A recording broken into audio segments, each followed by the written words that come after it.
Welcome everybody. How are you all today? This is Neil with Portal to Ascension. Thank you all so much for being here. Really excited for today's event on the psychology, evidence, and science behind after-death communication and near-death experiences. Let's go ahead and start some engagement here. Say hi in the chat room. Let us know that you're here. Let us know where you're from on off planet. I'm just gonna make a couple settings changes really quick.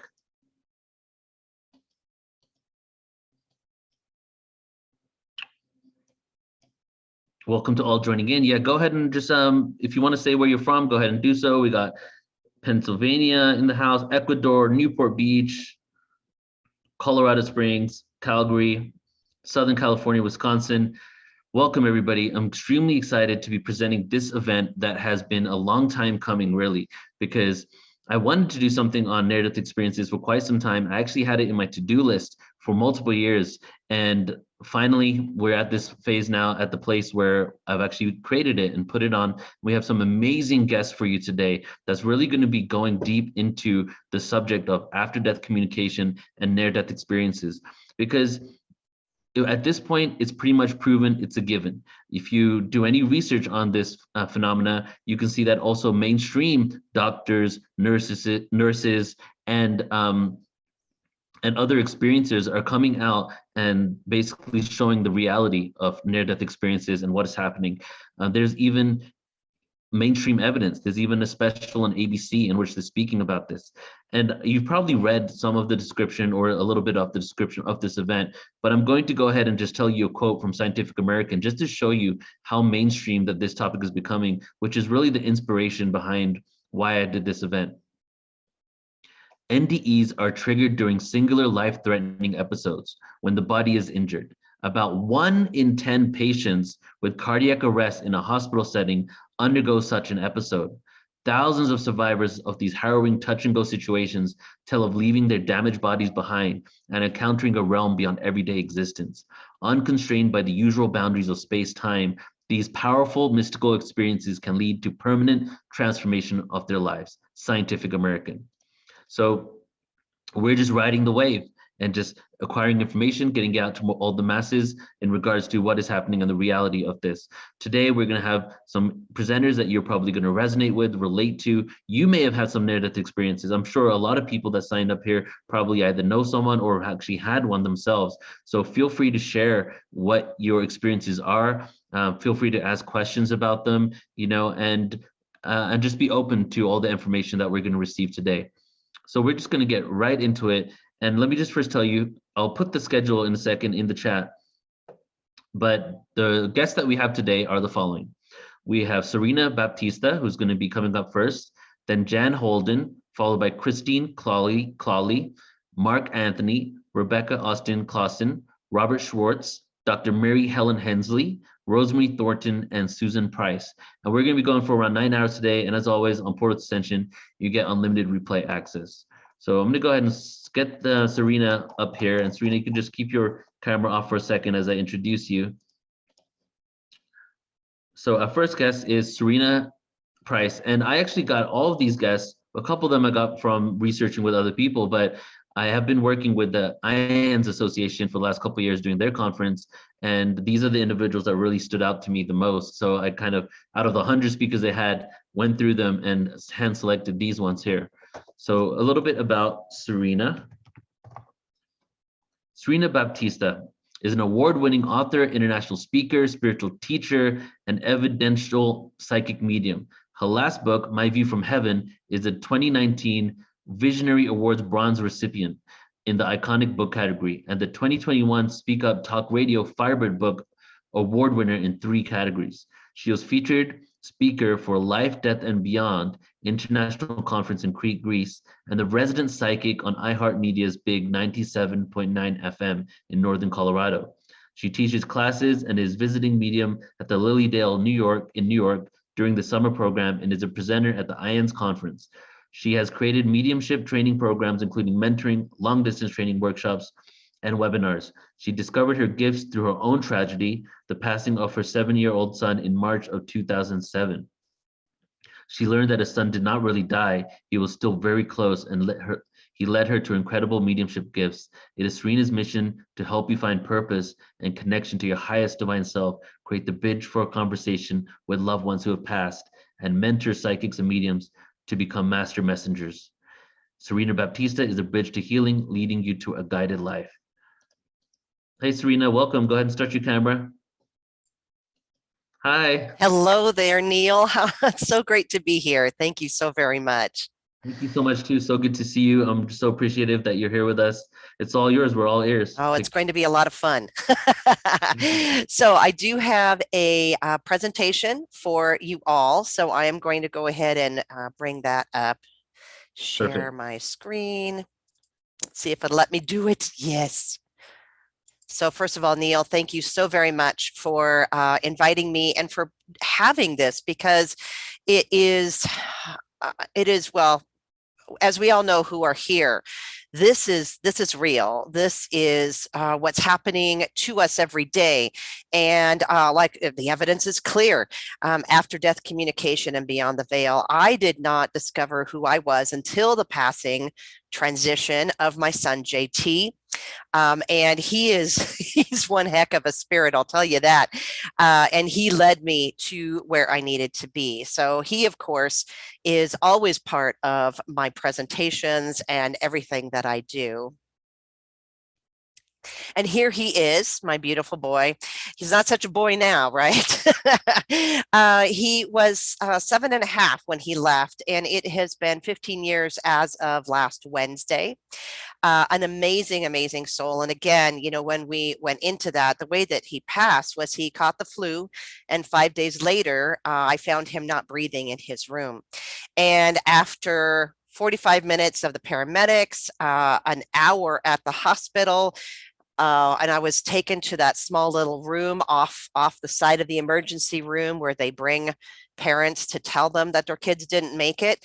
That's where the doctor said we lost him. And of course, that spun my world upside down, our family, everything. And I just never believed that I would be able to survive it.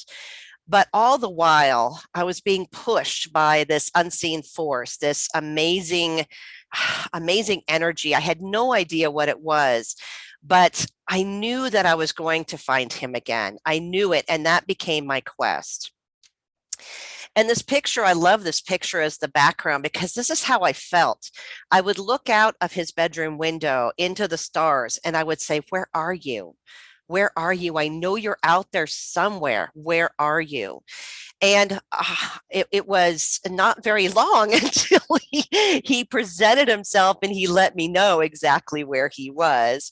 He started with the simple things. I say simple now. It was probably about 4 days after he passed, and I was looking at the telephone list. I put a list together. Tons of people flew in from everywhere. Neighbors gathered, and I made a list of phone numbers of people who needed to be contacted. And I was sitting at my desk one day, and I said, one of these people know. One of these people know where JT is and what happened. And I took my finger and I put it on top of the list, and I went down and I stopped on a number, and I had no idea why I did that, but I said, she knows. And it happened to be the friend of the mother of a friend, excuse me. I met her like twice, and I think she met JT once. And I called her and I said, "This is Serena.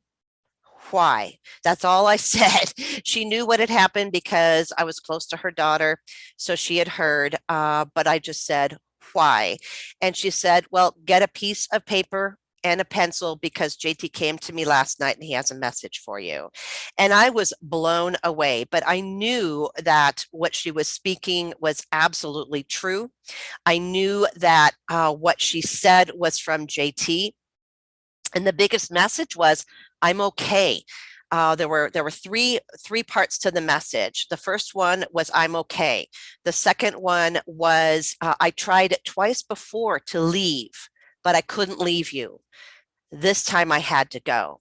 And that blew me away. I did not understand that then. I understand it now about the various exit points that we have. But at the time, I didn't understand it, but I did know those 2 times he was hospitalized a couple of times for totally different things. And so I got that. And the last one was, you were the perfect mom. You did everything you needed to do. He knew I needed to hear that because he had the flu. He was, he was ill. He didn't have a fever, but he was ill. He was having trouble. And that night before he passed, I wanted to get him to the hospital, but I was so ill with food poisoning. That was not by accident, I'm sure, that I could not even get out of bed. I had a fever, and so I couldn't get him there. And my fever broke at about 11 p.m. And that's when I went into his room and I spent some time with him. And I know now that he didn't want to go to the hospital. He wanted to leave at home. He wanted to pass at home. So there we go. He definitely had a plan, and we have a plan for everything as we go along. But his biggest message was, I'm okay. And I so needed to hear that. So, so then we get to some very strong evidence of him being around. This is a mobile that he made of Mars. 17 years ago, 15 years ago, it was actually red. It's been kind of bleached from the sun. It still hangs in his room. And it is 2 pieces of paper that are put together, and there's material in between, and it's stuck up on the ceiling with a push pin.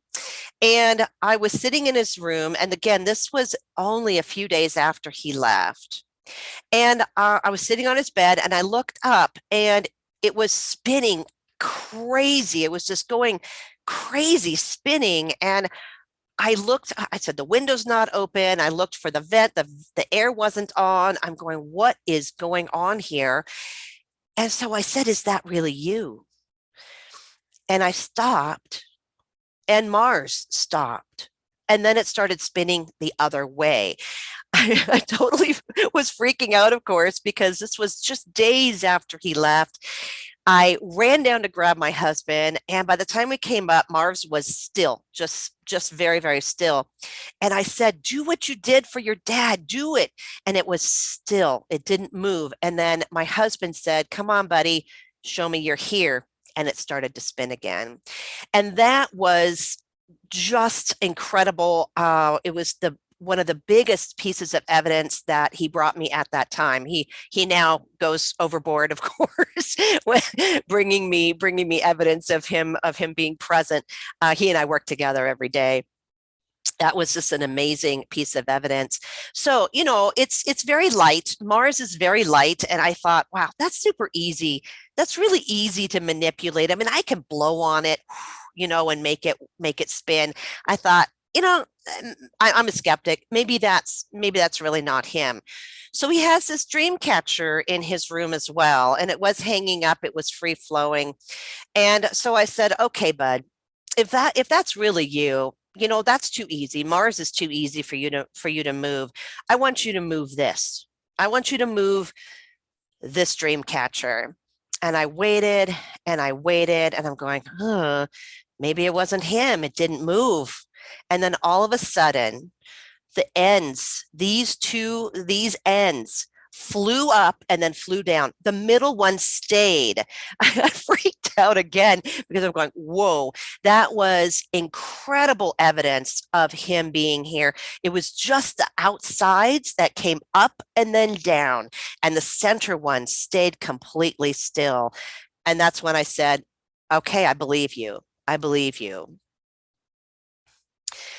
Not long after that, I was at the cemetery, and it's one of those places that you can go where you can just kind of freak out and people don't pay any attention to you. And I was having a really, really bad day, as you can imagine. This was about 5 weeks after he left. And it was one of those pounding the ground type days. I was pounding his grave, just screaming at the universe, screaming at him, why did you leave? This is just not okay.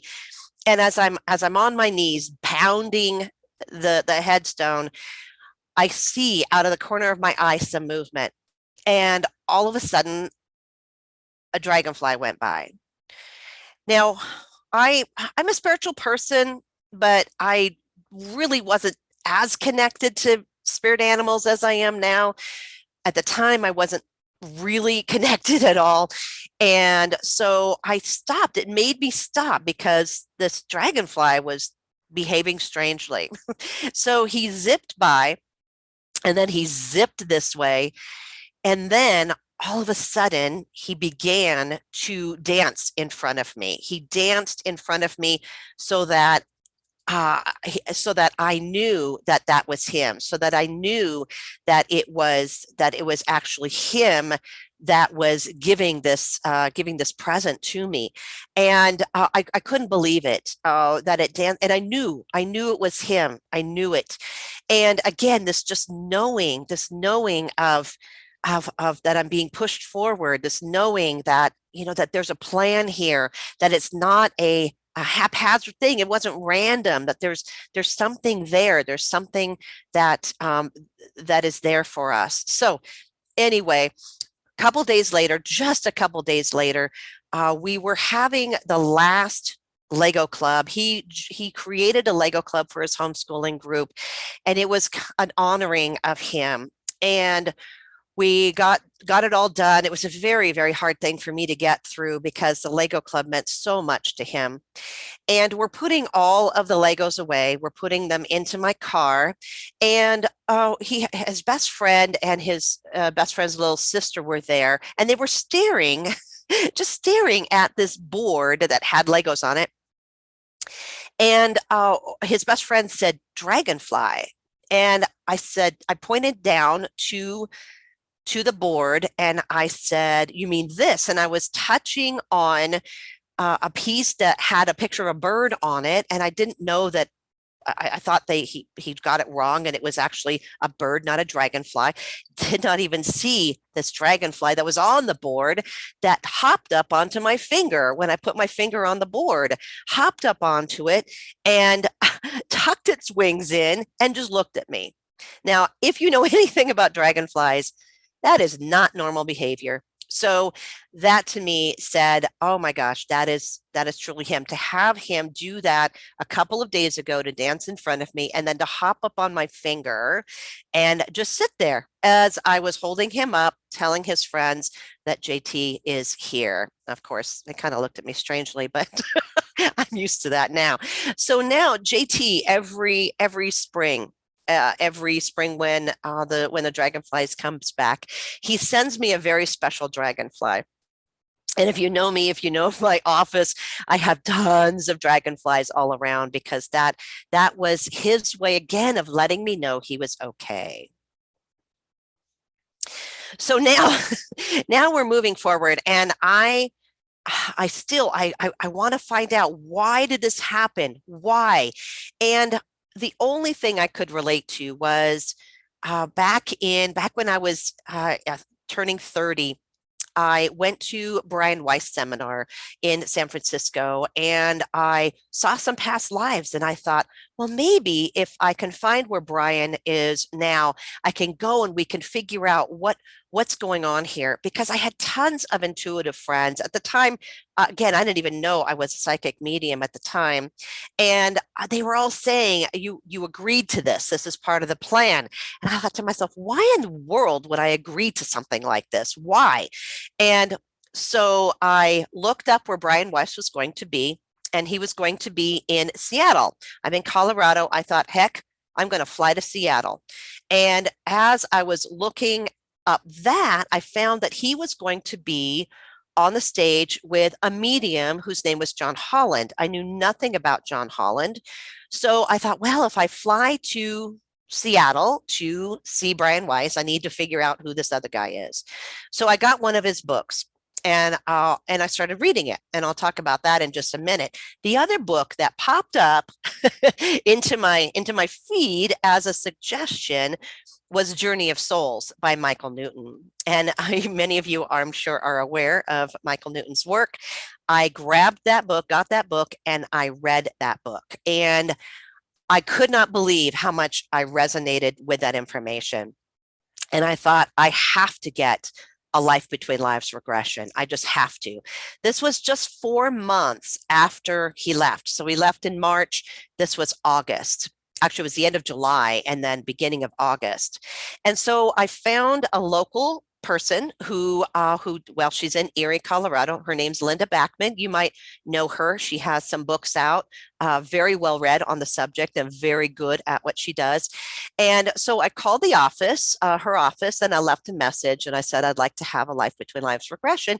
And of course, the message on the voicemail said that it's a 6-month wait. And I thought, oh my God, I cannot wait 6 months. Okay, I'll see, I'll just hang on. I'll see.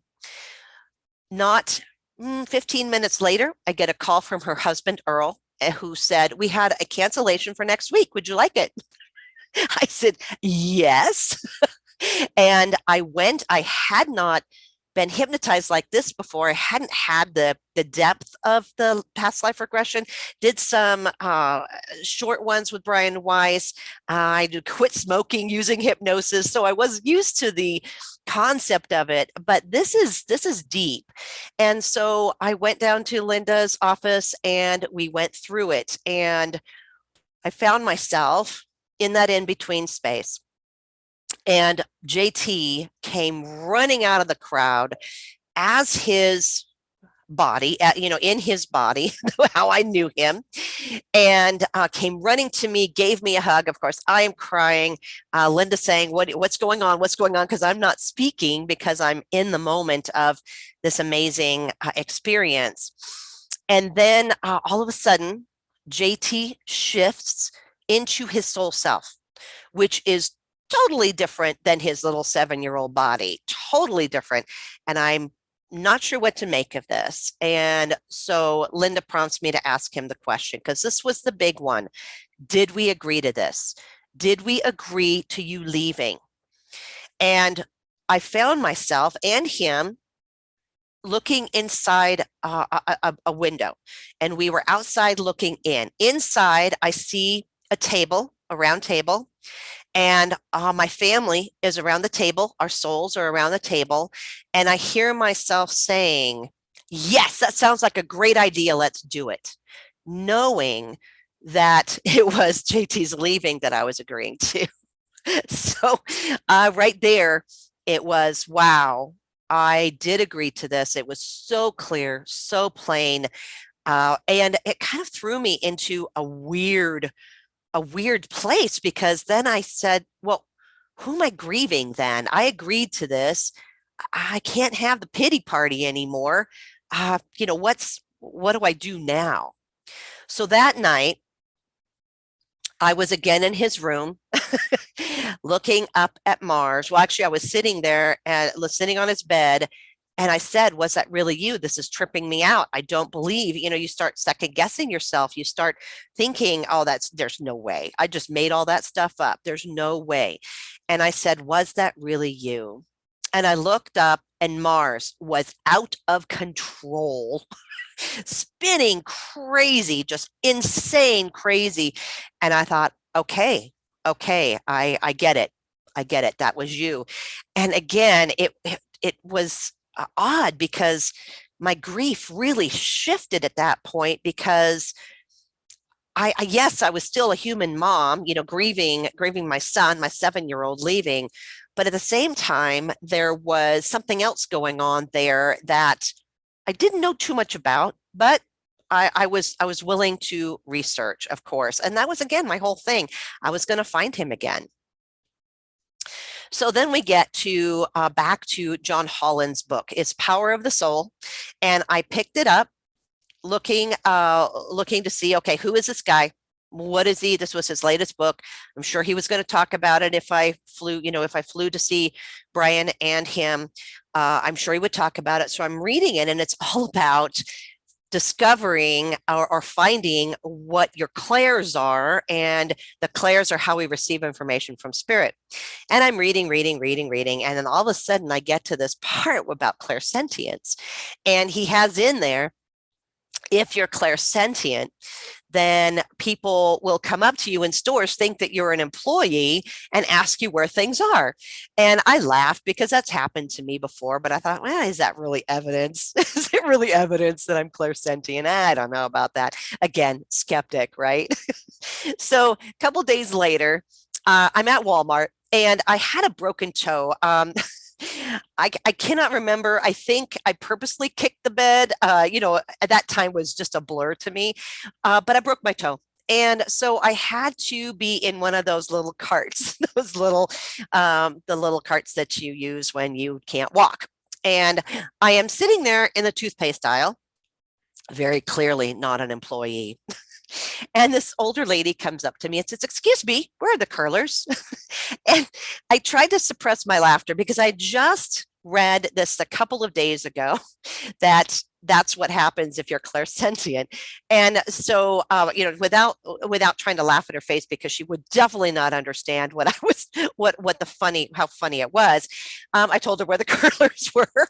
And then I laughed again and I said, "Okay, I get it. Okay."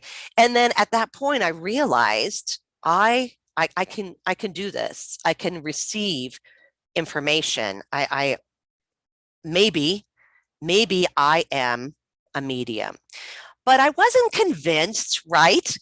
So I had a session set up with a medium, had never been to a medium before. I did go to a psychic once back, I was 28, 29, in a rotten relationship. And I went to a psychic to see, well, is this my soulmate? Obviously it wasn't. So, but I'd never been to a medium before. And somebody referred this person to me because I always say, I need to know that this person is legit, right? We're talking about talking to my kid. So, and I had to wait like a couple of weeks. Oh my God, that was agony for anybody, any of you who've had to wait for a reading. I totally get it. So then we were on the phone. It was a phone session. And the first thing that she said was, "I see a contract with very thick ink. Have you signed for a new house?" I didn't tell her anything of what I was wanting or anything like that. She just began with that. And I said, "No." And she says, "Oh, this is your contract. You are the bridge between this world and the next." And it hit me. I was flabbergasted because, again, just a few days before in Walmart, I discovered that, oh, I might be clairsentient. This might be what I'm supposed to do with this. And so I said, well, how does that happen? Do you just wake up and start talking to dead people? I mean, how does that even work? And she said, training, training, training. So I immediately got into training. And I was part of a group in Boulder. I was part of a private mentorship. I was on it. Because I really needed to discover how to do this. Now, backing up just a minute, the whole John Holland thing, I found out when I was researching him that he was actually going to be in my area in September of that year. It was later September. I had my mediumship reading with a medium on September 9th. This was like September 24th. He was going to be in Fort Collins here. And so, of course, I went to that because, of course, I found, oh my gosh, I'm going to be part of this world. I need to see what this is all about. So I went there and then met another medium in the area. And it was just one of those things, again, I'm sure that if you've experienced any of that synchronicity, it is just so right on. And there's just no denying it. Again, I am a skeptic, and there was no denying that this was my kid. This was my kid. The other thing that happened in that reading was she said to me, she says, "Oh, your guides say that you can hear them." And I'm going, I can't hear anybody. And at that moment, in a male voice, I heard, "Yes, you can hear us." And I thought, okay, I guess I can hear you. And so I knew that I had clairsentience. I knew I had clairaudience, got into training, and it happened very, very quickly for me. So I'm in training maybe about a little bit less than a month, maybe 3 weeks. And I'm awakened in the middle of the night, and I thought it was JT, because JT at that point would give me buzzes in my body. Since I was clairsentient, that's feeling. He would give me buzzes in my body to let me know that he was around. That's the only communication that I had with him. So I thought that it was him waking me up in the middle of the night. And I thought, oh, Bud, why are you doing that? That's not cool. Discovered, he said, that's not me. And somehow I received that, right? That's not me. Is that you? No, it's not me. So then I'm going, well, who the heck is waking me up? Well, it turned out that it was a kid. I got on to grieving parents boards, grieving mothers boards, and it was a kid who was about, I think he was 14 or 15. He had committed suicide. And he was desperately trying to get a message to his mother. And this was really awkward because here I am, I'm a brand new medium. I really haven't done any readings before. I'm maybe 3-4 weeks in to my training. So I am so green. I just have no idea what I'm doing, but I know that I've got to get this message to this mom. And I knew who she was. By that time I had identified who this boy was. So I put it out there, hey, if anybody sees so-and-so, hey, have her call me. So she did. She called me. And of course, she was a bit freaked out. I would be too. It's not one of those things that I would do now, unless JT said I needed to. But I don't just go calling people up and say, I have your dead kid here, because that's just really awkward. But in this case, I felt I really needed to do this. So I'm talking to her and I'm giving her the message, and I'm really, really trying. It's body. I have like one word at a time. I'm getting feelings and no sight at all. I don't have my clairvoyance hasn't come in yet. And so she says, well, if that's really him, then ask him what color the cat is next to me, sitting next to me. I heard gray. So I said, gray. And there was silence on the other end of the phone. And she said, yes, he's gray. And from that moment forward, she was listening to me. She still found it hard to believe. She thought, well, maybe it was a crapshoot. I mean, I could have said, yeah, it's a tabby, it's a calico, but no, he very clearly said gray. So that was my first real validation that I was receiving information, that I was a clear receiver. And again, very early on in my training. So it's amazing that I even got that. So fast forward about a year, I'm in training. I'm starting to do readings. I'm really moving quickly, very, very quickly, and very much connected with this development group that I'm part of, very much connected with them. They were my family. I mean, when you go through something like this and you discover who you are, you discover your abilities, those people who are around you, who are supporting you, they really become very important in your life. Circumstances were created, and I know now it's very planned, that I be removed from that group. It was very traumatic because, again, they were part of me. And so I said to my, because I had connection with my guides at that point, and I said, what are you doing? This is painful. I don't want to do this. Why did this happen? And they said, we are your teachers now. You would have been held back by that group. You need to soar. And the only way to do that is to step away from them. And as much as I really did not want to do that, I understood it. And of course, there wasn't much I could do about it. I agreed to it. So I stepped away, and then my guides became my teachers. I didn't have a human teacher. And that was so bizarre. That was so strange, to totally rely on these energies that you can't see. And so I had to get really, really clear, really, really good at communicating, which I did.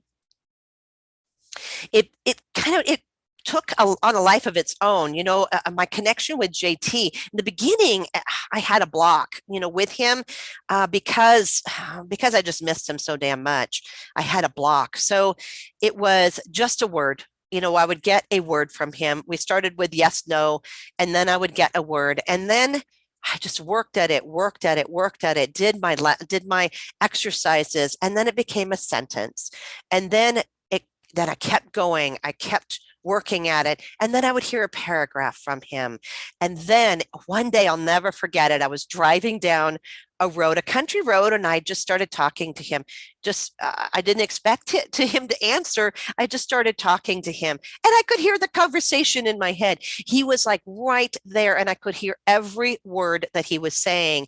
And it was like a switch got flipped for me, and that changed everything. Then I could have a conversation with him. I could have conversations with him anytime I needed to. During this time, another person that I know, we met through a homeschool group. She was in Colorado Springs, and her son passed. He was 5. He passed from a drowning, and I connected with her because one of the people who was running, I actually was doing an online school course thing with my kids, and the person who runs that asked me to reach out to her because of this tragedy. And so I did. And we started talking. And her son was like JT, talking to her, giving her information. And she had the conversation as well. I tell you, to meet somebody who is going through that with me, just the same, similar circumstances, it made such a difference to me. But here's what was and I know they planned this, but she would get information, I would get information, we would compare notes, and it was the same information. And this blew me away because some of this stuff was out of this world. Some of this stuff about where they are, what they're doing, how they got there. And they were synchronized. It was so crazy. Her son and JT were synchronized, and they tell us the same thing. And then we'd get together and we'd compare notes, and we'd go, oh my God, you got this, I got this. They knew that that's what we needed in order to understand that this stuff was real stuff. But again, it was crazy things. As people, a lot of people who are watching this know, crazy stuff, right? About what happens after we leave our bodies here. So it was just another way for JT to show me that this is real. I'm not making this up. I am hearing him. I am experiencing this truly. So then a day came where my guides and JT said, okay, you need to really branch out. We want you to go do mediumship demonstrations. That's where the medium stands up on a stage and receives messages from spirit and gives them to audience members. This was never my plan. My plan was to do one-on-one sessions with parents, and I hadn't even opened myself up to people other than parents, but parents especially, because I wanted them to know their kids are okay. That was number one priority to me. They're saying, no, we're going bigger than that. So they had me set it up with a local bookstore, and the bookstore was all over it. The owner was all over it. And she said, yes, I've been wanting to do that. So let's do it. So my very first time, I have no idea what I'm doing. No idea. I get up there and, I made it free. So everybody just came in. It was a big group. Free gets people out, right? Because I didn't know if I was going to bomb. I didn't know if I was going to succeed or anything. So I'm looking out at the audience. I'm standing up, and I have a dad here. And he's showing me rainbows with puffy clouds, and I'm giving all of this information, and nobody is taking him. Nobody is claiming this guy. And so I said, you got to do something more to the guy. You've got to do something more. You got to show me something more. So he showed me socks, rainbow socks. It was socks that had a rainbow on them. And so I said that, and still nothing. And I thought, oh my gosh, I am bombing up here. Who do I think I am? So then I said to my guides, what the heck? You've got to help me with this. And they said, look around. And I looked around, and all of a sudden, everybody else got kind of, the lighting around them got dark. And this one woman brightened up. She just brightened up. And I thought, oh, okay, I'll play along. And I said, this is for you. And I just said it like that. And she got white, of course. I said, is your father on the other side? She said, yes. I said, what's with the rainbow socks?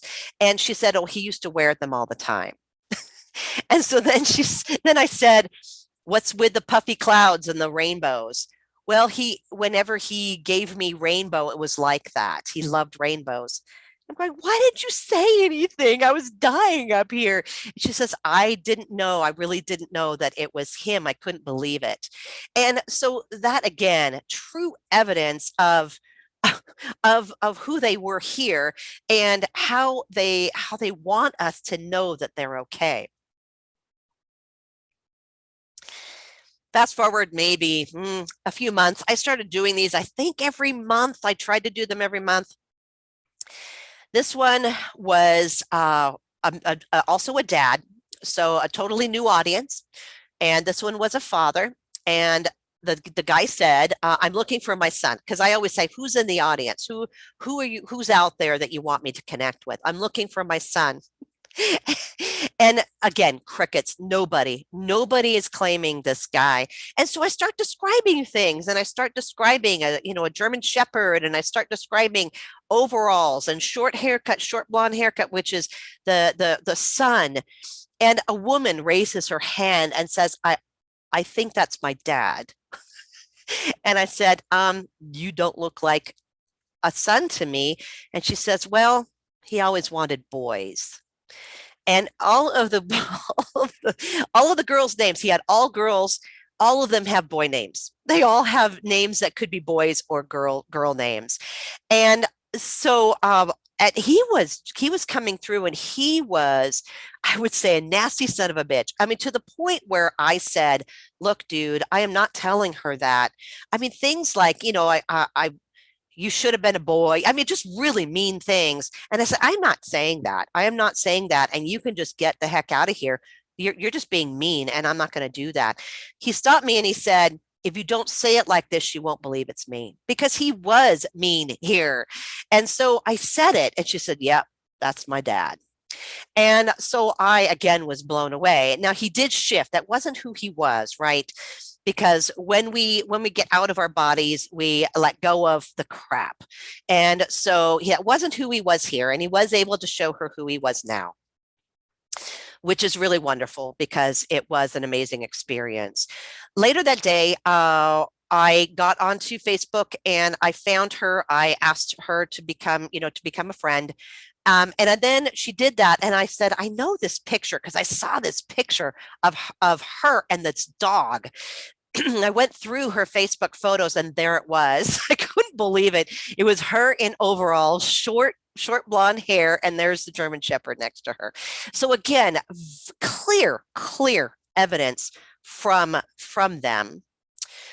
The other one is an amazing story. Again, I was doing a mediumship demonstration at the bookstore, and the sister came in, and she had a very traumatic death.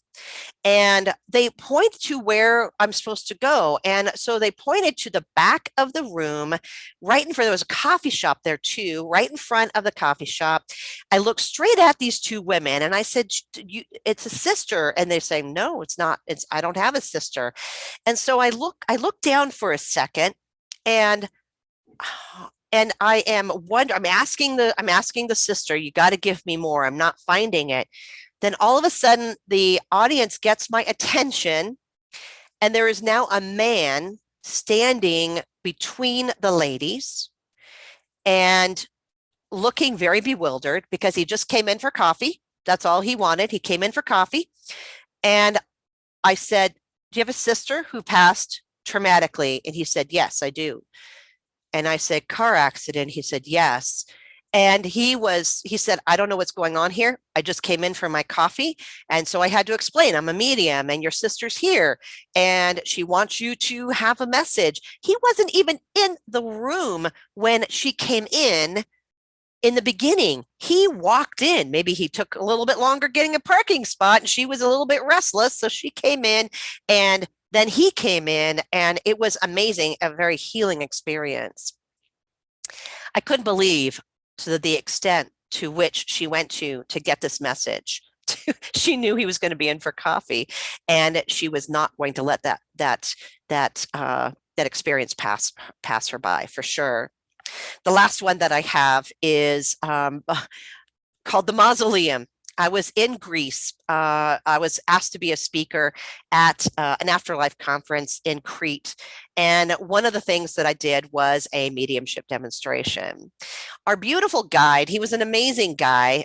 He was from Egypt and, he would introduce the speakers. He was our driver and he just stood at the back of the room as I was doing my presentation, as I was doing my mediumship demonstration. And all of a sudden, guess who comes through but his mother. And so I started addressing him. Your mom's on the other side, yes. And she's showing me this mausoleum. And that's not just because I knew he was Egyptian. It was this very elaborate mausoleum. And she described details of this mausoleum. And he said, yes, yes, yes, on everything. After I was done, I sat down, I handed him the microphone and he said, to the entire group, I just need to say something. I thought this was a bunch of hooey. And I said, if this is real, my mother will come through. And guess what? They answered. And he was a believer after that. And so was I. I mean, that was an incredible experience. They will stop at nothing to get us that evidence. And that is evidence. JT continues. I'm going to hurry and wrap this up so I can get to some questions. But JT, again, evidence of them really being here.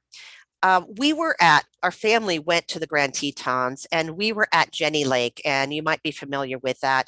JT directed us there and we were in the water and he said to me, look for the heart. And so I was looking down in the water, looking for a heart-shaped rock in the bottom, and I could not find it. I tell my family, look for the heart, look for the heart. We're all looking down and he says, look up. And I looked up at, coming towards me on top of the water was this petal. It was this pink petal. And I said, grab the petal. That's it. Grab the petal. And my son grabbed it. And this was it. A heart petal. It was just amazing. Again, evidence that they are truly working with us and here. So I wrote my experiences about finding him in a book. Got that published. And then I did a workbook on how to connect, got that published. And I was going to actually sit back because I did those 2 in 2 years. And I was going to sit back and say, oh, I can relax now. JT comes in and says, no, it's time for my book now, Mom. And I said, are you kidding me? I just published 2 books in 2 years. Can we just take a moment? He says, no. I need to talk to people. I need to tell them about where I am. I need to tell them what's going on with me. And so we wrote My View from Heaven in a year and published that. These are his words. It has won, as you heard, let's see, the 1 award from the cover group, and then 3 awards from Firebird. And amazing story about him and how he got to where he is and why we come here, why we're here and in the first place. And I'll tell you again, some of these concepts blew me away. I had to step away from writing as I was channeling this because I'm going, this is too big. So I said, okay, let's do this. And again, his book, I always laugh because I've got the other 2 books. He's got this one, and his book outsells mine by far. And I say he's a better marketer and probably maybe a better writer than I am. So then after that, he says, I have so much more to say. So we took the opportunity when we did when the pandemic hit, to do an oracle card deck. And he works with everybody who has this oracle card deck. He works with them when you're doing readings. And he's just a highly advanced soul. I'm so grateful to have him. And of course, I know who I am now. I know that we all agreed to this, and that he is truly there, that this is real. And there's many ways that you can contact him, channelingjt.com. He does a lot of work with people. All you have to do is just ask him to come, and he will be there with you. He's that amazing, and his job is to help people now.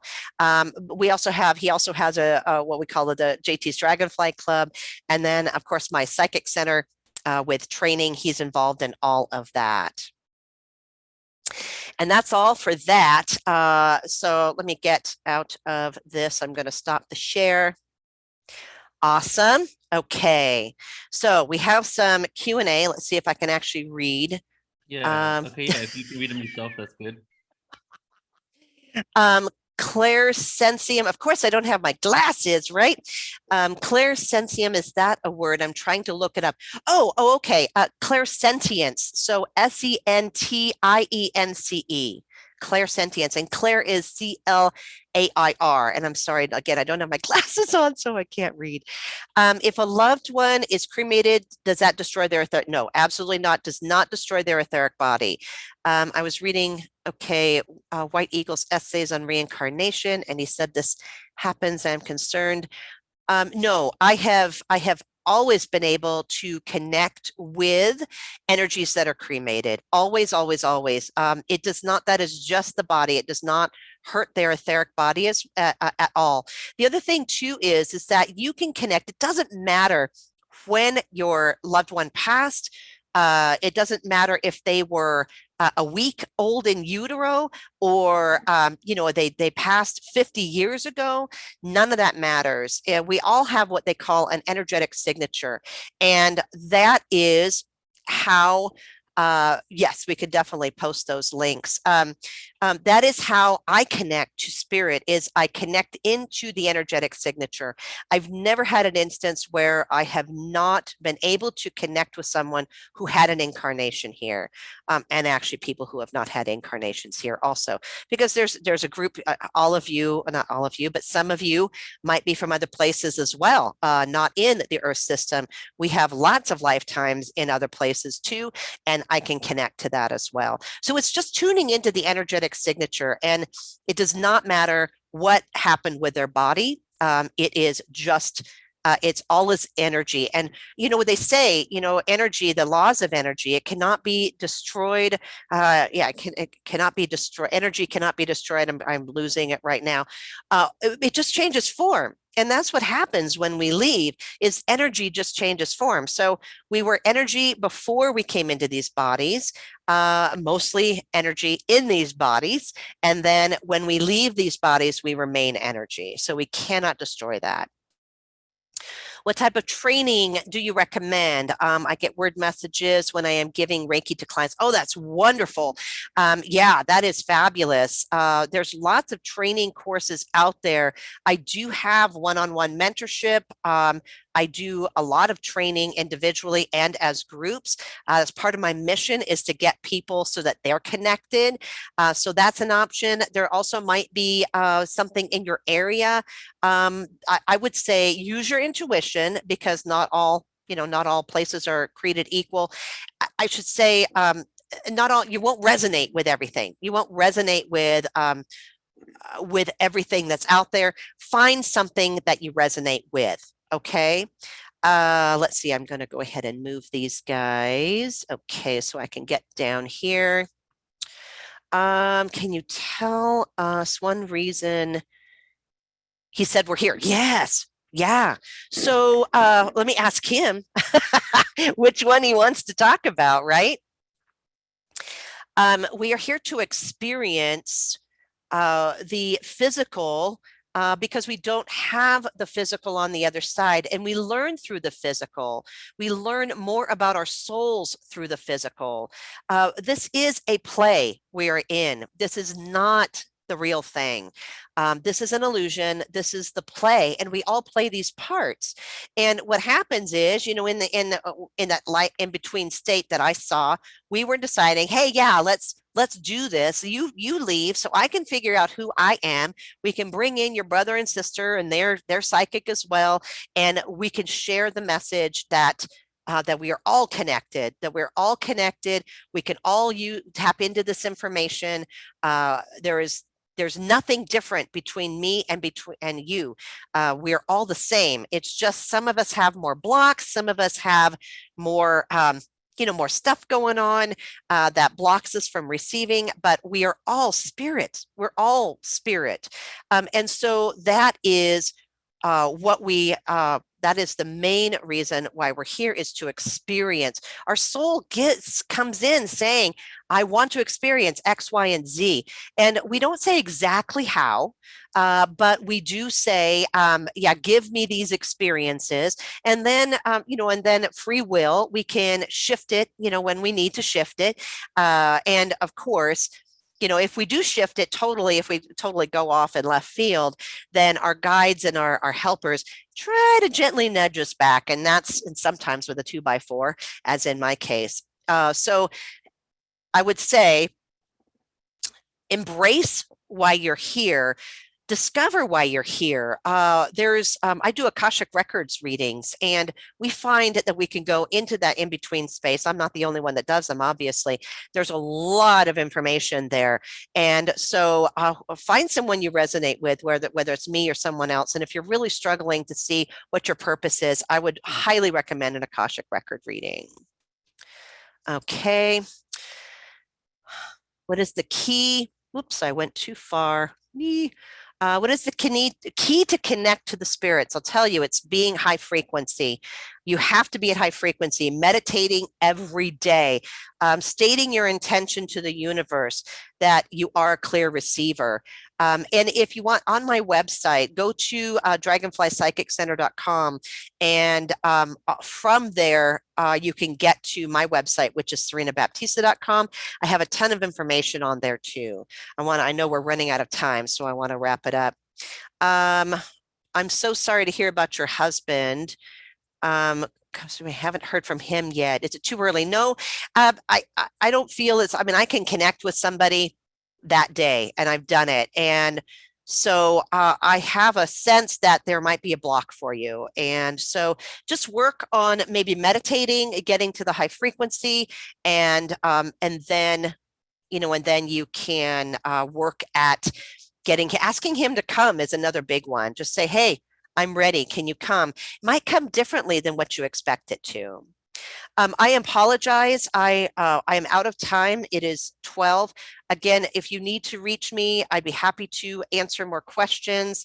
If you could go to serenabaptista.com or dragonflypsychiccenter.com, channelingjt.com, any of those, then we can chat. And I thank you so much, Neil. Thank you so much for allowing me to be here. Sorry, I ran a little bit over. Oh, you're good. No, you're good. Thank you. Thank you to all the participants. I so appreciate you all being here and listening to my story. Thank you so much. Thank you so much, and for your story. And it's really amazing to actually see the story of you becoming a psychic medium, because you normally just meet these individuals, but the doubts, the reflections, all the different processes you went through before you even got here just makes it even more real. You know what I'm saying? So me too. I agree. Yes. Yeah. Like I said, I'm a skeptic. If it didn't happen to me, I probably wouldn't believe it. Exactly. So again, thank you so much, Serena. We'll be in touch soon. Okay. Thank you. Beautiful. Thank you so much. Again, let's move on here. We're going to go right into our next guest, and our next presenter is Jan Holden. And I'm going to set you right now as a presenter, Jan, and just come on as soon as I read your bio here. And again, everybody, just in case you did not read in the chat, please do ask your questions in the Q&A. So next presenter is Janice Holden, and she spent 31 years at the University of North Texas UNT counseling program faculty and retired in 2019 as Professor Emerita of Counseling. Beginning in 1988 with her doctoral dissertation, her primary research focus has been counseling implications of near-death and related experiences. Her scholarship includes over 50 referred journal publications, several chapter and book publications, including lead editorship of the 2009 Handbook of the Near-Death Experiences and co-editorship of the 2017 book, Connecting Soul, Spirit, Mind, and Body, and over 100 national and international presentations. Among Dr. Holden's numerous recognitions are the 2015 American Counseling Association's Gilbert and Kathleen Wren Award for Humanitarian and Caring Person, and the 2019 UNT Eminent Faculty Award, one of the university's highest honors. Since 2008, she has served as editor of the International Association for Near-Death Studies, the one in which I've been helping co-produce and got a lot of these speakers from. Scholarly Journal of Near-Death Studies, and she serves currently as that association's president. And her website, you can find out more at janholden.com. Hey, Jan. Hey, Neil. Thank you very much. Can you hear me okay? I hear you perfectly. Thank you so Great. much for being here. How are you? Oh, I'm great. It's my great pleasure to be here.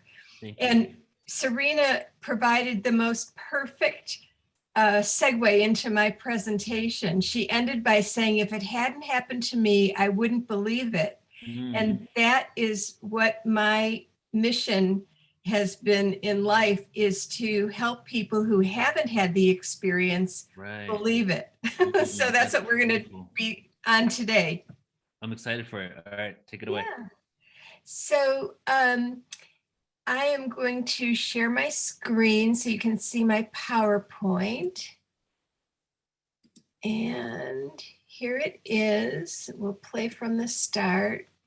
So this is me. As Neil said, I retired in 2019 after 31 years on the University of North Texas counseling program faculty. So my faculty prepared counselors, licensed professional counselors, school counselors, and counselors in other venues. And currently I'm serving as president of IANS.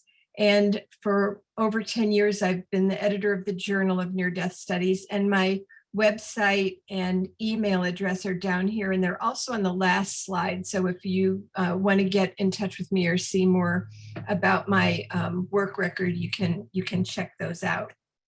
So here's the question that we're going to be talking about today, is this well, first of all, I didn't pay enough attention to what Serena was and wasn't going to be presenting on, so I didn't know if she would be talking about NDEs. And because she didn't, I'm going to divert here for a second and give you a little tiny fast crash course on near-death experiences. So of all the people who survive a close brush with death, about 10 to 20%, let me change that around, 80 to 90% don't remember anything unusual during the close brush with death. But 10 to 20% later report that during the close brush with death, they had this very unique experience of consciousness that, and one of the features of this is that it felt, almost always they report that it felt as real or more real than this reality that we're in right now. And the way that I conceptualize the experience, this is a near-death experience, is with three aspects. And I'll tell you why I don't call them stages here in a minute.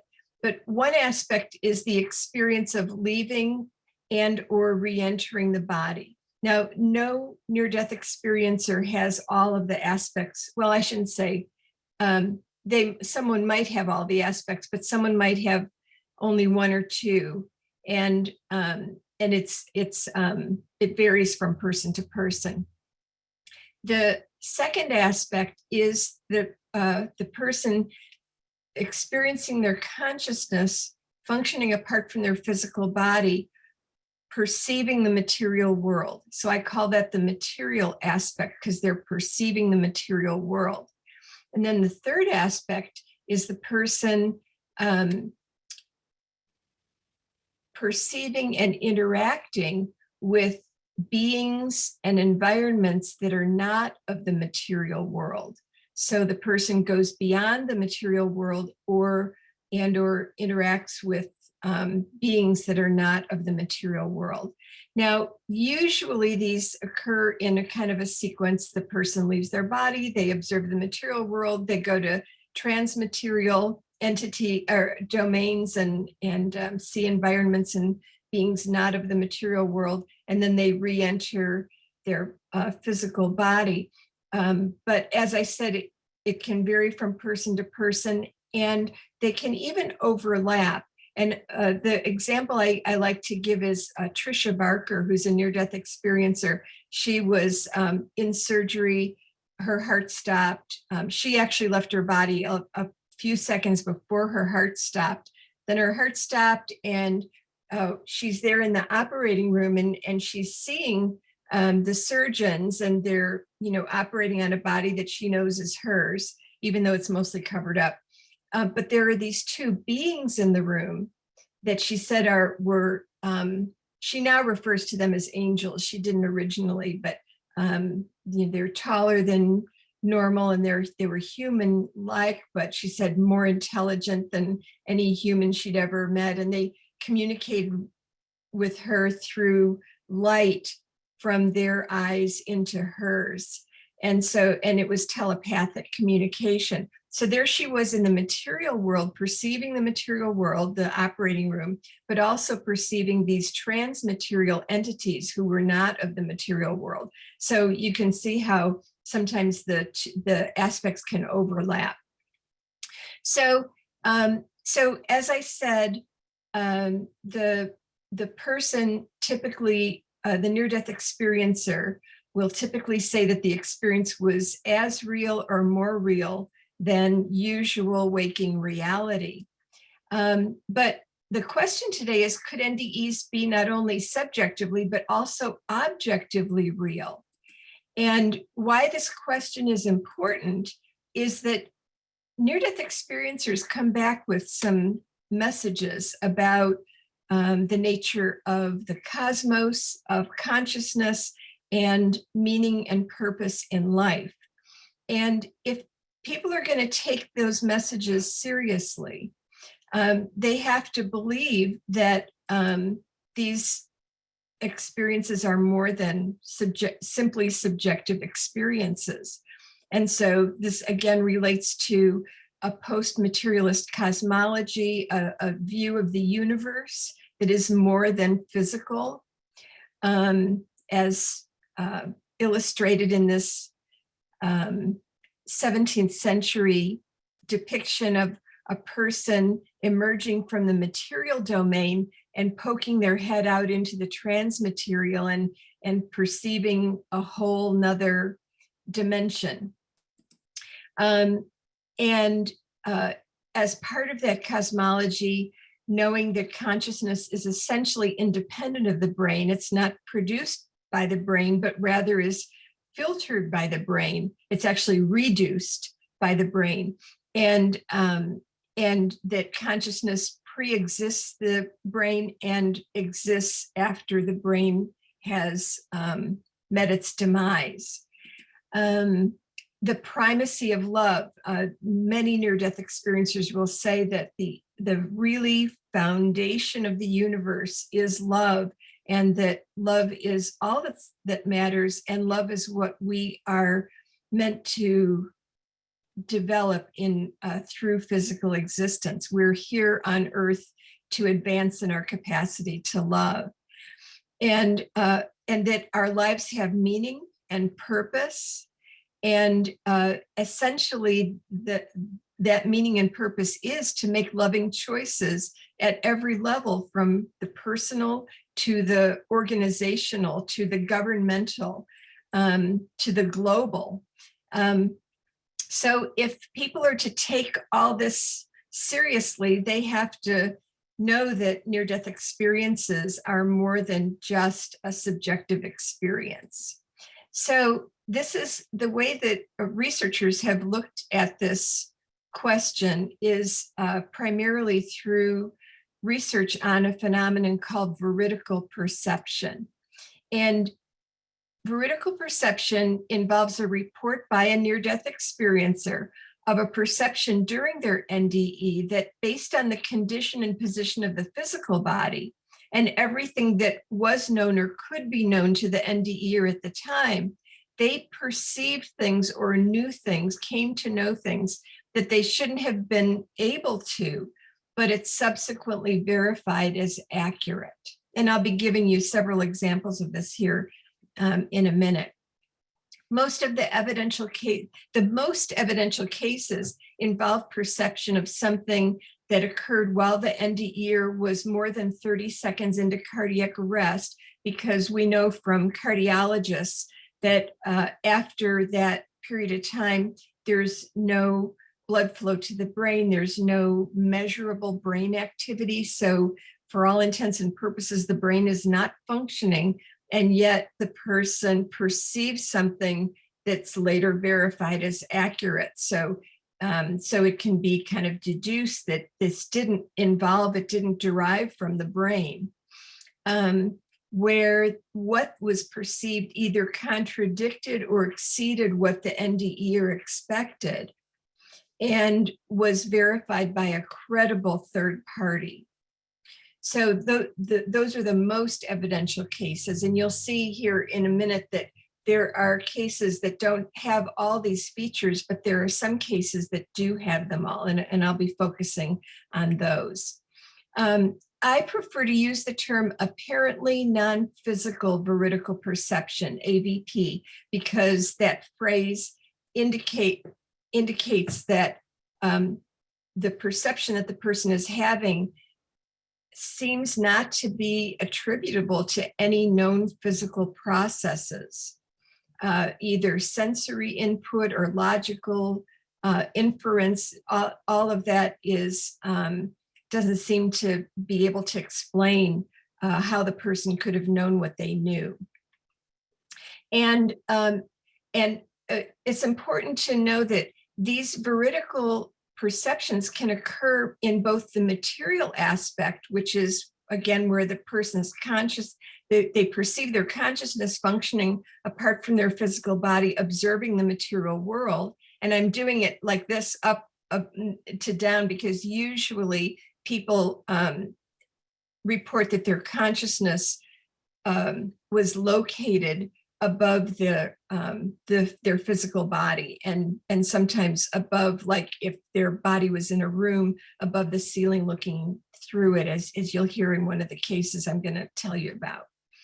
And it also can occur in the transmaterial domain. So this may not be intuitively obvious, but I'll give you examples so that you'll understand how that can be. So there have been many vetted cases of AVP, and the only book I know of where these cases are collected, so you can read one after another, is in the book The Self Does Not Die, where the authors presented over 100 cases of paranormal phenomena associated with near-death experiences that were verified as accurate by a credible third party. So I'm going to actually give you 3 examples from the book of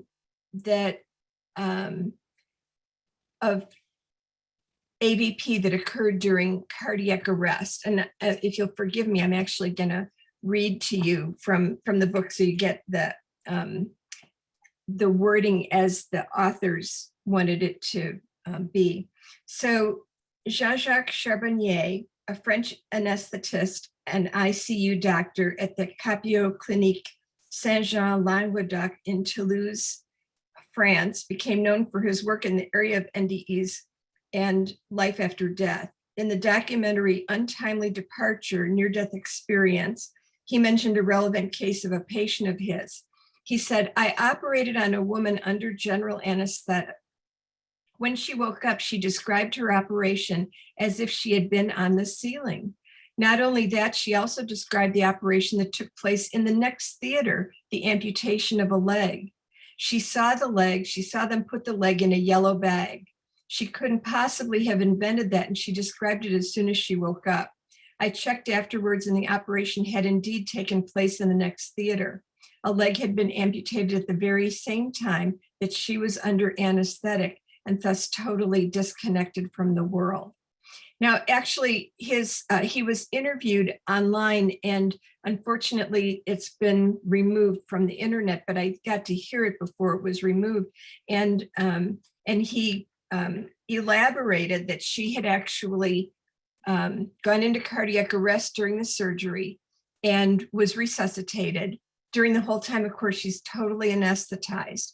And she told him that during that there she was, she, loses consciousness, and then suddenly she's conscious and she's above the ceiling, looking through the ceiling.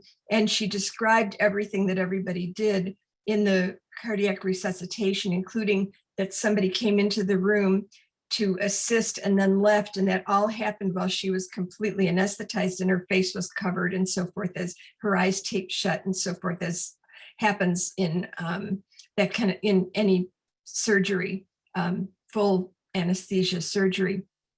And she said that she also, because she was above the ceiling, looking through the ceiling, she also could look through and see into the adjacent operating room where they were doing this amputation. And in an interview, he said, I don't know what's going on in the other operating rooms. I don't pay attention to that. But he said at this point that he was talking to her after she had gone to recovery and she'd regained consciousness, and then he had come to see her. And that's when she told him about all this. It was now a couple of hours after the surgery. So he went to the hospital records and found that indeed, when he was doing the surgery on her, they were amputating this guy's leg. And he had never been in that operating room because it was specialized for amputation and he didn't do that. But at this time, 2 hours later, it so happened the room was empty. So he poked his head into that operating room, and there he saw the yellow bags that are used to dispose of amputated body parts. So you see that she got information that she couldn't have known physically. Her surgeon didn't even know it, and that she couldn't have logically inferred. And so, and it didn't in any way relate to any of her own expectations, but it was verified by him, by the physician who was caring for her. So that's one example. Another example is comes from Lloyd Rudy. Now, this is a 12-minute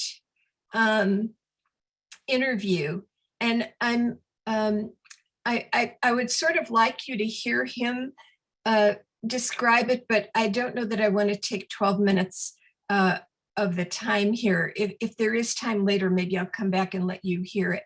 But essentially, you can find this by just Googling his name, Lloyd Rudy YouTube, and you'll be able to come up with this 12-minute interview and hear it from his mouth. But essentially, he and a colleague were caring for this patient who had gone into cardiac arrest. They'd done everything they could. They couldn't get the heart started again. And so he reluctantly left the room and like pronounced the patient dead, left the room, and along with his colleague. And then after they did some stuff, like maybe took off some of their surgical gowns and stuff, they came back and they were standing in the doorway and talking about, was there anything that they thought they could have done to help him?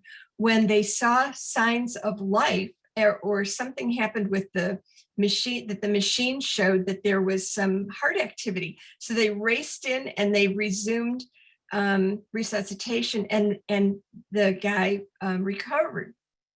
Well, what he reported was that, when I say recovered, he didn't fully regain consciousness. He was just stabilized, but still unconscious when he left the operating room and went into recovery. And after some time, when he did regain consciousness, he reported that during the time he was dead, he was up above watching. And one of the things he saw was a trail of Post-it notes, yellow Post-it notes stuck to one another like a strip of them hanging from a machine. And what Rudy revealed is that he had this unique habit that whenever he was in surgery, his attending nurse would take messages of anybody who called him and put the message on a Post-it note and bring it into the operating room, so that when Rudy was finished, he could grab this strip of Post-it notes and then go to his desk and start answering, the messages. What's especially meaningful about this case is that this is a very unique to Rudy. He didn't know any other doctor who operated this way, so to speak. And it didn't involve sound. A nurse walking in and sticking a Post-it note onto another Post-it note is not going to create like sound that even though the patient's eyes were taped shut during surgery like this, they might have heard something, but that wouldn't be a clue in a case like this. So again, it was a very unique situation that didn't relate to anything the patient would have expected, couldn't be guessed at, but turns out to be absolutely correct, idiosyncratic and very correct. And then Tom Ofterhide's case, and this is another short one, so I can read this one to you. Yeah. In his book, Erasing Death, Sam Parnia, who's you're going to hear his name again here. He's a physician who researches NDEs, reported the account of Tom Ofterhide, MD, a leader in the area of resuscitation technique research. Dr. Ofterhide's story involves the first patient whom he resuscitated when he was a brand new doctor. The patient had a cardiac arrest, and Ofterhide felt that he'd been given great responsibility because he was on his own. He thought, how could you, the more experienced doctors, do this to me? Ofterhide tried to resuscitate the patient using a defibrillator, but the man would just have another attack. It went on like this from about 5 a.m. until 1 p.m. At about that time, hospital staff came to bring the patient his lunch. Considering the patient was unconscious and Ofterhide was famished, Ofterhide, decided to eat the patient's lunch. Finally, many hours later, the patient's condition did stabilize, and about 30 days later, the day before the patient was to be just discharged, he addressed Ofterhide. He told the doctor that he'd had an NDE. At the end of his story, he said, I thought it was awfully funny. Here I was dying in front of you, and you were thinking to yourself, how could you do this to me? And then you ate my lunch. In 2013, Ofterhide was a professor of emergency medicine and director of the Resuscitation Research Center at the Medical College of Wisconsin. And one of the authors of this book, Titus Rivas, sent him an email, and he just confirmed that he had not said out loud, how could the experienced doctors abandon him, this new green resident, to try to save this man's life all alone. He had just thought that, how could you do that to me? But the patient telepathically during the NDE heard what the doctor was thinking. This is something that is reported fairly frequently, and then reported that the patient saw Tom eat his lunch. So that's a good one. And then the last one I'm going to tell you about is an example from the transmaterial domain. So this is, in case it's hard for you to imagine, how could you get information from the transmaterial domain, not the material world, that is verified later. Here's how. This actually involved Elizabeth Kubler-Ross, who you may recognize as having been a pioneer in the field of death and dying. And she actually was among the earliest people to report near-death experiences, even before Raymond Moody's book in 1975, Life After Life, that made the phenomenon well known. And so one example that she cited concerned a little boy who'd been in a coma following a car accident that had also involved his mother and his brother, Peter.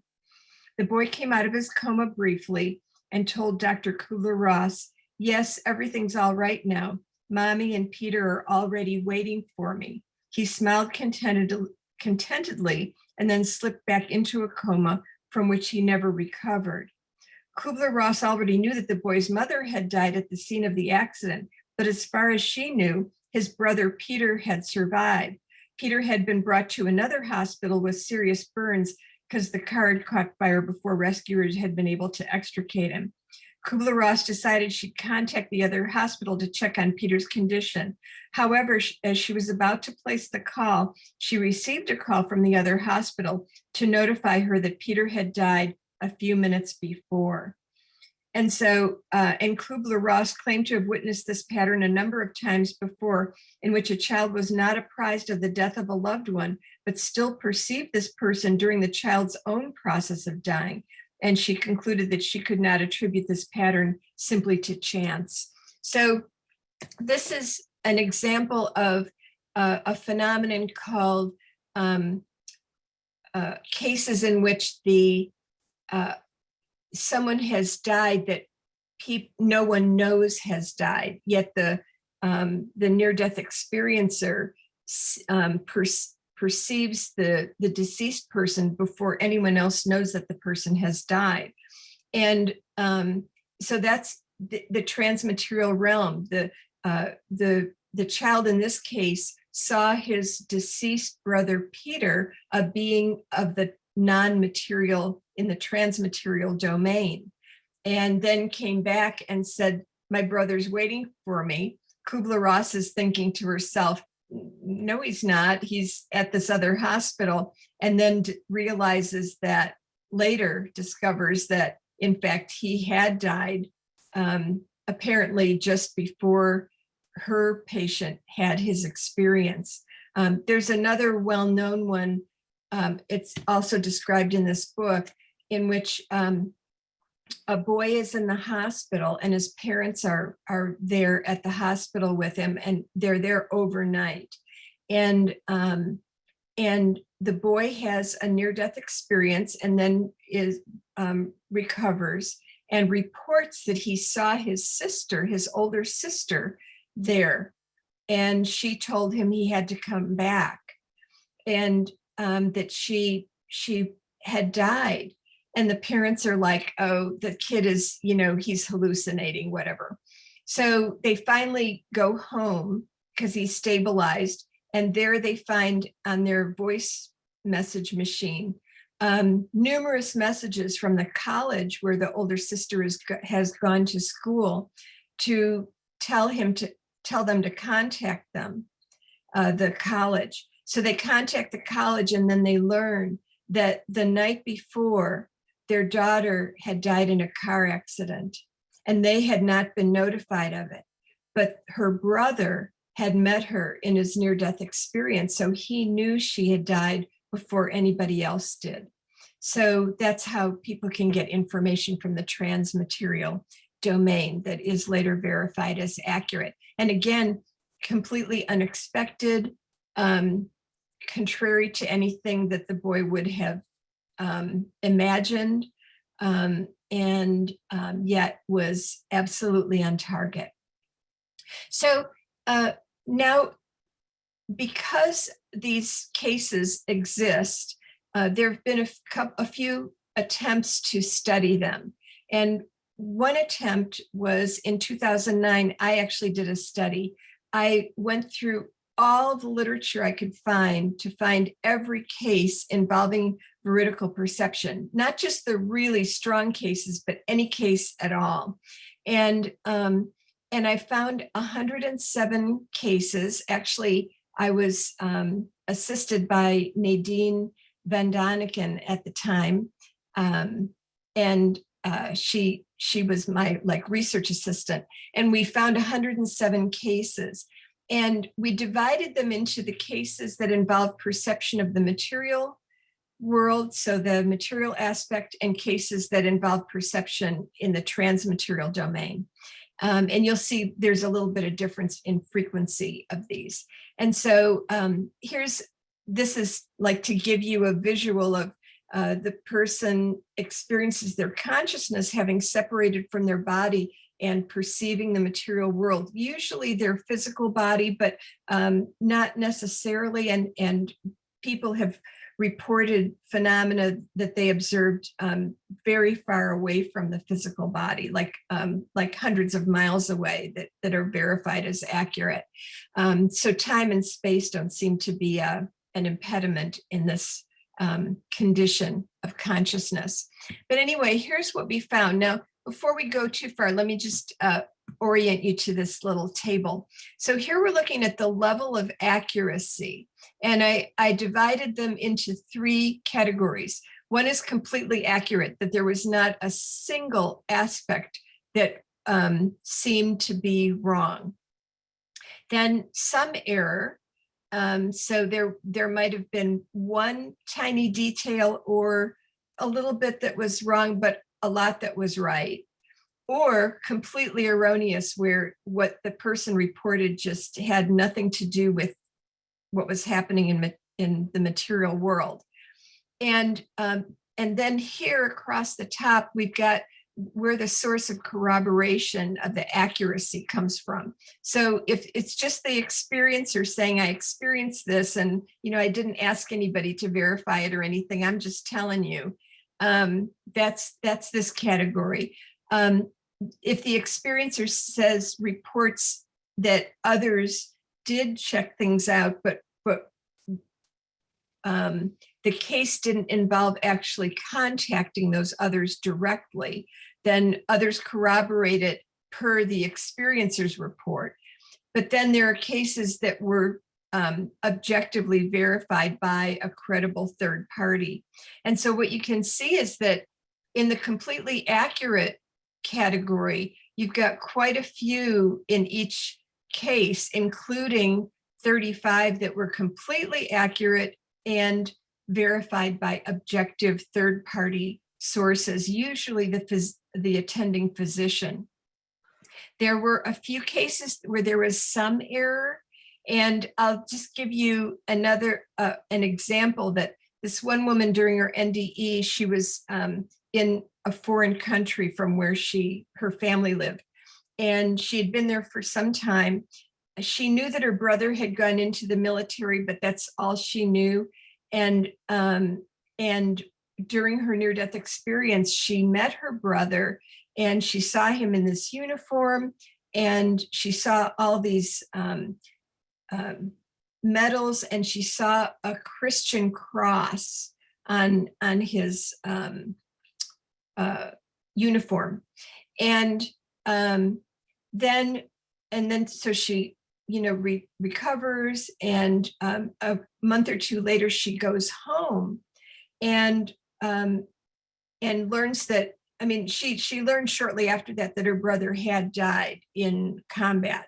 But then she goes home and she's with her parents, and are looking through stuff, and they come to this picture of her brother in his uniform, which she'd never seen before. And he looked exactly like he looked in the NDE, except where she had seen a Christian cross, there was actually just a different medal. So I counted, even though all that other stuff was correct, I counted it as some error. So I was very conservative. And even at that, you see that there are very few cases where there's some error, and only one where it was just completely wrong. And there is this phenomenon called anesthetic hallucination. And it's possible that that's what this was instead of an actual NDE. But it's kind of a relatively, well, it's a different phenomenon than a near-death experience. Okay, so then in things that involve the transmaterial domain, like meeting religious figures or spiritual entities, and that sort of thing. You see that there are a lot fewer overall, first of all, than material, which makes sense. And that, again, the predominant number is accurate, including 6 cases where there was objectively verified accuracy of what the person reported. And again, only 1 that involved completely erroneous content. So, so now sometimes people ask, well, what about the file drawer effect? Like, I got these cases by looking through the entire professional referee journal and book literature that I could find. And could it be that people only report the cases that are that show some accuracy? Well, first of all, we know that's not the case, because we did find some that showed inaccuracy, but they were very much outnumbered by the ones that are accurate. But could it be that people are more likely to report if there is accurate perception? Well, actually, there's a statistician named Jessica Utz who has examined this phenomenon of the file drawer effect. This is what it's called, the file drawer, because the assumption is that if the person reported something that wasn't accurate, that just gets filed away. It doesn't get reported in the literature. So it's called the file drawer effect. Well, she showed that the number that would have to have been filed away is so huge that it becomes highly improbable that that can explain why the cases that appear in the literature are so often reporting accurate perception. So it's a, and you know, the community of people who attend to this phenomenon is pretty small. So we would know, and if ever I heard a doctor say, yeah, I had a person who reported a near-death experience, but what they reported was completely different from what actually happened, you know, like while we were resuscitating them or something, I would say, write a letter to the editor, if nothing else, if not a case study for the Journal of Near-Death Studies, so we can get it on record, you know, that there was a, but people don't report that. I have to credit my colleague Bruce Grayson for finding this great quote that Charles Whitehead said in an article in the Journal of Consciousness Studies. He said, anomalies tend to get swept under the carpet until there are so many of them that the furniture starts to fall over. And that's what we have in the case of veridical perception of near-death experiences. Well, despite the fact that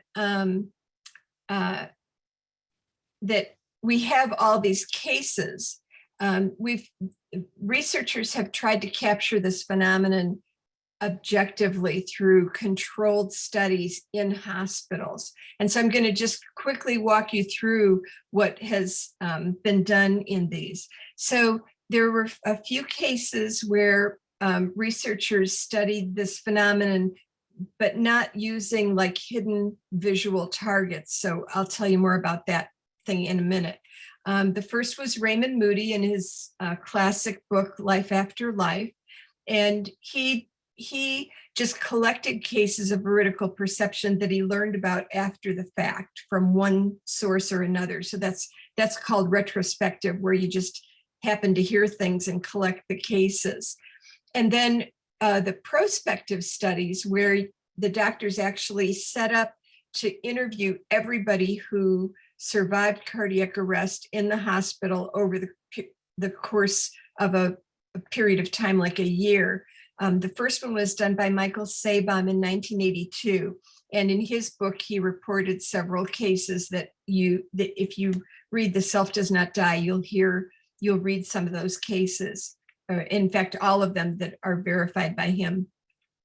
And in 2004 and 2006, Penny Sartori did a prospective study at her hospital. She's a doctor of nursing, and she did it at her hospital in Wales.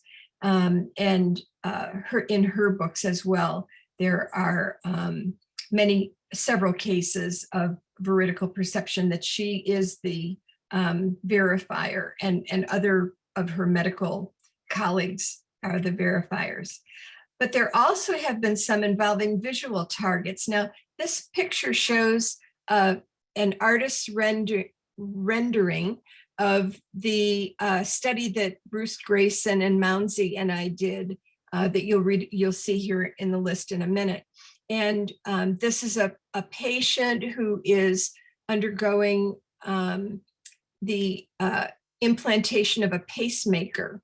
And as you can see, their eyes are taped shut, their head is hooded, and up here, up above, there's a visual target that is facing up. So it clearly can't be seen, from the floor or anywhere normally in the room, but it's facing up.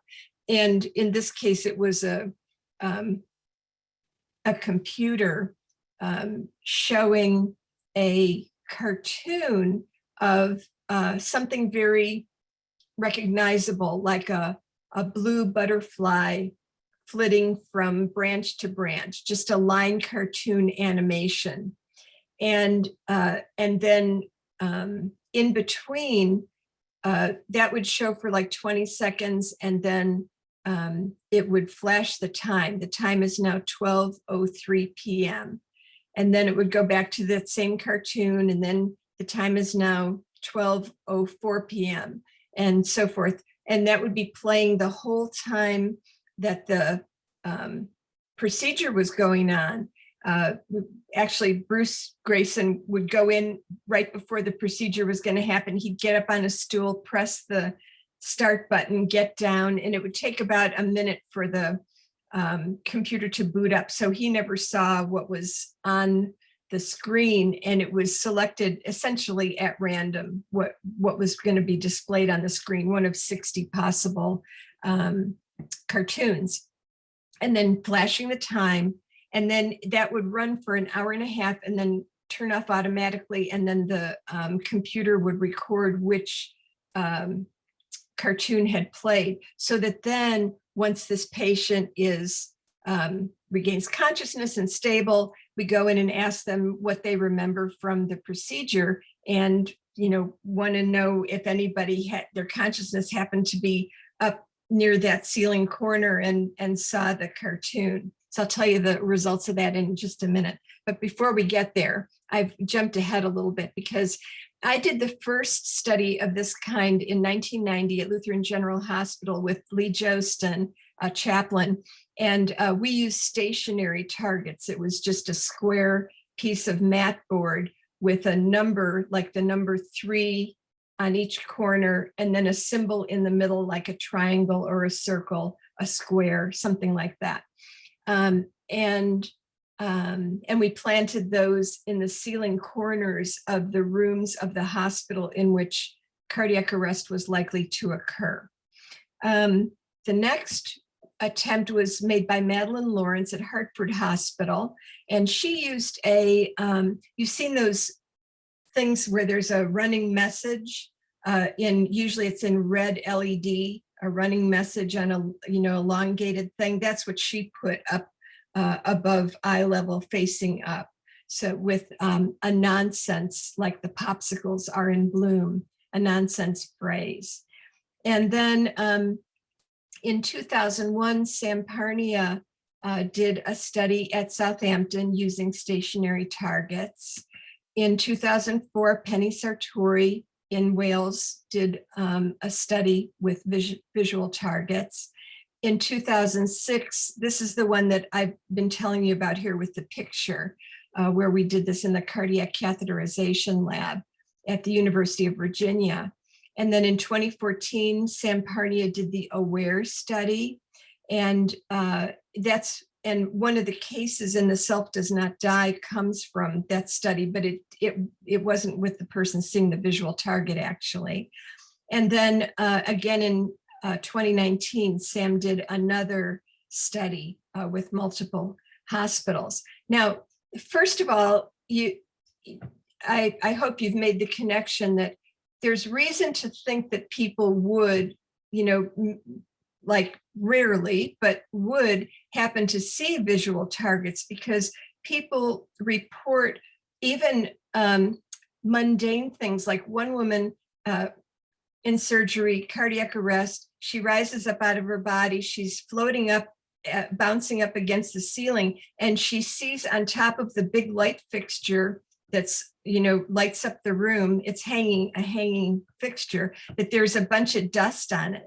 And she thinks to herself, this is supposed to be a sterile environment. I wonder if they have any idea how dirty this light fixture is. Now, you'd think if somebody's dying, they wouldn't be concerned about dust on a light fixture, but that's not unusual, that people notice things that are kind of irrelevant to the fact that they're dead right now, temporarily, fortunately.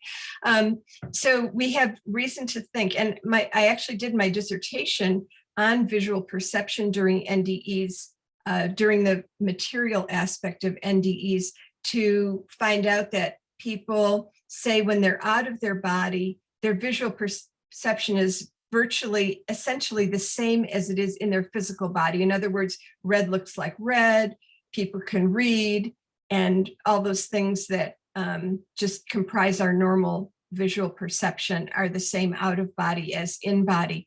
Although out of body, there's more, but that's in terms of doing this kind of research, we're just really concerned about whether things will look the way they would look physically. And the answer is yes, essentially they do. So the result of all this research is not a single case in which a near-death experiencer has seen the planted visual target. Now, there have been additional cases of veridical perception, but just not seeing the planted target. So the question is, why? Why have these studies failed? And I see three possible reasons. There might be more. One is that the visual, in most of the studies, if you just numbered the ones from the previous slide, 1 through 7, they use static visual targets. So it's just a thing that's sitting there. Like, why would the person notice a red card with the number 3 and a square on it? Like, why would they notice that? It would, not capture their attention. In many cases, there were small sample sizes, short-term investigations that just, it doesn't happen that often. So you've got to do long-term studies with large samples.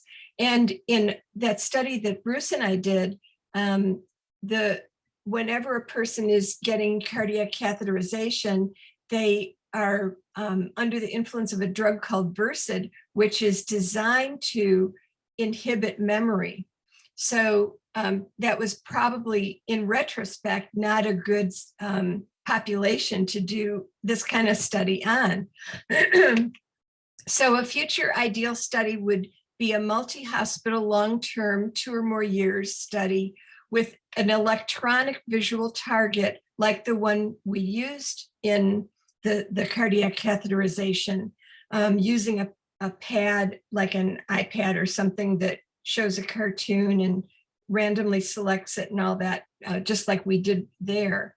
And it has movement that displays the time, because one of the questions is, how do we know for sure that the person is perceiving what they are at the particular time? Might they be creating this like through imagination before the experience, or creating a false memory after the experience? But if their hospital record shows that they were in cardiac arrest at 12:34 p.m., then, and they say that's what they were seeing on the screen, that would contribute to the verification.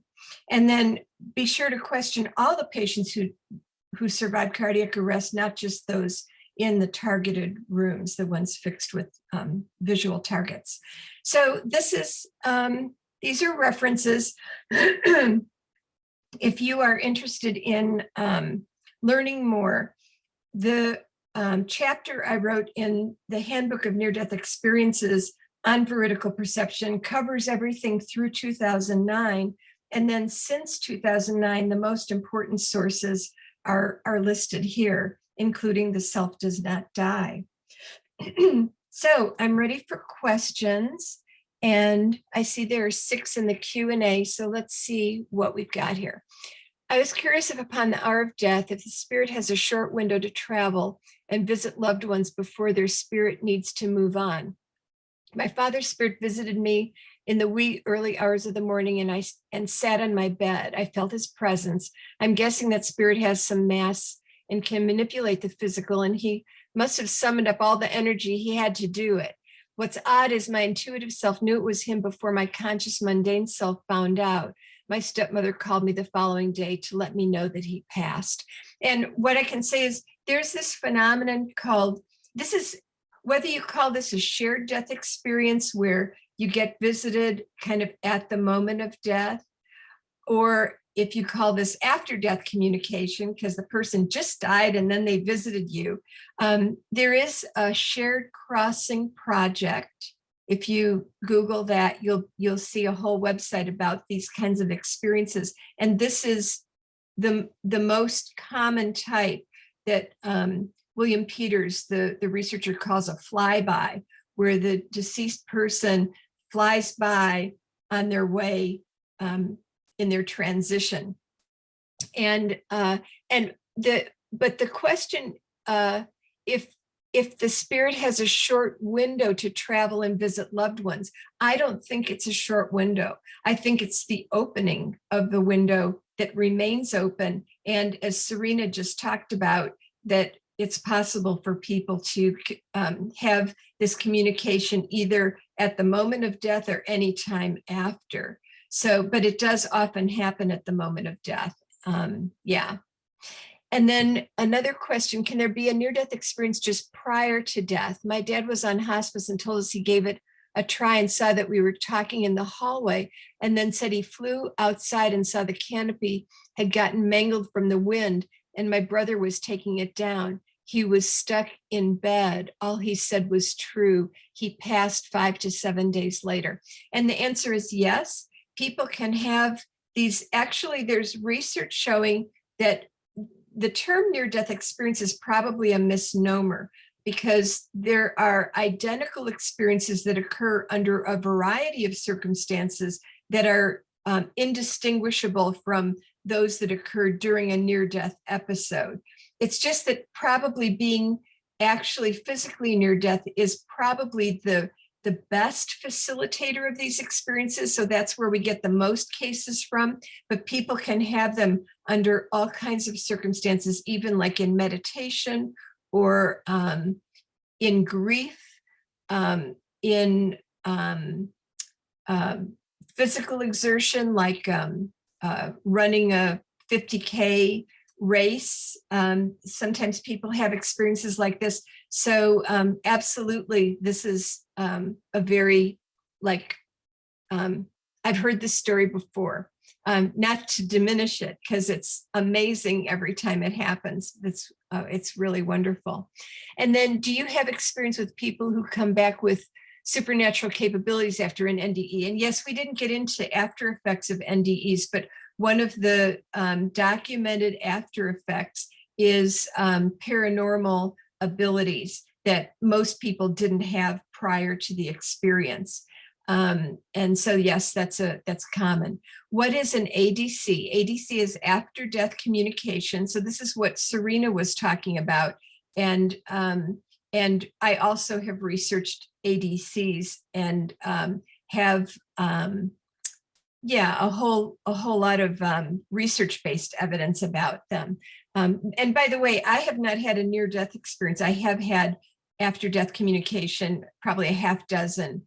And some cases, like one case like Serena, where my uncle appeared unexpectedly, uninvitedly, showed me something that he wanted me to call my aunt and tell her that he had shown me this. And when I did, to make a long story short, the last thing she said was, nothing you could have told me would convince me more that he's waiting for me.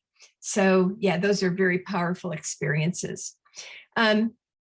Someone says, I experienced an NDE when I had my first child. We survived due to an energy that I'm guided to say were super sensible, higher dimensional energies of me and my son merging together to create an immense surge of energy that miraculously enabled him to be delivered. We had reached a point of no return during his birth, but we were not ready to go. I recall this powerful sensation as I do being out of body and viewing my body from above and to the right. Do you know of any research about NDEs during obstetric interventions? I now work with others that have experienced birth traumas, but these traumas are often underreported, overwritten by the sheer relief of surviving the experience. More and more people are now starting to talk about these birth-related NDEs. Absolutely.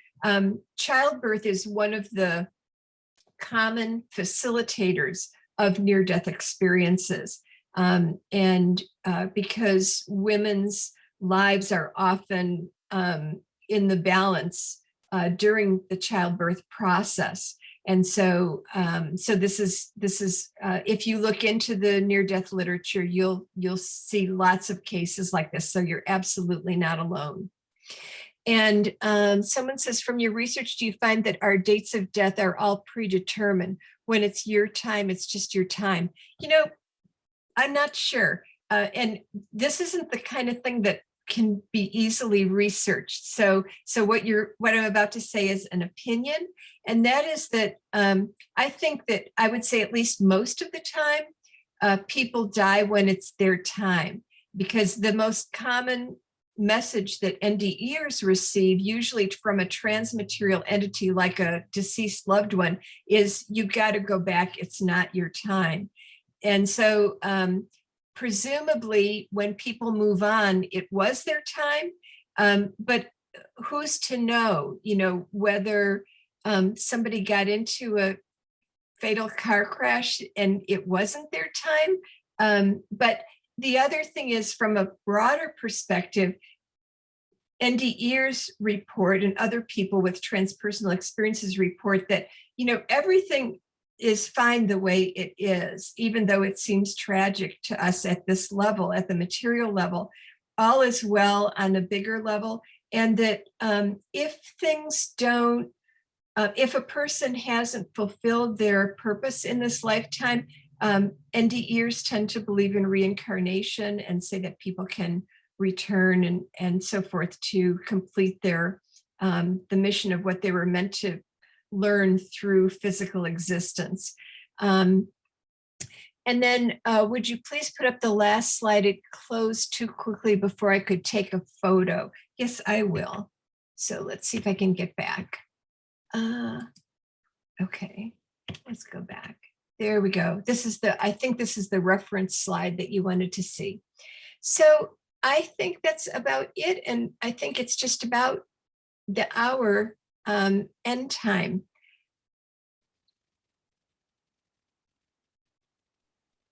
Amazing, Janice. Thank you so much for that incredible presentation. It's just really added another dynamic to this whole thing to really ground in the reality of this situation. Great. My pleasure. Thank you, Neil, for organizing this great event. Definitely appreciate you so much. Have a beautiful day. Thank you. Okay. Amazing, everybody. And I'm truly, just the last two presentations, I'm truly loving it. Just the energy that you guys are showing. And this is really a deep conversation, right? For people who have lost loved ones, or maybe know someone, or are in grief, having this realization and understanding that we're all interconnected, and that life goes on, that this illusion of this dimension and us, passing away and transitioning is pretty much just a part of the game of this matrix that we live within, this dimension. So understanding that we're always connected, I feel that eventually in our future, we're going to get to a point where we feel the connection when we transition, when someone transition, and we start celebrating transitioning rather than mourning it. When we feel that connection always, it's just a new chapter, a new experience in that soul's life. So thank you again so much, Jen. Let's move on here. And now I'm excited to bring on the next presenter, who I interviewed on Portal to Ascension. It's on youtube.com/portal2ascension if you want to take a look at that. Really incredible interview. And we just did a presentation with her a month and a half ago, called Dimensions. Actually, she'll have to remind me of the name. I completely forgot. But it was basically the reality of the understanding of other dimensions and shamanism, and many other topics were within that, as well as her story of how she even got into this awareness. And her name is Christine Clawley. I'm going to promote you to a panelist right now. And Christine is an NDE experiencer, counselor, and life coach who has worked in a variety of capacities, including providing counseling and support at community mental health centers, hospitals, prisons, inpatient eating disorder clinics, homeless shelters, and telephonic crisis support. She currently works in private practice and has a Jungian and depth-oriented practice that helps clients heal from traumatic experiences, as well as support individuals who have had near-death experiences or other spiritually transformative experiences. After overcoming the life-threatening necrotizing fasciitis at age 24, she embarked on a journey of healing and self-understanding through exploring various holistic techniques, including mindfulness practice, meditation, yoga, self-hypnosis, and indigenous healing modalities. Prior to contracting the illness, she received many dreams and messages that foreshadowed her illness. While spending nearly a month in medically induced coma, she had also had many dreams that mirrored what was happening to her on a physical, emotional, and spiritual level. Upon awaking from the coma, she experienced increased intuition, empathy, and increased frequency of lucid and precognitive dreams. These experiences have led her to research topics related to NDEs, precognition, consciousness, and non-ordinary reality. Hey, Christine, so good to see you again. Hi, Neil. So good to see you. Thank you so much for inviting us. Oh, definitely. Yeah. Thank you so much for being here. And as I've said multiple times, every time we connected, like I just felt a huge resonance with your energy, the way you convey it and everything. So I just appreciate you, and I'm excited to see what you have to share with us. Excellent. Thank you so much. And just want to thank everyone for being here, spending your Sunday with us. I feel so honored to be invited to this presentation or this conference to present. There's such quality individuals and their research, books, areas of focus. So I just feel so honored to be here. This is so exciting for me. And let me go ahead and share my presentation. So give me just one moment here.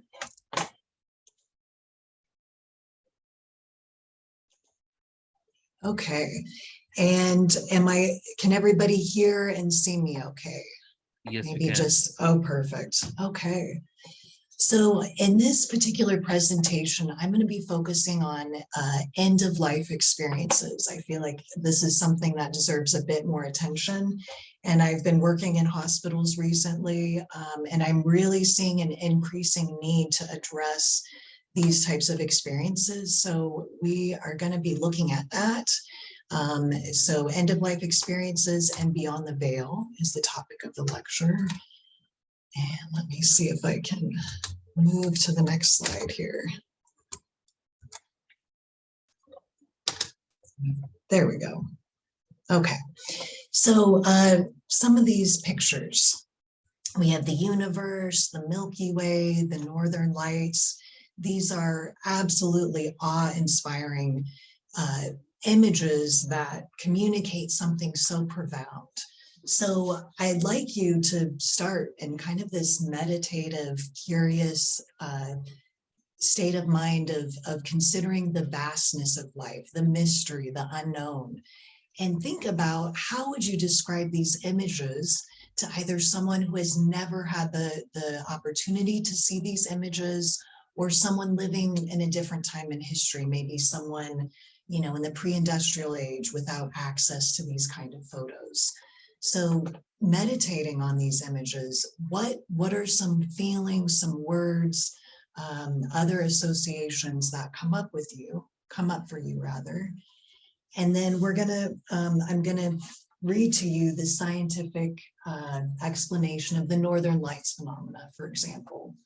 So the results of disturbances in the magnetosphere caused by solar winds, these disturbances alter the trajectories of charged particles in the magnetospheric plasma. These particles, mainly electrons and protons, precipitate into the upper atmosphere, thermosphere, exosphere. The resulting ionization and excitation of atmospheric constituents emit lights of varying color and complexity. So with that description, it's definitely useful in some ways, but what does that tell us? So I want to bring up this point that, you know, science is this, has many, many benefits. We've advanced tremendously, but it has become, in a way, a new religion. There is dogma within the field of science. And so the scientific method, which is, again, very, very valuable, involves formulating a question, a hypothesis, performing tests, experiments, retesting, interpreting results, and then ultimately this should predict an outcome that can be analyzed and replicated. But there are limits. So if something cannot be tested, if something is not easily quantifiable or described, does that mean it doesn't exist or isn't meaningful? Can we misinterpret information? Do we have, you know, assumptions, prejudices, and dogmas built into the field of science, or the kind of questions we ask? So for instance, individuals, organizations often have their own personal or collective agendas, beliefs, feelings, unconscious motivations, which absolutely does influence the types of questions we ask, and also determines what we can and cannot accept as reality. So another interesting point on this topic is, I found this statistic interesting, that between 33 and 50% of all scientific discoveries are just stumbled upon rather than consciously sought out. So myself being a Jungian psychotherapist, this really shows, you know, are there other larger forces at work? Is the unconscious motivating us? Perhaps, you know, feeling the irrational, the mysterious, that which is beyond us really has more influence and power over our life than we might think. So I'm going to read one more quote on this point from Nietzsche, one of my favorite philosophers. And on this point, he says, "Do we really want to demote existence in this way to an exercise in arithmetic and indoor diversion for mathematicians? Above all, one shouldn't want to strip it of its ambiguous character. That, gentlemen, is what good taste demands above all else, the taste of reverence for everything that lies beyond your horizon. That the only rightful interpretation of the world should be one to which you have a right, one by which you can do research and go on scientifically in your sense of the term, you really mean mechanistically, one that permits counting, calculating, weighing, seeing, grasping, and nothing else. That is a crudity and naivety, assuming that it is not a mental illness, an idiocy. Would it not be quite probable, conversely, that precisely the most superficial and external aspect of existence, what is apparent, its skin, its sensualization, would be grasped first and might be the only thing that let itself be grasped? Thus, a scientific interpretation of the world as you understand it might still be one of the stupidest of all possible interpretations of the world, one that is most lacking in significance. This to ear and conscience of the Mr. Mechanic, who nowadays likes to pass as a philosopher and insists that mechanics is the doctrine of the first and final laws on which existence may be built on a ground floor. That an essentially mechanistic worldview would be essentially a meaningless world. Suppose one judged the value of a piece of music according to how much it could be counted, calculated, and expressed in formulas. How absurd would a scientific evaluation of music be? What one would have comprehended, understood, or recognized? Nothing, really nothing of what is music in it. So again, thinking about, you know, this topic of meaning and life. And yes, science can be valuable, instrumental, but we have to, you know, begin to see the larger picture here. So with that being said, we are going to be looking at these experiences that are taboo in mainstream medicine, even psychology. So, you know, one of my goals, and I believe other presenters here, is to change the culture and begin to create a space where people can talk about these extremely valuable, life-changing experiences. So common themes with this end-of-life experience or deathbed phenomena are deathbed visions of angel spirits, deceased loved ones, music, smells, light seen at the time of death, powerful dreams involving deceased family members, even pets that have helped the person let go, deathbed coincidences and synchronicity. I'll share my own as well. Visions of the spirit leaving the body. So these are profound experiences. And, you know, just like Jan was saying, it's unfair to just sweep this under the rug because it makes us feel uncomfortable, or we don't know how to properly categorize it within the theories of reality that we've created. So here's a quote from one of the research studies that we'll be looking at later. Transpersonal end-of-life experiences possess otherworldly or transcendent qualities that cannot easily be explained by this pathological process of dying.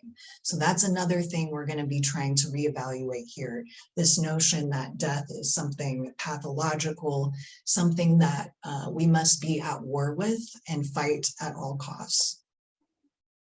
So this is just a nice quote from Black Elk, Sioux Medicine Man. So sometimes dreams are wiser than waking. So this idea that we can get really profound, meaningful kinds of information through other means, through either dreams, waking visions, synchronicity, symbols, coincidences. So, but to satisfy your rational left brain mind, first, we are going to look at some of the studies that are out there that have been done examining these end-of-life experiences. So this particular study, which is Comfort for the Dying, 5-year retrospective and 1-year prospective study of end-of-life experiences, looks at the caregiver professional experiences. And you can see that caregivers or professionals have reported 62% of having profound dreams. They've also reported that they hear accounts of other patients having vivid dreams. That's 41%. Imagine if there was less of a stigma and taboo, I imagine that this number might be even double what that is if individuals felt comfortable talking to professionals in the medical or psychology field about these experiences. There's also this trend towards patients wanting to heal and mend family rifts, 68%, which again is very meaningful, very interesting. And this is a little bit, again, difficult to categorize, but end-of-life experiences that were intensely subjective, but held profound personal meaning for the dying person. So 70%, that's a huge number. And again, how you know, that's a very loose categorization, and I will share some of my own experiences and some of clients a little bit later. But that's very meaningful. That's very important, and data that the medical field, hospitals should not be ignoring. So, and then lastly, reported that they agreed end-of-life experiences offered spiritual comfort to the patient. 92% of caregivers are professionals, yet there's an incredible lack of acknowledgement, you know, within the hospital systems as a whole and within hospice. So there's a lack of training. There's, again, still this stigma, this taboo.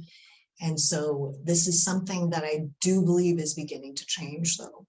So one helpful quote here: the death of a patient and the grief of relatives is part of a general practice experience. In our survey, we found many people who had witnessed or experienced these end-of-life phenomena felt uncomfortable about discussing them with their doctor.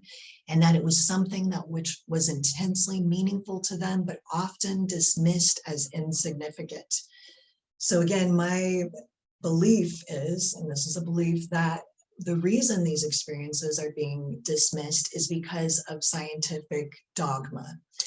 So this is one that the evidence is here, and Jan presented a lot of evidence as well. There's so much evidence out there, yet it's still being dismissed, minimized, and you know, this hopefully will change.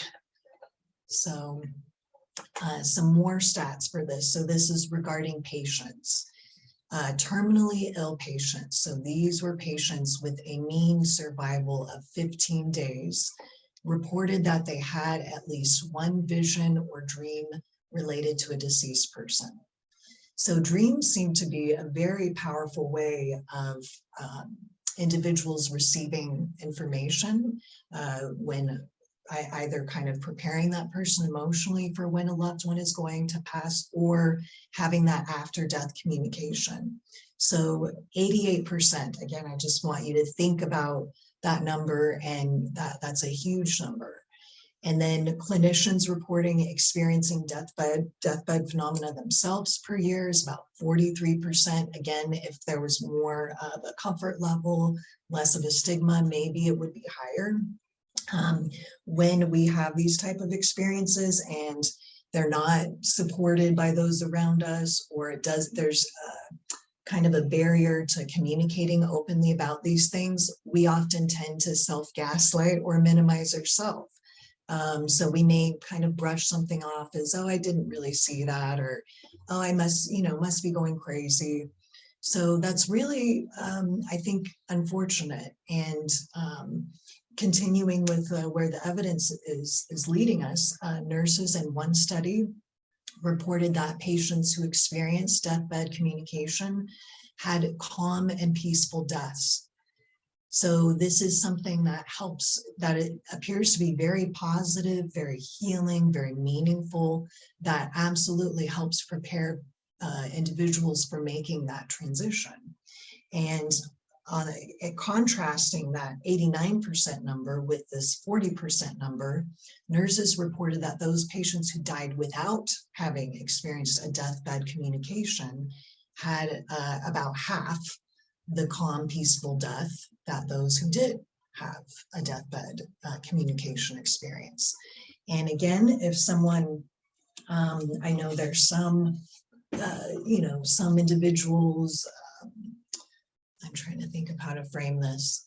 I guess what I'm wanting to say here is, if someone has a lot of fear around deathbed communication or having these type of experiences, we might even censor ourselves from having those experiences. We might shut ourselves off from having a profound experience like that. So there's a ripple effect with these experiences. And again, being able to accept that they're real, they exist, and they can be very healing. So another researcher, Carla Wills Brandon, collected 2,000 accounts of deathbed visions for 15 years. And this is fascinating, discovered that experiencers have similar deathbed visions that are similar across cultural, sexual, religious, and social boundaries.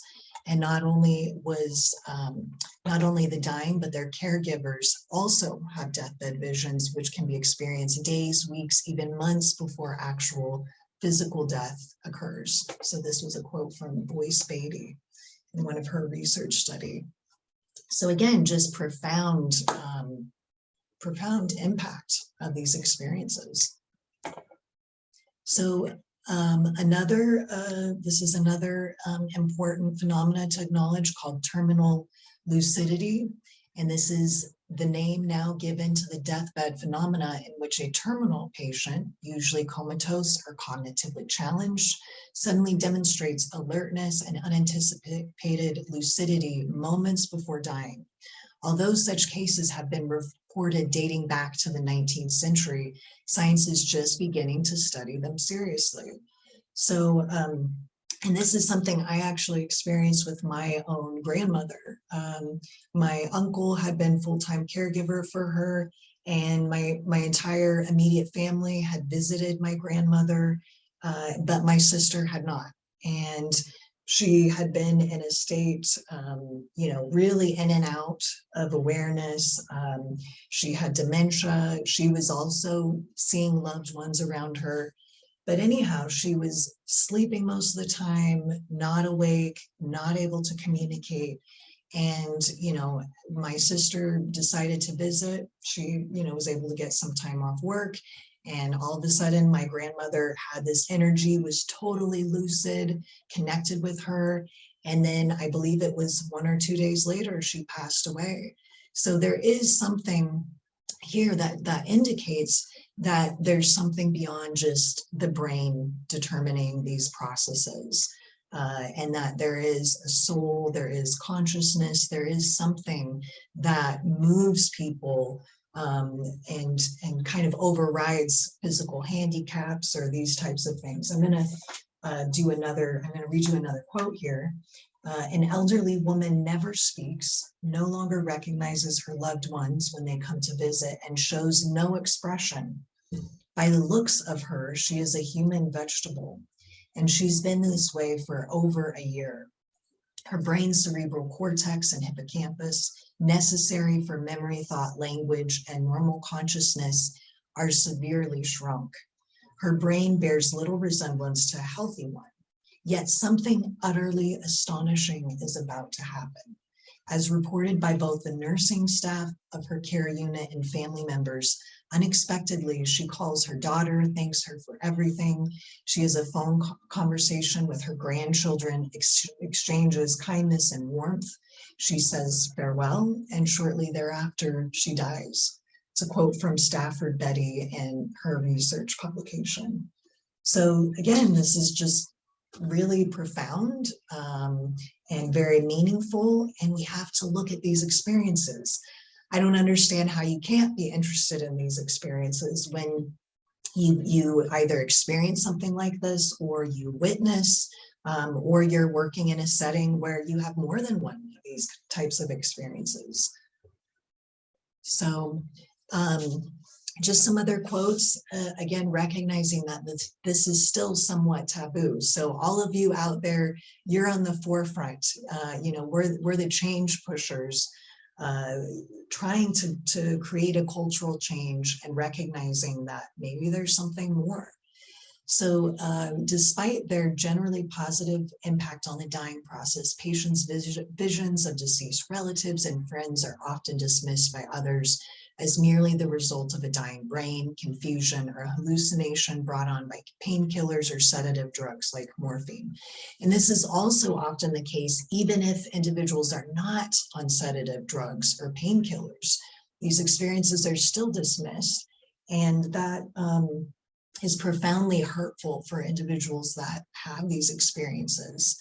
So some patients are reluctant to talk about their dreams and visions with their family members or healthcare providers for fear of being ridiculed or thought of as crazy. And then some healthcare providers often avoid the topic or at a loss of how to deal with these experiences that are beyond their understanding or comfort level. So there really is not only a lack of acknowledgement, but there's very little training. And this is something, again, that we need to work towards changing, because this is a very important part of one's lifespan, how one goes about dying with dignity and in an artful way. So these quotes are from the Hospice Palliative Care Volunteers' Experience with Unusual End-of-Life Phenomena by Stephen Claxon Oldfield and Alexi Dunnett. So again, there are people doing research on this, but it's just not impacting the mainstream and the medical establishment quick enough. Okay, so this is another belief that I feel is impacting the way not only we live our life, but medicine, healthcare fields. So we often view death as something to be conquered. There's a wonderful movie, if any of you have seen it, if you haven't seen it, I encourage you to see it. It's called The Fountain. And it deals with the theme of the movie is this medical researcher is losing his wife to cancer, and he's also searching for a cure. But through watching the process of his wife succumb to cancer, he goes through this spiritual transformation, and he comes to terms with, this process of death. And, I would also argue that witnessing and staying present for someone going through this process is so emotional and challenging, but it is life transforming for that person being there and witnessing it, because it forces one to consider one's own mortality and think about what's really important in life. It can be a type of meditation to actually live with that reality on a daily basis that, we are here in this realm for a certain time. And, we do have to shed the body. We do have to let go. I think our society and culture, would be much, much different and healthier if we were to have a space to talk about these kinds of experiences and honor them. So there is a denial of the natural cycles of life, decay, and death. Death is often seen, in Western society, we often have this linear perspective of time, and many other cultures had more of a cyclical version of time, Eastern cultures as well as indigenous cultures. And so death can also be seen as a rebirth as well. So it, just like Neil was saying, it doesn't have to be viewed as something that is, just awful and traumatic. It could be a type of celebration if that person is, letting go of their lessons in this realm or in this life and moving on to a space that is without, the suffering that we experience here. So attempts to prolong life at all costs. This is something, I've witnessed with loved ones, and absolutely in supporting others who have loved ones who are struggling with terminal illnesses. So there's often, the medical field will offer treatment after treatment after treatment, even knowing that the prognosis is not good and that the quality of life may be severely damaged and that person may be suffering more. And so it does deprive the individual of making that choice on their own, because there is so much pressure, I would argue. So we value the length of life, the quantity, the time left, rather than looking at the quality of, how one is spending their last days. And that is very important. If one's time is limited, it's important that that person's decisions and choices be honored. So often this pressures patients and loved ones to keep fighting, even when it's not that patient's wish to do so. And then it reinforces this taboo against acknowledging that death and dying is going to happen.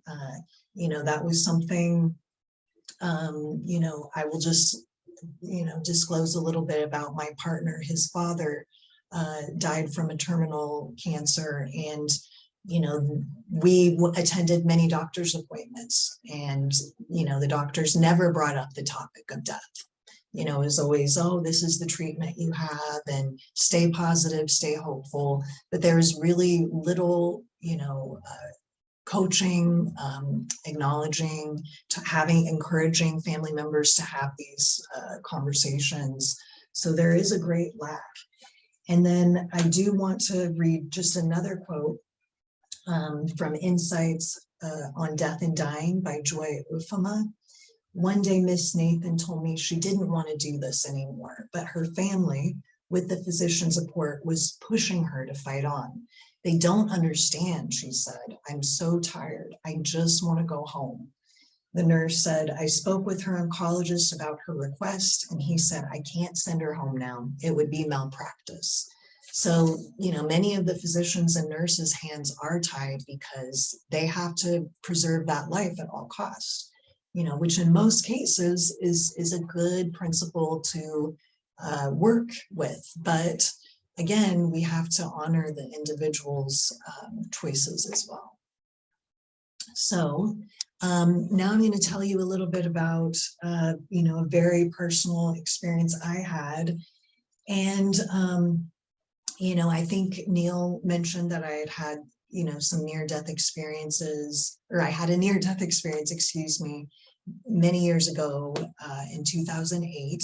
And after that experience, I began having incredibly vivid, lucid, spiritual dreams, precognitive dreams. And I've learned to accept and come to terms with that. And this experience of a dear friend's passing was also very, very profound for me, even though I'd had many other precognitive dreams. You know, when it involves someone's death, that leaves an impact. So I was actually completing my master's degree at Pacifica, you know, studying Jungian psychology. And my best friend in the program was an older woman, and we studied together. We, you know, really connected. She was just an amazing person, full of life, you know, curious, an incredible mentor.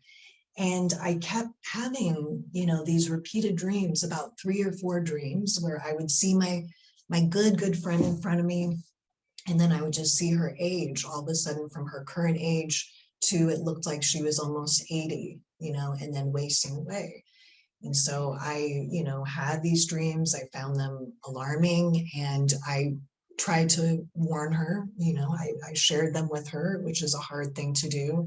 I think you should go to the doctor, you know, get this checked out, or, you know, see if your health is okay. But they found, you know, nothing. And then towards the end, when we finally graduated from a 2.5-year program, a lot of work. We both worked full time. And she ended up in the hospital with severe uterine cancer, which had spread all throughout her body. And I was so devastated because I had to move during this time from California back to Colorado. And I had been spending a lot of time in the hospital with her, sitting with her. And I was just crushed that I had to leave. I didn't want to leave my friend, who had no other immediate, you know, she didn't have children, she didn't have a spouse, and she didn't have too many family members that were present. So one night I had a dream, a very vivid dream with my friend, and I went to go visit her in the hospital, and I, you know, said, hey, let's go. You don't have to stay here anymore. Let's go have some fun. And we went driving, you know, up the coast, went to her favorite beach. And that's where I just, I broke down crying, because I was aware in this dream, and I said, you know, I love you so much. You have been such a good friend. I will never forget you. But I also don't want to hold on to you. And it's okay if you leave. It's okay if you don't return to that hospital. So sure enough, you know, I had this experience. We embraced. It was very powerful. And she left. It was like she flew off into the universe. And the profound thing, that dream was profound. But then, you know, beyond that, I woke up from that dream. I called the person who was there with her, another friend, and I said, you know, has she passed? I just had this really profound dream, you know, that she left. And sure enough, my friend said yes, you know, she just passed away. Which, you know, was unbelievable to know that that could have been a shared death experience. And then this is another little detail. I'm a believer in, you know, synchronicity in the universe speaking to you, but after receiving that information, to top it all off, I was driving, and the car in front of me had her last name, which is a very unique name, on the license plate, you know, as I was kind of, you know, recovering and processing this incident. So that, you know, I don't know how you could quantify or study an experience like that, but it was profound. It was very meaningful to me. And I will share another experience I had, you know, keeping the details anonymous. I used to be a hospital evaluator. So when individuals have either attempted suicide, they're about to attempt suicide, or they're, needing to be in inpatient hospitalization, I would go into the ER and evaluate these individuals. So I worked the night shift, and oftentimes I was sleep deprived, and I tried to be sleeping at home on my shift until I got called out. And I was sleeping, but internally I could hear this voice and feel this male presence in my room, chanting this name, which was a very unusual name. I won't share it with you, but it's a name I've only heard about once in my life before. And I could just feel this frantic energy pacing back and forth and just chanting this name over and over. And I just went, oh my gosh, I don't know what this is. Am I losing my mind? But sure enough, I kind of took note of that name. Half hour later, I get a call from a navigator. You need to go evaluate this young teenage girl with the same name at this hospital. So I have this very serious feeling with me all the way, in the car as I'm driving to the hospital. And I just, I don't know what kind of situation I'm walking into, which is very common, but I just have this feeling, that I need to pay particular attention to this case. And so this was a young girl who had just had a pretty serious attempt, very serious attempt. And, she was not living in a safe home environment. It was an emotionally and physically abusive environment that she was in. She had only been there a few weeks. And in this evaluation, she began to tell me my father was just murdered last week. He was the only one who protected me. And, I'm very scared. She didn't really begin to open up to the abuse until another family member came to pick her up. I evaluated her.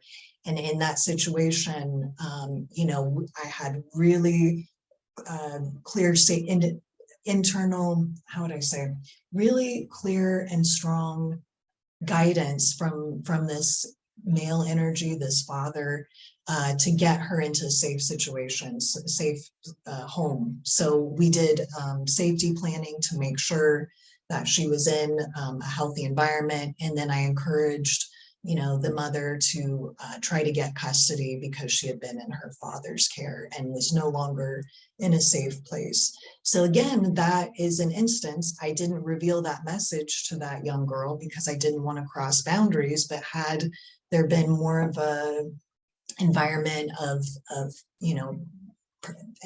being able to openly talk about these things, I would have shared that with her. It could have been profoundly healing.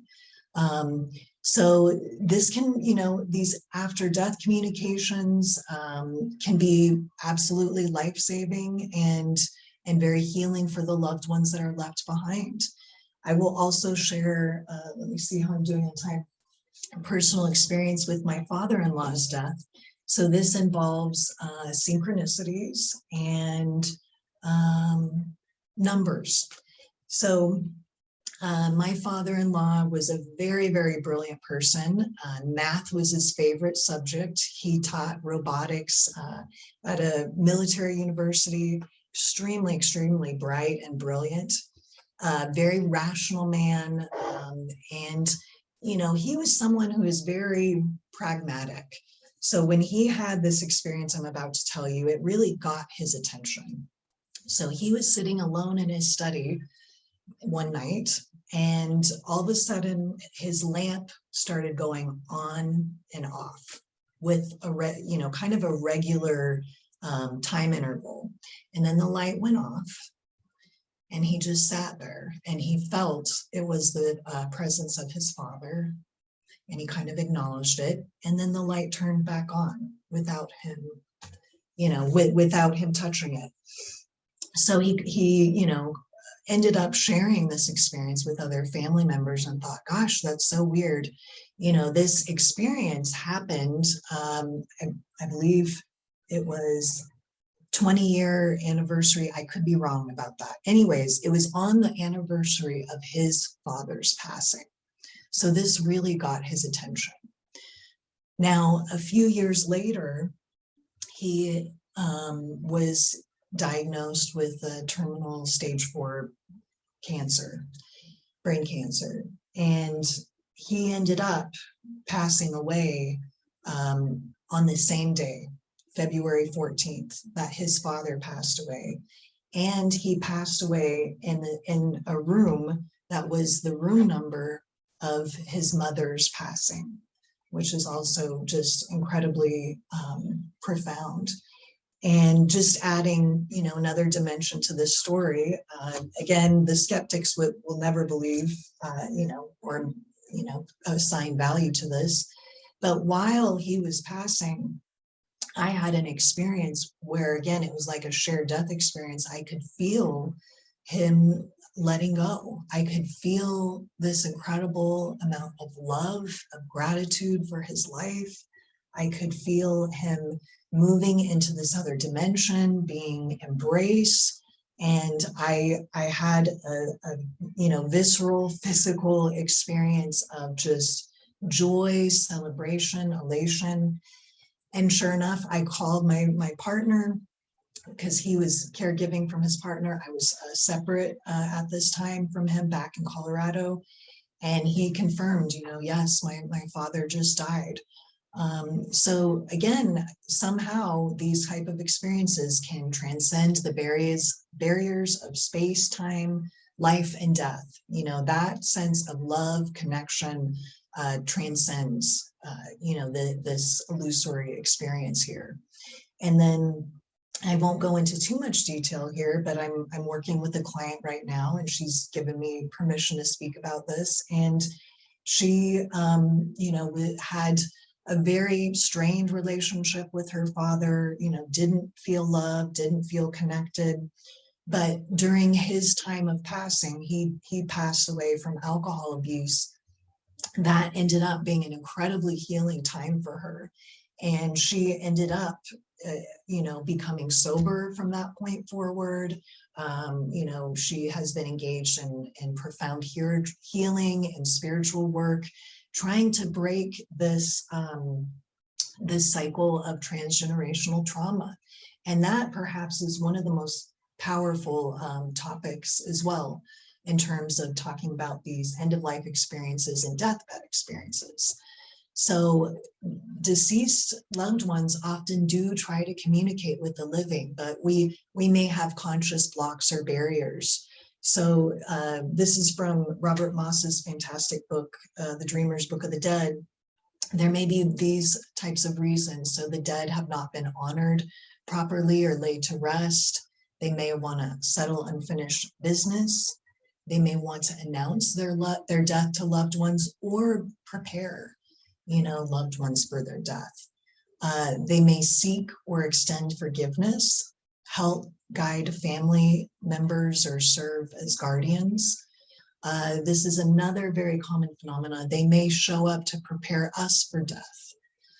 They may also want to pass on a message, show us their realm, or give us hope. And then other individuals that are not related to us, individuals we may have creative affinities with or spiritual affinities with, may visit us as teachers. And then loved ones might also warn us of death or health warnings.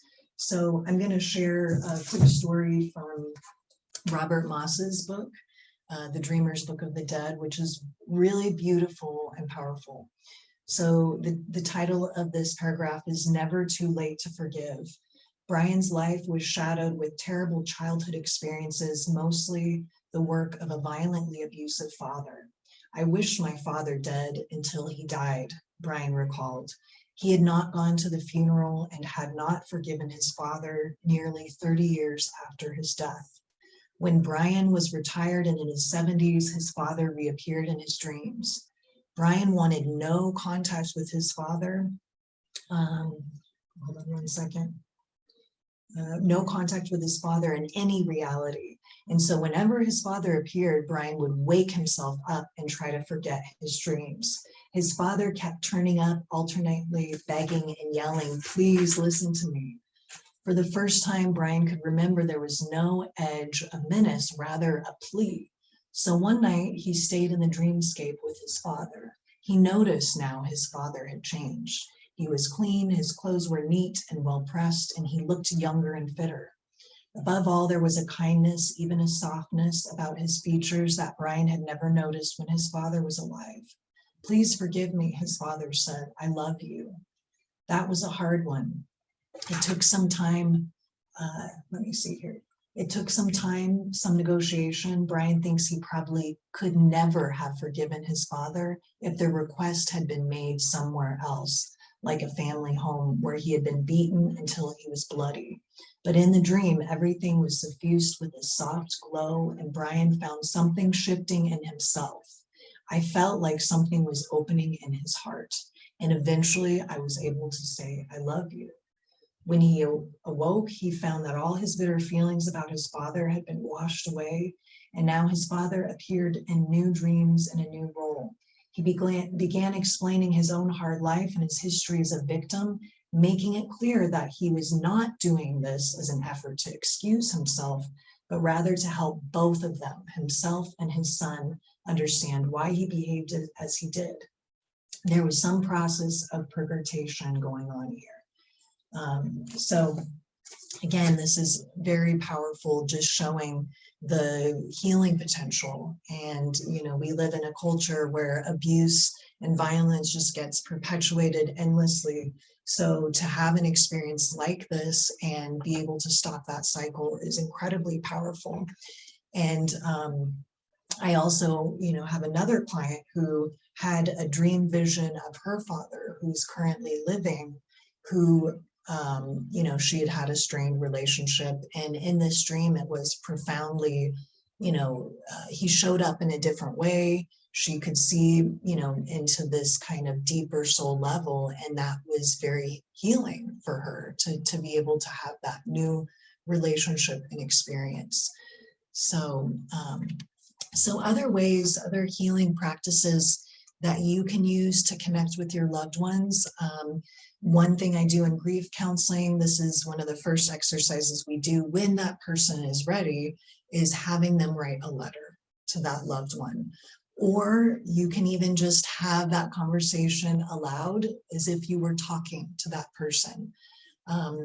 So you may feel funny doing it, but again, it can be really healing, just trying to keep that connection there, because, you know, in this physical reality, we are reinforced, this is all there is, there's nothing more, but, you know, you are still connected to your loved ones.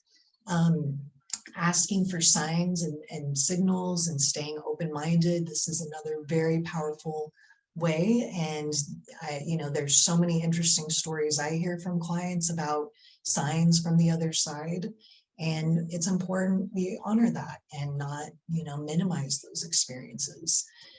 Dreams are one of the most powerful ways to connect with loved ones. You know, our rational mind, our ego identity kind of drops, and we're able to be more receptive to these encounters. Shamanic journeying is another method, and you can go into that with intention.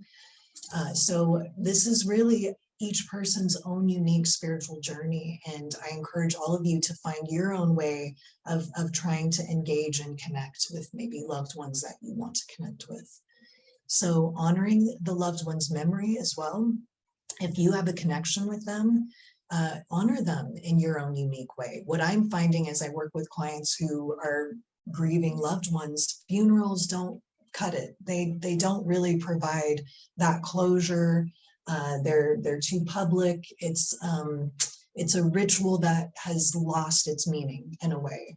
And then in addition to that, you know, individuals are not given enough time to grieve. People are expected to go back to work right away. There's not a lot of sensitivity to that in our society. Your values shift, your relationship to God or your spirituality changes. People often question, you know, their faith. So, you know, just honoring your loved one in the way that you need, and yeah, not giving into the pressures of others or society at large. And then practicing active remembering. initially after the passing, there's so many memories, it's all we can think about. But as one begins to heal, it can become a really beautiful way to engage in actively recalling the memory, the life of that person, looking at photos, recognizing the way in which that person lives on in you and your beliefs and your actions and your skills and your talent. Journaling, engaging in creative expressions that are right brain based can help open you up to that which is beyond space and time. And then again, not being afraid to ask for help or share your feelings. We are trying to break this taboo in our culture and talk about these things because it does matter and it is meaningful. And so I think that concludes, I think I finished a little early, actually, the presentation. So I would love to, answer some questions. I'm going to just look through the chat first. I see there's maybe one Q&A. Actually, I'll address that first. So can animals sense the presence of spirits, especially in situations where there is a person in the room who is dying? My friend and building manager was dying from cancer and was brought home to spend his final days. I was notified that in his time of passing was at hand, and so I got to his apartment to pay my respects to him. He was under pain medication and was in and out of consciousness. In the apartment was his girlfriend and her family and the family dog. During my time in the apartment, I noticed the dog pacing back and forth and going to the doors of the apartment as if the dog sensed someone was outside. I opened the door to look there and there was no one visibly there. I started thinking about Mike and how there's an element of death associated with our building. Mike had a friend named Patrick who passed away and also had ties with the building that Mike managed and lived in. To this day, I am thoroughly convinced Patrick was at the door to help cross Mike over. Sometime after I left Mike, he passed away. Beautiful. Thank you so much for sharing that story. And I do think animals have increased sensitivity. They don't have the blocks and barriers that we have when something profound is happening. There's usually a lot of fear associated with death and dying. And so animals are in the moment, so many of them are unconditionally loving. And when I was having my own near-death experience, my cat would lay with me 24/7, would not leave, knew something was severely wrong. And that was such a profound, special connection to me. So animals are very, very important in looking at this big picture of, death and dying and the afterlife.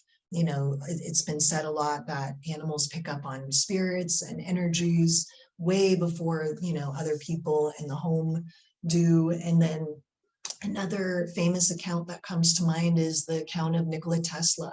He had this special connection with pigeons. And when he passed away, right before he passed away, I believe it was, his favorite pigeon had died. And he looked at this, as this kind of an omen.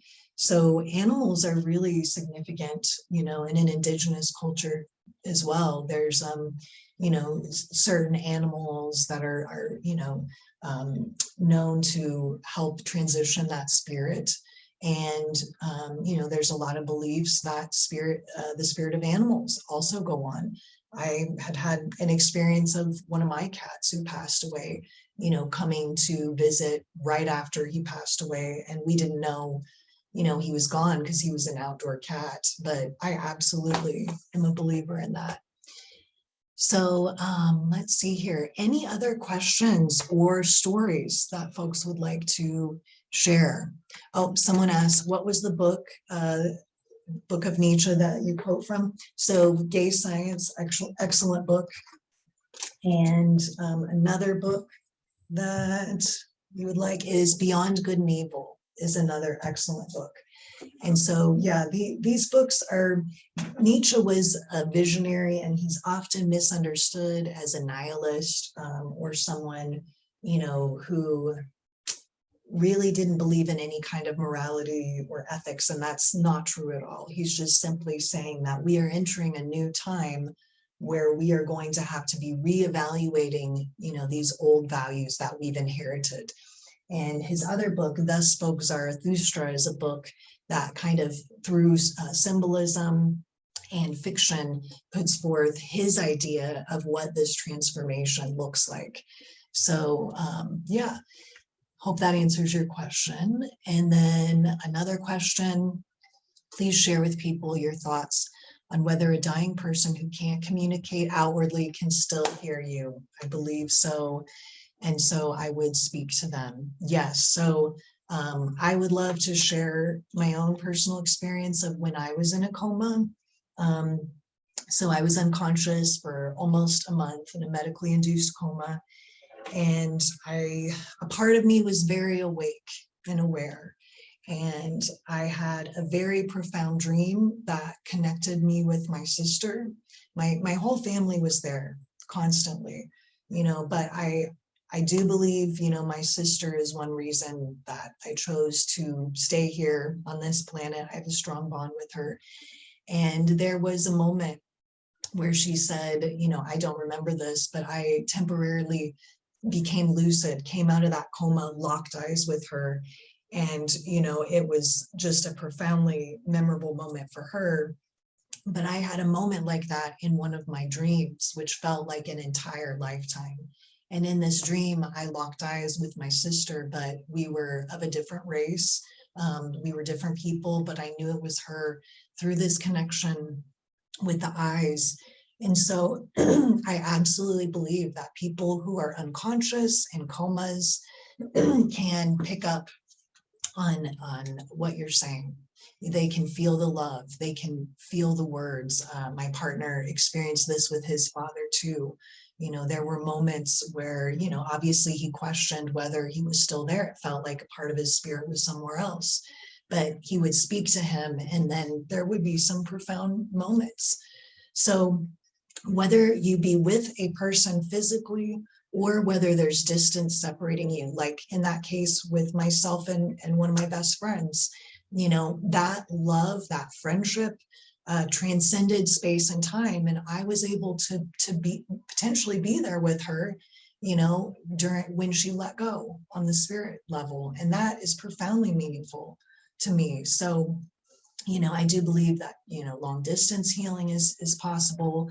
Prayer, positive intention, these are things that do matter. And, you know, we are finally getting the studies and the science to begin to back up some of these things. So let's see, other questions. What Jungian tools can we use to remove our blocks or filters? So, oh God, goodness, there are so many. Automatic writing, I think, is a really powerful tool. So there's a book called The Artist's Way, which I also recommend. And that's for unblocking unblocking creative blocks. A lot of us grew up in this society where we're supposed to compete, we're compared with our peers, and that blocks that creative spirit and drive. And so this book says, you know, at least 10 minutes a day, maybe 20 minutes, just begin to write down all your thoughts, stream of consciousness, don't filter. It doesn't even have to make sense, and just allow that to be released. So, you know, Jungian psychology talks about there's this divide often between the persona, which is this mask, this social identity we wear out in the world that has benefits, right? We have to have ego identities to exist. But the more we try to conform or we mistake that mask for the real self, there becomes this rift between the conscious and unconscious. And the unconscious begins to speak more loudly the more we suppress it through accidents, through dreams, self-sabotage.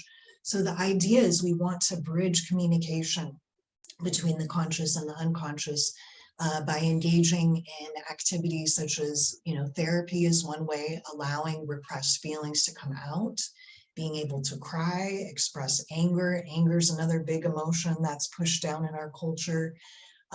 Dreams, Jung thought, dreams are, messages from the soul. And to not examine and look at a dream is like, tearing up a letter. It's a letter from your higher self, from your soul. So, coming up with a dreaming practice, that can be having a dream journal, setting intentions before you go to sleep. Or, I have a friend and colleague who does active dreaming, which involves, going into a relaxed state and, beginning to ask questions and dialogue with symbols or dream figures. And I see Neil coming on. Do I have a bit more time, or? If you could wrap up within the next couple of minutes, that'd be good. Okay, perfect. So let me see if there's anything else. So could we hear more from the woman or the man that has a memory, of choosing his or her mother before being born? Gosh, I don't know if I cited any of that, but there are so many wonderful resources out there. And I recommend, if you haven't already, this person who asked this question, The Ghost Within My Child is a phenomenal series about reincarnation. And it involves interviewing all these children who either remember choosing their parents, or they remember their lives before, being born into this life. So that is very powerful. And then one last book I'll recommend, if anybody wants any resources, please do feel free to email me or visit my websites here. But The Earth Has a Soul, which has excerpts from Carl Jung, is a phenomenal book. It's a great commentary on our culture, and it also has some good practices for, connecting. Being in nature, I think, is another, beautiful way of going into that more right brain, intuitive state of consciousness. And then there is also, psychedelic therapy is actually on the rise as well. A lot of trauma therapists, mainstream trauma therapists, are beginning to, acknowledge that, there's a lot of healing potential in some of these substances, in a safe way, of course. They have to be managed and practiced. And then indigenous societies, many indigenous societies have their own rituals and healing ceremonies that not only honor these experiences, but also connected with the dead and, spoke with spirits. So I don't think I have time for any more questions. I just want to say thank you all so much. And I look forward to listening to the other presenters. Thank you so much, Christine. Appreciate you as always. Thank you for everything you do and your dedication to this. And stick around in the chat. If anybody has any questions for Christine and want to type it up in the chat, then maybe you can, reach out to them there. Thank you so much. Okay, speak soon. All right, everybody, we're going to move forward here, and we're going to get now into Mark Anthony. And Mark Anthony, JD, Psychic Explorer, aka the Psychic Lawyer, is the author of the bestsellers The Afterlife Frequency, Evidence of Eternity, and Never Letting Go. An Oxford-educated trial attorney licensed to practice law in Florida, Washington, D.C., and before the United States Supreme Court. He appears regularly on television as a legal analyst, psychic medium, and expert on the paranormal, after-death communication, and near-death experiences. Hey, brother. Hey, how's it going, Neil? Doing good, man. Nice to see you. Okay, I'm working on the share screen. Yeah, we see your screen, so just go ahead and pull up your PowerPoint. Okay, it should be up there. Right now, we just see the Zoom browser window. Okay. So minimize that, open it up. Let me click on, I'm clicking on share screen, and let's see. There we go. That should. Yep, perfect. All right, you can see that? Uh-huh. Hello, everybody, and welcome to my presentation, the NDE Zone, connected by the light from the cosmic to the subatomic. And since the dawn of recorded history, there have been documented accounts of communication with the other side. And these communications come in many different forms. They can be visitations, and we've heard a lot today about after-death communication. That's where the spirit of a loved one will communicate with people here in this world. Then there is communication with spirits through a medium like myself. Then there are near-death experiences and deathbed visions and shared death experiences. And the thing is, spirit communication is simply part of the human experience, although unfortunately, it's been dismissed as fantasy or feared as being supernatural and paranormal. Then, of course, there's the scientific community. And modern science really evolved during the Enlightenment through Sir Isaac Newton. And he was a superstar of the 18th century when it came to science. And during the pandemic of 1665, he self-quarantined. And while in self-quarantine, Sir Isaac Newton, he kept himself busy, so he decided to invent calculus, explored the laws of physics, and he developed the laws of gravity. Not bad, although I think every high school student since then has resented him for calculus. But what came of Newton's work is what we know in the field of afterlife research as Newtonian reductive materialism. Materialism is the belief that the only thing that can be proven to exist is matter. Reductive indicates that physical matter is made of molecules which are comprised of atoms. Everything is a mix of matter and energy which operates according to the physical laws. Reality is what is observable, objective, and reproducible. The other thing about Newtonian reductive materialism is a belief that the supernatural does not exist, neither do spirits, the afterlife, or God. Now, this is what I call the Newton paradox, because Newton believed in God, but he didn't believe in the existence of a soul or the existence of an afterlife. And Newton, one of the greatest scientific minds of all time, actually spent more time studying the Bible, looking for hidden messages, than he did studying science. And one of my favorite quotes from Sir Isaac is, "Atheism is so senseless. When I look at the solar system, I see the Earth at the right distance from the sun to receive the proper amounts of heat and light. This did not happen by chance." In other words, he believed in synchronicity. But then, since the time of Newton, faith and science have been in two separate corners. People of faith looked at people of science as heretics and non-believers, whereas people of science viewed those of faith as clinging to primitive superstitious beliefs rooted in the Iron Age. Well, things began to change in the 20th century, particularly during the 1960s, when the scientific method was applied to afterlife research. Dr. Ian Stevenson founded at the University of Virginia the Division of Perceptual Studies. And what they did at the Division of Perceptual Studies is begin to examine phenomenon related to consciousness surviving after physical death. And Dr. Stevenson did a lot of work with reincarnation, and that's part of one of the presentations I give about reincarnation. Then in the 1970s, Dr. Raymond Moody, and I'm pretty sure that everybody attending this conference knows who Dr. Raymond Moody is, he expanded the application of the scientific method of objective observation to a phenomenon he termed near-death experiences, NDEs.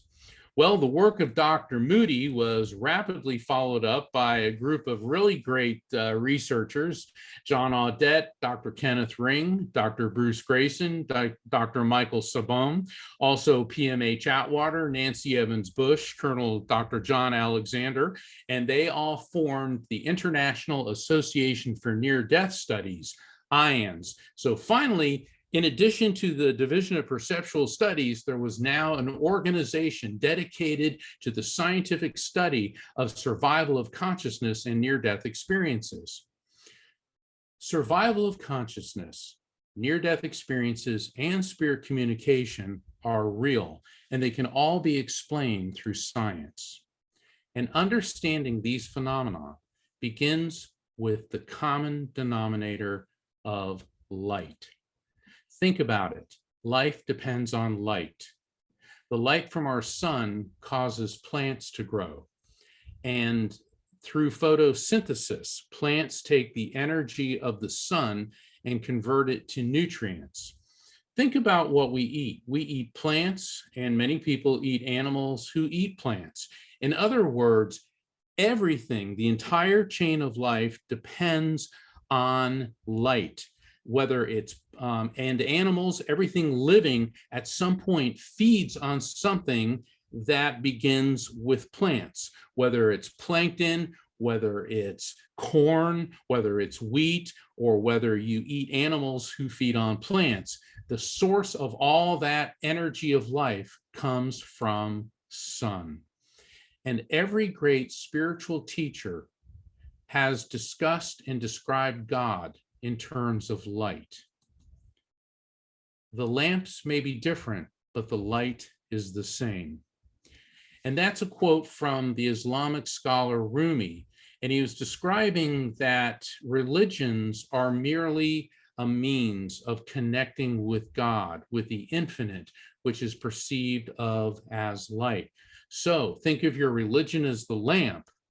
Your religion isn't God. Your religion is merely the way that you perceive the light. Now, speaking of light, how many people here today have ever been under the impression that when you're looking in a mirror, you got a glimpse of a spirit in that mirror? Have you ever looked at a comet and tried to look at it directly, but it doesn't quite work right?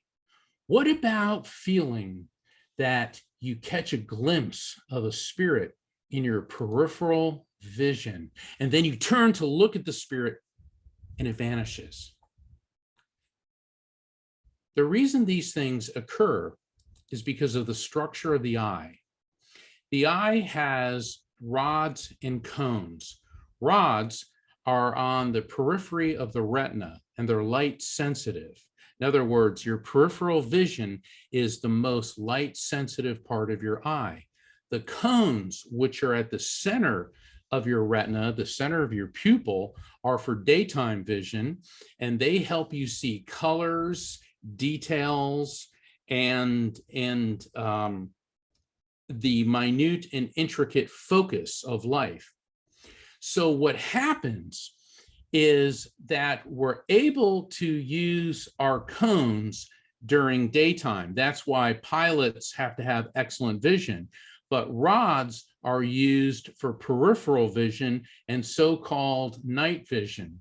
This is why astronomers have developed the technique known as averted vision.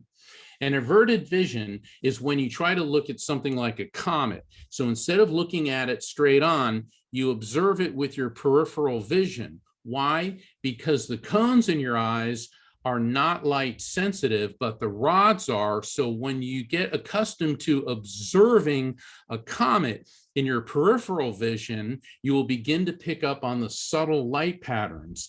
Averted vision is also used in paranormal investigations. I've been on several of those.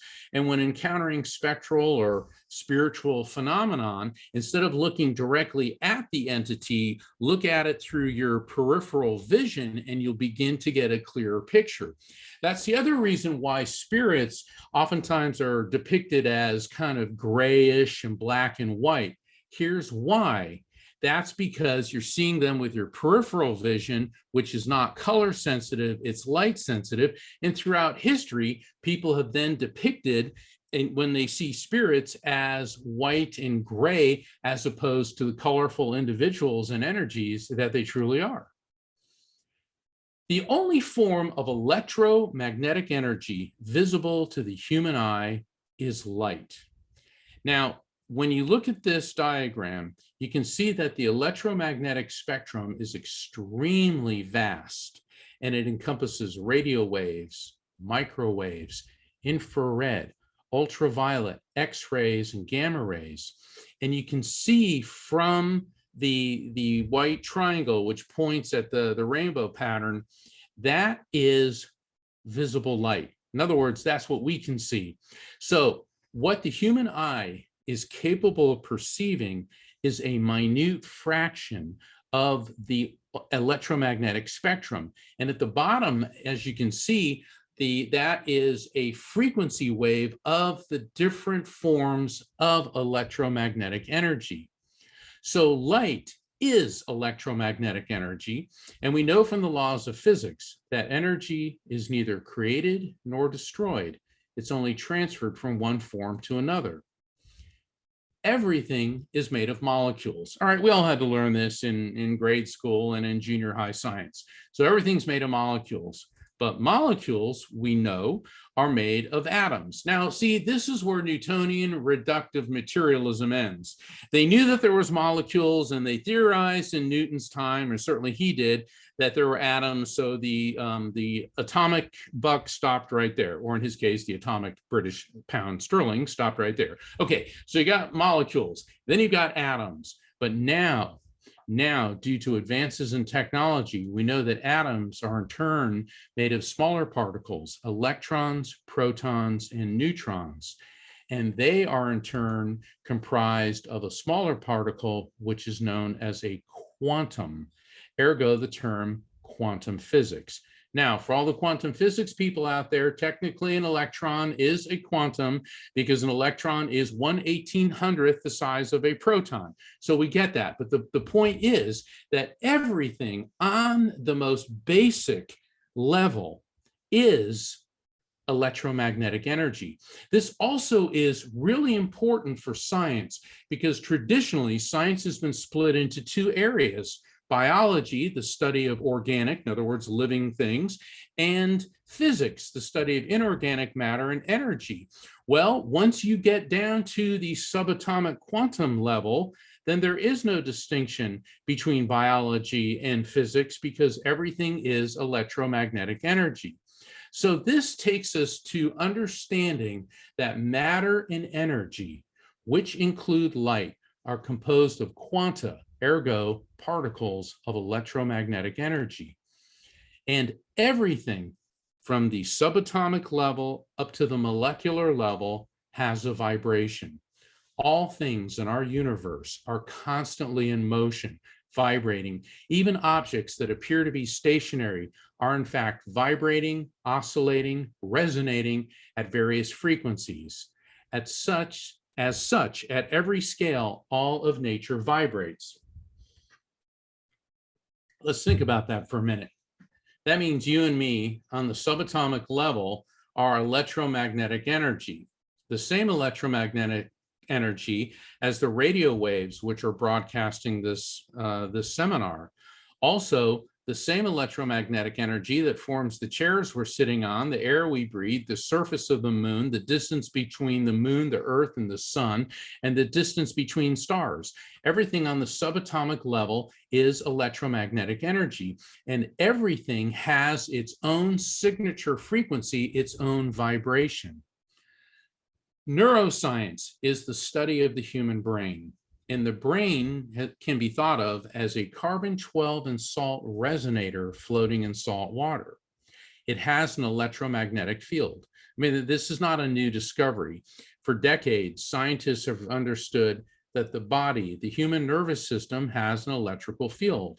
But then the most powerful electrical field in the body is the heart. Well, that makes sense. It's operating 24/7. It's a pump. It's moving blood through our body. But the most complex electrical system in our body is the human brain. And the official position, though, is that the brain creates consciousness through chemical reactions and electrical impulses. But neuroscientists have no idea how. So the question is, does the brain create consciousness or does it only host it? What are we? Think of your body as a car. You know, some people may have a really hot looking car, and other people look at that car and say, you know, I think I'd really like to take a spin on that car. And then other people, well, not so much. But the truth is, we are not these bodies. What we are is energy, which is referred to in the realms of psychology, neuroscience, philosophy as the soul or the spirit, and consciousness in realms of science. It's what makes us unique. It includes our personality, observations, memories, knowledge, and love. Consciousness is pure energy. It pre-exists the body, comes into the body, and then lives on after physical death, meaning it is eternal. Consciousness is capable of perception that far exceeds the scope of our 5 physical senses of sight, hearing, taste, touch, and smell. Consciousness is capable of consciousness is capable of perceiving and communicating with other dimensions beyond our material world.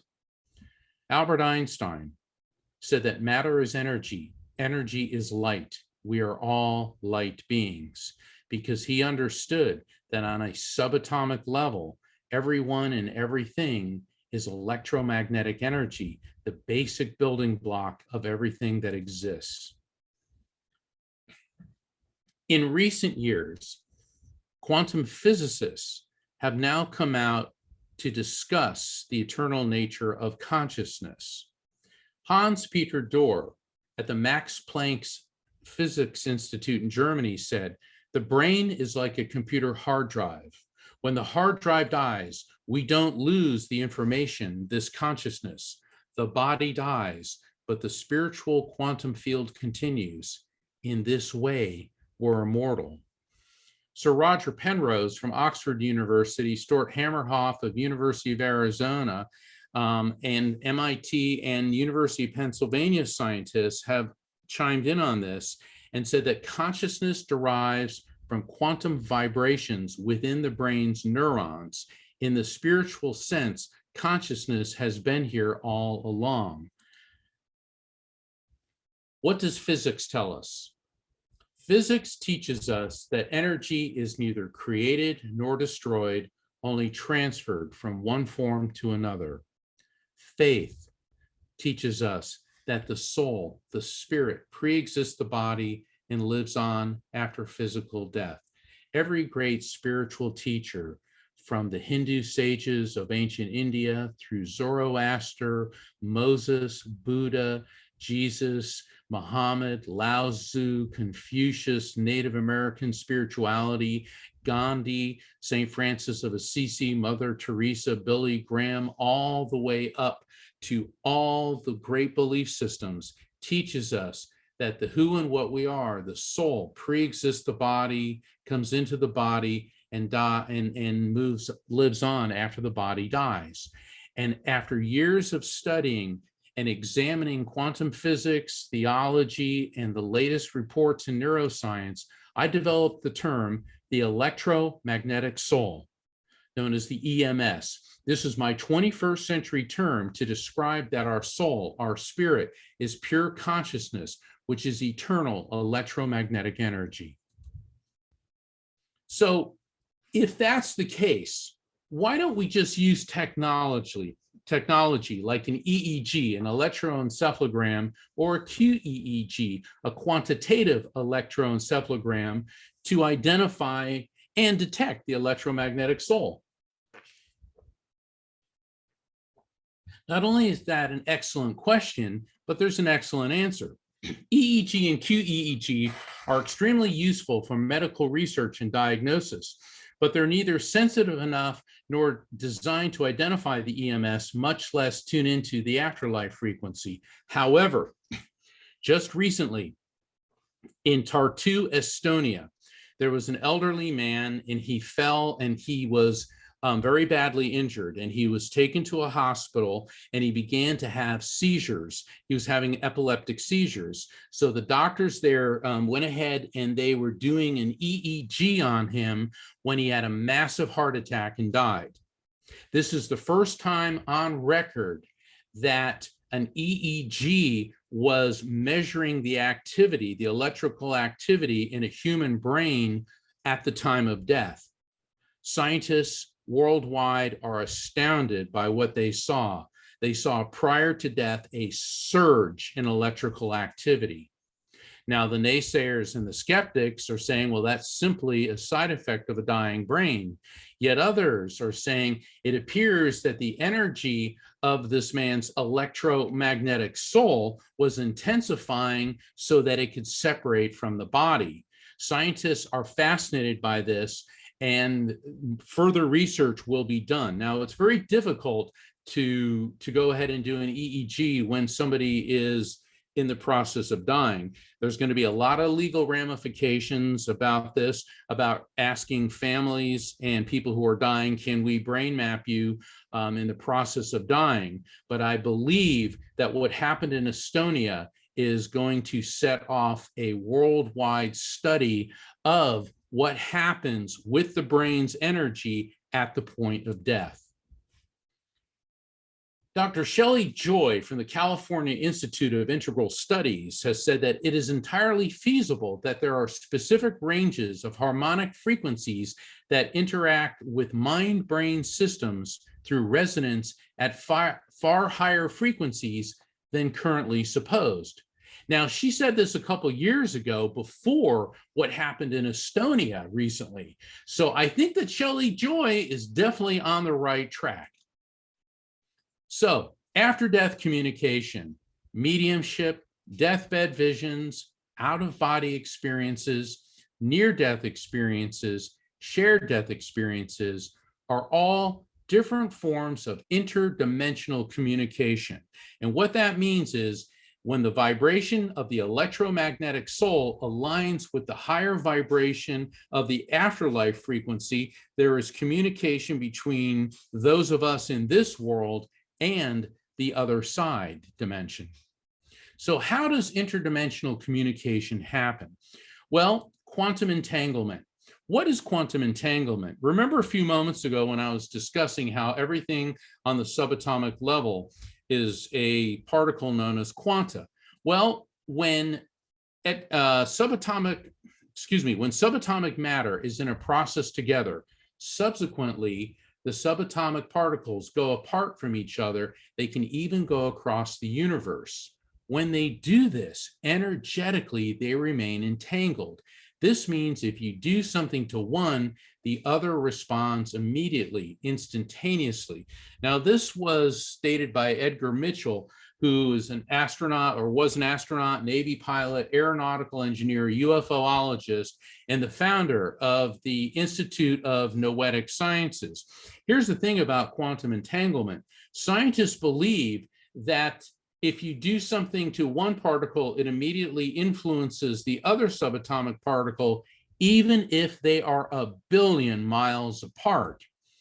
So this brings us to the question, why interdimensional communication?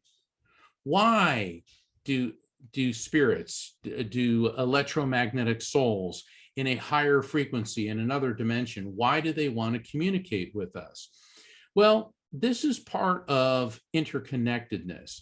And everyone who's had a near-death experience, like myself included, comes out of it with the feeling that we're all connected.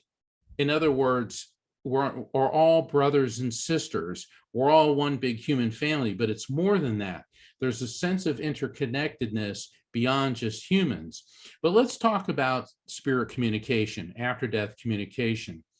Think of everyone you know, both in this world and the other side, connected through a three-dimensional spider web. Now, how do spiders know something's in the web? All right, let's say a fly hits a spider web and it sends a vibration, a frequency wave along that web. The spider detects it, all right? Well, let's take the spider out of it. Say that you're grieving the loss of someone very heavily, and all of a sudden you get the impression that person is around you and you think you see them in your peripheral vision, and then you turn and they vanish, okay? And they vanish for reasons that I just explained about the structure of the eye. But frequency beacons are the two-way street of interconnectedness. How many of you have been driving down the highway and suddenly feel compelled to turn on the radio in your car, and there's that song that makes you think of that loved one in spirit, that song that tugs at your heartstrings. Do you think that was just a coincidence? What I'm giving you are two examples of the different forms of frequency beacons. I write about frequency beacons in my books, Evidence of Eternity and the Afterlife Frequency. We are bombarded constantly by messages from spirits. It's just whether or not we're listening and know how to pay attention to and interpret these signs. So, where does interdimensional communication happen? Well, here we are in the material world, all right? There's our vibration, everything's energy, everything has a frequency. And then there is the afterlife frequency of the other side dimension. So we have two systems, two parallel systems coinciding. Think of our world, the material world dimension, as AM radio. Think of the other side as FM radio. So you got two energetic systems, both that deal with frequency, energy, vibration, coinciding. And then interdimensional communication, near-death experiences, shared death experiences, deathbed visions, after-death communication, they occur in between the two zones, when the two zones overlap. And that's why I call this talk and this phenomenon the NDE zone. Let's talk about brainwave frequencies. These were discovered in the last couple decades. Brainwave frequencies, that's the electrical activity in your brain, which changes depending on what you're doing. And the frequency of your brain waves changes. It's different from when you're asleep to when you're awake. And as technology advances, this has yielded greater understandings of what brain waves represent and what they indicate about a person's health and their state of mind. We've identified 5 main brainwave frequencies: gamma, beta, alpha, theta, and delta. Gamma, that's ultra high activity. Think of, Matt Amodio, Amy Schumer, Ken Jennings on Jeopardy. All right, that's when you're running your brain at full throttle, maximum output. Okay, I guess that's what Newton was doing when he invented calculus. Most of us in the awake state are in beta. All right, this is the state that makes you get up, write checks, be able to drive your car, do the day, activities of daily living. That's what beta is. That's the state we're all in now. Alpha is when you begin to relax. This is when you meditate. I like to call alpha the groovy baby state. Okay, that's because you're starting to relax. And then you switch from alpha into theta. Theta is reduced consciousness. It's the dream state. It's heavy duty meditation. And then there's delta. Now, for a long time, people that studied the brain sort of looked at delta as, not much is going on there. But there's a reason that delta is so important, because even though it is dreamless sleep, that's also when your body heals itself and it repairs, fights infections. It appears that the energy that goes into dreaming and the activities of daily living is then diverted into the body's immune system and regenerative processes. Now, there's a reason I put the arrow between alpha and theta. For those of us who study after-death communication, it has been noted that communication with spirits occurs when the brain waves are at the alpha theta border. This includes mediumship, and here's what we're not sure of. We're not sure why people like me can go from beta to alpha theta within seconds. In other words, when I open up my brain to the afterlife frequency and spirits come forward, why is it that I can do that within seconds? Normally, this takes several hours. And that's why many of you, probably all of you who've lost a loved one, at some point in your life have had a dream where you communicate with the deceased loved one. But here's what makes this different. When you are having a real contact experience, which is on the alpha theta border, it feels real. The conversation has a beginning, a middle, and an end. And when you come out of the dream, you feel that, oh my God, I really did talk to my mother. I really did talk to my child who died. That's because you did.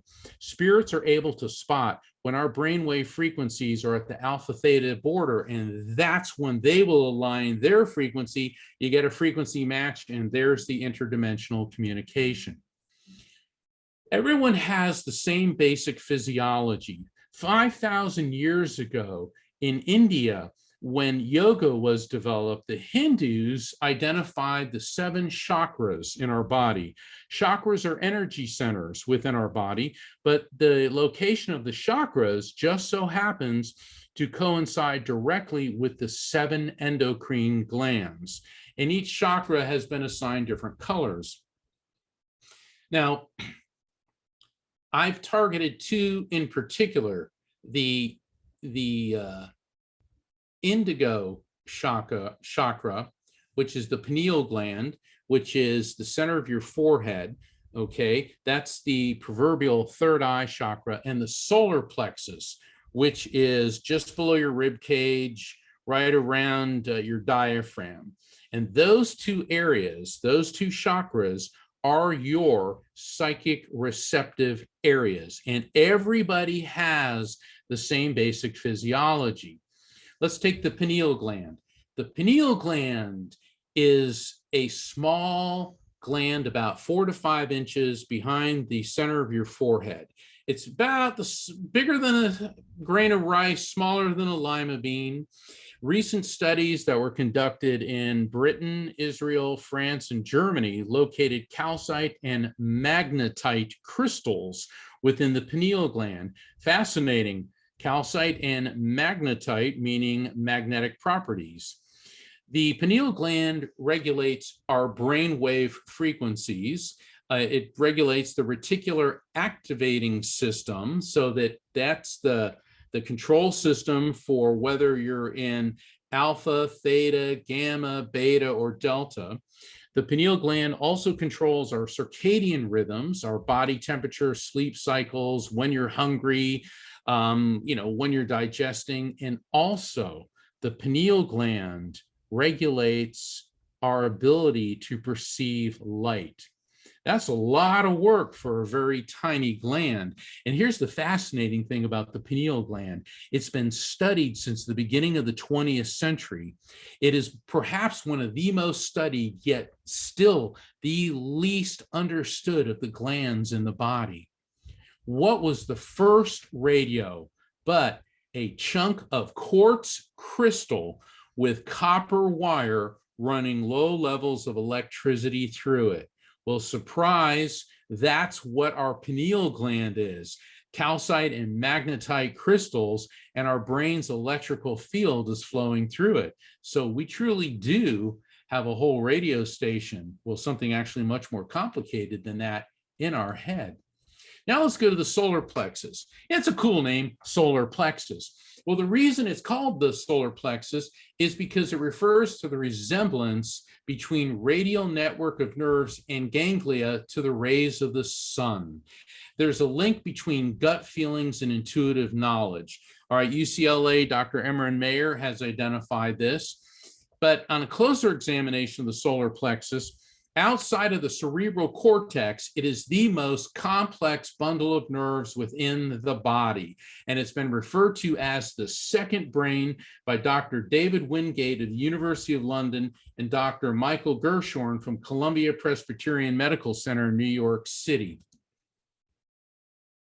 Mediums. We're like telephones through which communication takes place. Interdimensional communication, and that is utilization of the pineal gland and the solar plexus in harmony. It appears to be a form of telepathy. So what happens is a spirit, an electromagnetic soul, sends waves of vibrational frequency to the medium.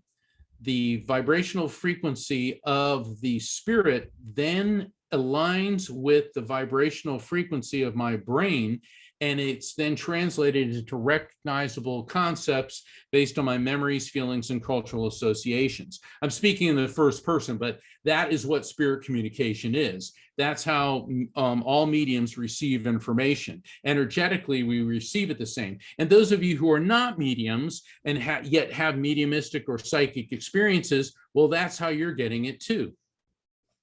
So, In spirit communication through a medium, there's three parties. There's, of course, the afterlife frequency, the other side. There's the medium and the client, the person I'm doing the reading for.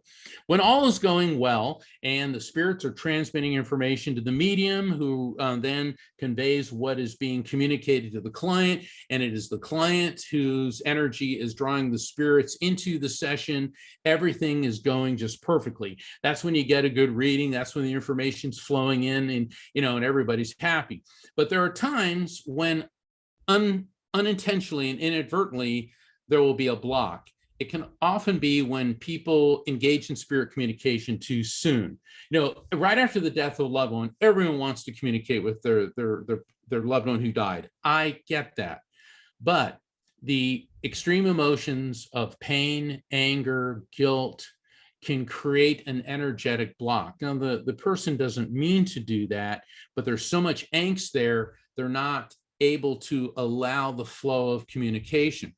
In other instances, there's clients who hyperanalyze, overthink things, or get argumentative. I call that the no syndrome. And so without meaning to, they're creating a block. So that's why there are times when spirit communication through a medium, sometimes it's clear as a bell, and other times it can be very difficult. But what about people who aren't mediums? Well, everyone is capable of experiencing interdimensional communication. So when I was writing the afterlife frequency, I was trying to figure out, how do I explain this to people who are not mediums? And here I was in my office, I was working on this, and I hit that dreaded writer's block. I mean, I just couldn't get through that no matter what. So I thought I'd go for a walk, and I live near the ocean. So I'm walking down my driveway toward the beach, and all of a sudden I get these cold chills and tingles. So now I know that this is spirit communication. And I was directed away from the ocean to a bike path near my house. So I'm walking down the bike path, and suddenly I see these two objects glowing in the light. And I walk up to them, and it's a nickel and a penny. And I go to bend over and pick them up, and I hear, Mom, my parents have both passed, and I hear my mom's voice. Unless they're heads up, it's bad luck. And I'm laughing because my mom's family was of Italian descent, and they had a superstition for all occasions, and I was laughing. Then I hear my dad's voice. It's money, grab it. So I scoop up this nickel and this penny, and I'm holding it in my hand. I go, oh, 6 cents. They go, oh my God, 6 cents. And then I realized my parents were trying to tell me something, and the cold chills and tingles, the electromagnetic activity was intensifying. And then I received a vision in my mind's eye, and I saw my dad standing in the ocean holding this blue canvas raft. My dad was a Navy SEAL. He was a scuba diver, and he was a diving instructor. And I remember he had this blue canvas raft when I was a kid. He'd go, wave riding on it. We had a lot of fun with it. And I said, okay, what is it? What is it? And then I heard both my parents in spirit, in unison, in my mind's ear say, teach people to recognize the presence of spirits, accept the contact is real, feel the contact without overthinking it, and trust the message. And then it dawned on me, the raft technique. I was like, oh my God. So I ran back and I fired up the computer, and the words just flew out of me. And I realized that the raft technique is not just for experiences like this, but see, my parents walked me through it.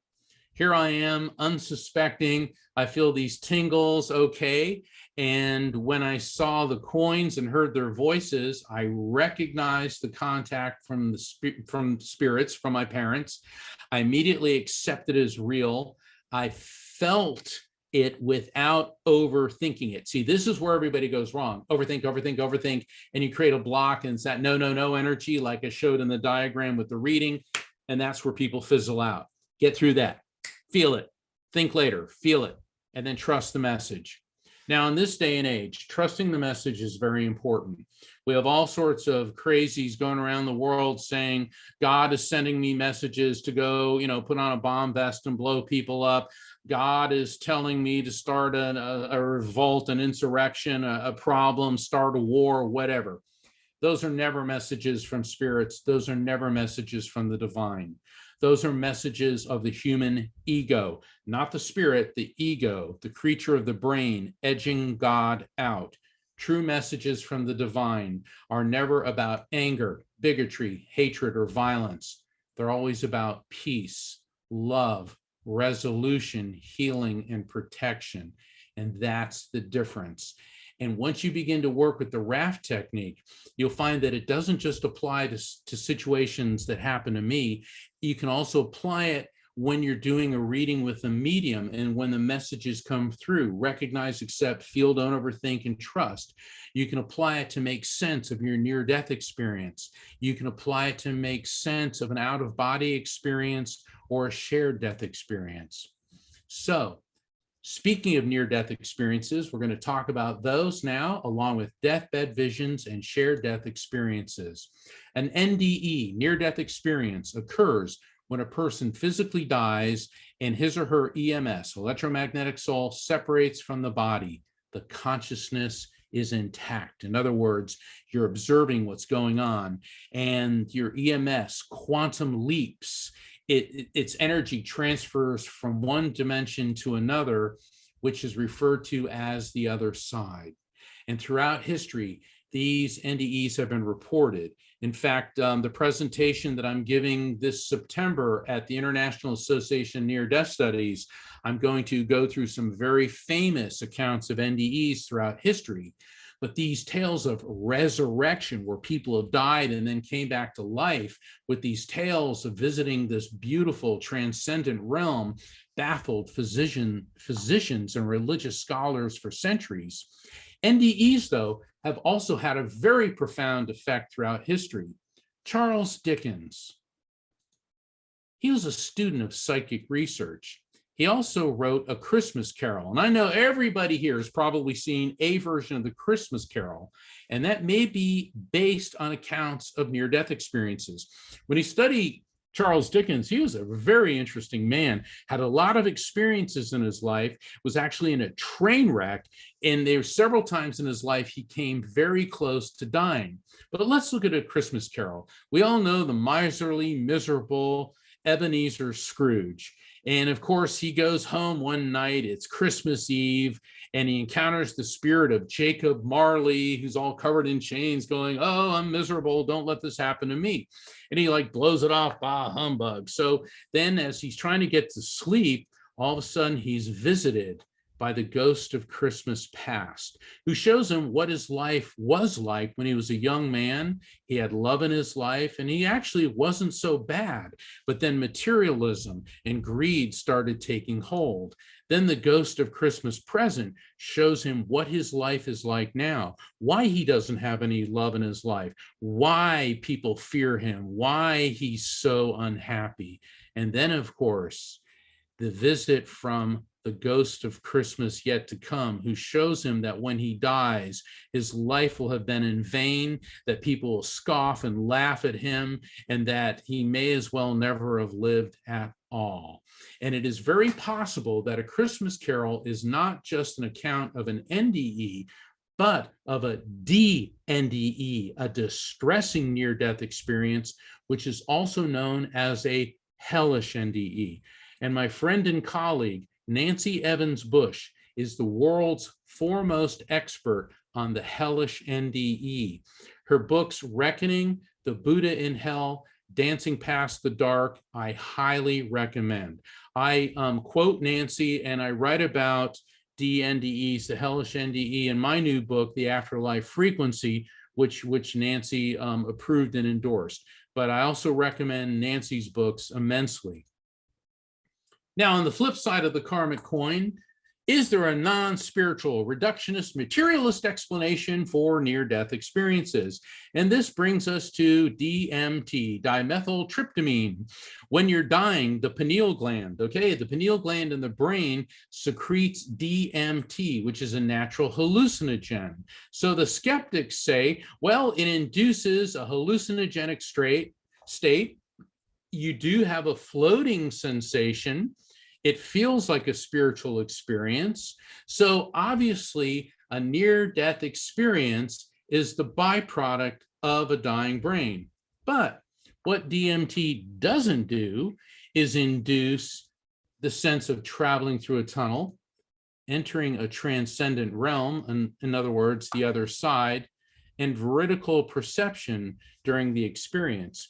In other words, there was a woman in Japan who died on an operating table. And when she was resuscitated, her parents were there. And she said, it was so strange. I felt that I went into this white light and I saw my sister, but that cannot be, for she is alive. And her parents were weeping. And they said, actually, you didn't know this, but your sister was killed in a car accident last night. Now, if this is a side effect of a dying brain, how is it that this woman came into direct contact with the spirit of a sister, her sister, that she didn't even know who was dead? Well, Luigi Galvani in 1870 discovered muscles of dead frogs twitched when struck with electricity. Okay, a few decades earlier, Benjamin Franklin had discovered electricity in his famous flying the kite and the lightning hit it and that. And so this became all the rage in scientific circles. So now Galvani shocking dead frogs and their legs are twitching. Well, this led to what he termed bioelectricity, the electricity generated within an organism, especially by a muscle or nerve. Now, this was a huge leap forward in biology because now it appeared that living matter had an electrical field, but artificial inducement does not recreate the authentic experience.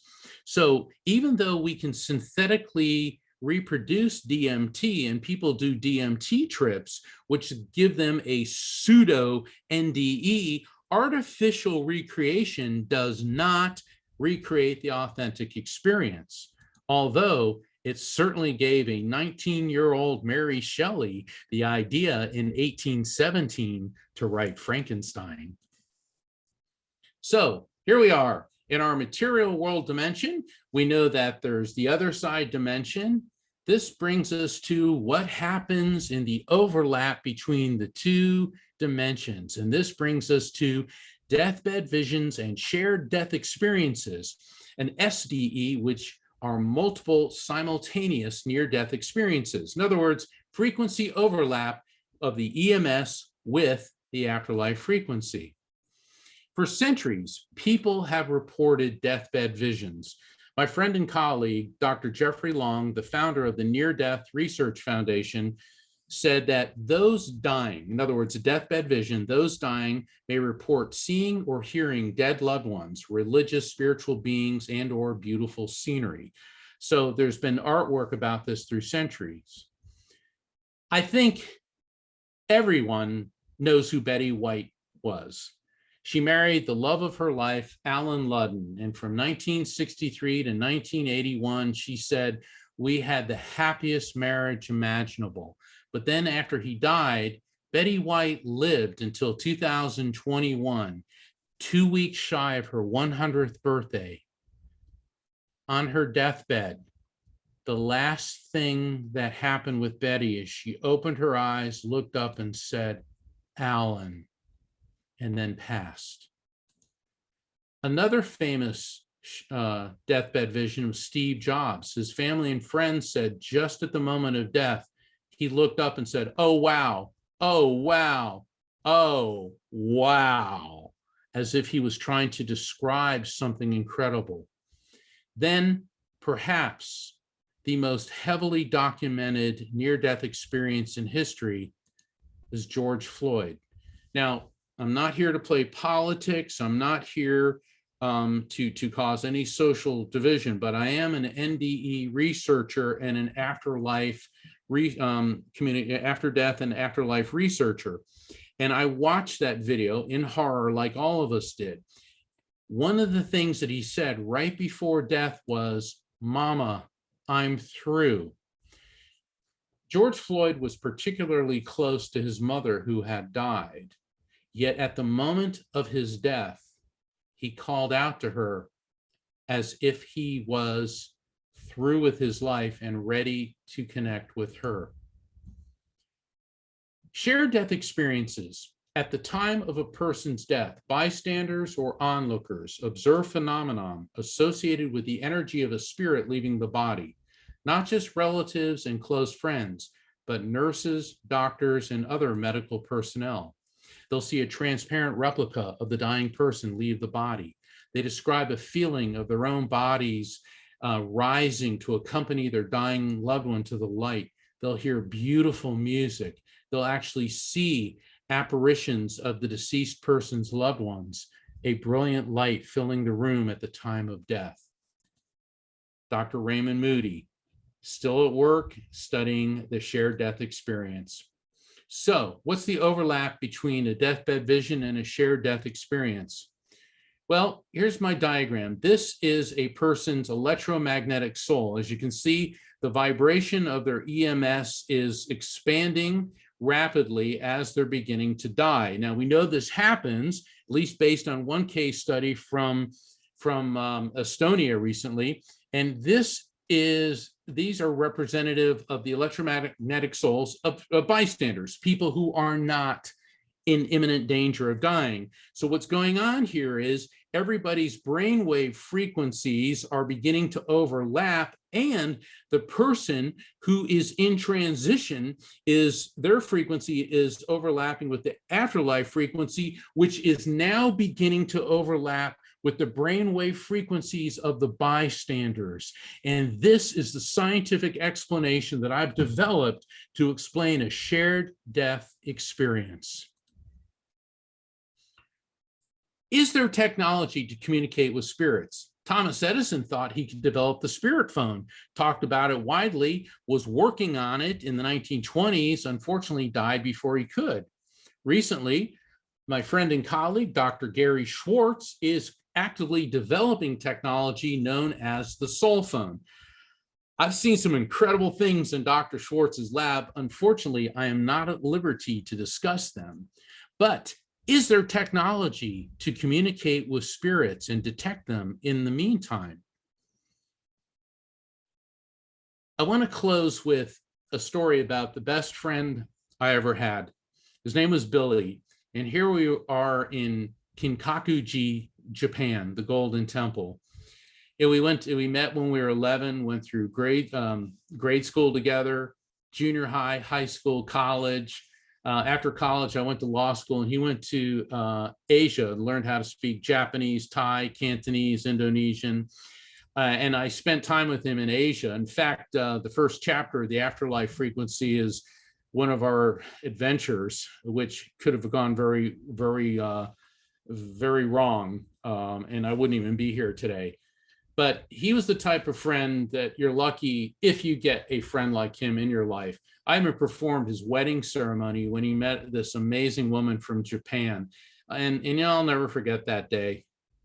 I was standing on this podium. There's my best friend and his bride in front of me, and everybody in my life that I loved was there. My parents, his parents, all of our friends from high school and college. It was just one of those shining days in life. And sadly, about 3 years later, he died from suicide. And naturally, I was crushed. I mean, devastated. And about 1.5 years after that, I was asked to speak at a paranormal convention at the Stanley Hotel in Estes Park, Colorado. And I'd just given my presentation, and I was down in the conference hall, and I was at a table signing books, and my manager, Rocky, was with me. And so here I am, and on display were all these vendors who were selling and discussing paranormal investigation equipment. And they all scanned different frequencies within the electromagnetic spectrum. They had K2 meters, tri-field meters, spirit box scanner, digital voice recorder, thermal infrared camera. I mean, it's really cool. So I'm at my table and I'm signing books, and my manager, Rocky, figured, all right, you're good. And she's walking around because she wants to check out all this equipment. So she's walking by this one table, and all of a sudden I hear, Mark, get over here.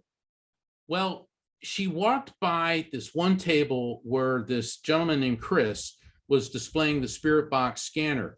And as she walked by, she heard come out of that thing, get Mark. And she stopped and she's looking at it. And Chris goes, do you think it means you're Mark? Mark Anthony? And then they hear, get Mark. So they're yelling, get over here. And I wasn't sure what happened. So I jump up and I run over, and there's a crowd of people forming. And I get to this table, and I almost had a heart attack, because as I approached it, I heard, dude. And then I heard, love you, bro. And it went to static. And I'm looking at Rocky, and tears are coming out of her eyes because she knew Billy. And she goes, Mark, that was Billy's voice. And we grew up in the surfing culture of East Coast, Central Florida. And he always called me dude and bro. And the last thing he ever said to me, he hugged me and he said, I love you, bro. And that was the last time I ever saw him at an airport. And so years later, I'm standing there and his voice is coming out of this thing. And then it dawned on me, he was an atheist. He said, I don't know how you do that psychic thing. It kind of freaks me out, but I don't believe in spirit communication because there's no technology. And then here I am standing in front of a piece of technology that he chose to communicate with me. And that got my wheels turning. And it led me on a path to help people understand that we're all connected by the light, from the cosmic to the subatomic. And that episode led me on the path to develop the term the electromagnetic soul. And the afterlife frequency of the other side dimension, the material world dimension, both exist. And when there's an overlap between these two energetic frequencies, interdimensional communication occurs. Near-death experiences, shared death experiences, deathbed visions, and after-death communication. And that is the NDE zone. And I invite everyone to check out my latest book, The Afterlife Frequency, which has been endorsed by some of the top near-death experience research scientists in the world. I'm very humbled and honored that within 2 weeks of its release, it was recommended by film legend and spiritual icon, movie star Shirley MacLaine. It's under consideration for a Pulitzer Prize, and not 3 weeks ago, it was deemed by prettyprogressive.com as one of the top 16 books about faith in God. So I want to thank Neil Gower and the other presenters, and certainly all the attendees for tuning in today. It has been my honor and pleasure to talk to you. And Neil, I don't know if we have time for any questions, but if we do, I'll do my best. Yeah, we have a little time. Thank you so much for that presentation, brother. Truly full circle, and I love the science and everything that you put in there. All right, so we have, okay, let's see here. Why is it so much easier to pick up spirit via electronics like videos and audio? Because of my theory, the electromagnetic soul, because these devices are scanning the electromagnetic spectrum. So they're looking for frequency, and that's what we are. So when we leave our body, we are pure electromagnetic energy. Ergo, it's easier for these highly sensitive devices to detect electromagnetic anomalies, aka spirits. Where does a spirit go after one dies? Is there a specific dimension? Yes, the other side. That's what I explained. And I highly recommend, once again, my book, The Afterlife Frequency, because it goes into that in much greater detail. What is the most profound thing you learned from having an NDE? I hate to sound repetitive, but I go into that in the afterlife frequency, and I don't want to give that away because that is extremely important to the entire thrust of the book and the stories. But I learned many important things, several of which I shared today, such as the interconnectedness and also understanding the importance of light in our ability to perceive the divine. Mhm. Is the tunnel with the light and family members the way all souls experience transition? That's a good question. Not all people have the tunnel and the light experience. Statistically, I'd say probably close to 90% of the people do, but there appear to be varying degrees of near-death experiences. Some are where people's consciousness separates from their body and they may wander around, let's say the hospital or the area, but they don't always go to the next level. So it's there's not a one size fits all, but there are several common denominators. So sometimes a person's spirit will just sort of cruise around, the locale where their body is, and then they're resuscitated, they come back to life. Then there's people who do go from that phase through the tunnel into the white light. And then, of course, there's the roughly 10% of people who have the DNDE, the distressing near-death experience, where the tunnel and the white light are not a factor. Are orbs spirits? Yes. Orbs are spirits because what you're seeing is an electromagnetic soul. And so an electromagnetic soul is pure energy. And so when the orb, the EMS, I prefer to call it the EMS, comes into contact with you, that spirit emits a wave of frequency. That wave of frequency goes into your brain and gets converted into recognizable concepts based on your memories, feelings, and cultural associations, some of which are going to be, oh my gosh, that looks like my mom. Okay, because what they're going to do is project to you information that you can relate to. And once again, that's one of the topics I go into very heavily in the afterlife frequency. Does the afterlife frequency give us practical instructions for communicating with spirits of all varieties? I'm sorry, say that again. Does the book Afterlife Frequency give any practical instructions for communicating with spirits? Absolutely. That's all part of the raft technique. I gave you how I discovered the raft technique, but then after I explain that, then I go more deeply into application and practical application. Because here's the thing, that not everyone is a psychic or a medium. And I know a lot of my colleagues have these, become a medium course, and that's great and all, but thing is, we can all swim, but we're not all going to be Olympic swimmers. We can all do math, but we're not all going to be a Stephen Hawking or a Max Tegmark. We can all paint, but we're not going to be, a Leonardo da Vinci or a Marc Chagall.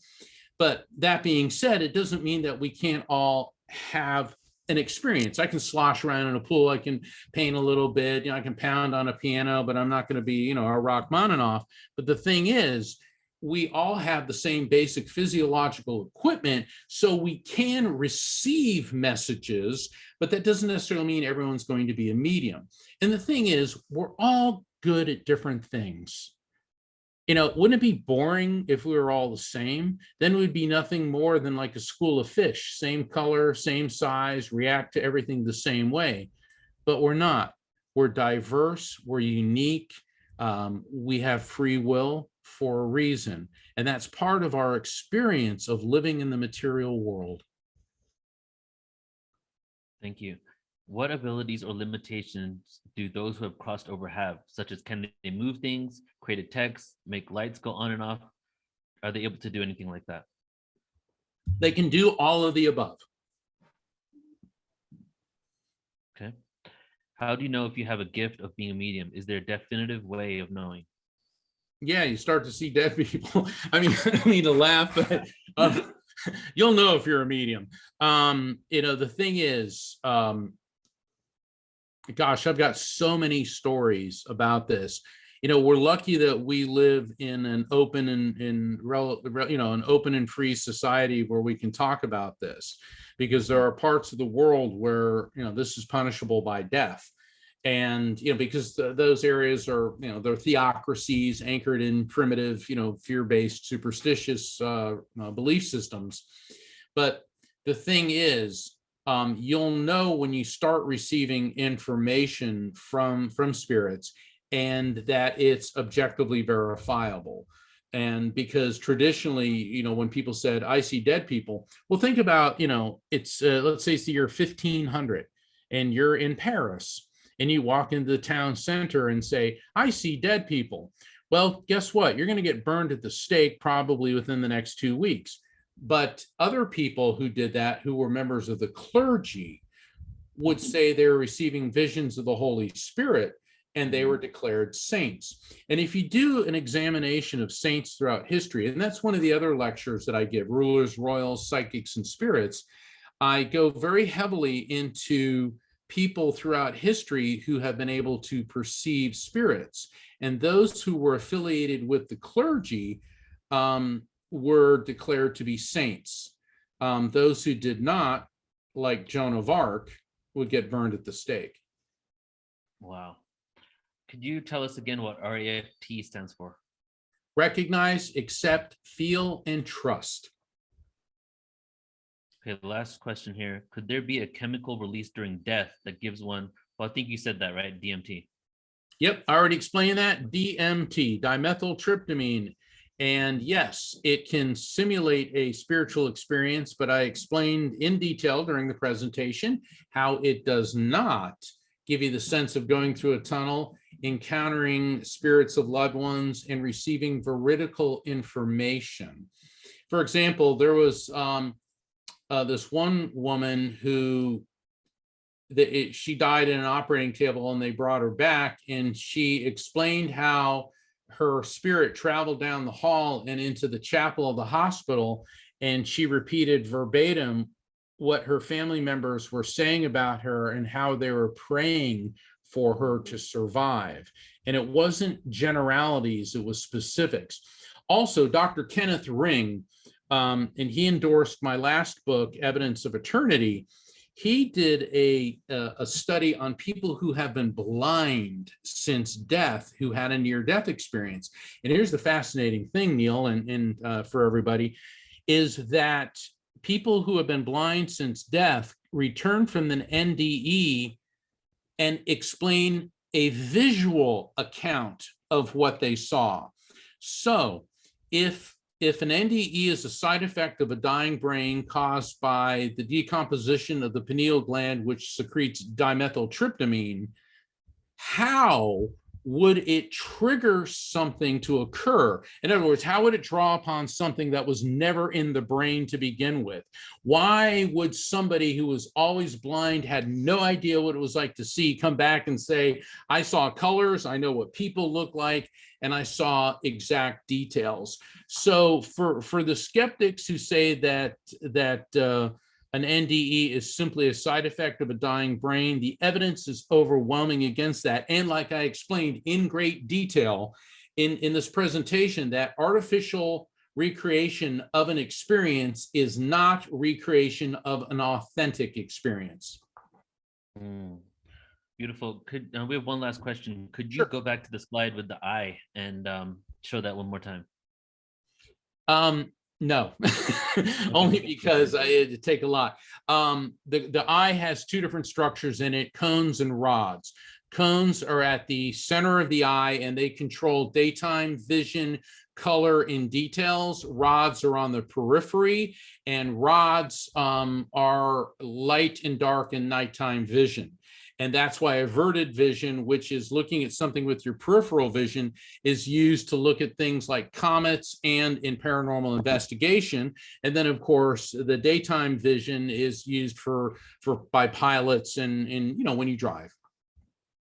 Beautiful. And you also do get replay, everybody, so you can watch it back on the replay if you really want to. And brother, thank you so much, Mark Anthony. That was an amazing presentation. Thank you so much for everything you do and just contributing your energy to this experience today. Oh, it was my pleasure. And I liked earlier when you said that perhaps we should do the after effects of NDEs, because I just so happen, Neil, to have a presentation on that. All right. Yeah, I'm definitely want to do this. So I'll reach out to you and we'll figure that out. Thank you. And everyone, once again, God bless. Thank you. Namaste. And, one thing I say about karma is everything that we do comes back to you. So be nice. It's as easy as that. God bless. Thank you, brother. Take care. Beautiful. So checking in with you all before we move on to the next guest here. Let's see, how are you guys feeling? Just take a moment, go ahead and type it in to the chat room. Let's take a moment to integrate this, because did plan this event nonstop awareness, like we do in Portal to Ascension, just mass amounts of awareness and information. Thank God you have unlimited replay access. You can check it back anytime, but tune in with yourself. And when I created this event, created it because of my curiosity for it. But as I'm doing this event, I'm realizing it could be a very heavy topic, right? We're talking about grief, death, mourning. Some of us have had experiences where we lost children or loved ones really dear to us that might have taken some time to transcend. A lot of us here probably are just tuning into the information, receiving it, but I'm seeing from these questions that there's a lot of deeply emotional experiences that we had, and through that we now find ourselves at this event where we're grasping with the understanding that we're always connected, and how to feel at peace with transition and connected to other dimensions and other realities and the afterlife. So I want to just take a few moments with you all and just breathe. We're just going to take a few breaths, and we're going to get into our next guest here, who is Rebecca. So if you could all just take a moment and just get comfortable in your seat, and whether you want to breathe and open your heart, or just integrate the information, the nonstop download that we're receiving today, we're going to go ahead and do that together. So get comfortable wherever you're at, laying down, standing up, sitting down. We're just going to take 3 integrated breaths. Just close your eyes, continue to breathe normally. Just breathe normally. On the next exhale, you can take the first deep inhale into the heart. Feel it in the heart. Hold it for 3 seconds, and then let go out of the heart, feeling the air expanding your heart, letting go. Now take another deep inhale, filling up your heart, and hold it for 3 seconds, and then let go.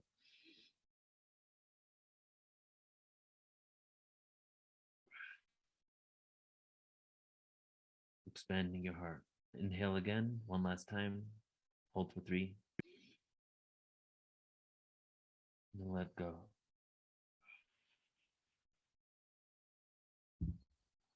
All right.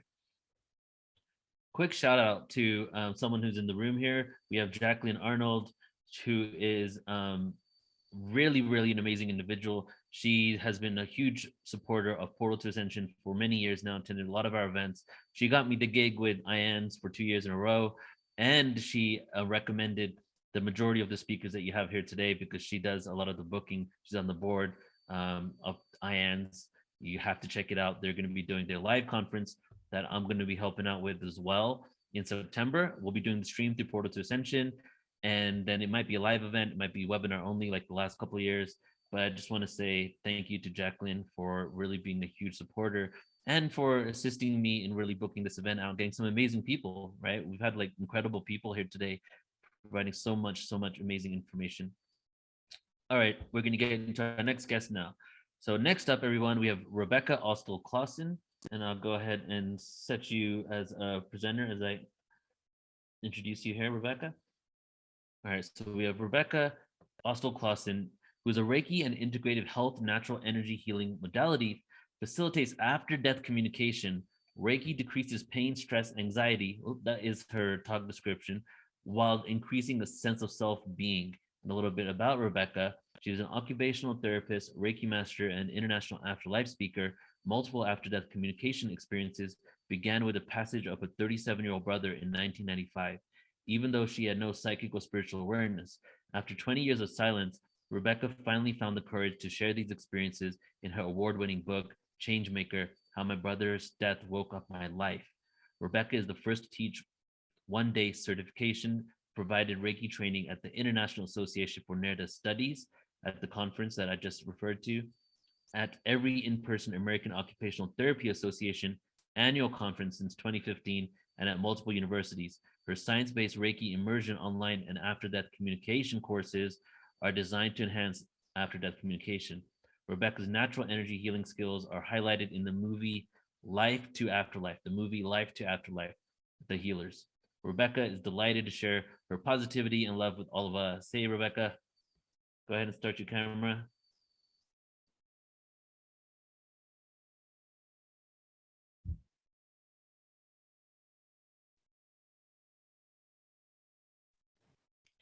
Hi, Neil. Can you see me okay? We can see and hear you perfectly. How you doing? I'm doing great. And can you see the slide? No, you need to share your screen. All right. I thought I did. So sorry. Here No we worries. go. Oh, great. It's so fun to be here. Hold on for a sec. Mm-hmm. All right. Yep. There we go. You can start your slideshow and take it away. All right, great. Neil, this is an awesome conference. Thank you very, very much for asking me to be here. I am just delighted. I'm Rebecca Rostel-Clausen, thrilled to participate in this Portal to Ascension conference. And what a treat to follow Mark Anthony. Boston accent, you'll hear it for the, the next hour. But to hear Mark is always a delight. As you mentioned, I'm a science-based occupational therapist. I learned to communicate with my brother David when he passed. I had no psychic or spiritual experience. And so if I can do this, anybody can. I'm delighted to present to you how Reiki validates the afterlife and enhances after-death communication. Today, you're going to hear how I discovered Reiki and what Reiki is, how the use of Reiki can bring us in touch with the afterlife and facilitate after-death communication with our deceased loved ones, along with assisting our entrance into additional realms of existence.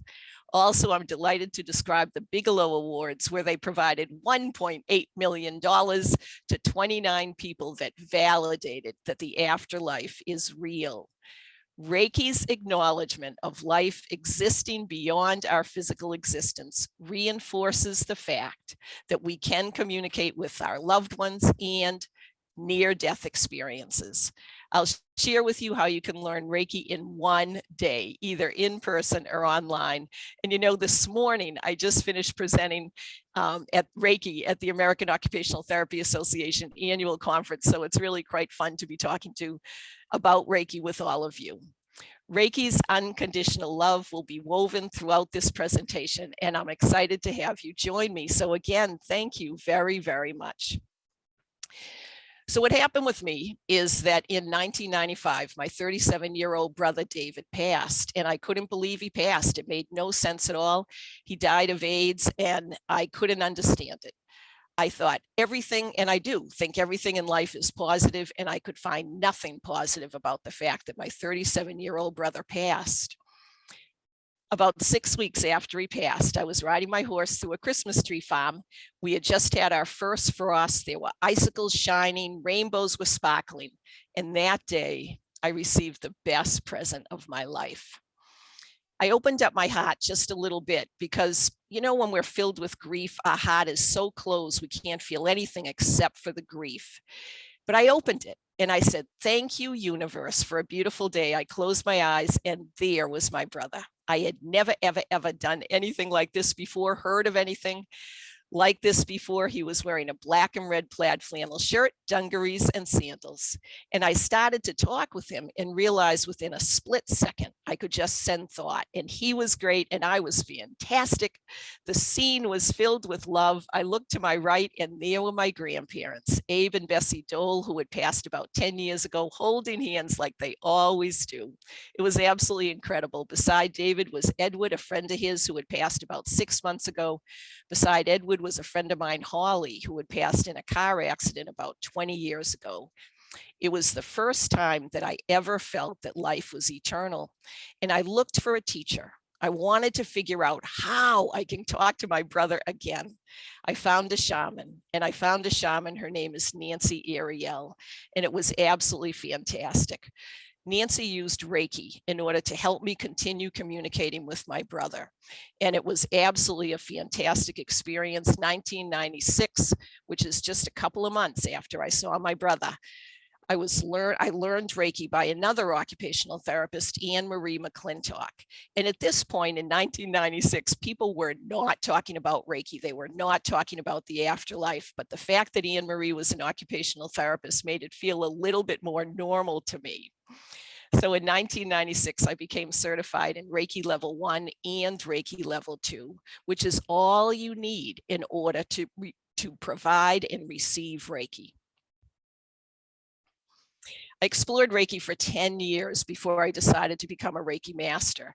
And I've been teaching Reiki to medical professionals all across the country for 15 years and everyone else. And it's been really quite exciting to see people learn how we can share and use our own energy, and how this Reiki energy facilitates after-death communication, supports the afterlife. In 2017, Duquesne University, which is in Pittsburgh, Pennsylvania, asked me to teach Reiki to all their graduating occupational therapy students. And I said, yes, I'd love to do that. And they said, well, how about if the next day, if we partner with the medical professionals in the community? And so on Friday, I taught about 40 occupational therapy students Reiki level 1. And on Saturday, I taught 30 more people, medical practitioners in the community and others, also Reiki level 1. So there were 70 people that learned Reiki during the weekend. And I am delighted to say that 20% of the people there who had hardly ever even heard the word Reiki had communication with their deceased loved ones. 15 people had communication. Now, normally when I teach Reiki, I pretty much always get 2 or 3 people, but to have 15 people in one weekend was absolutely incredible. 2 years later, I was asked to teach after-death communication at Lily Dale Assembly. And you may have heard about Lily Dale earlier today, but if you haven't, Lily Dale is a fantastic community of psychics and mediums. And it's in Lily Dale, New York. It's in Erie, Pennsylvania. And when I went to teach after-death communication at Lily Dale, I was thrilled to see that Lily Dale also provides free Reiki every single day in the summer at their healing temple. And that really caused me to believe and accept that Reiki definitely increases after-death communication if it's being done at Lily Dale. And I've had experiences every single time I teach Reiki, and I've taught Reiki to thousands of people by now. Reiki does enhance our ability to receive and share after-death communication with our loved ones. Now, Lily Dale is a assembly of spiritualists. And if you're not familiar with the spiritualist practice, spiritualism believes that we can use mediums and psychics to facilitate communication with our loved ones. So it's an interesting group to check out. So what's Reiki? What is Reiki? Let me read the slide. Reiki is a safe, gentle, non-intrusive, hands-on healing technique to use on yourself or with others, which uses spiritual energy to treat physical ailments without using pressure, manipulation, or massage. It's a holistic system for balancing, healing, and harmonizing all aspects of the person's body, mind, emotions, and spirit. Reiki encourages personal and spiritual awareness and growth, and it's very well accepted all around the world. One of the things I love about Reiki is that there's no rules. It's not dogmatic. It helps us learn about ourselves, expand our awareness, and doesn't interfere with our own religion or life philosophies. Reiki is not religious, it's spiritual. And a belief in Reiki is not required. Permission, though, permission from who you're going to send Reiki to is required. It works if we're conscious or unconscious. It's not harmful. There's never been found anybody that's been harmed by Reiki. Peace of mind and joy increases. REI, R-E-I, that stands for higher intelligence. Whatever you want to call it. Higher intelligence in the universe, wisdom, spirit, a soul that's transcendent, powerful, or mysterious. Ki, the second part of the word Reiki, is energy.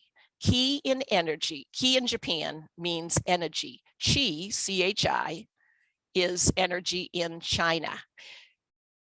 Reiki is life force energy that flows through every living thing, including humans, trees, plants, rocks, animals, everything natural that's alive has Reiki, has energy, has biofield energy.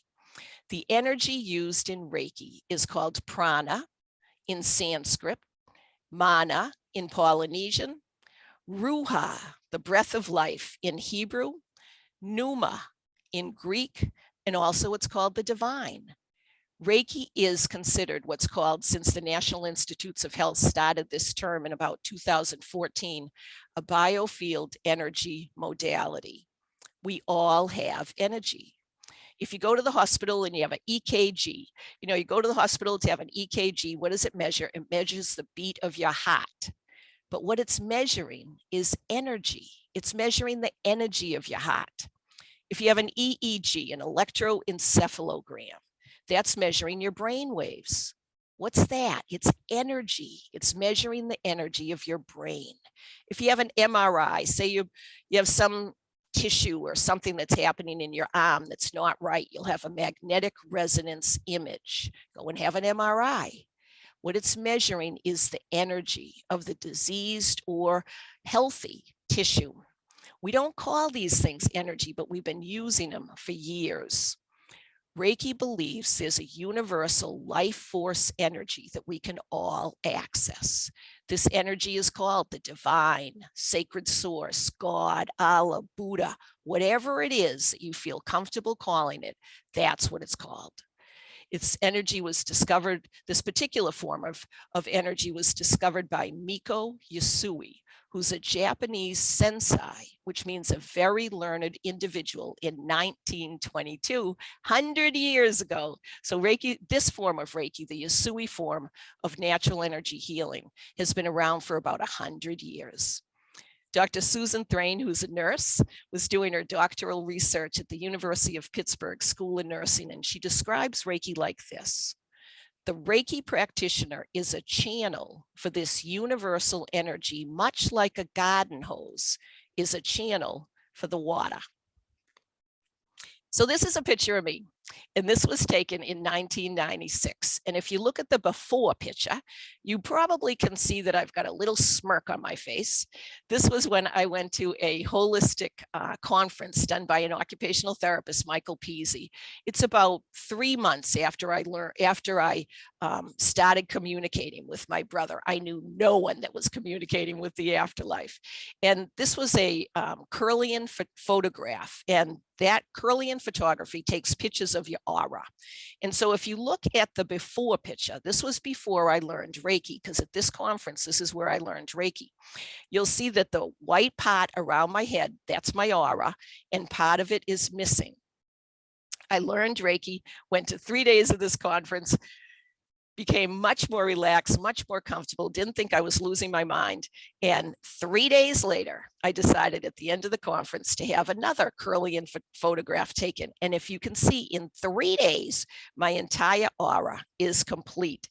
And that to me shows the benefit and the validity of Reiki transforming our own energy within just 3 days.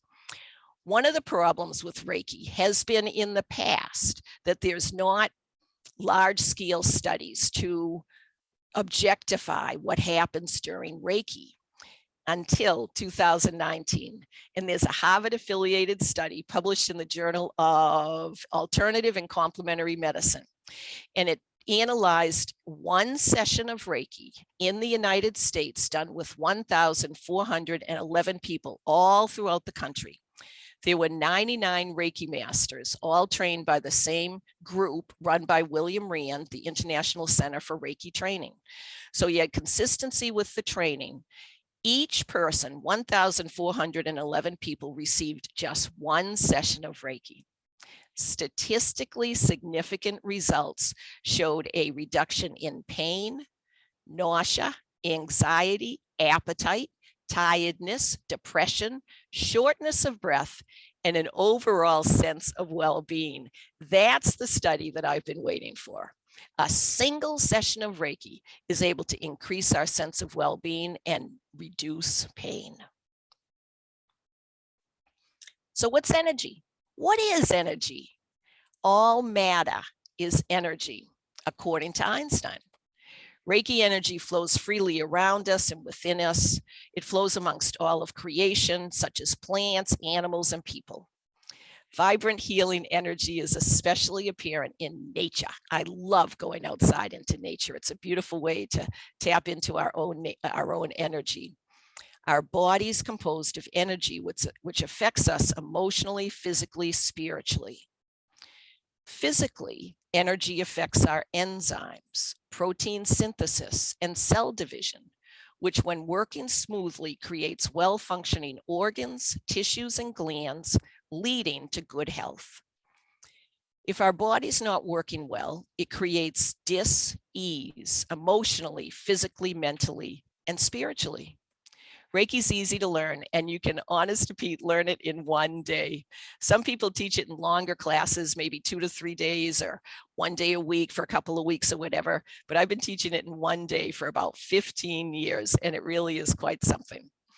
For the first 2 to 3 years after learning Reiki, I thought, now really, how can something this profound be learned in one day? But Reiki works.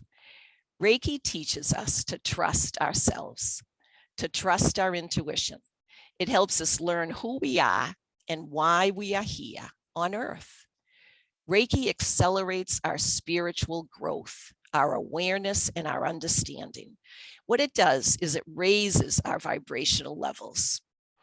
Everything we need is already within us. Reiki helps us manifest our life purpose, love, and healing abilities. So as mentioned, Reiki raises our vibrational energy of our body, of our awareness. Reiki enhances our ability to receive and share healing energy, both within ourselves and connection to the afterlife.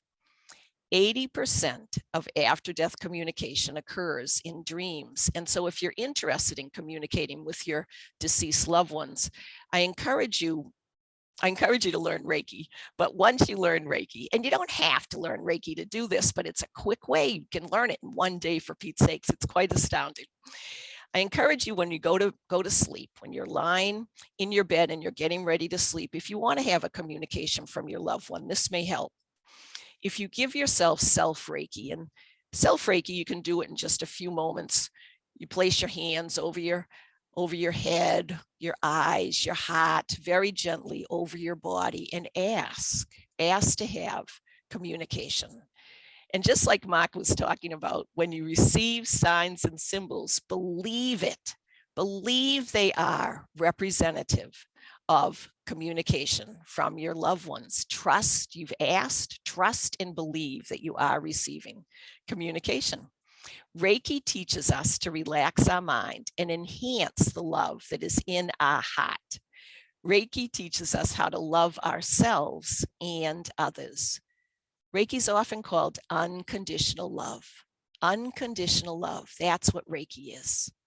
When people travel to the afterlife after they've had a near-death experience, the overriding statement when they come back is the incredible amount of love that they've received in the other realm. You know, there's no judgment when we travel to the afterlife, when we travel beyond the veil. We learn to experience love both here on Earth and connect with the love that surrounds us in the afterlife. Reiki facilitates a connection with the afterlife. It increases our ability to receive and share communication with loved ones living beyond the veil, because we're all connected. We are all part of the oneness of life. I've been communicating with my deceased brother and probably by now thousands of spirits since 1995. And it is wonderful to have a continuing relationship with our loved ones that have passed. As Eckhart Tolle says, and I quote, "Sometimes letting things go is an act of far greater power than defending or hanging on," end of quote. When you let go, Express gratitude for whatever it is that you are letting go, and then don't dwell on it. Let it go. Let it go so you can heal. How do you let it go? Meditate, engage in activities, share love, learn Reiki, spend time in nature. After-death communication is greatly improved when we can let go and release. As the 2019 Harvard-affiliated long-range study showed, Reiki enhances our sense of well-being. Reiki helps us discover our true purpose in life. Reiki helps us connect with our heart. When our heart is open, it helps us receive messages from our loved ones living beyond. I love this poem by Patrick Overton, and I encourage you to read this out loud with me. When we walk to the edge of all the light we have and step into the darkness of the unknown, we must believe one of two things will happen. There will be something solid for us to stand on, or we will be taught how to fly. Many times we wonder if we have the courage, the will, the fortitude to explore the afterlife. Reiki activates your own healing energy and provides you with the courage to explore. It's frankly incredible. We need to take care of ourselves in order to receive the benefits of exploring the afterlife while still living on Earth. Yes, we are all connected. We are all one. We are all part of the same collective unconscious reality. Reiki brings our earthly consciousness into an accessible realm of universal spiritual awareness. In this slide, you can see the fellow at the bottom of the slide has almost reached the summit. Allow yourself to take the next step. Reach for the summit. Allow yourself to grow, to believe that you can communicate with the afterlife. Learn Reiki. Expand your ability to grow, enhance your awareness both internally and externally. Reiki helps release your mind from its constricted thoughts and broadens your awareness of the connectedness of all life. We are all connected and we are all one. A wonderful wise friend of mine, Lilia Samoilo, says, quote, "People don't need a light switch to turn on the light. The light is always there." Allow yourself to feel the light that is shining within you. Allow yourself to believe in the eternity of all life. Connect with your loved ones living beyond the veil. This entire awesome Portal of Ascension conference, the psychology, science, and evidence behind after-death communication and near-death experiences is based on letting yourself believe in the eternity of existence. Let your light shine and release the constrictions that we placed on ourselves. The afterlife is real, as you've heard time and time and time again. We can all communicate with our loved ones living beyond.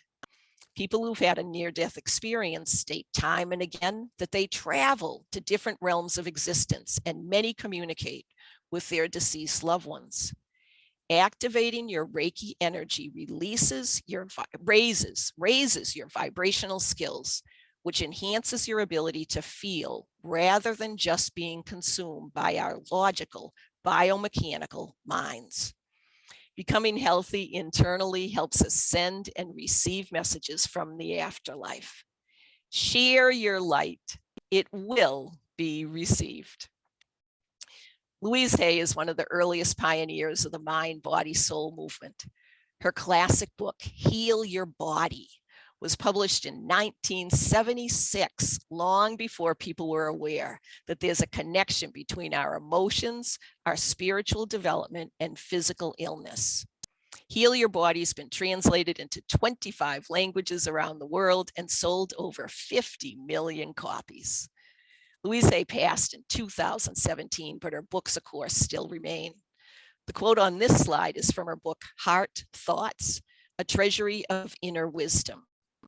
And I quote Louise Hay with words from your slide, I am pure spirit.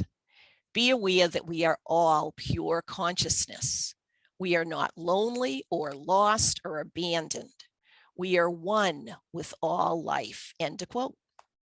When we connect with our loved ones from beyond, we are connecting with their energy, their heart, their soul. We can connect because we are part of them and they are part of us. Activating Reiki energy helps you believe that you can send and receive communication with your deceased loved ones, whether they be humans or pets. Think not that you can direct the course of Reiki, for Reiki directs your course. Reiki uses our hands or our minds with intention to help provide healing to ourselves, to loved ones living on Earth and beyond, and also to our planet and environment. When providing Reiki in person, people place their hands very gently on someone or slightly above a person's body, so that the healing energy from the universe is sent from the universe through the Reiki practitioner to the client, to the recipient. It's the recipient's own body that does the healing. It's not us. It's the recipient's own body that heals. Mindful intention provided with healing energy helps raise our awareness and vibrational skills, because thought has energy. One of my most favorite all-time books, and I read all the time, is The Secret by Rhonda Byrne. Many, many, many millions of copies have been sold. It's, as I said, it's one of my top 3 most favorite books. And what it talks about is the concept that positive energy facilitates positive thought, which enhances positive actions. Reiki helps us maintain positive energy. Reiki enhances our intuitive abilities and our intuitive skills. Reiki helps each one of us realize our potential and to achieve the purpose that we're here on Earth to perform. Reiki helps connect us with ourselves and our loved ones living beyond the veil. And it helps each recipient connect with their healing centers to achieve life's finest gifts of love and joy. So the way Reiki works is this. Sensei Usui, the Japanese monk that discovered the Usui form of natural energy healing, went on a vision quest 100 years ago to achieve Satori, the meaning of life. He received 3 symbols, which are essentially Japanese letters that represents 3 concepts of life: energetic awareness, emotional healing, and long distance healing. These 3 symbols are placed in a person's aura, the energy that surrounds our body, and also in their hands. And for years, before I became a Reiki master, I'm like, what is the deal with these symbols? And I realized that since millions of people are using the exact same symbols, these symbols have power. In Reiki level 1, which you can learn in, again, one day, in Reiki level 1, we all have energy. Your Reiki energy is activated. These symbols are placed in your aura and on your heels during what's called an attunement process. Reiki is the only complementary modality that has an attunement process, so it jumpstarts our ability to be able to use our own healing energy. Immediately after attunement, people comment, not everybody, but a lot of people comment, my hands feel hot, my hands feel warm, they're tingling, I feel a sense of peace. And quite frankly, I just finished teaching Reiki in person. It was the first time I've done in person since 2019 due to COVID. The exact same thing happened. It just happened. My hands are hot. I feel energy. I feel a sense of peace. And if it doesn't happen immediately, almost always you'll notice some difference within 2 to 3 days of being attuned. When people are attuned to their own Reiki energy, it connects us to the universal oneness of life. Reiki does connect us with the afterlife. Reiki opens our heart to the wonders available to us all living on Earth and connecting to the world beyond the veil. And I do realize this sounds almost too good to be true, but it does work. The use of symbols and the attunement process is what differentiates Reiki from the other biofield energy modalities like therapeutic touch, healing touch, Tai Chi, Qigong, things like that. Symbols are not required for healing, but they do facilitate the process. Intentional thought has energy combined with symbols facilitates healing. We can condition our minds to enter the highest state of consciousness with practice just by thinking about these Reiki symbols. One of the 3 primary symbols that you learn and that you have placed in your aura that very first day that you learn Reiki is what's called long distance healing, the long distance symbol. This symbol depicts the concept that all is one. We are all connected. We are all part of the same fabric of life. Since we are eternal beings living a physical existence, there is no time. Now think about that for a minute. It took me years to understand the concept that there's no time. I had a private practice for 32 years, close to 400 therapists, 13,000 clients a year. We billed in 5-minute increments. And to think about no time, I was like, now how can there be no time? Yet, when we receive after-death communication from our loved ones living beyond, it demonstrates that there is no time, since our loved ones have not died. They have just continued living in a different realm.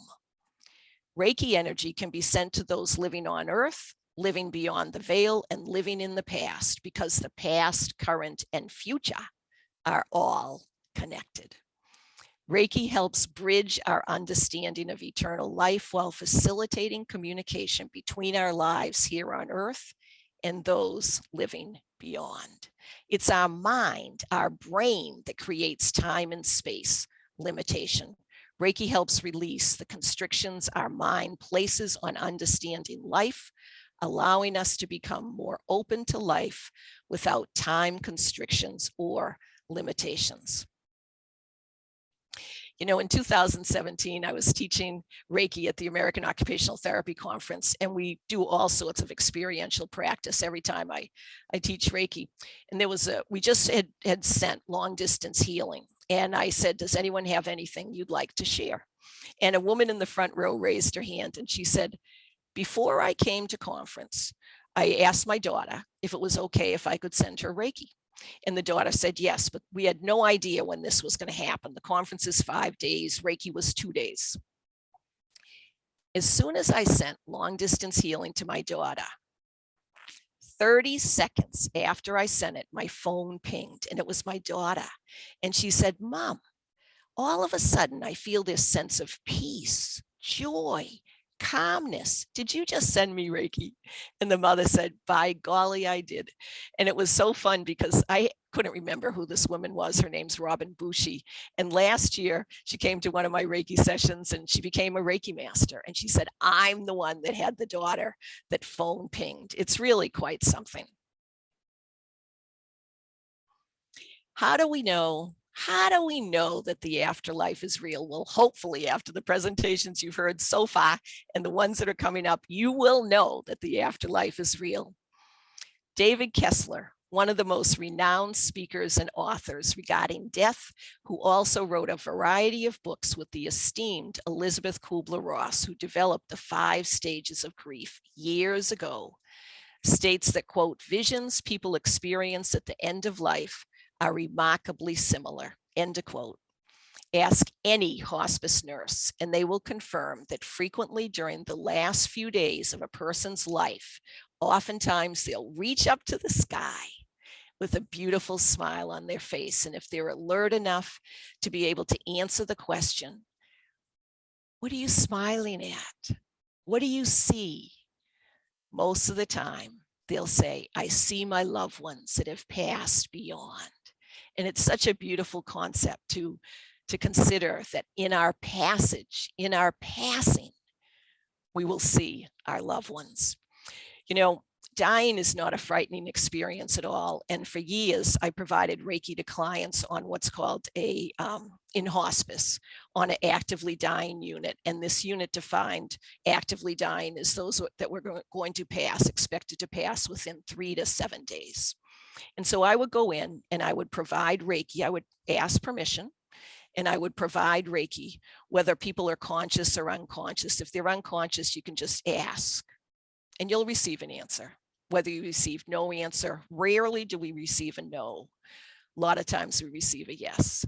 So we provide Reiki to the client who is getting ready to pass, and over 90% of the people that are getting ready to pass have a beautiful, restful sleep. Also, it's wonderful to provide Reiki to family members that are there, bringing them peace and comfort and an awareness that they're providing continual love to their loved one who's getting ready to pass. It's astounding to feel the energy when a person's passing. Most of the time when a person's passing, and I'm talking about usually within a couple hours, you can't feel any energy below their belly button. The lower extremities are our connection to earth. And so it makes sense that we will not be able to feel energy connecting ourselves to earth when we're getting ready to pass. A lot of times what we'll do as Reiki practitioners in a hospice unit is we open up the crown. The crown is our connection to the afterlife. And so we'll open up a person's crown.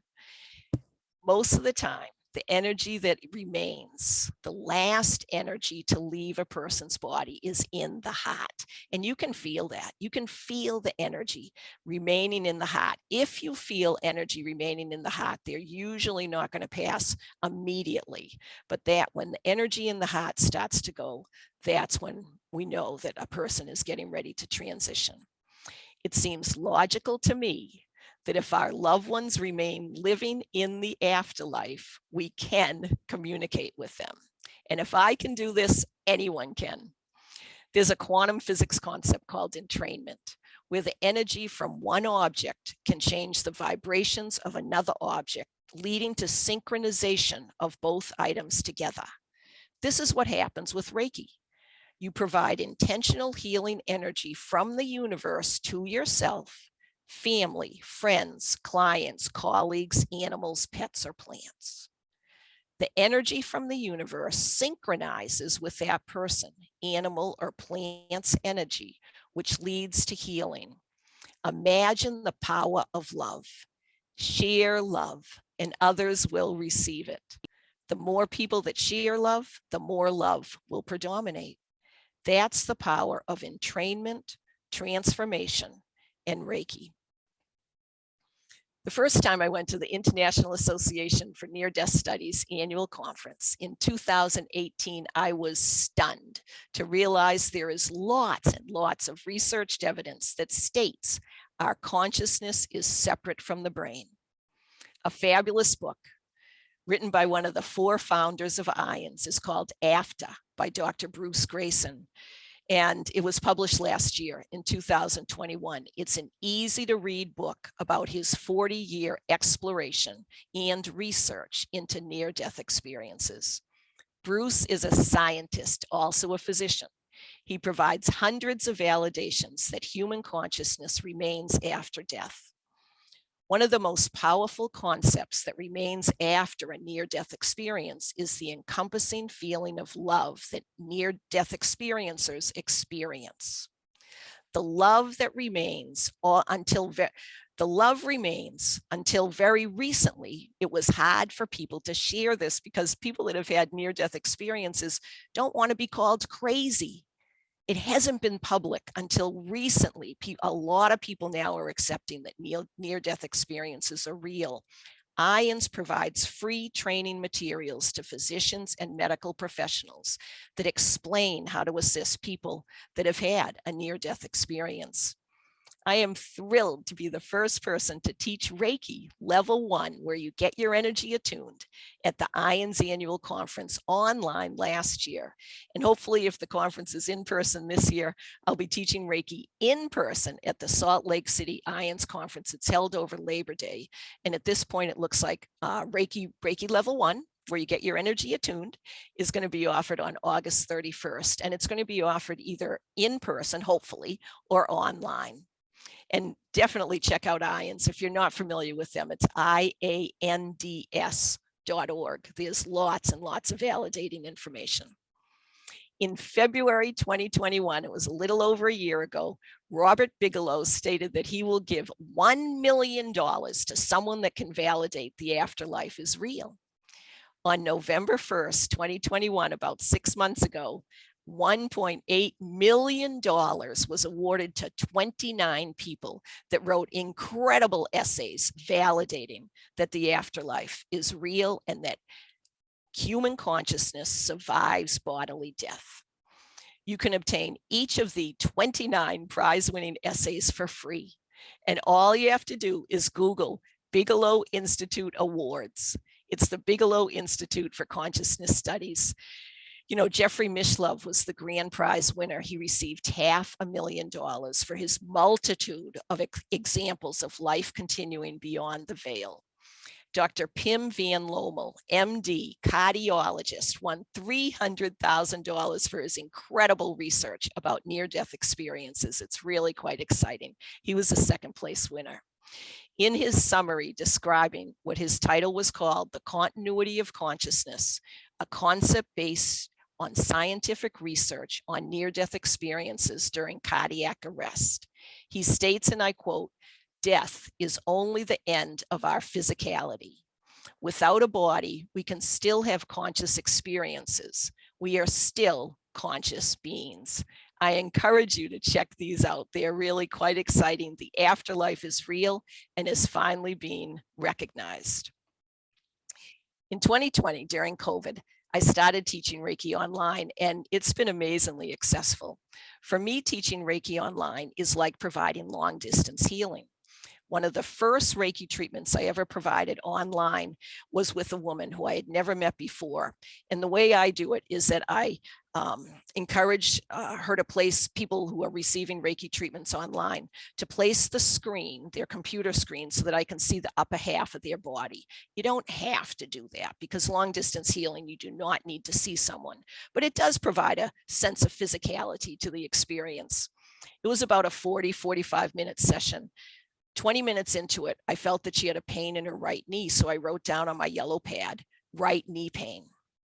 About 5 minutes later, she was receiving energy so well. It felt like she was levitating above the bed. After about 45 minutes, we finished the session. And I said to her, "How are you feeling?" And she said, "You know, Becky, I didn't share this, but before we started Reiki, I had a pain in my right knee and I don't have it anymore." And I held up my yellow pad and where it says right knee pain. And then she said, "At one point, I felt like I was dancing on air." And I held up my yellow pad again and said, which said levitating above the bed. Reiki can absolutely be done online. It's really quite exciting. One of the ways to do it, this is the way I do it, is experiential practice is the hallmark of Reiki. I always try to have at least 3 one-on-one sessions so that people can receive and share Reiki with one person at the one time. And we do it with 3 different partners using Zoom rooms, Zoom breakout rooms. So if we had 50 people in the class, there'd be 25 Zoom breakout rooms with only 2 people in each Zoom breakout room. And one person sends Reiki, the other person receives it, and then they talk about it. Then that person that received it sends it back to that same person, to their partner, and then they talk about it. And then we come back as a big group and all talk about it. So people really get to experience how Reiki energy feels, whether it's online or in person. I provide Reiki immersion online every spring, and actually, let's see, I just finished doing it a couple of weeks ago. It's definitely been a Reiki time. And so Reiki level 1 is done on Saturday, and it's the last Saturday of the month, March 25th. And then the following day is Reiki level 2. And that's where you understand the symbols. You figure out why it works. But if you can only go to Reiki 1, it's totally fine. And that's on Sunday, March 26th. And then Reiki Master, where you learn how to set up a Reiki program, how to teach Reiki, how to attune Reiki. That's the following Saturday, and that's on April 3rd. One of the things that I love doing is teaching people that Reiki facilitates after-death communication. And for the last 2 years, I've done a 7-week course training people that we can all learn to communicate with our deceased loved ones. I'm changing the format up this year, and I'm doing a weekend workshop. So there's a variety of 2 guest speakers that are coming. One's a physician who's an emergency room physician who is able to see and hear spirits in the emergency room. And the other guest presenter is a beautiful scientist woman who had a near-death experience at the age of 3. And now she's seen beams of light. And so those are going to be my 2 guest speakers, along with this after-death communication training that I've been doing for the last 2 years. And I am absolutely stunned to say that in a 3-week post-course survey, completed 2020 and 2021, from everybody that completed the survey, 100% said they believe they could receive and share communication with their loved ones living beyond. So you can do it. You absolutely can learn how to do this. It took me 20 years to find the courage to share what I've just shared with you. I wrote a book called Changemaker: How My Brother's Death Woke Up My Life. It includes sheer death experiences. Mark was talking about those. It includes spiritual transformative experiences, and it shares how I learned about Reiki and how to continue communicating with my brother.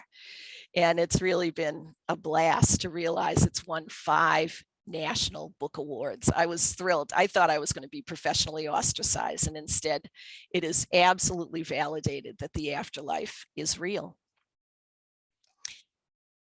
I went to a writing workshop a couple of years ago and wrote this about love.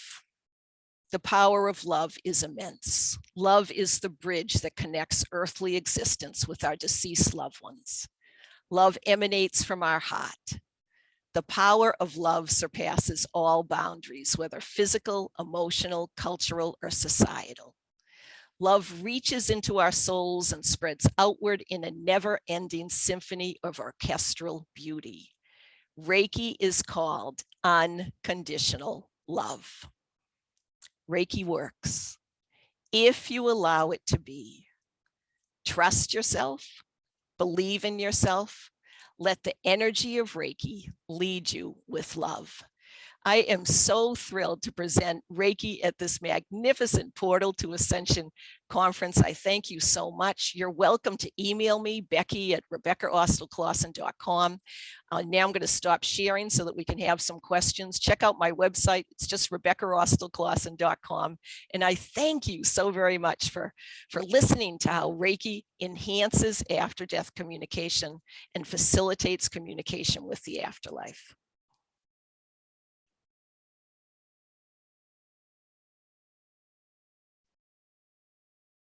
And I think we're ready. Beautiful. Thank you so much, Rebecca. Okay, let's get some questions. How long does the effect of Reiki healing session last? Good question. Usually it lasts anywhere from 3 to 5 days. Do you offer anything in person? Oh, yes. Well, that's what I did all the time before we had COVID. And I just finished. I'm in San Antonio right now. I live in Pennsylvania, but this was the first in-person conference that I had to teach Reiki since 2019. But in IANS, I'm teaching Reiki on, I believe it's August 31st. I'm pretty sure that's confirmed. August 31st at the International Association for Near-Death Studies. As long as the conference in person, it's going to be in person. And so it will be Reiki in person. And attending IANS is great. If you haven't attended it, it is a conference of love. And it's absolutely fantastic. And I encourage you to check it out. Yeah, I hope so much that it's going to be in person, because we're going to be there and I get to meet you guys, and just the energy of being together, you know, and having that 3rd dimensional experience of being able to connect and hug people is a whole different ballgame. Neil, I cannot wait to meet you in person. You have done an outstanding job, and to put my arms around you and give you a hug, I can't wait. You are awesome. And thank you for this whole conference. Definitely. All right. Can Reiki be done on pets? Yes, it's amazing. Yes, absolutely. Reiki can be done on pets. And let me share a tiny little story. So in the midst of COVID, a neighbor was walking his dog, and he said to me, Becky, could you please come over to our house and provide Reiki to my dog? I don't think, her name's Cupcake. I don't think Cupcake's going to last for another week. And I was a little reluctant to do that. And this is a very spiritual fellow. His name's Alan. And I said, Alan, and he and I had talked about Reiki. You know about Reiki, right? And he says, yes. I said, what about if you were able to provide Cupcake with Reiki energy? And so right there in the street, I attuned him to Reiki. Now, normally I do a whole philosophy, history, explain it and all, but I didn't do that this time. Cupcake remained living for a year.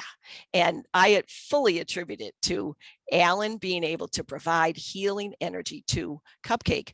So many times I'll have pets come right up to me and put their like hip in where my hands are. And also during Reiki training, it's incredible how many cats and dogs come during the attunement process. Reiki absolutely works with pets. You don't have to do it for too long. And when they finish receiving Reiki, then they'll just leave and they'll keep coming back. It works great with animals. We have a question here saying, if we want to send positive energy to world healers, it won't work because we never got the permission? Oh, that's an interesting question. Thank you for asking that. Reiki energy is a specific type of healing. What I do encourage you to do is share love. And so Reiki is specific, it's specific type of use of the symbols and such. And that's where you're actually needing the permission. But Reiki is love. And so let's send love. And my gosh, don't we need to send love right now? So please send love. Can you touch on how you receive communication from your brother? Is it visual or just like thoughts, or how is it? It's interesting. That very first time was visual. And it was visual for when I saw my brother, my grandparents, Edward, Holly. There's a whole story in my book that goes through this, but I went through a golden arch and my other grandfather was there and I heard him. I did not see him. Most of the time, what happens for me is that I hear, but each one of us has different abilities, different skills. There's all different ways we can learn how to communicate with our loved ones. There's no right or wrong way. Mostly for me, I hear. John is asking, he's saying that something that restricts his ability to get certified as a Reiki practitioner is the cost, because he can't afford it with his fixed income. So do you have any other recommendations where someone can fine-tune their energy healing abilities or something like that if they cannot afford to actually be certified? Sure. There are Reiki shares pretty much around the world. And so those are places that provide Reiki for free. And so you could Google Reiki. I would encourage you to check out the cost because it doesn't have to be super expensive. And you could talk to the person that's a practitioner and say, can I pay you over 3 months or over 6 months or whatever? And gosh, I can't imagine you'd be turned down, but there are a fair amount of places where you can receive free Reiki as well. Beautiful. Let's see if we have one more question.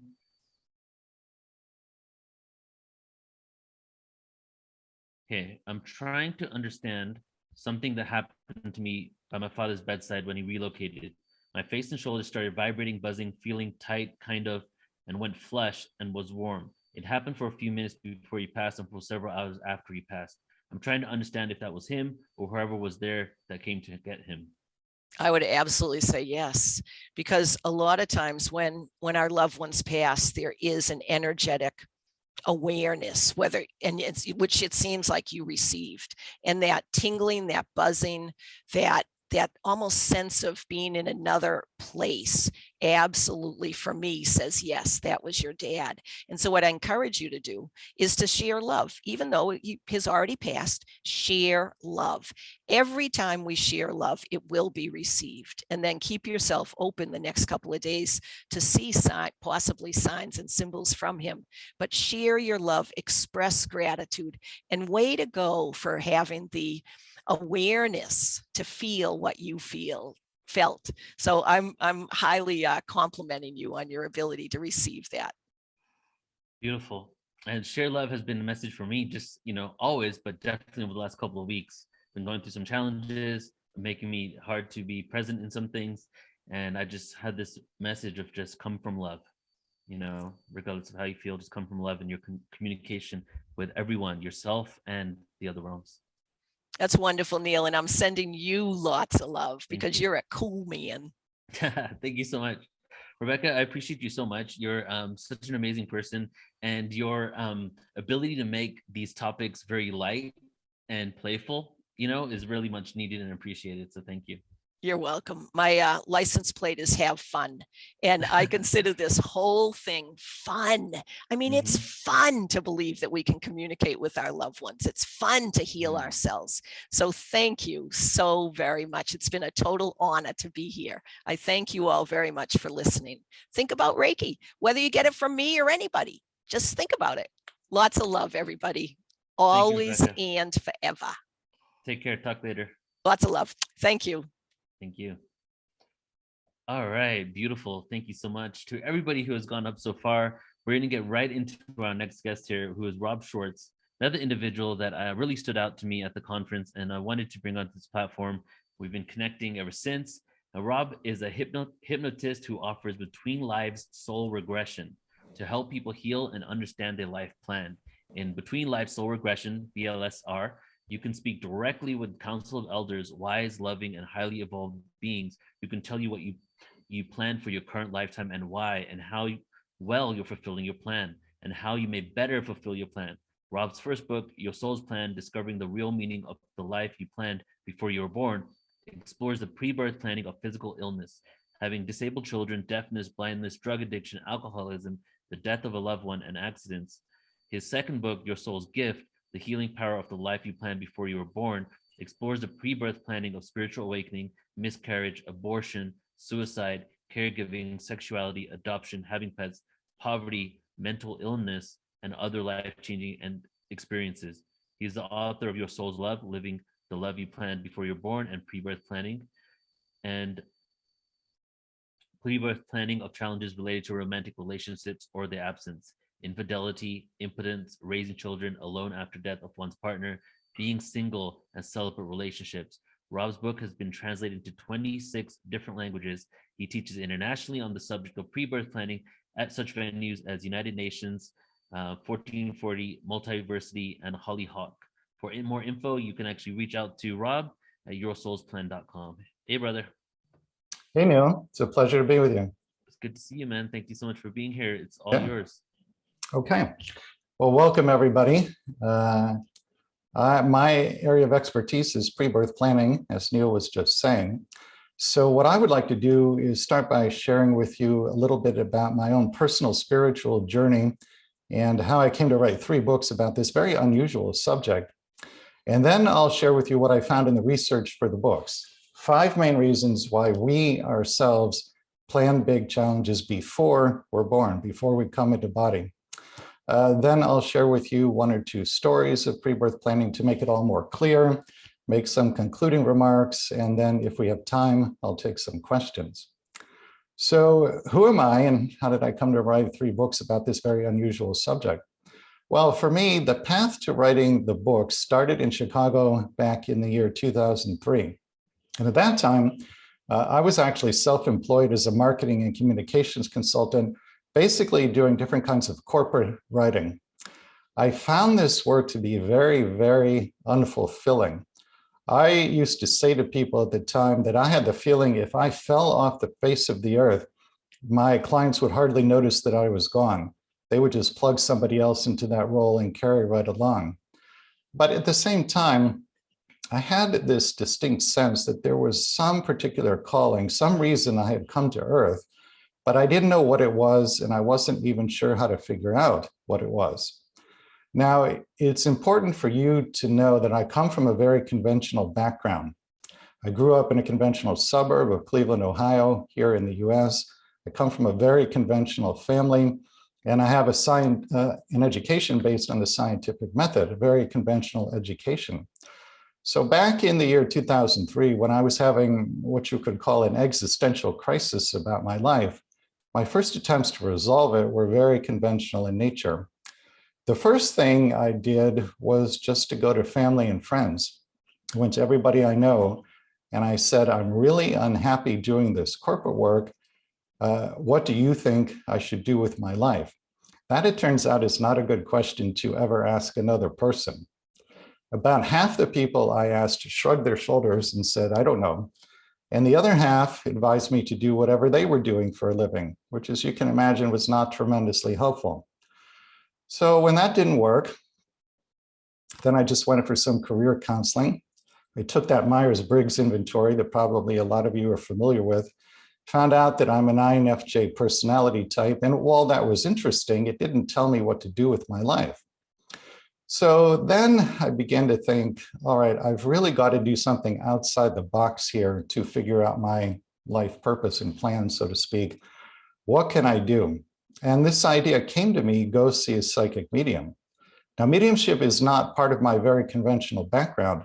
At that time in my life, I wasn't even sure if I believed in mediumship, but nothing else was helping. And so almost out of desperation, I thought, well, I'll give this a try. So I did this on May 7 of 2003.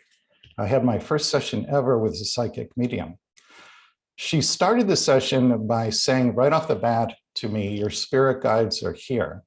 And I said, what is a spirit guide? I'd never even heard the term before.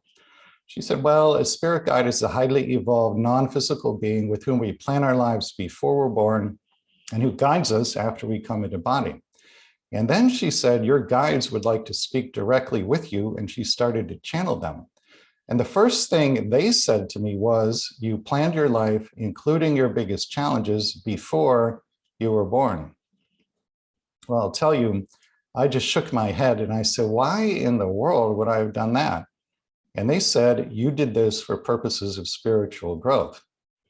Now, coming as I did from such a conventional background, I probably would have dismissed all of this as some kind of a delusion on my part, except that the guides then launched into this very lengthy monologue in which they told me why I had planned all my biggest challenges. And what was really impressive about this was that they knew what all of my challenges had been without me saying anything about myself, nor had I told the medium anything prior to the session. So as you can imagine, if you're talking to beings who know literally everything about you without you telling them anything, that gives them a lot of credibility. So when they introduced this idea of pre-birth planning, I was listening very, very closely. Now, I can't overstate to you the impact that this session had on me. In the days and weeks after the session with the medium, I thought about this pre-birth planning perspective constantly.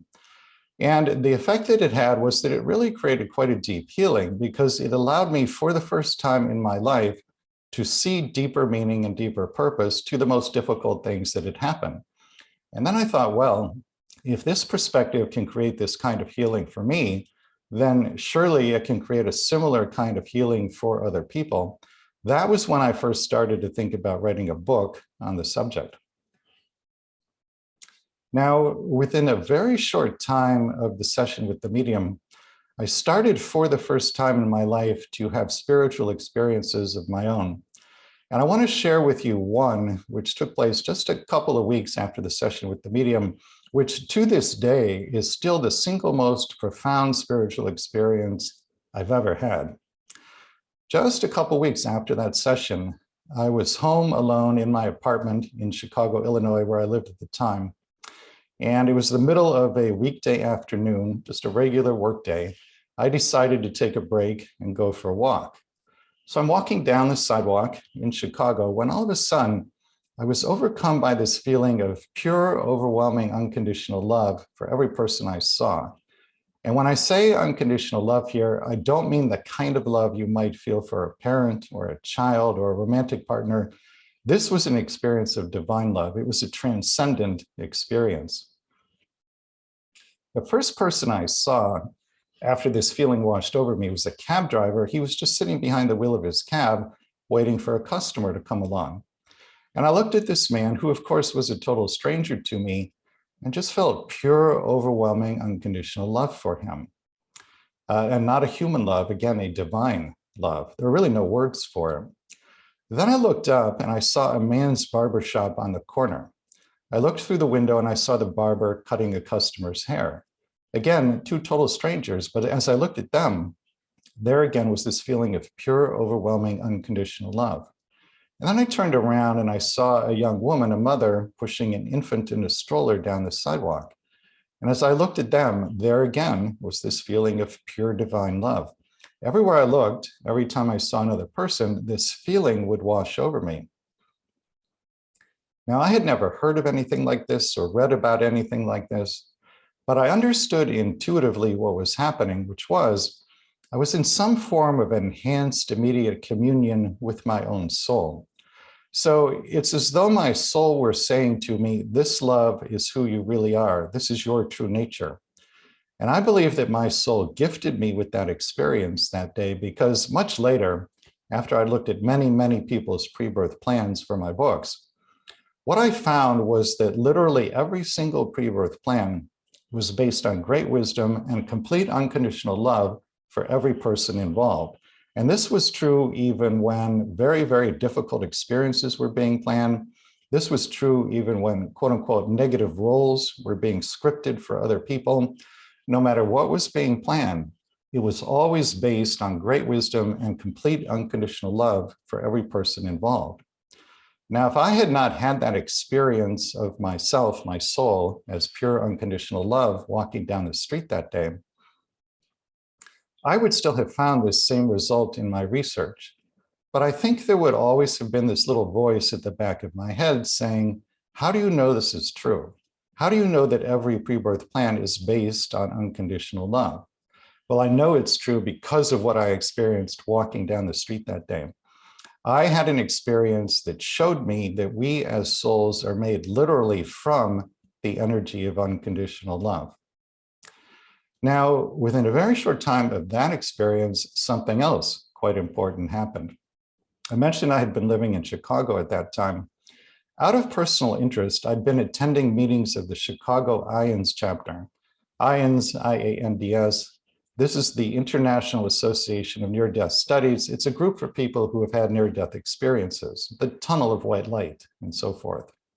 I myself have not had an NDE, but I think it's a fascinating subject. And so just out of personal interest, I have been going to their meetings.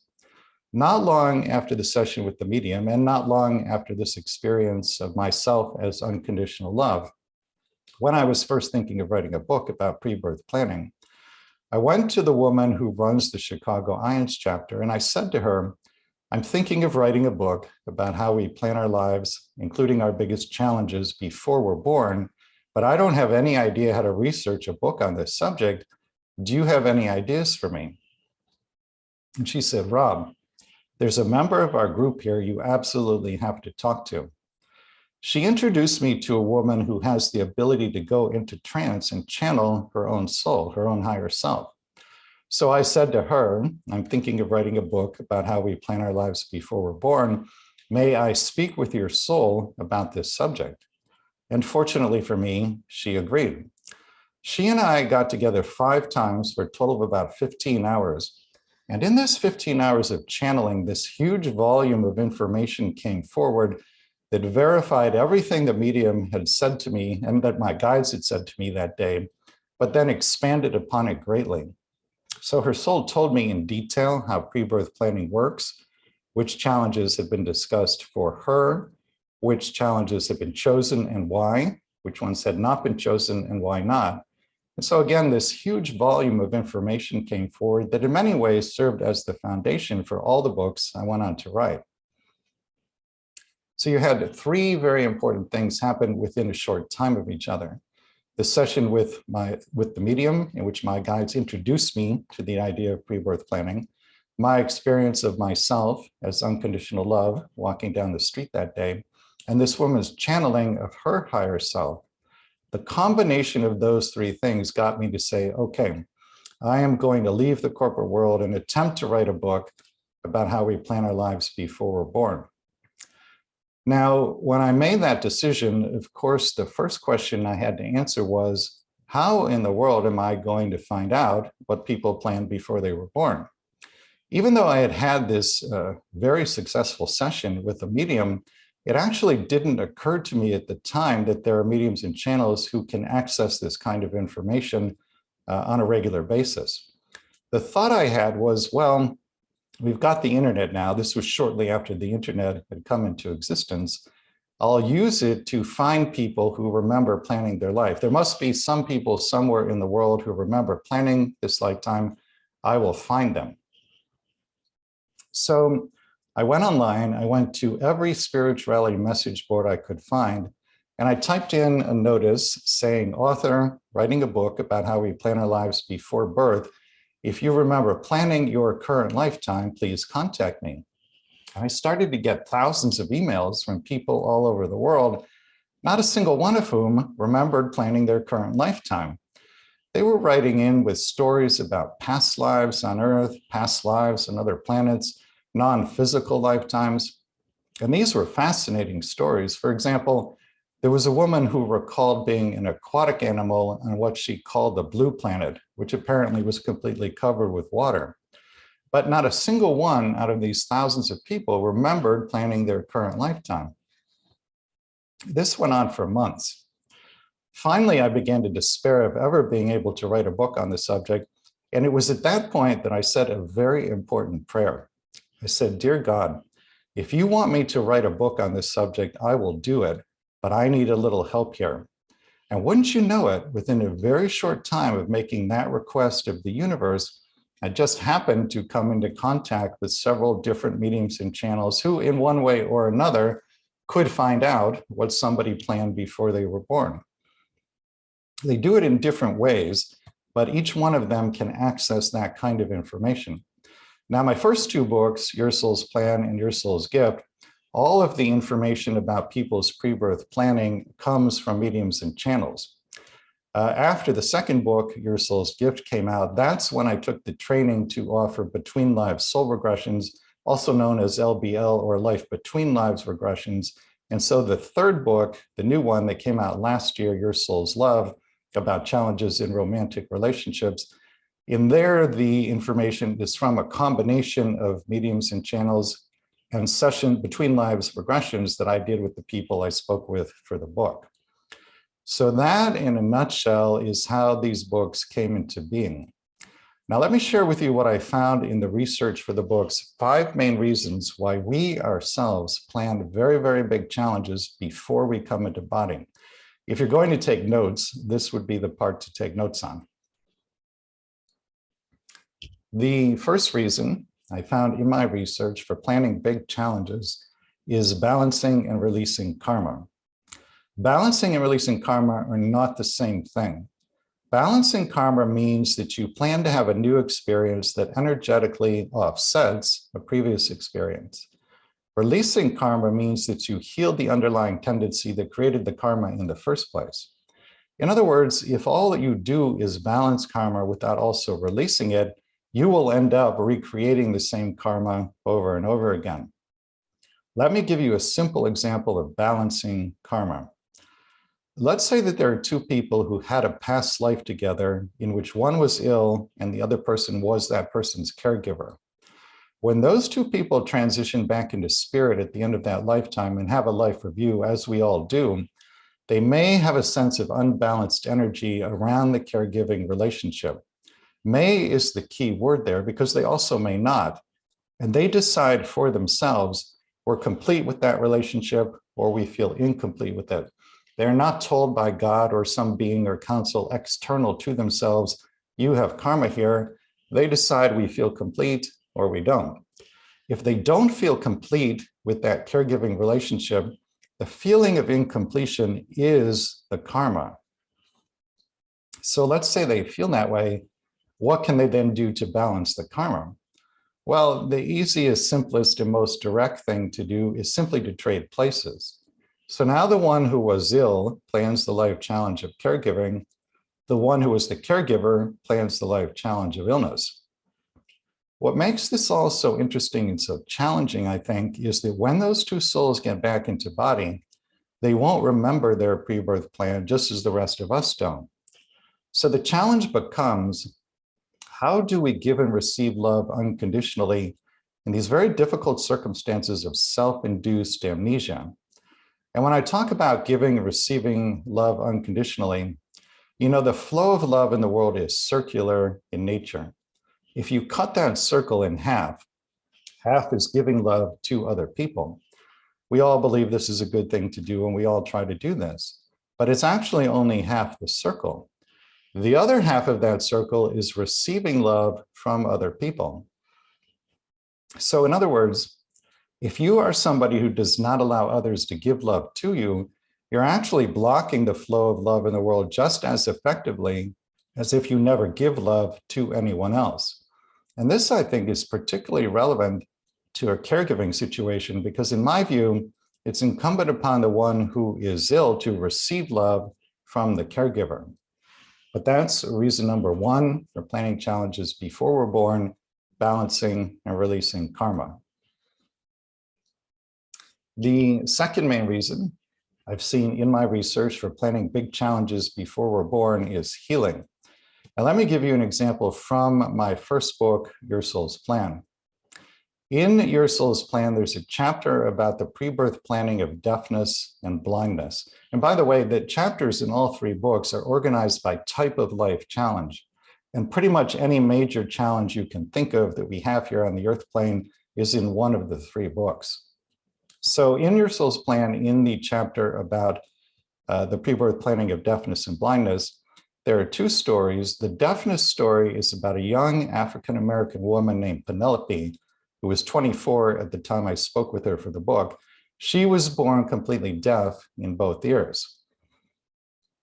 Now, she and I, excuse me, she and I worked with a medium who was able to hear the conversation that had taken place in her pre-birth planning session when the deafness was chosen.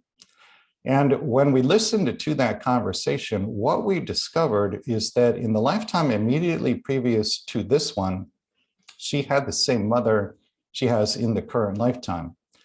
And in that past life, when she was a little girl, she heard her mother shot to death by the mother's boyfriend.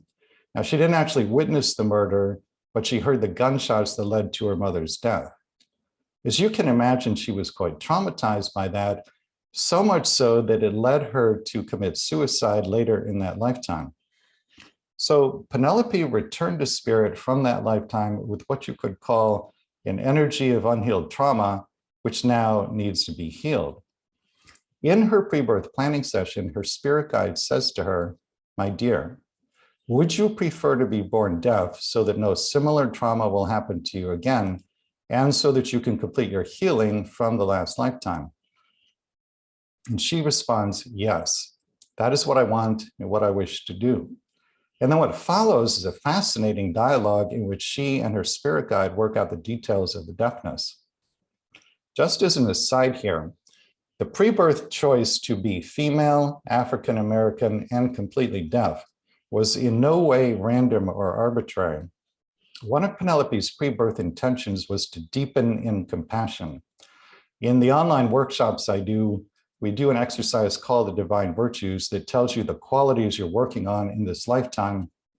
You viewed from a pre-birth planning perspective, your biggest challenges is providing both the opportunity and the motivation to cultivate some of the divine virtues. So compassion is one of those divine virtues. These are qualities that are important to the soul. So she wanted, before she was born, to deepen in compassion. And she thought that this relatively unusual combination of being female, African-American, and completely deaf would put her in a lot of situations that would provide both the opportunity and the motivation to cultivate greater compassion. And in fact, that's exactly how it worked out. She took all of her experiences as a woman, an African-American, and a deaf person, utilized them to cultivate tremendous compassion. And now she offers that compassion to her students. She's a teacher in the deaf community. But that's reason number two for planning big challenges before we're born, healing. The third main reason I have seen in my work for planning challenges before birth is a desire to be of service to others. If you read spiritual or metaphysical literature, you've probably heard of the concept of oneness. This is the idea that there's actually only one being in existence, and it's you, it's me, it's all of us, Each one of us is an individualized expression of the one. The way I understand the orientation towards service, which is in literally every single pre-birth plan I've ever looked at, it's always there in one form or another to one degree or another. I think that orientation towards service is a natural expression of oneness consciousness, which is our natural state of consciousness when we're home on the other side. So in other words, let's say that you and I are back on the other side and we're planning an incarnation together.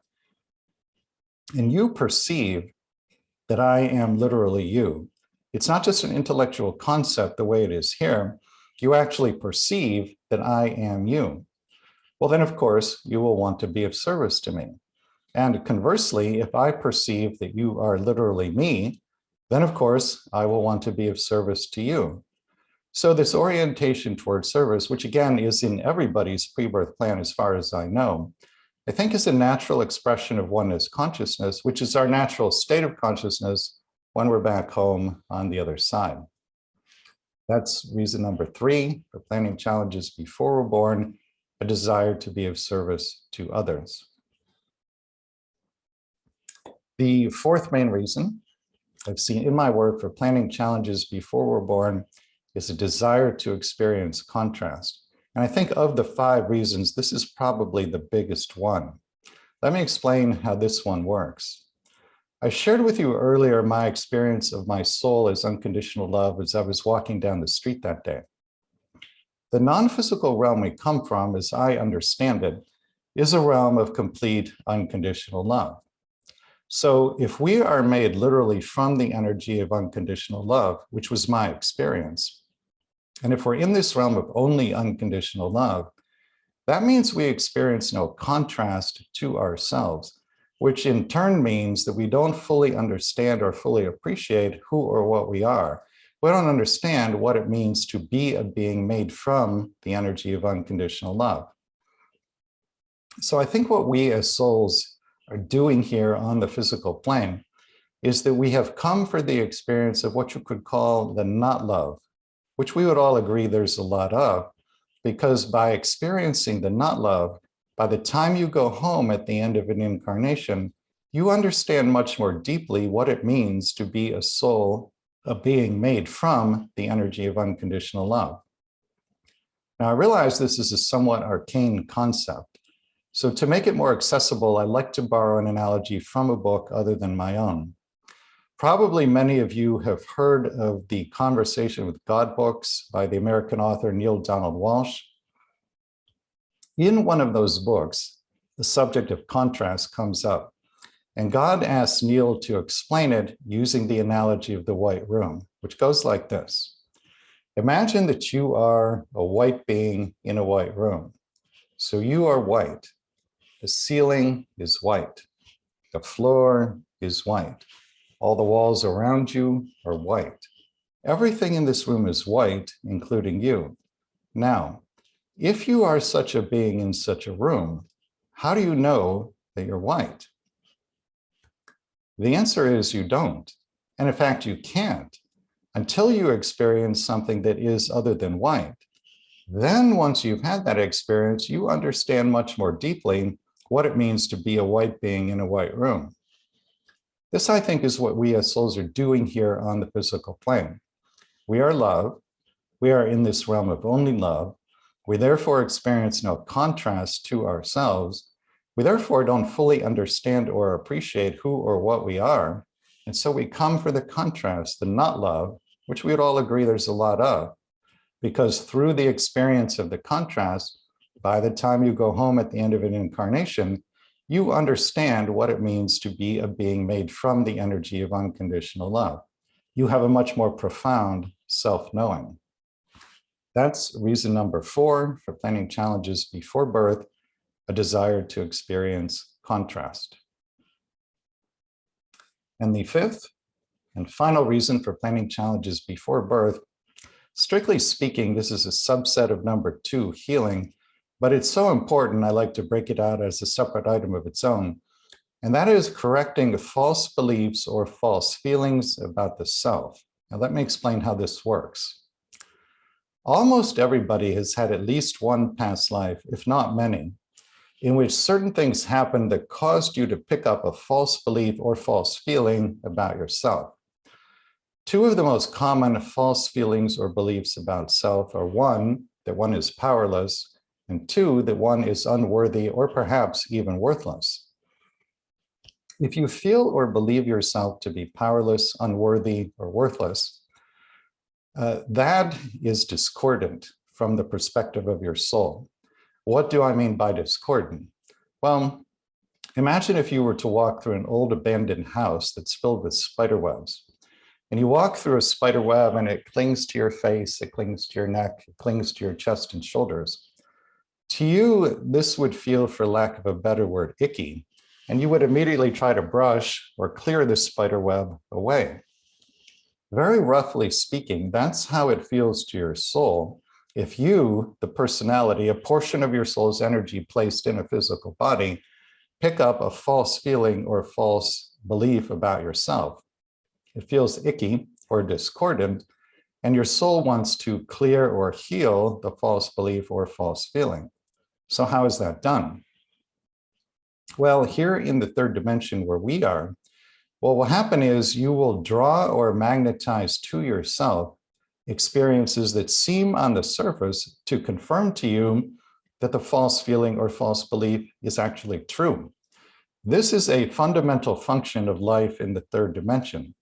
The world is set up to mirror you back to you so that you can find out what lies within your consciousness, even if it's at the subconscious level, and then bring it to the light of conscious awareness where you can then set about healing it. So if you feel or believe yourself to be powerless, unworthy, or worthless, you will draw to yourself experiences that seem on the surface to confirm that you are powerless, unworthy, or worthless. Now, I realize what I have just described might sound harsh and perhaps even punitive, but I can assure you it is not the universe's intention to be either harsh or punitive. The universe is loving. And what it's trying to do in its infinite love for you is mirror you back to you so that you can find out what lies within your consciousness, again, even if it's at the subconscious level. And if there's something there in need of healing, bring it to the light of conscious awareness where you can then set about healing it. So that is number 5, as far as reasons for planning challenges before we're born. Healing or correcting false beliefs or false feelings about the self. Now, let me share with you a couple of true stories about pre-birth planning to give you a better feel for how this works. Probably all of you are familiar, or many of you are familiar with the name Edgar Cayce. Cayce, who is now back on the other side, is regarded by many people as possibly the greatest American psychic medium who has ever lived. Late in Cayce's career, after he had done sessions for thousands and thousands of people, he was visited by 2 wealthy women, sisters from New York City. And the sisters said to him, "Mr. Cayce, we are at the end of our rope in regard to our brother. He drinks too much. He lives under a bridge in New York.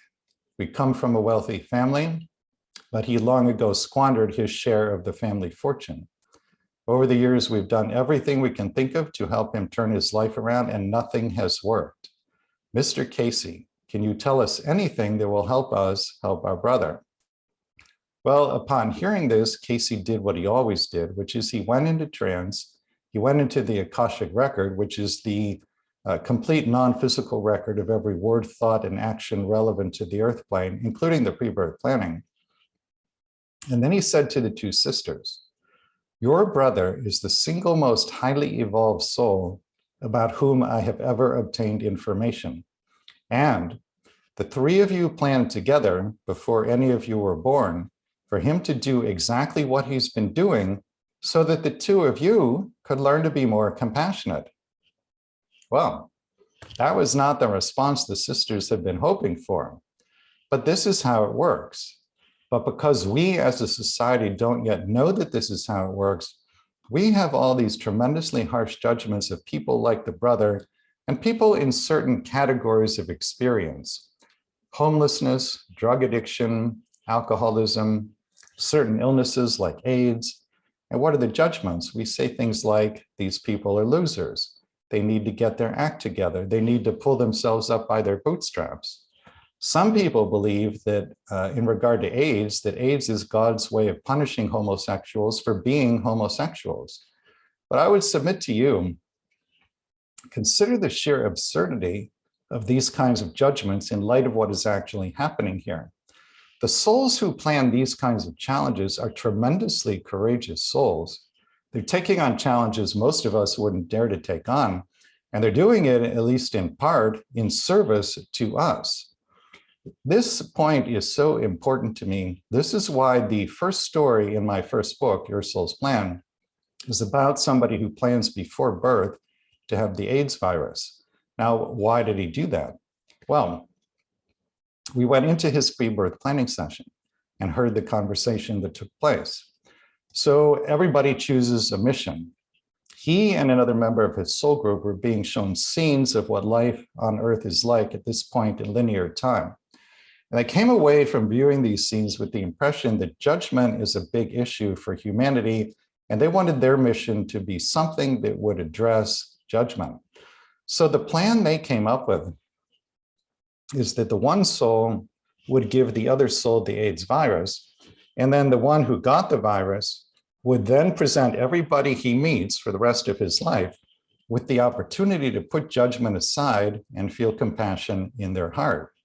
So he was coming in as our teacher. That was part of his motivation for planning AIDS. And yet, because we as a society don't understand that this is what is happening, we have all these very harsh judgments of people like that. So, you know, if you're walking down the street one day, and let's say you walk past a homeless person sitting in a cardboard box on the corner, if you have a thought like, get a job, that kind of thought really misses the mark, because it's very possible that that homeless person is a very highly evolved soul, possibly much more highly evolved than you, who was in your pre-birth planning and who agreed to be there at that moment as you walk by. And yes, the planning is sometimes that detailed, so that you could have the opportunity to put judgment aside and feel compassion in your heart. And yet, because we don't know that this is what is happening, again, we have all these very harsh judgments of these experiences. Let me share with you one more story of pre-birth planning. Then I'll make some concluding remarks and then take a couple questions. The last chapter in Your Soul's Plan is about the pre-birth planning of accidents, which I put in quotes here because they aren't really accidents. There are two stories in that chapter. One of them is about a woman named Christina, who is now in her 60s. When I spoke with her for the book, she shared with me the following true story that had taken place when she was in her 20s. When she was in her 20s, she was employed as an administrative assistant at a college in California. And one of her daily duties in that job was to pick up her boss's mail. The mailboxes were in the basement of the building in which Christina worked. So one day, just as she had done many, many times before, she descended those stairs to the basement mailboxes. But on this particular day, unbeknownst to her, somebody had planted a pipe bomb in her boss's mailbox. When she inserted her hand to retrieve the mail, the pipe bomb detonated. The force from this explosion was so great, it picked her up off the ground and hurled her 10 feet backwards against a concrete wall. There were 6-foot splinters of wood that were shot like arrows out of a bow into the wall around her. 2 fingers were severed, both eardrums were ruptured, and flames from the explosion scorched her body from head to toe. When she got to the hospital, doctors actually had to hold magnets over her eyeballs to extract the shrapnel from the pipe. So we're talking here about a level of suffering that is almost unimaginable to you and me. Now, Christina's recovery took 2 years and 10 reconstructive surgeries. At one point during that 2-year period, she was lying in her hospital bed in a tremendous amount of pain when she suddenly heard a voice inside her head, a voice that was not her own. It turns out that the force from that explosion, in addition to doing a lot of damage to her body, had opened up her psychic gifts. She had become clairaudient. And the voice she heard inside her head that day was one of her spirit guides. The guide said to her, "You planned this." And she said, "Why?" Not an unreasonable question, right? And then the guide told her, and here's what he said. He said, "You wanted, before you were born, to have a lifetime as a gifted healer. And you knew pre-birth that if you could heal yourself from the devastating effects of this bomb explosion, you could then bring all of that wisdom and knowledge about healing and turn it outward in service to others." And there you see that motivation of service to others that I talked about earlier. Well, this is exactly what she went on to do. After she recovered from the 10 reconstructive surgeries, she went back to school. She got a PhD in speech language pathology, and she set up a private clinical practice. At this point in Christina's career, she's healed literally thousands of people. She actually has the ability to go into a patient's brain energetically, by which I mean non-invasively, and restore language processing capability in people who have lost that due to stroke or accident. So we're talking here about a remarkably gifted healer, and the only reason she can do any of this is because she healed herself first from that bomb explosion. Now, when I spoke with Christina for the book, she said two remarkable things to me. The first was, she said, "Rob, I have completely forgiven the person who planted that bomb." Now, remember, this is somebody who had magnets held above her eyeballs in the hospital. And yet here she is saying in complete sincerity that she forgave the person who inflicted that kind of suffering on her. That in and of itself is extraordinary. But then she said something even more amazing. She said, "Rob, I am deeply grateful to the person who planted that bomb." And when she says she's deeply grateful, she really and truly means it. This, to me, is one of the most amazing stories I've seen that shows what you can do with an awareness of your pre-birth plan. You can easily imagine that she could have chosen instead to be angry for the rest of her life. She could have chosen instead to be bitter and resentful for the rest of her life. She might even have chosen instead to devote the rest of her life to tracking down the bomber and taking revenge. But because she came into this awareness of her pre-birth plan and really worked with it over a period of years, it didn't happen overnight, she got herself to a place of total forgiveness and then to a place of total gratitude. Now, her story is unusual in that it's a bomb explosion, but she herself is not unusual. If she can do this after what she went through, you and I and everybody else can do it no matter what our challenges have been. We can all work with an awareness of our pre-birth plan to get to that place of forgiveness and to that place of gratitude.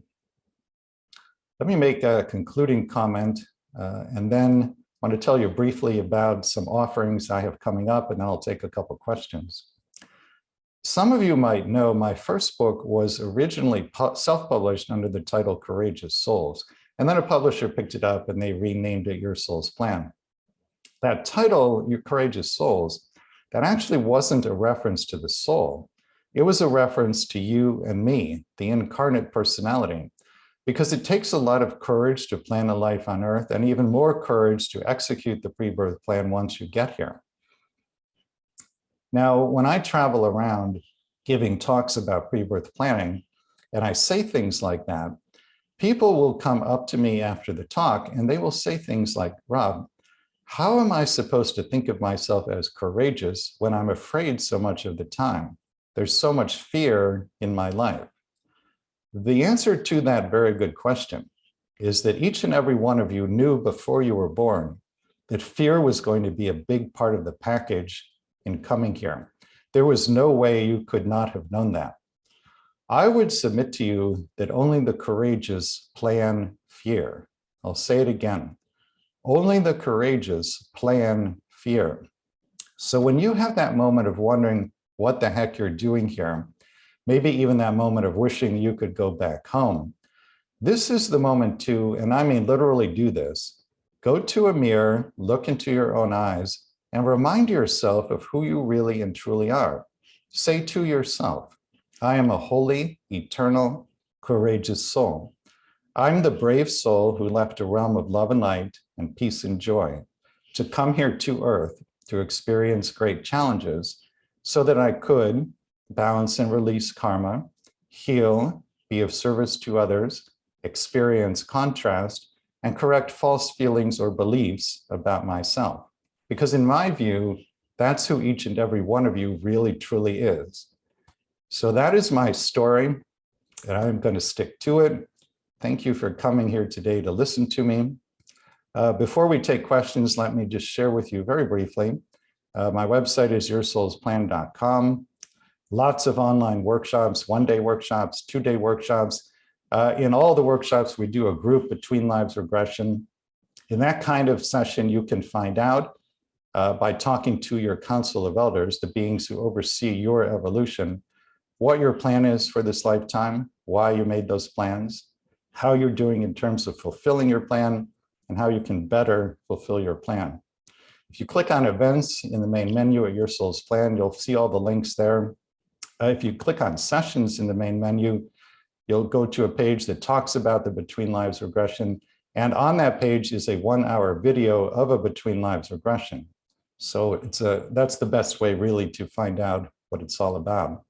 We have a one-day workshop coming up on April 24th, a two-day on May 21st and 22nd, and then another workshop about every 6 weeks on an indefinite basis. So having said that, I am happy to take some questions.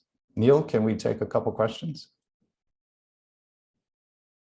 Yeah, let's do it. All right, so ABC is asking, will we feel terrible at our life review for the bad things we did before we were awakened? And does doing good now override the times we were bad? So the life review, as I understand it, is conducted in an environment of total unconditional love. So you view the life with your guides. When you see times that you, let's say, didn't live up to who you truly are, that is difficult to watch, but your guides are right there with you. They're beaming great unconditional love to you. It's a very supportive, loving, and nurturing environment. And the important thing to know about the life review is that nobody judges you except possibly yourself. Your guides will not judge you. Nobody else who may be present will judge you. You might have judgment about yourself. Does doing good override that? You will look at the entirety of the lifetime, and you'll be particularly interested in where you ended up. What kind of person were you by the time the lifetime was over? And as you went through the lifetime, did you become increasingly loving and less service to self-oriented, we could say. As long as the trend has been in that direction, you will probably come away from the life review feeling quite positive. If you're watching this talk now, you're awake enough so that the trend probably almost certainly is in that direction. So I don't think I would be too concerned if I were you. Do you also give past life regressions? I used to. I stopped doing that because that is not my particular mission, and also because the Between Lives regression contains within it an abbreviated past life regression. So the process is, we start with some preliminary steps to help you relax physically and mentally. Then I guide you into a past life. And by the way, the process is the same whether you do it as a private session or in a group in the workshop. You experience several different scenes in the past life, the last of which is the death scene. The portion of your consciousness that is having the experience leaves the body in the death scene and crosses over to the other side, which I realize might sound a little bit ominous, but there's actually nothing to it. It's very easy and gentle. When you get to the other side, at that point, a lot of different things can happen, but about 80% of people are greeted by a spirit guide. If it's not a guide, it could be an angel, an archangel, a master, or a loved one. You talk with whoever greets you about why you were shown that particular past life and what's important to know about it. And then you ask whoever you're speaking with to take you to your council of elders. Again, these are the wise, loving, and highly evolved beings who oversee your personal evolution. When we do it as a group in the online workshop, I prompt everybody to ask their council a very long and very extensive series of questions that covers all the major areas of everybody's life. If you do it as a private session, you put your questions on an intake form so you don't have to remember them. And then I prompt you to ask those questions as you're in front of your console. That's the gist of it. Why would a parent who lost a child pre-plan such grief? There could be a lot of reasons for that. Let's think about it in terms of the divine virtues. So what happens here on the earth plane is that people's hearts are broken open through suffering. And although that is painful and difficult, it leads to tremendous expansion or cultivation in terms of the virtues. So which virtues could you cultivate by losing a child? Well, the first one that comes to mind is acceptance, faith, trust, unconditional love, perseverance, empathy. Those are just a handful of the divine virtues. I work with 28 or 29 of them now in the exercise we do in the workshop. The point is that through going through these kinds of experiences, you cultivate or deepen in the virtues. And then what your soul wants you to do, it's not sufficient from the soul's perspective just to cultivate the virtue. What the soul wants you to do is take the virtues you've cultivated and turn them outward in some form of service to humanity. So it's both cultivation and expression of the virtues. Death of a loved one is a very common way to cultivate virtues, possibly the most common way. The other big ones are accidents and illness. Death of a loved one, accidents, and illness, three of the most commonly planned challenges in order to cultivate divine virtues. Beautiful. I've always wondered if abuse, including sexual abuse, is in pre-birth plans, or since we have free will, is it sometimes someone abusing their power and not making good use of their free will? It can be either. As a general rule, the more impactful and important a particular experience is, and sexual abuse obviously would be very impactful, the more impactful it is, the more likely it was planned before you were born. But it's important to define here what we mean by planned. Very rarely does planned mean planned as a certainty. Almost always planned means discussed as a possibility or probability. In Your Soul's Gift, which is my second book, there's an entire chapter about the pre-birth planning of incest. There's also an entire chapter about the pre-birth planning of rape. Those two chapters are the most sensitive, difficult, and challenging chapters I've ever had to write. It's very difficult to wrap a human brain around the pre-birth planning of those kinds of experiences, but that is what happens. We do choose them before we're born. Would you, just to ask a little more on that, would you say that, you know, in this world of duality where we get these polarities, and then the denser we get good, bad, evil, you know, and these things that you're referring to, some people may consider evil or really bad, would it kind of the concept be that since we all come from that singularity, that source or the universe just doesn't see the polarity within it all and all experiences are valid? Is that kind of why we plan these things out for the experience? I think that is an accurate description of a higher vibrational perspective on what's happening on Earth. It's difficult while in the human body, dealing with the human brain, which gets inputs primarily just from the five senses, which is a very limited portion of what's actually out there. It's very difficult to have the perspective that you just articulated. But one of the intentions of all of my work is to help people move toward that perspective. Beautiful. Thanks so much, Robert. We just have one last question here, but it's just basically your info once again. Posting of your books and website address, or do you have all your books on your website where they can purchase them? Yeah, the website is yoursoulsplan.com. All the books, all three of them, are available in the online store. You can also order the books on Amazon or from pretty much any bookstore or library in the country. I always encourage people order them from your library, because then when you're done with it, it sits in the library as a resource to trigger spiritual awakening in other people. Mm-hmm. And your courses are on there too, right? Because you do some in-depth courses as well. Yeah, lots of online courses. Go to the events page. You'll see an extensive schedule for the rest of the year. Awesome. Robert, thank you so much, brother, for everything you do and being who you are. and contributing your energy to today's event. Appreciate You're you, welcome. bro. Thanks for having me. I appreciate it. Definitely. Take care. Bye-bye. Beautiful. Thank you all so much for tuning in. And thank you again to Robert. We're going to move on now to the next presenter here. And next we have Dr. Mary Helen Hensley. And I'll just read a little bit about her and we'll go ahead and bring her on. Dr. Mary Helen Hensley, author and one of Ireland's most sought after metaphysical healers and synergistic speakers. With a Bachelor's of Art in Communications and Graphic Design, Mary Helen went on to receive a Doctorate of Chiropractic in America and practiced in Ireland from 1999 till 2012. Following her near-death experience in 1991, Mary Helen began to realize that her previous skills of communicating with those in spirit had become so much more. A series of incredible serendipitous events led her to develop her newfound ability to facilitate the healing process. And you can find out more about her at maryhelenhensley.com, and I'll post that in the chat in just a moment here. Welcome, Mary Helen. How are you? Hello. Greetings from Ireland. Great to see you. How are you doing today? I'm good. Well, it's late tonight for me. I know, right? Well, thank you so much for being here. It's all yours. Take it away.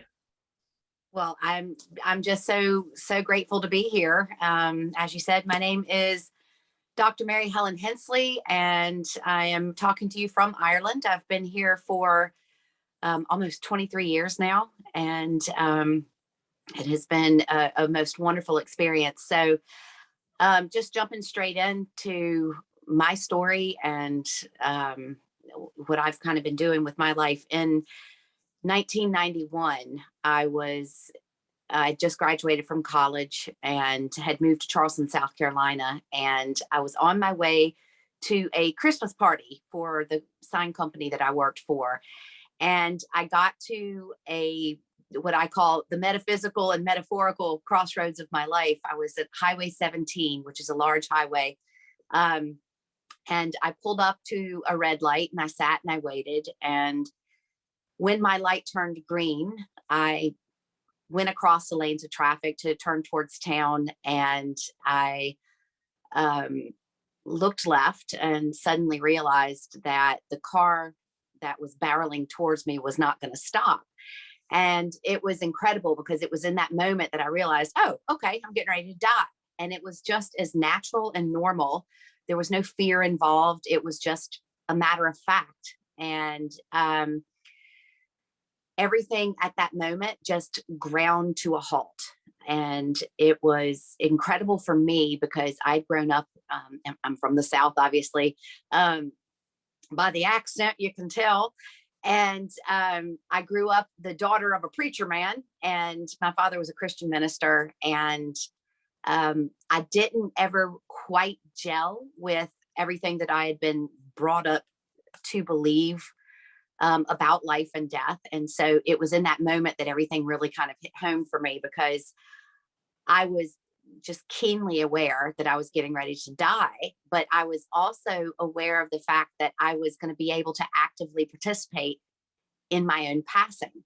And so I had a choice in that moment to remain in the body and experience the impact and all that had to offer, or I could exit the body and then watch the accident unfold. And so in that moment, realizing that I had done this before, this was something that wasn't a brand new concept. It was very comfortable and just familiar. And so I opted out. And so it's quite unusual in this experience that I got to witness my own death. So I was out of the body, accompanied by an incredible sound, and thus began my love of frequency and a lifelong passion for understanding frequency and using it in the healing work that I do. This sound, it was like a drone, a low drone, kind of a picture. If you've ever heard bagpipes or Ilian pipes, as we use here in Ireland, that low kind of droning noise. And it was just there in the background. And I've come to realize that was a sound that was keeping me, the essence of who I really am, anchored into that 3D kind of physical experience. And so as that sound got louder and louder, all of a sudden I'm out of the body, and everything below me just sped up again back to kind of normal speed and normal time. And I watched this man, an 81-year-old man who was driving a very large car, plow into the driver's side of my little Toyota Corolla. And the car T-boned, it folded in half, and I spun through the intersection and finally kind of came to a halt after my head had gone through the driver's side window. My neck broke, and I broke a lot of other stuff in the process. And I was watching like a spectator, like a detached kind of interest. And it was really interesting because I would have thought that I was like, no, I'm too young to go. I was only 21 at the time.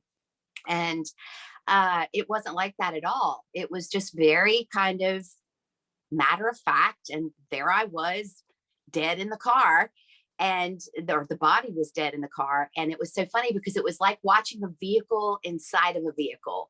I had been traveling in my car, and then me traveling inside of that body. And I had no sense of trying to get back into the body or pining away for the life that I had just left.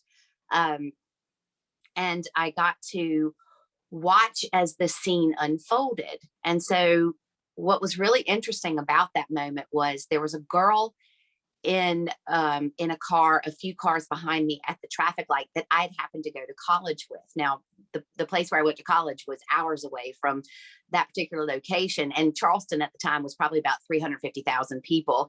And so it was mere coincidence that she was there in that car. And what really impacted me first was I watched her as she realized that she knew the person who was dead in that vehicle, my body, me. And I got to connect with and feel her feelings.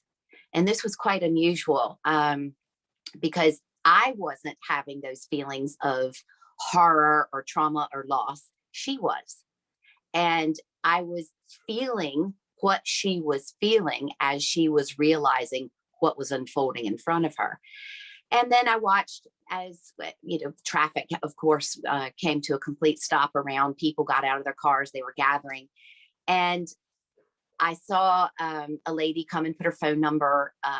All the windows had blown out of the vehicle. And she came and put her phone number on the passenger side of the car and then ran away. And I thought, that's how interesting, how peculiar.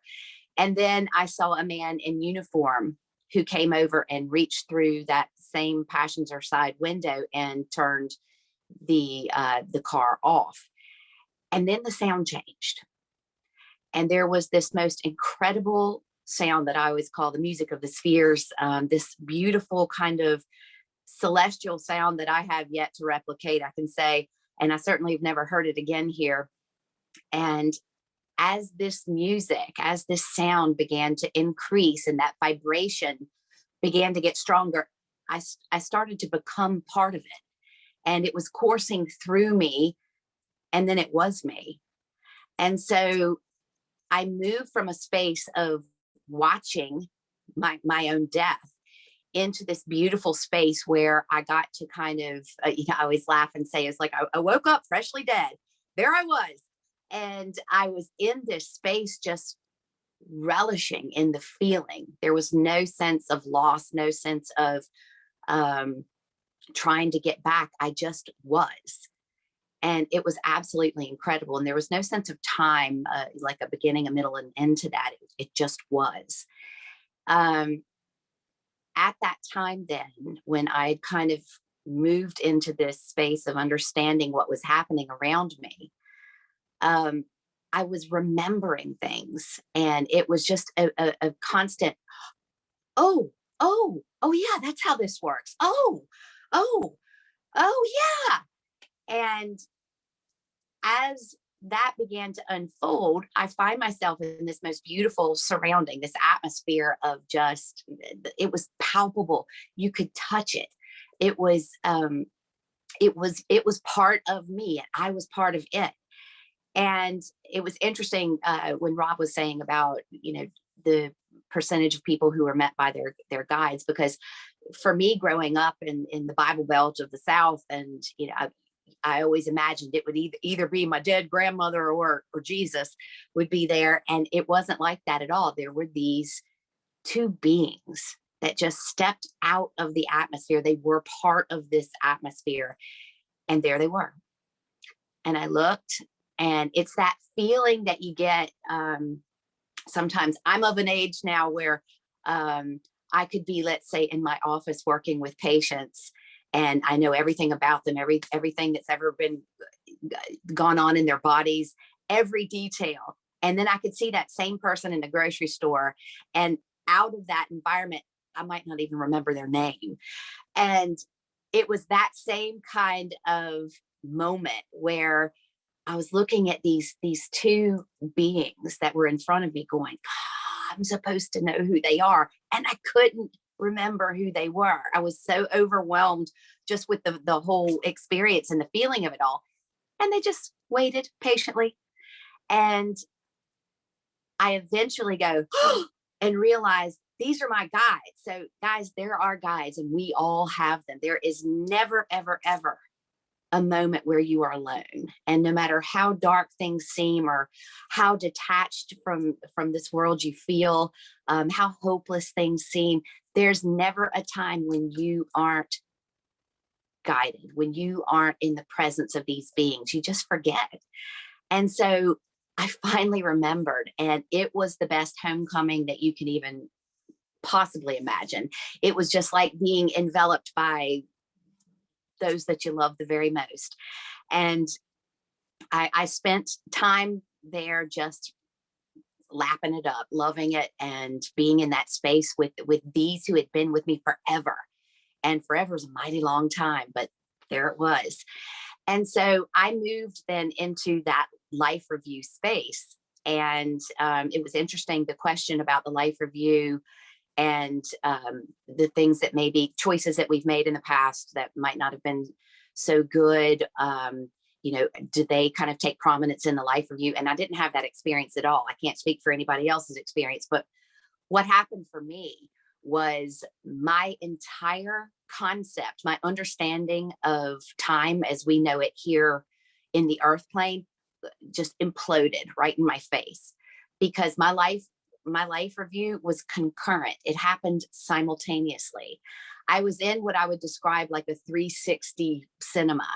Everything was happening around me. So I was 4 years old getting lost in Virginia Beach at the same time that I was 16 years old walking out with my driver's license, and I was 11 getting my first dog, my little bulldog, Otto von Bismarck, and I was 17 years old at a college party, drunk and raped. I was 12 years old winning Living History Day in junior high school. It was all happening at the same time. And this was so huge. And probably of all the experiences that I had during that out of body and near death experience, this was the biggest for me, because it drove home how we use time here on earth, and how some people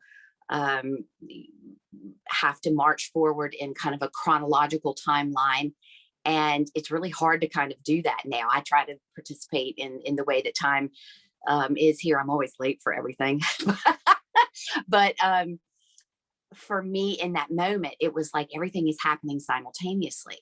And so in regards to watching things that happened to me that maybe were unpleasant or uncomfortable, or choices that I had made, things that I'd done that weren't kind, things that I'd done that were amazingly kind and wonderful, it was all happening at the same time. So no one thing got my attention.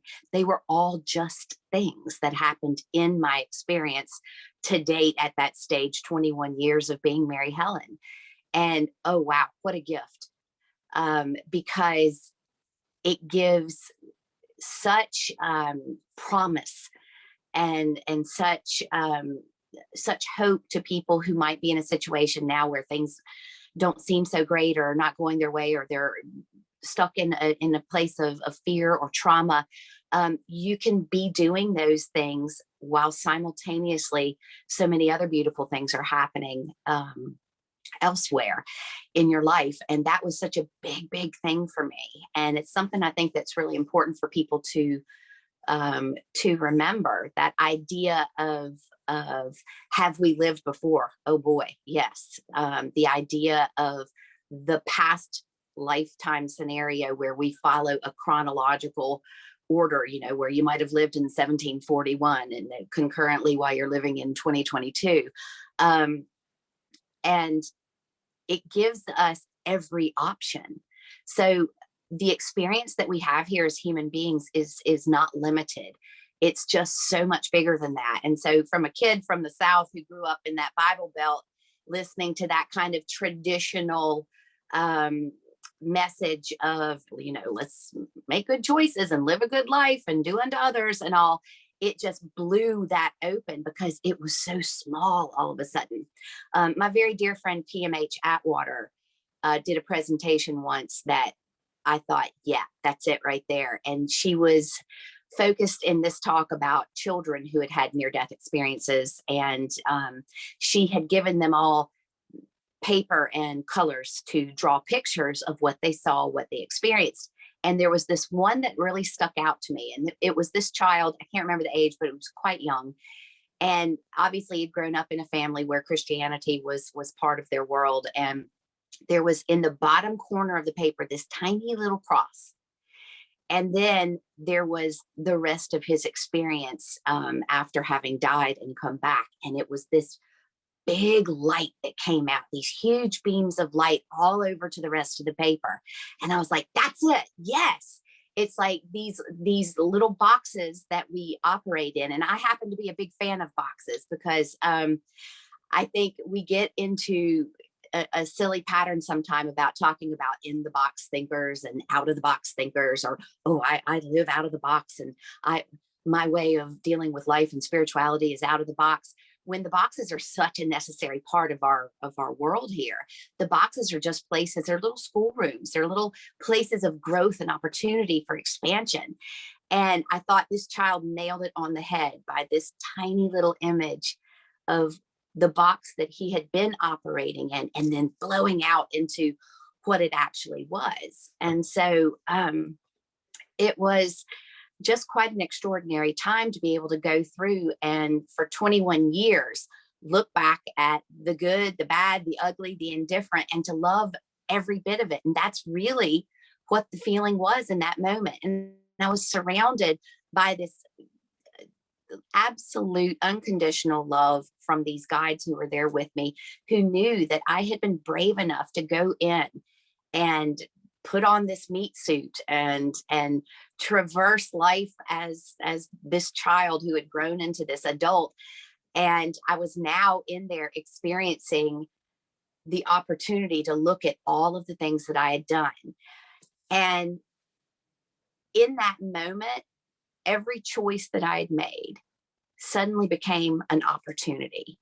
And some of the most difficult things that I had been through in my life that some people would sit back now, having experienced things that were similar and judge themselves for, I was sitting there looking at them going, oh, I see why that happened, because I was actually able to use that in service to somebody else. I was able to use that opportunity, that thing that happened, in order to put a hand out and help somebody else along. And there was no regret. There was no, oh gosh, I wish, there were some cringeworthy moments because you can remember, because it wasn't that long ago in those short 21 years that those things had happened. And you're like, oh, and then all of a sudden you're like, oh, that's why that happened.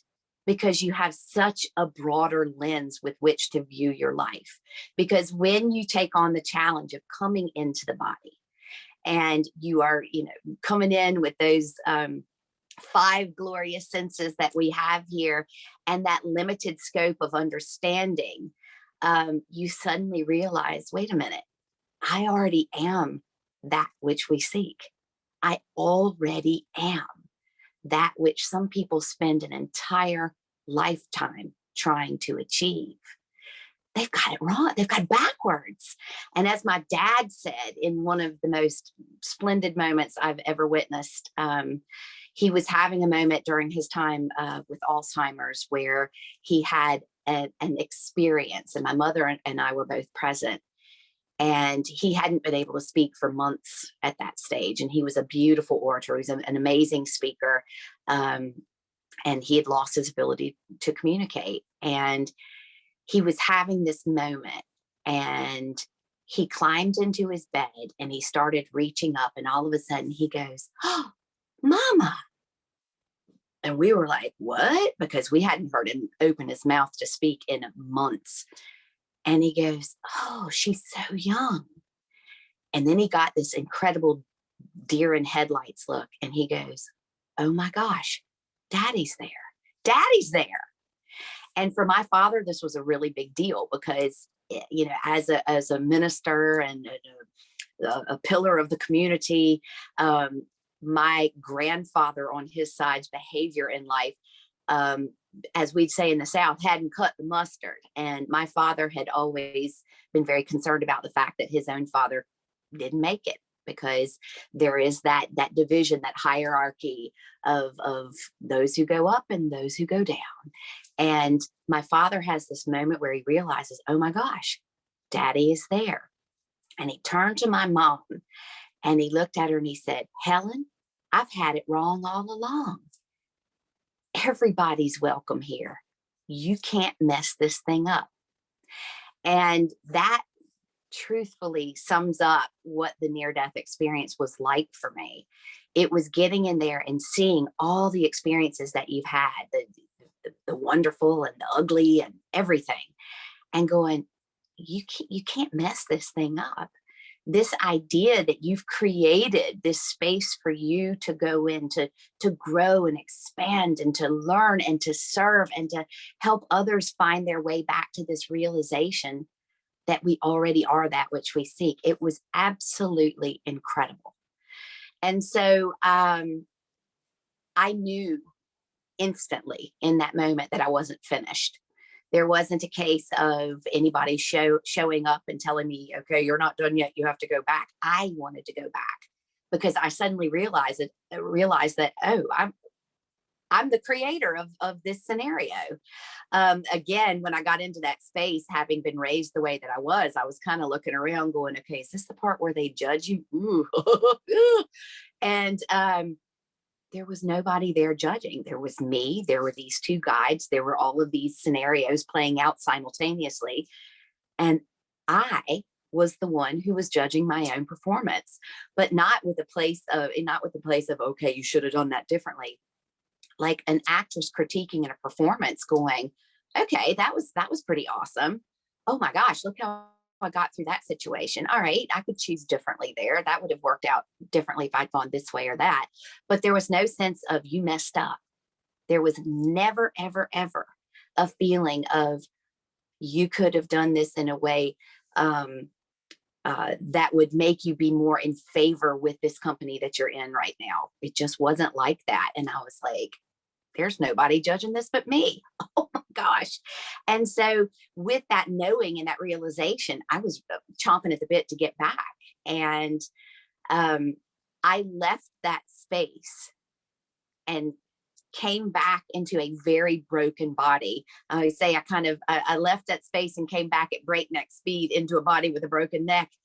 And when I awakened, after getting to the hospital and the whole ambulance ride where I came to and they were like, it's okay, you're not going to die. And I'm like, oh, I've already been dead.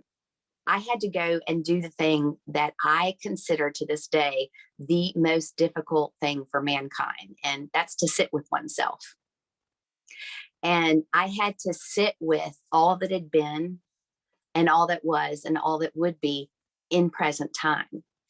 And what's really incredible about that is that it became kind of the foundation of everything that I do in trying to facilitate healing or in service to others, is to say to them, guess what? This is how the body actually works. It was designed to support you on your journey and everything that you came here to experience. And there's no good choices, bad choices. They're just choices, because in the end, you as the fractal are going to go back to that same hole that we all came from. And I think one of the most difficult things that people are challenged with is sitting with themselves in present time.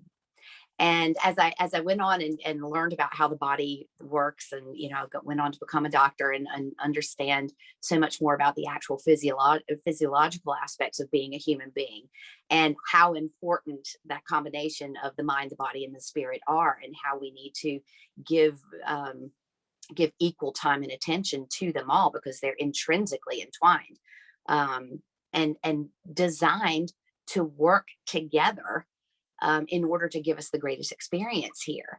And as I learned about the brain and how the brain works and how chemical reactions take place and how neural pathways operate in the brain, you realize that there isn't anything but this present time, but the body always giving us the opportunity to sit with ourselves in present time, and how difficult that is for people. Because when you explain it like this, here we are, and we're having this beautiful conversation, and to go back into the past to anything that was great that happened, or anything that was very traumatic that happened, it takes place by a chemical reaction and a neural pathway that takes us back to a cellular memory of something that no longer is physically happening. And if we want to jump forward in anxiety or anticipation for something that's going to happen possibly in the future, again, it's a chemical reaction that takes place in a neural pathway that takes us to a place that doesn't even exist in that moment. All we have is right now. And trying to get people to bring themselves out of that past and out of that future, and to sit with themselves in present time, is probably the greatest challenge that I've ever had as an individual and as a facilitator for healing, because that is hands down the most difficult thing for people to do, because we're so worried about what other people think about the choices that we've made or the things that we've done, not realizing that we're going to be the bad guy in somebody's story, and we're going to be the hero in somebody's story. And if you don't do it in this lifetime, it's going to happen in some lifetime. And that the things that we judge about other people, the things that we think are bad qualities in other people, are simply just opportunities and highlights to understand that those are all aspects of who we are. And the more compassion and understanding that we can give to an individual who might be operating in a space that's different than ours, we grow, we learn, we unfold, we understand who we truly are. And so this prompted me to write a book. My first book was called Promised. And this came from an experience that my father had shared with me early on. And it was when my mom was actually pregnant with me. And she found out in the first trimester of that pregnancy, she was over 40, and things were, I was that surprise baby. And they were told by a doctor, because she had the German measles during that first trimester, that I wasn't going to be okay. And just to go home, get their heads around that, make peace with that, that it was not going to work out well. And my father, the minister, ends up having what he called a celestial visit. And it was so funny, because in terms of his understanding of the great beyond, it was interesting to hear him speak of this visit that he had from two celestial beings. They were either his guides, my guides, but he didn't use the term angels. He used the term celestial beings, which I thought was so interesting. And so during this visit, he was told that his daughter would not only be okay, but she was going to come in with some unusual abilities and was going to have quite an interesting life path, and that their job was to help facilitate that. And so this is back in the day. This was 1968. There were no ultrasounds. They didn't know I was going to be a girl. And so my father was told that his baby girl was going to be okay, after having been told by the medical doctors that she wasn't. And so anytime anything happened after I was born and everything was okay, my father would always go, "It's okay. You're promised." And so this became the title of my first book, which explained kind of this whole near-death experience that I had, and then took me back through some, my interesting childhood, and how I was and wasn't using the gifts that I had been I had come in with. But probably my favorite book that I've written was this book called Understanding is the New Healing, because it really speaks to what is most important to me in the work that I do, but what actually happened to me in that near-death experience. And it was not the judgment of the experiences that we have, but the understanding of them. And so in this book, I was able to share experiences with different clients that I've worked with, and their life and death experiences, their healing journeys, their traumas, and how they came to an understanding and then a deep appreciation for the things that had happened to them. These things that some people carry as a mantle of shame or fear or horror or self-loathing suddenly become the greatest events of their life. And I wanted to be able to share that. And that's kind of what I've spent my life's work doing, is trying to get people to embrace all of these things. Loveolution is the solution. Oh, I love that. The Loveolution is here. And, so it's all about getting out there and sharing these experiences that happen in near death, not because those of us who have experienced having died, gone somewhere else, coming back with this knowledge that who we really are survives the death of the body. That's great. But it's the calling that comes with that.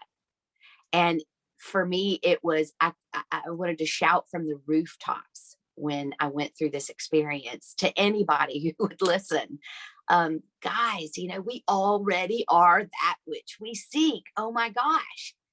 This stuff that we're doing here that we're so embarrassed by, or, we feel inadequate, or our self-worth and value are compromised because of things that have happened, or our financial state, these things that we judge ourselves by, they're just part of the experience that these divine, omnipotent, eternal, wonderful beings that we are come in here to experience.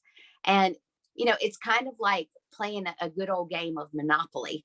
When we suspend reality temporarily to play a game with our friends, and let's say Monopoly, for instance, we go in and I know I'm not a silver dog, and I know my friend's not the silver shoe, and I know I can't buy Park Place with a nice pink $500 bill, but we temporarily suspend reality and the world that we know to be true in order to dive in and have this experience with our friends as we're playing this game. And I found life to be, very similar to that. And it's going in and it's taking the risk, and it's jumping in and being willing to be made a fool of, being willing to be hurt, being willing to show up, even if it costs us something that we feel is near and dear to us. It's taking that risk. It's diving in head first into life, and waking up every day, no matter what is going on. This is my mantra every day when I wake up.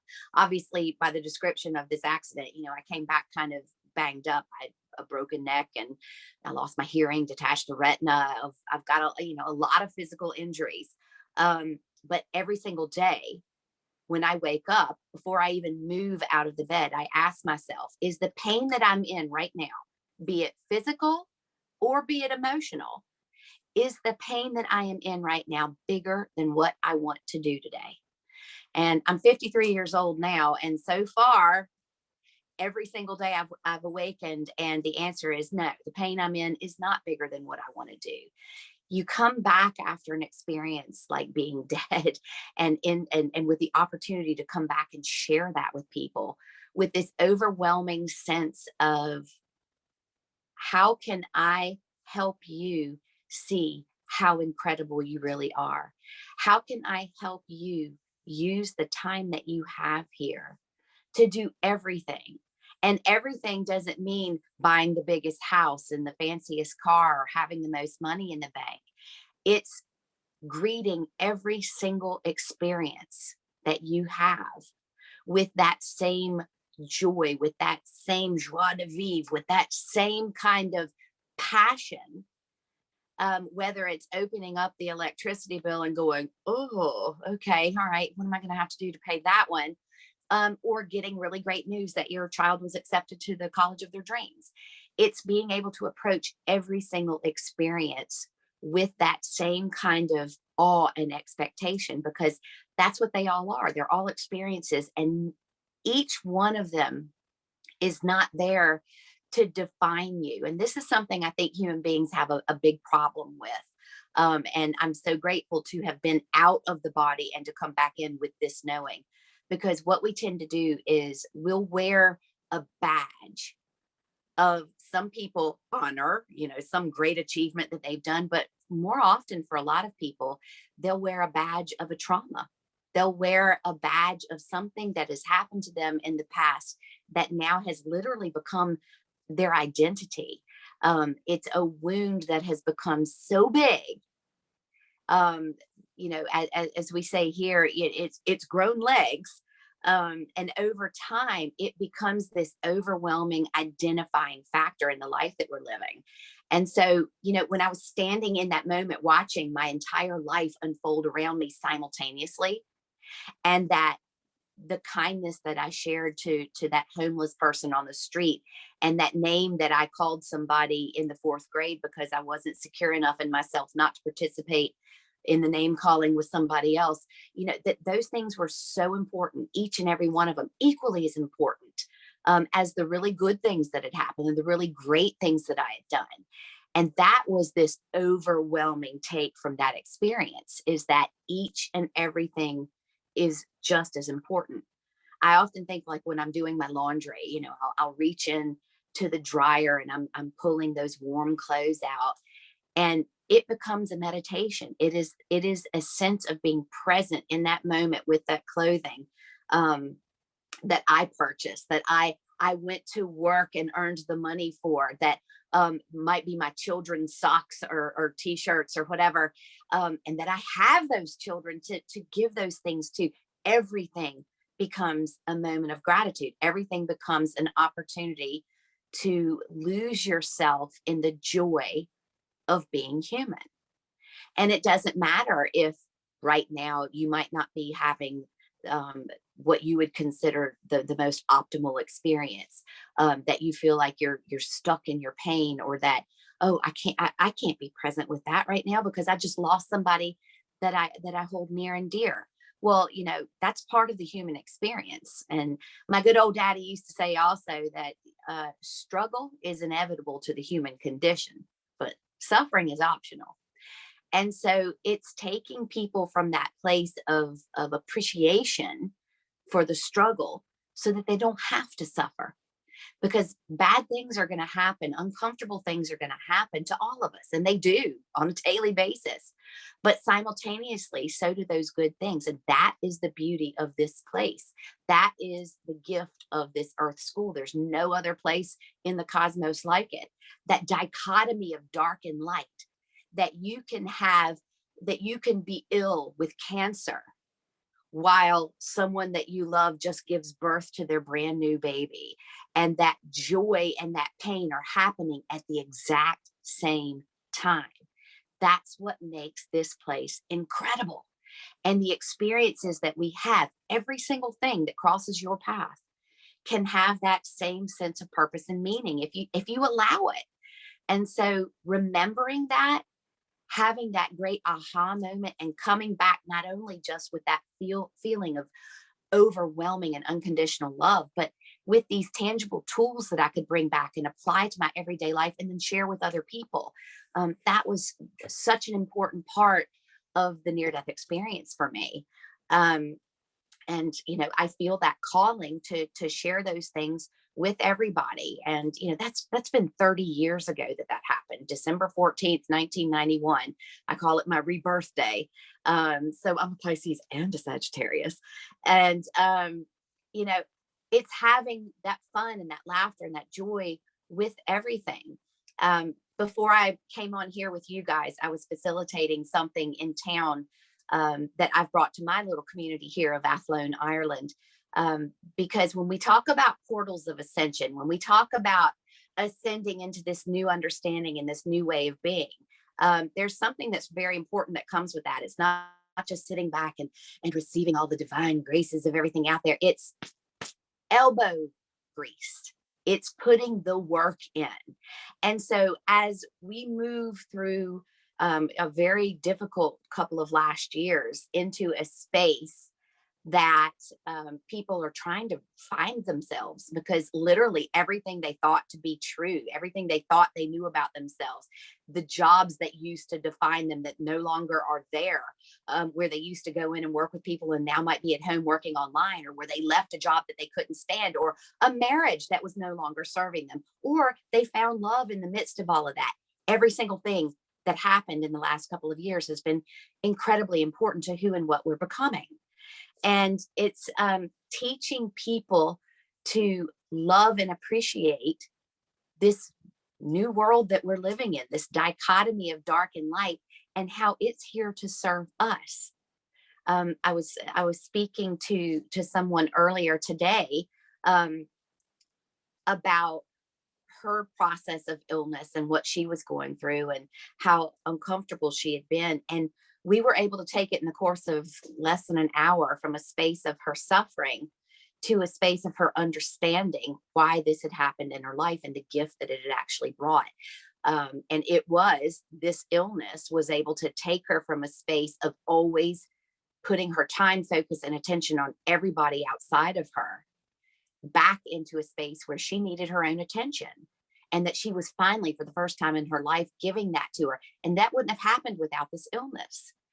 And then I moved from that space into this thing that I was facilitating this evening in town. And I call it the Spirit of Athlone, because it's a community event. It's not Mary Helen's event. It's something where I have set up this monthly gathering of not like-minded individuals, because how boring would that be?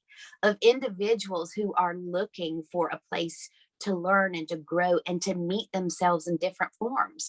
Because, hey, there's 8 billion plus versions of you walking around in this world. And so this Spirit of Athlone that we were doing tonight, there were people there that I knew for fact. There was one lady there who had been sitting up with her suicidal son all night long. There was another woman there who had just lost her partner not that long ago. There was another man there who was really struggling as to what he was going to do with his life, because the world that he had known, the job that he had identified himself with, no longer exists.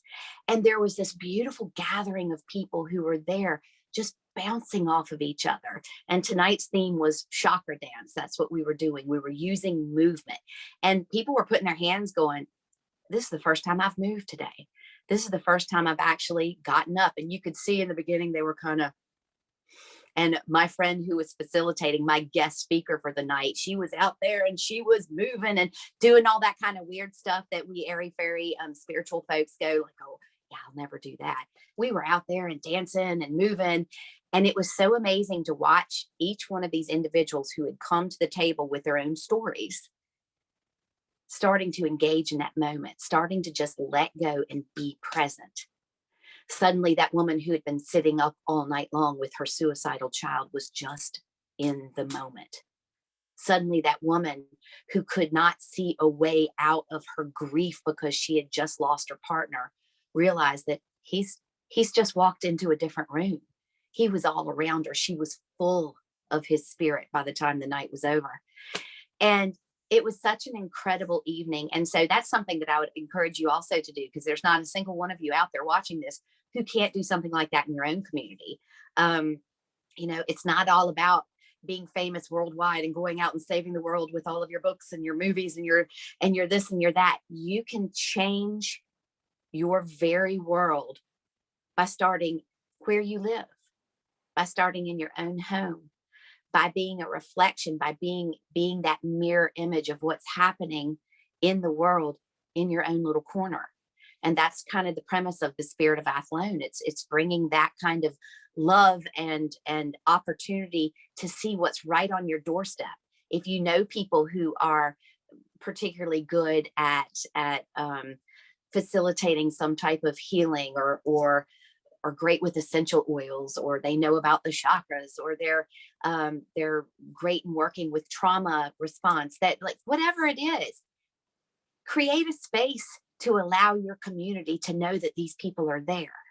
Because what happens is, we're very sponge-like, and when we get inundated with media, with social media, with the news, we tend to forget ourselves, and that can happen to every one of us. I know, I'll put my hand up. In the course of the last couple of years, I've floated along and been there and helping people and doing my thing, and there have been times when I've awakened and I was so angry and I couldn't believe what was happening around me, and then I had to just breathe and go, it's okay. And it's okay that I don't feel good right now. It's okay that I'm ticked off about what's happening around me. And then I breathe. And then I go and I hang out with people who are going through the same thing. And I go, well, how are you getting through that? And then they share that. And so all I'm doing with this new Spirit of Athlone is creating an actual space for people to come and share that kind of healing. And that's exactly what we're doing right now. And Neil, I'm so grateful to you for this, because I think it's just so important. And it's the way that each and every one of us can bring that part of who we are. Because guess what, guys? There's not a single soul walking this earth right now who's having your exact experience. Not a single one. There might be people who've lost someone, like you might have just lost your mother, and there's another person here who's just lost their mother, but you didn't lose in the same way, because your stories, that storyline of that relationship, they're completely different. So there's not a single individual who can cross your path, whether they fill you with joy when you're in their presence, or they make you really angry. There's not a single person that's going to cross your path that's not going to have a gift to bring. And you in turn are that same thing for other people. And this is what is so amazing about moving into this new space of ascension. Ascension isn't just like, ooh, I'm zipping out of my body. This is a time for work. This is a time for the work that you came here for. The very thing that you created for you to learn and experience you through all of these other amazing people. So, if you've got that boss that's driving you crazy, or you're married to someone that you feel like, oh, I can't do another day with this person, every single one of them is there to help you unwrap that gift. And we get so stuck, in that trauma sometimes, and wearing that badge of identity. Oh, woe is me, I'm suffering. And we forget, oh my gosh, I'm the one who created this for me.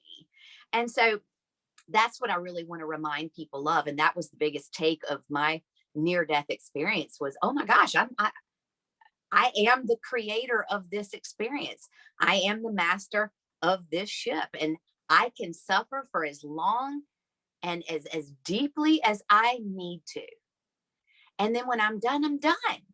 And I can move on to the next thing, and I can bring that wisdom and the knowledge of that suffering into the next space, and then go, do I really need to suffer? So it's happening for us, not to us. You better believe it. And it's not just happening for us. It was created by us. Oh, there's a great one, and I have had, I can't even tell you how many individuals when I finish speaking, or if they've read one of my books or something, they're like, I would never, I don't care what you say, I can buy some of it, but I would never have created a life where I would have lost my mother suddenly to COVID, or where my brand new baby, that baby that I had waited for, suddenly died. I would have never created that. And everybody has their I would have never story. I would have never asked to be raped when I was 17. Are you kidding? Do you know how many people I've helped with that experience? Because I didn't become that experience. It was one of a million, zillion, trillion, gazillion things that have happened to me in the life of Mary Helen. And so when you can set your worries and your trauma and your judgment of yourself aside, you suddenly realize, oh my gosh, I've got so much to share, so much to give. And for some people, that's in a way of grief or trauma or not feeling good. I have a daughter who's taught me so much, because she is so not like me in the way that I approach things. What you see right now, it's like nearly 1 o'clock in the morning over here. And I'm like, wait, I'm so excited to be here. This is amazing. I wouldn't miss this for the world. And she happens to be one of those kind of people who she struggles when she gets up. Getting up and getting through the course of a single day is a major achievement for her.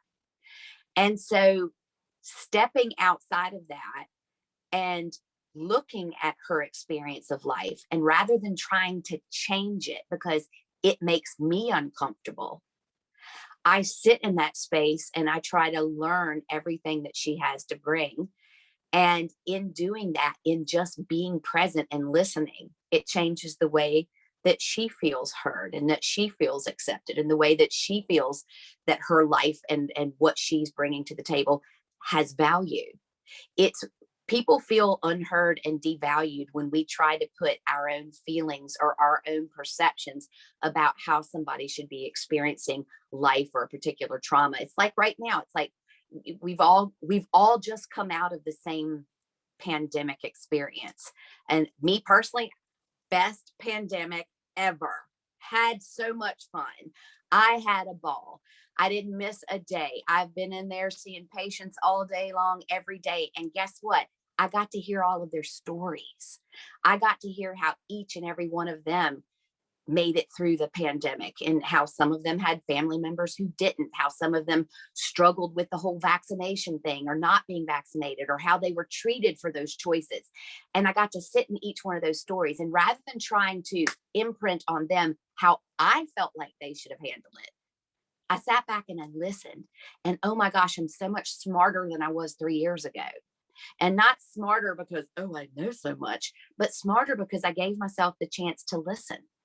I gave myself the chance to be present with the individual, not showing up with my agenda or how I feel like everyone should have experienced this, but to actually listen to and learn from how everybody experienced the last couple of years.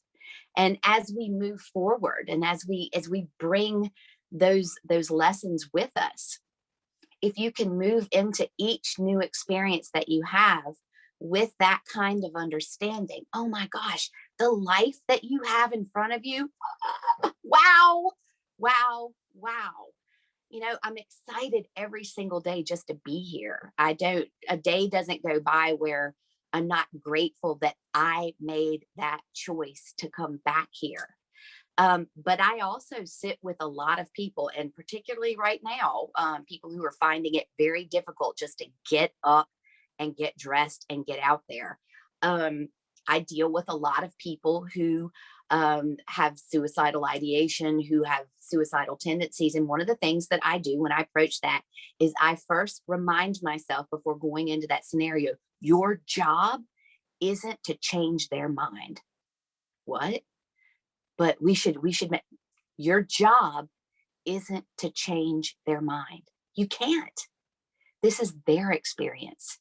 And just because their experience might make you uncomfortable, it's like a parent dealing with a suicidal child who's going to take it on. Oh my gosh, what are people going to think? I couldn't even save my own child's life, and here I am, a healer. What? It doesn't work like that, guys. You can't change the way another individual is experiencing life. All you can do is show up and be present. Stay out of the past, stay out of the future, and show up and just be present for them, because their life and the way that they're experiencing it and their pain and their hardship is just as valid and as valuable as the joy and that I'm so excited to be alive that you bring. And that's a great gift that being a parent has given to me. And what else can I say? I am just so happy to be here, and I'm so glad that I've lived long enough to figure that out. I had a lovely little nun that used to come to a lot of my workshops, and she was so amazing. And boy, what a story she had. She worked back in the day in the Suez. She was a Catholic nun, and She was stationed in a place where there was a lot of action going on. It was very dangerous. And she recalled once this time where they were in the convent and there were these gates, and they could hear the army banging down the gates of this convent. And all the little nuns inside were just absolutely terrified. Well, she held an Irish passport, and one of the other nuns held a Belgian passport. And because of the politics that were going on at the time, she got away safely, and so did her friend. And the other ones didn't fare so well. There was all sorts of atrocities that took place. You could only imagine. You know, you've got these soldiers that come in, and there's all these women in there. And so she escaped literally with her life, and she made it to Cairo. And she tells of being finally in contact with, I think, the bishop who would have been overseeing her station and where she was. And she got a scolding for having fled her station. And she said she was remembered in that moment. Oh my gosh, I had given everything, all of my trust and all of my belief to this. And in that moment, I grew out of that. Now, she could have turned back and gone, what have I done? I gave my life to that church. I get it. Not at all. She was so amazing because she didn't invalidate her experiences. She didn't invalidate the opportunity that having been a Catholic nun had given her to see the world and to touch the lives and be touched by so many individuals. She just knew in that moment that it was time for her to move on. And she was in her 90s, and she said to a group of people who had come to one of my workshops, and she looked at them and she said, I'm just so glad that I lived long enough to discover my truth. And isn't that an amazing thing? You know, that we would look back at things that we've done in the past, or decisions we've made, or things that weren't so good, and that we'd invalidate our experiences or the experiences of others based on that, on those kind of judgments. Everything is valuable. Everything. And another great thing I learned was that everything is food. You know, not just the kind of food that you put into your mouth, but the kind of food that you feed your very soul. Everything is food. And we digest the food that we take into our mouths in our bodies through an intricate and amazing network of organs that are our digestive system. And then we forget that we also have to digest everything that's happening around us energetically. But we really haven't been taught an awful lot about that, have we? You know, it's always been very physical, physical, physical. And I love that we're moving into this space now where we're moving out of the 3D. We've kind of blown right past 4D, and we're in this 5D space of living and learning and understanding, where we now realize that that element of that 5D experience is choice. And it's our choices, and it's how we digest the world around us, and that we realize that everything is food. So what we feed our bodies is important for the health of the body, but what we feed our minds, our souls, our spirit, that's equally important in the way that we move through the experience of being human. And so, you know, I challenge you to sit down and look at your diet, not just the diet of the food that you're putting into the old bod, but what you're filling your heart with, what you're filling your mind with, what has your attention. Because nobody said it better than good old Emanuel Swedenborg. You are what you love, and what you love is what you give your attention to. And what you're giving your attention to could be the war in the Ukraine. It could be the pandemic. It could be coronavirus. It could be the fact that you don't have all the money that you want in the bank, the fact that you're not in a job that you want, or a relationship that you want, la, la, la, la, la, la, la. You know, you are what you love, and what you love is what you give your attention to. And the longer you give your attention to that which is not working well in your life, or that which you feel does not best personify what you came here to be, you're going to have that experience.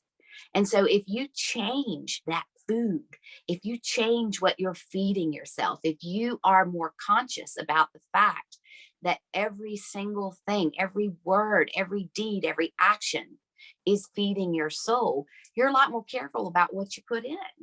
And that can literally change the way that you live your life. And so, you know, I challenge you to have a look at that. And, you know, you don't have to die to do that. That's the beauty of this kind of conversation, is those of us who have had these near-death experiences. You know, it's so funny. I have a chapter in one of my books called Jerusalem, because I kind of make fun of the fact that, Lord, y'all, we don't need another guru. We're all the gurus, all of us, every single one of us. You are your own guru.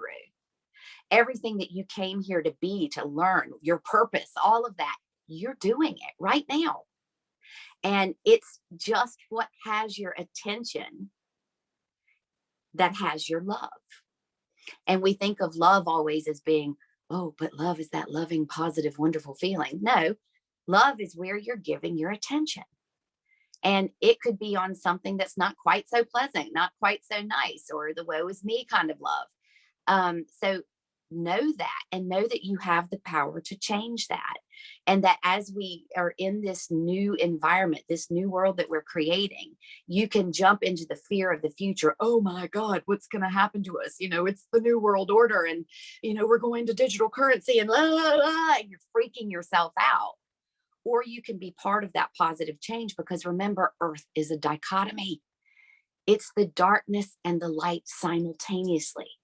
You cannot paint a picture, you cannot weave a tapestry without those strands of dark and light. Because how boring would a picture just of light be? How boring would a picture just of darkness be? You have the chance to weave that perfect and beautiful tapestry by the choices that you make. And you don't have to have died to know that. You know, I think a lot of my colleagues, my wonderful colleagues out there who have been through these kind of same experiences, the near-death experience, I got it because I needed a big fat knock on the head. Y'all know what I was doing when it happened? I had just graduated from college, and, you know, I came into this life, you know, as the celestial beings told my father, with some pretty unusual gifts. I could see things before they happened. I knew Mr. Jones was going to die on a Tuesday, and I'd write the eulogy with my father with Mr. Jones present. You know, I had a really unusual childhood. And then I got older, and then I got into college, and I could write down the score of the basketball game, and then I would put on my little cheerleading outfit, and I'd go and cheer at the game, and everybody would come back to my room. We'd crack open a beer, and we'd laugh because the score was right. That was the extent of my service to humanity. So I didn't have a near-death experience because I am so evolved and so enlightened. I had a near-death experience because I was so deeply ensconced in this human experience and had forgotten what I sent myself here for, that I had to set this up. I had to go through that, to go, hey, kiddo, remember what you came here for? Oh, yeah. And that's what being dead did for me. It was the big aha and oh, yeah moment. So, thank you so much for allowing me to share that little piece of me with you. And I think maybe if we have any questions, I'd be happy to share. We definitely do. Incredible presentation. Thank you so much. So inspiring. And I love everything you said, especially the part about we have the choice to freak out or be a part and basically contribute to the change. You know, that's how duality works. We can make the choice in any moment. And a lot of times the darkness that we experience, if not all the time, in this world of amnesia, we don't remember our past lives, cosmic lives. Having the contrast allows us to know what we really want. That's part of the game that we chose to be a part of. So I appreciate that. Absolutely. All right. So we have a question here. Did your NDE teach you how to create or manifest exactly what you want even more? Yeah, it didn't teach me how to do it even more. It just showed me that it was possible. It was there all along. I had just forgotten. And it's not that I forgot even, I got lazy. And I think that happens to a lot of us. You know, we have those inklings or those glimmers, or people are like, oh, well, that's well for you. You can talk to the dead, or you can do that. So can you. I just do it every single day.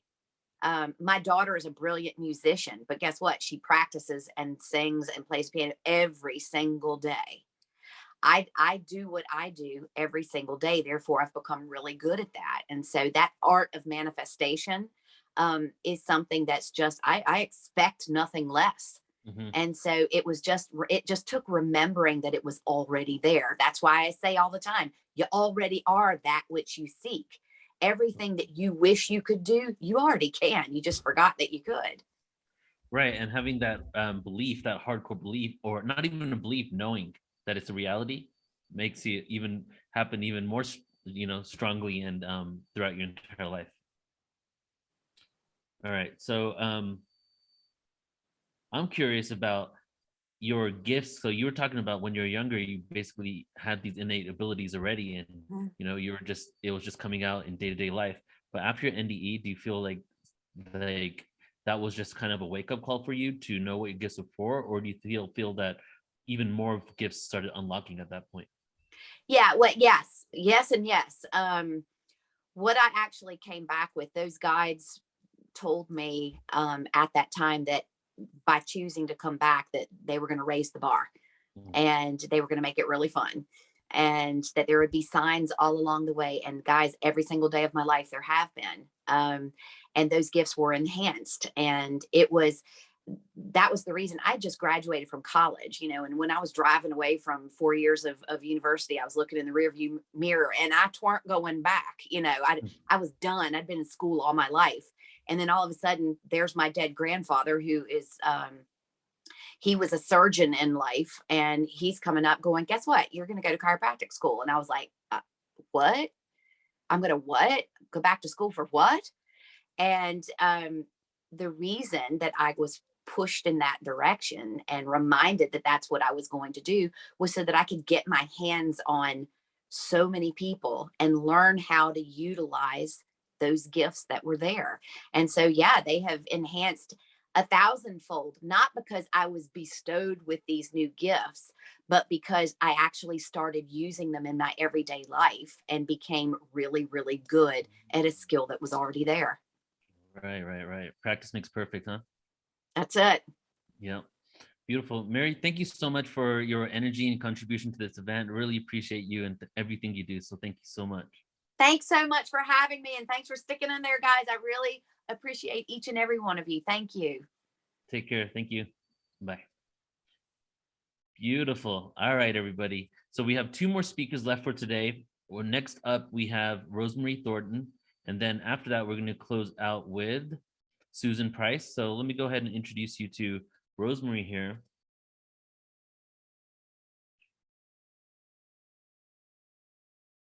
For 20 years, Rose Thornton enjoyed a national reputation as an expert on old houses. The author of 9 books, Rose has been featured on everything from PBS History Detectives to BBC Radio. In 2016, her husband committed suicide, and 2 years later, Rose was diagnosed with a life-threatening illness. After a routine medical procedure, Rose bled in death. In heaven, she was told that if she agreed to return to Earth, she'd be restored to wholeness. Subsequently, medical tests affirmed that not only had the disease disappeared, but she was also healed of the crippling grief. Hey, Rosemary. Hi. So, gosh, you gave a good synopsis there. I had a pretty good life, I thought. And then my husband, kind of the man of my dreams, actually, came home one day and put a gun in his mouth and ended his life. I'm a sensitive soul, been a writer for a very long time. And to say it devastated me is quite an understatement. I really lost my mind and suffered the torments of the damned. And I was not able to care for myself. A friend had to step in and become my caregiver. Actually, a couple friends did that. What's interesting? I've given this talk dozens of times, lots and lots and lots and lots of times. And what I've learned is people want to know more about what it's like to die than anything else, what it's like to be in heaven. But the reason for the backstory is that it was very difficult to recover from this. In fact, I wasn't recovering. I was getting worse and worse. I've always thought of myself as a pretty smart cookie. And yet, in the midst of all this, I could not get my footing. I couldn't seem to recover. I actually had a meeting with a financial advisor. Somebody thought it'd be a good idea for me to meet with a financial advisor after my husband's death. And she sat me down. She said, so where do you see yourself in 2 years? And I said, oh, I'll be dead. I'm not going to survive this. No way. And I really believe that. In fact, every night before I went to sleep, I had 3 prayers. I prayed, God, either heal me or let me go. My second prayer was, I'm tired of having to make hard decisions. After my husband's death, there were a lot of very difficult decisions to make. So I asked God to help me with that. One of the stories I tell is after his death, I went out and bought 4 pairs of jeans and 12 white polo shirts. So in the morning, I didn't even have to decide what color to wear. I grabbed a white polo shirt and a pair of jeans, and away I went. And that's where I was. Decisions were very difficult for me. And prayer number 3 was very simple. I asked God to spare me the life review. I did not want to have a life review. After my husband's suicide, as I said, it was by gunshot, I had recurring nightmares of seeing him do this thing again and again and again and again. And I felt like I'd been through this enough.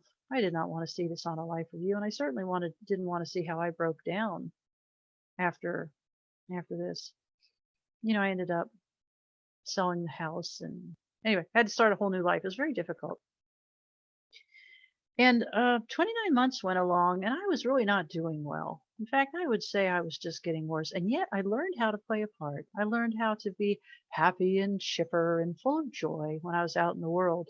So nobody would know how devastated I really was. Because, after a few months, people would say, oh, come on, isn't it time you moved past this? Isn't it time that you were over this?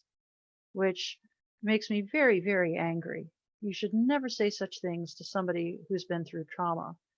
You don't know their background. You don't know their spiritual fortitude. You don't know their mental abilities before this happened. You don't know how many traumas they had before this happened. So when people would say to me, isn't it time that you were over this? Isn't it time that you moved on? It was extremely unkind. It's not helpful in any way. It's kind of like when somebody tells you to calm down. Never in the history of the world has anyone really calmed down when they were told to calm down. It's just not helpful. So that's pretty much a hot mess. An interesting example. I did write a book. It's for sale now. And if anyone wants to contact me, my website is temporarydeath.com. I'm a wordsmith. I prefer the word temporary death to near death. I didn't come close to dying. I actually died and crossed over and came back, which is pretty cool.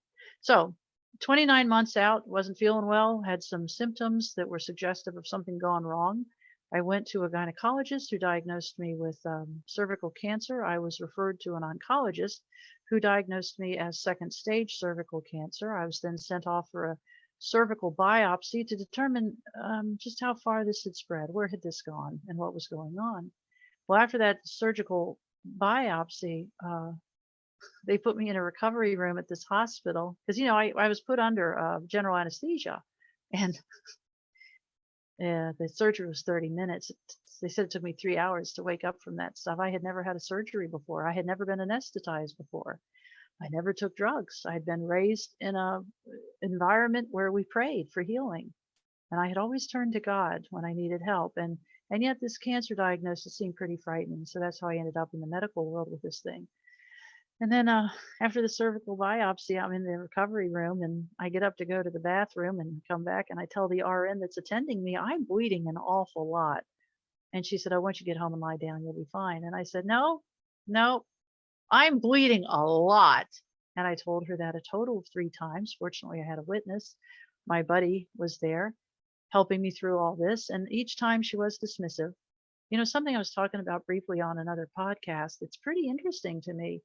Now, this is true about 10 years ago. I don't know if it's true today, but women die more often from cardiac events than men, while men have more heart attacks as a proportion. As I recall, women die more frequently. The reason is when they go in the emergency room with chest pain and pain radiating up into their jaw and breathlessness and a feeling of something pressing on them, they're often dismissed as having a panic attack or anxiety disorder, and they're sent home. So 3 times I told this nurse I was bleeding profusely, was actually the word I used. And 3 times she said, oh, you're fine. Go home, lie down, you'll be okay. So I did. Went home, lied down. I wasn't okay. Ended up standing in my white bathroom in my pretty little ranch house. And my house had this really pretty wall-to-wall carpet. And of course, when you're dying, you don't want to make a mess of the house.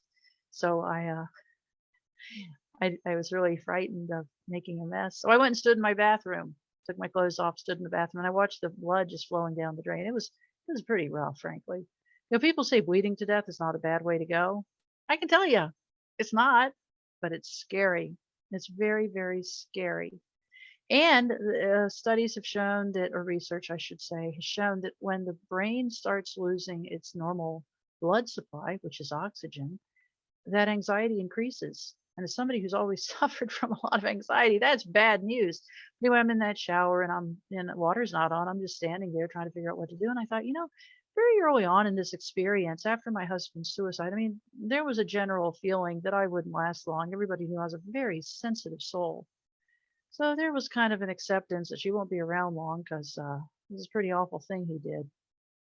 And in that shower, I thought about a Bible verse somebody had read to me in those early days, and it was 1 Corinthians 10:13, and it said that God will show you a way out.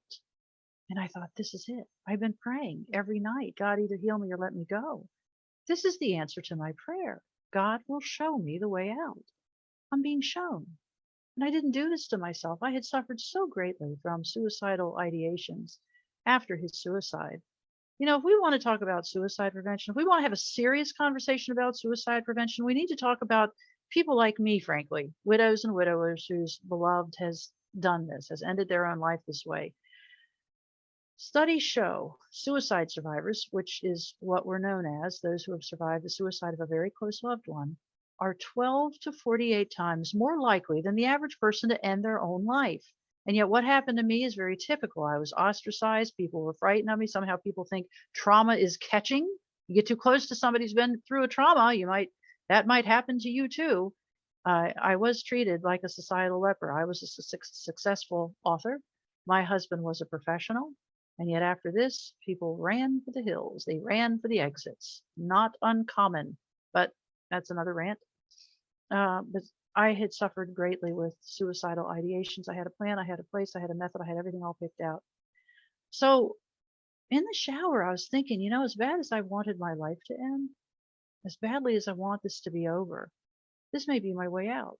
And I didn't do this to myself.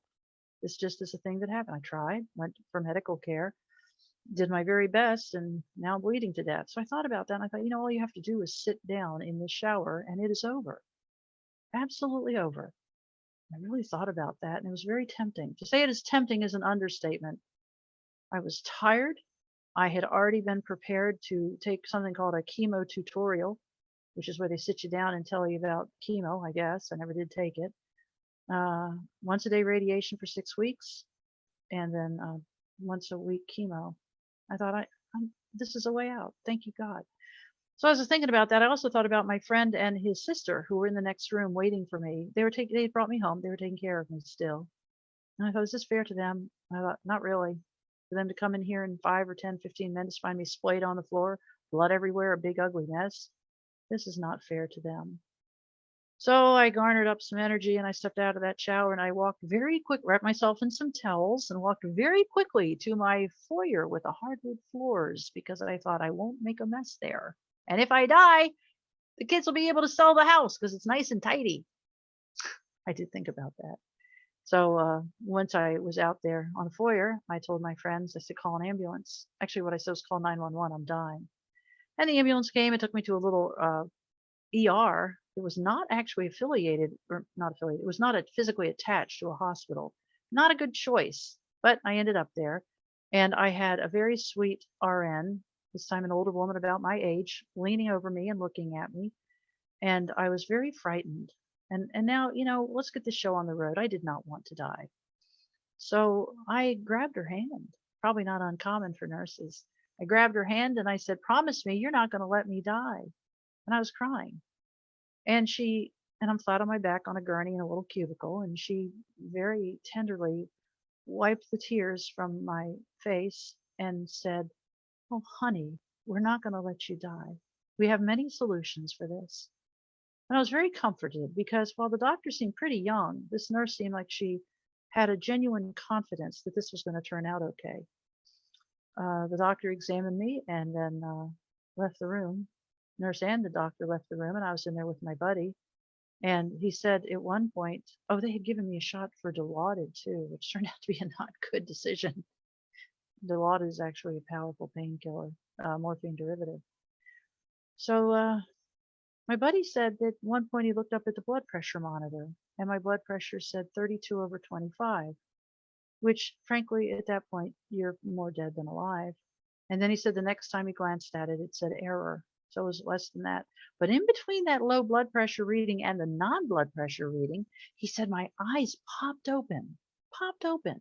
And he said I tried to sit up on the gurney. You know, they have a name for this now. It's called terminal lucidity. And the meaning of it is at the end of life, there's like a burst of energy. And I believe that's what I was experiencing. But anyway, I tried to sit up on the gurney, couldn't quite make it.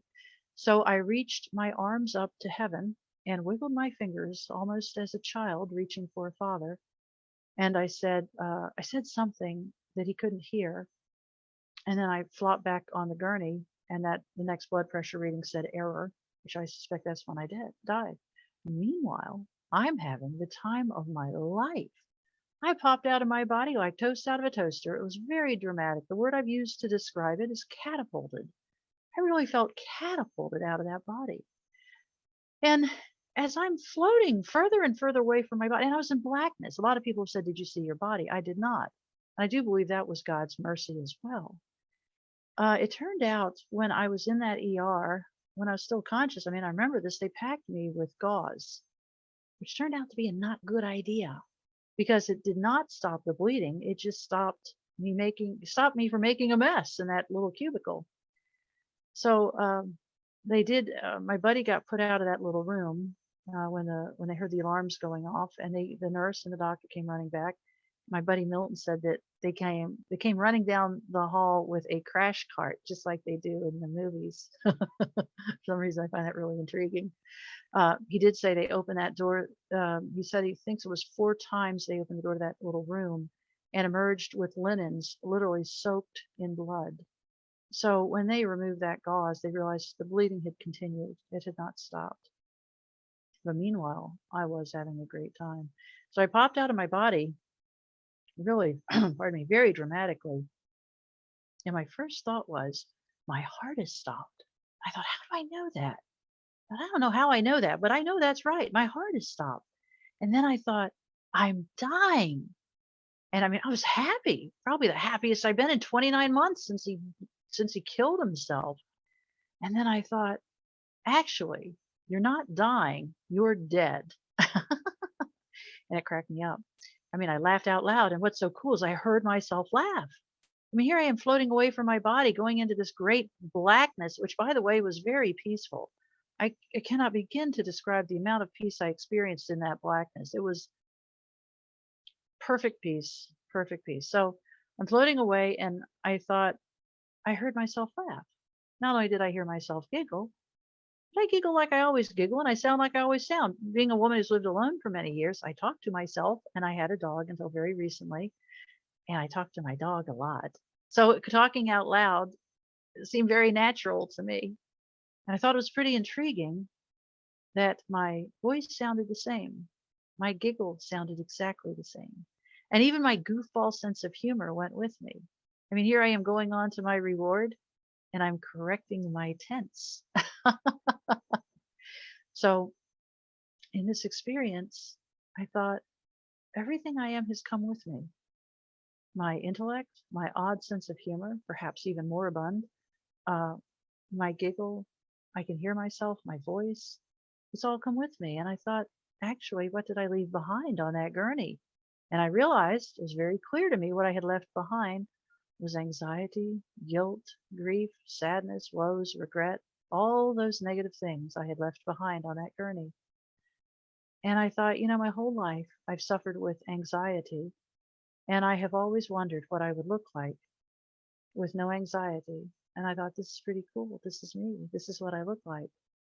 And it was a great feeling. It really was. And I even thought about the Bible verse. Paul talks about the peace that passeth all understanding. And I thought, this is that peace. This peace I'm feeling, this is that peace that you can't explain to anybody, that nobody understands. That's what I'm experiencing.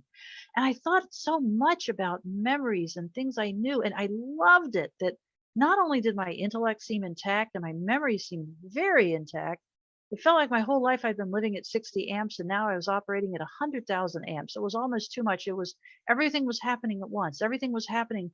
The best way I can describe it is omnidirectional. All these thoughts coming in all these directions and all these ways. It was profound.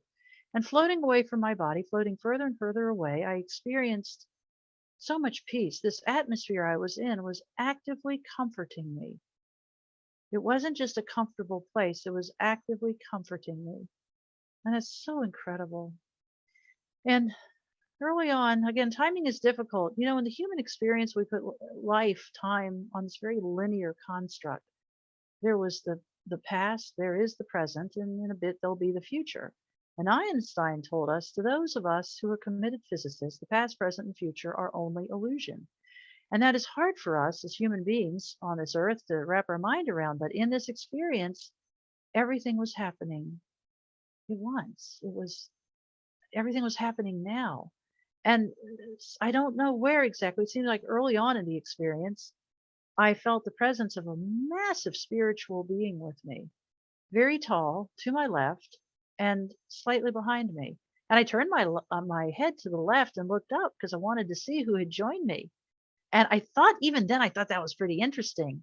I'm turning my head to the left, which tells me I believed myself to still be in a human-esque form. I thought that's pretty cool. I really am still me. And I said, truly with a lilt in my voice, I said, "And who are you?" And the answer was immediate. I could barely finish those few words. The answer was, "You, Rosemary, you are the image and likeness. I'm the original." And I thought, whoa, that's First Genesis 26:27. That would have been good to know back there. And interestingly enough, that was one of my favorite Bible verses. What does it mean to be made in the image and likeness of God? I'd always kind of tried to figure that one out. And I thought, now I get it, because it wasn't just words. It came with an infusion of knowledge. I really got it. I really got it. It was so great. And I just thought so much about that. I understood it now, what it meant to be in the image and likeness of God. I really love that. You know, the Bible says, in the beginning was the Word, and the Word was with God, and the Word was God. And I thought about that. This is the power of words, that I understand there's an original, and I understand what that Bible verse meant. I understood the whole of it. And I was like, this is just so great. And I remember thinking, I always wondered how I would die. Being a writer, the downside of being a creative soul is overthinking is my superpower. And now I thought it was pretty darn funny that my entire life I had relied on spiritual healing. And the one time I go to a doctor and they finish me off. Oh, that was pretty funny. So this went on for some time, and there were so many things that happened within this blackness as I continued to float. And one of the really cool things, there were so many lovely things that happened, but one of them was, I said, I was with an angel now, or spiritual being, or companion spirit. And I said, you know, I've been in this blackness floating business before. I remember this, like, you know, within my 59 years of life, this is very familiar. I've been here before. And the angels said, they said, remember when you were little, you were a baby, and your mama had always said that when you were an infant, that you had passed on and given up for dead. And, or actually what she said, she come very near death. You've been given up. It was 1959, very different world then. And my mom said, we almost lost you. And in fact, again, it was a very different world, but I'd been born in 59 in a nice little hospital in Virginia. And I had blood poisoning. I had contracted a staph infection as a newborn, and it developed into blood poisoning. And they tried to save me for 3 weeks, and then came the day that they said to my mother, who had stayed a vigil by my little bassinet there, they sent my mother home, and they said, her kidneys have failed. She won't be long now. So my mom went home that night, and she sat up with a friend the whole night and prayed for me. And of course, it was a very long night. I can only imagine, as a mother, I've got 3 children. I can only imagine how long that night was. But she said the next morning, she got to the hospital first thing as soon as the doors were open, and ran to the nursery, and a nun was there holding me, this little baby. And the nun said, your prayers saved her.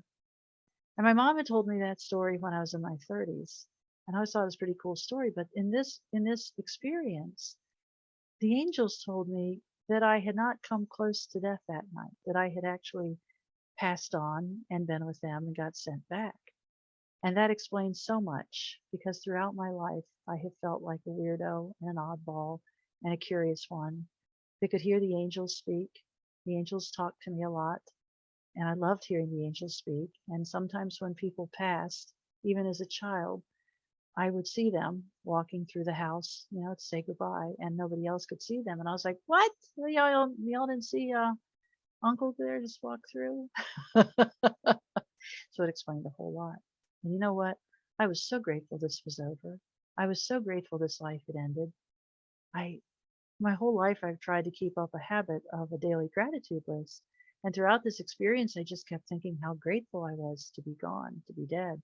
How grateful I was that this very hard life was over. Just so grateful. So in the experience, I realized, well, it's good to know too, that as an infant, I had crossed over, and that's why I was always different. And yet the fact was, I knew I had spent my lifetime, well, not my lifetime, I guess it was Moody's book, Life After Life, came out, I think in 76, a little trade paperback. I read that so many times I nearly memorized it. And then I read Daniel Brinkley and George Ritchie and Betty Eadie and all of them. I read them again and again and again. I just couldn't get enough of reading about these NDE stories. And I was like, you know what? All this information that I'm learning now and this experience would have been good to know back there. But hey, I know what's next. Date, door, gate, delineation, a mark on the pavement. I don't know, but I know there's going to be a mark that tells me once I cross that I can't come back. So I'm going forward, only going forward. I'm not going back to that life of sadness and disease and mental illness and PTSD and anxiety and friendlessness and being a leper. So the next thing I knew, I was in a white room. And to call it a white room might not be just. It was a massive expanse of white, but now I was on my feet. I was no longer floating. I was standing. And I wish I had looked at my feet, but I didn't. And I remember thinking, I don't know if I have feet or legs or what the mechanism is, but I know that if I have an intention to walk, I can. And I saw a door ahead of me in this white area, a very clearly defined door.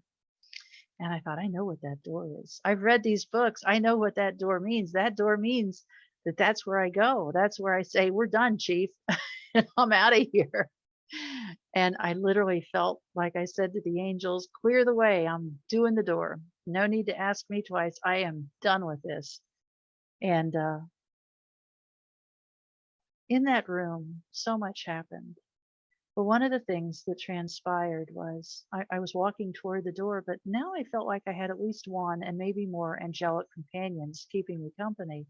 And, and aside to this white room, I recently watched the movie Somewhere in Time, always one of my favorite movies. And I had watched it many times, but I watched it when it first came out on cable TV back, I think it was 1980. And I watched it back then, and like so many other people, I fell in love with it. Well, there's a scene at the very end of the movie where Christopher Reeves passes on, and his beloved Jane Seymour, the actress is Jane Seymour, is waiting for him. And I noticed it took my breath away. I hadn't seen this movie in about 5 years, but in this movie, Jane Seymour is standing in a white room. And I thought, I wonder if that's where I got the idea, or if I wonder if the producer or the writer of the movie had heard about white rooms. But in this white room, in my experience, there was light fog. And it was all around me, but it wasn't just fog that was falling. It was a very thick fog. And yet through that fog, I could see the door, which I thought was pretty intriguing. But that fog was swirling and dancing and moving. I mean, it was like it was alive. And I tried to focus on an individual droplet of that mist, which I know sounds kind of nuts. But I felt like I ought to be able to see an individual droplet. And the angel that was with me said, your eyes have not acclimated to this new environment yet, but what you are seeing are particles of light, and the light is for healing. Some people, and it was explained to me, some people die with a disease process or mental illness or some earthly burden so heavily imposed on their soul that they think it's part of their identity. And the purpose of the white room is to take that away. In short, kind of a spiritual car wash, to take away the muck of the world. And this is a heavy world to be in when you're a sensitive soul. And I thought, well, that's pretty cool. That's good to know. As a friend of mine said, leave your muddy boots at the door. We don't go into heaven burdened with this stuff, this earthly heavy muck. So I thought that's pretty cool. And I just love the idea of being bathed in light, showered by light. So I continued toward the door. I knew what the door was, and I couldn't wait to get to the door. And as I was approaching the door, I paused and I said, "Is this the divine will for my life?" And I almost can't believe I did that now. But when you're in that place, you just want to do the will of God. You just want to know and do the will of God. That's your priority. And the angel said, "No, it's not. But whatever you decide, if you decide to go forward, or you decide to go back to earth, whatever you decide, you go with all of God's love and mercy and grace and blessings and care." And I thought that's a pretty good deal. And it was so clear to me. And again, it was words, but the words came with an infusion of knowledge. It was so profound, so life-changing. And one of the things that was communicated to me, and I can't say it was in words, it was in a knowing. It didn't even come, I can't even say it was articulated in words, but that if I agreed to return to earth, that I would be healed. And it wasn't even the word healed, it was that I would be restored to wholeness. And I can't say that that factored in my decision. But I remember at the door, I put my right hand up to go through the door. Pretty interested by the fact right-handed on earth and right-handed in heaven. That was pretty cool. So much of who we are does continue with us. And as I did that, I had this vision of that nurse who had promised me she wasn't going to let me die. And I saw her in a hospital supply room. She was sitting on a little metal stool surrounded by linens and other supplies and stacks of towels and such. And it was like I was in that room with her as a silent observer, that she wasn't aware I was there, but I could sure see her. And she had her head in her hands and she was leaning forward on a little metal stool and she was sobbing uncontrollably. And I heard her say through tears, "I promised that woman I wasn't going to let her die." And I lost her. And I thought about that, and I'm still in front of this door thinking, okay, everybody out of my way. We're doing the door. Rosemary's headed to heaven. There's no question, no doubt, no equivocation, nothing. But I thought about that nurse crying, and I thought, you know what? She's a nurse. She chose this career. She'll have to get over this because I need to be on my way. I need to go. And then the next thing, I wasn't just seeing this RN, I was co-experiencing her grief, and I felt her pain. The best way I can describe it is to say it kind of hit me in the solar plexus. It hit me right square in the place we might call our heart. And I felt that grief and I recognized that grief. It was the grief I had known ever since my husband's suicide. It's pretty heavy grief. And I thought to myself, if I can spare one person that much agony, I guess I have to go back. And boy, that was not an easy decision. I still remember how I felt. Oh my goodness, that was not easy. You know, several people have asked me, was this something that was happening concurrently? And it was not. I mean, it turns out they were all in that little cubicle trying to get me back to life. It turns out they called in everybody, including the receptionist, into that little room to work on Rosemary. But yes, this was a potential future, I believe. So when I felt that grief, I very clearly remember putting my right hand back at my side and saying, if I die, it's going to ruin that nurse's day. Might have ruined more than her day, I don't know. And boy, in a millisecond, I was back on that gurney and back in that room. And there was an awful lot of excitement going on everywhere now. And I was very disappointed to be back. I mean, I knew that was the deal, and I knew it was my decision, what I agreed to. And when I came back and I'm lying on that gurney, I saw an angel very clearly in the upper left-hand corner of that room. And I looked up at her and I mentally said, that was kind of sneaky, you know? Robert's Rules of Order, point of order. We had a first, we didn't have a second, and we did not move to the discussion phase of this thing. I was actually pretty disappointed. And I do remember saying to that angel in the upper left-hand corner, I said, do you know how much energy and effort it took to die? And she just kind of looked at me and said, hi, glad you're back. So You know, when they had transported me from my house to this little standalone ER, they did not use lights and siren in the ambulance. But as soon as I came back from this, they threw me on another gurney and they had an ambulance waiting, and I was took to a trauma center at a very high rate of speed. Lights and siren. It was great. I remember thinking the best ride of my life, and I could hardly see anything. In the ambulance, as I was being transported, there was a window at the kind of at the foot of the door, the double doors to my right as I laid on that gurney in the ambulance. And I was on a very familiar stretch of road. It was actually 64 for anyone who knows the East Coast, Interstate 64. And we were going really fast on Interstate 64. And, you know, people on that stretch of road, they typically do 60 to 70 miles an hour. We were passing them like they were standing still.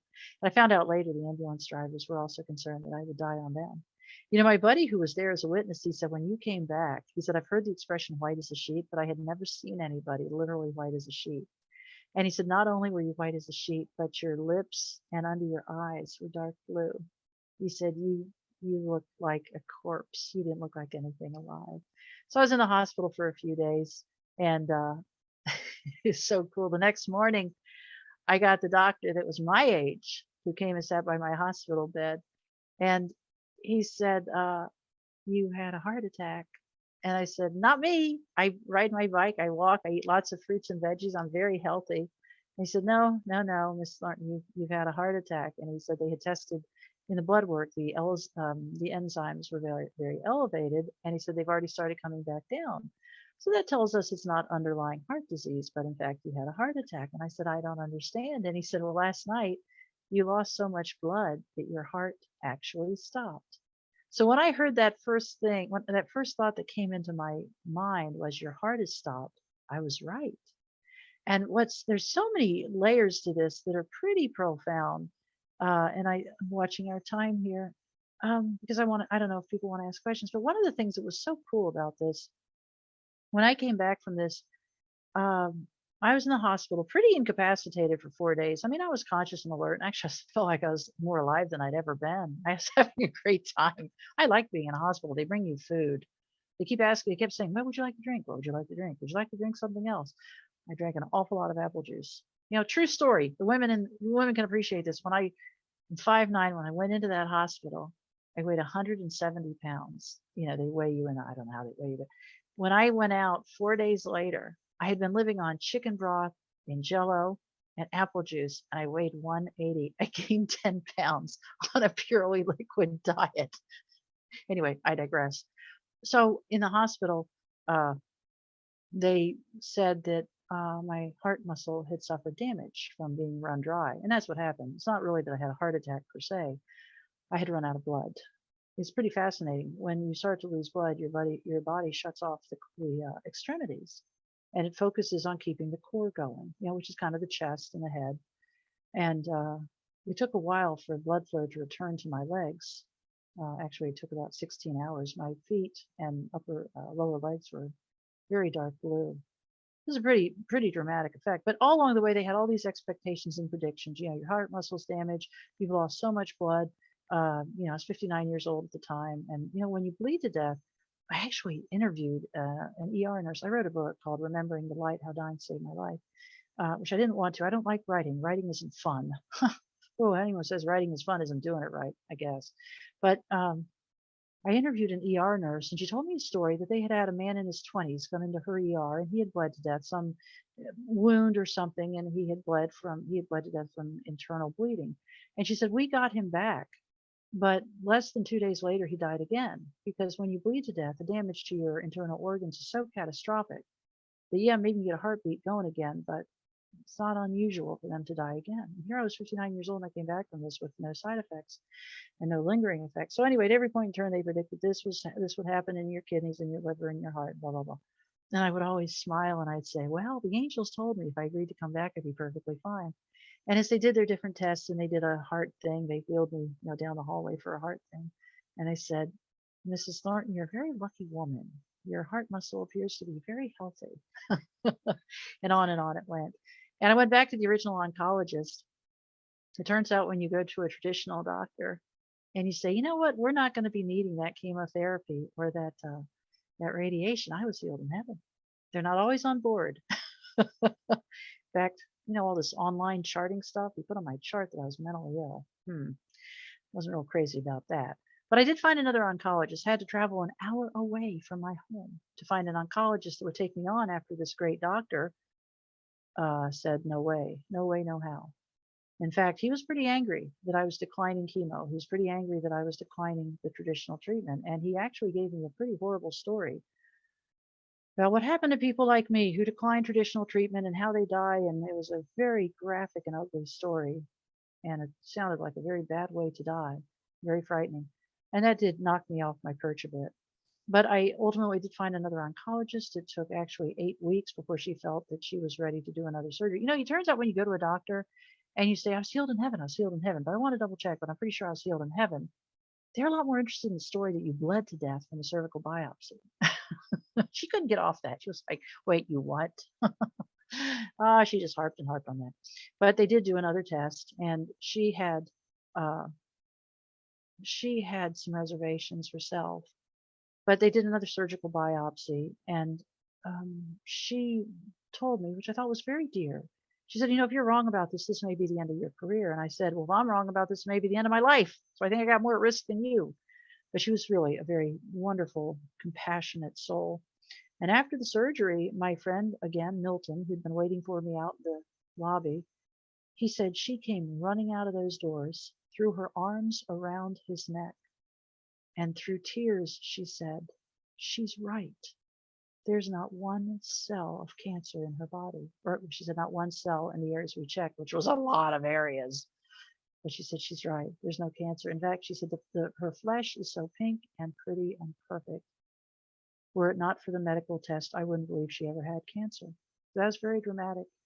And yet after I was back home, I needed 2 weeks of care at home. I was still pretty wobbly at times, but I remember I pulled out a Bible and it flopped open to Psalm 23.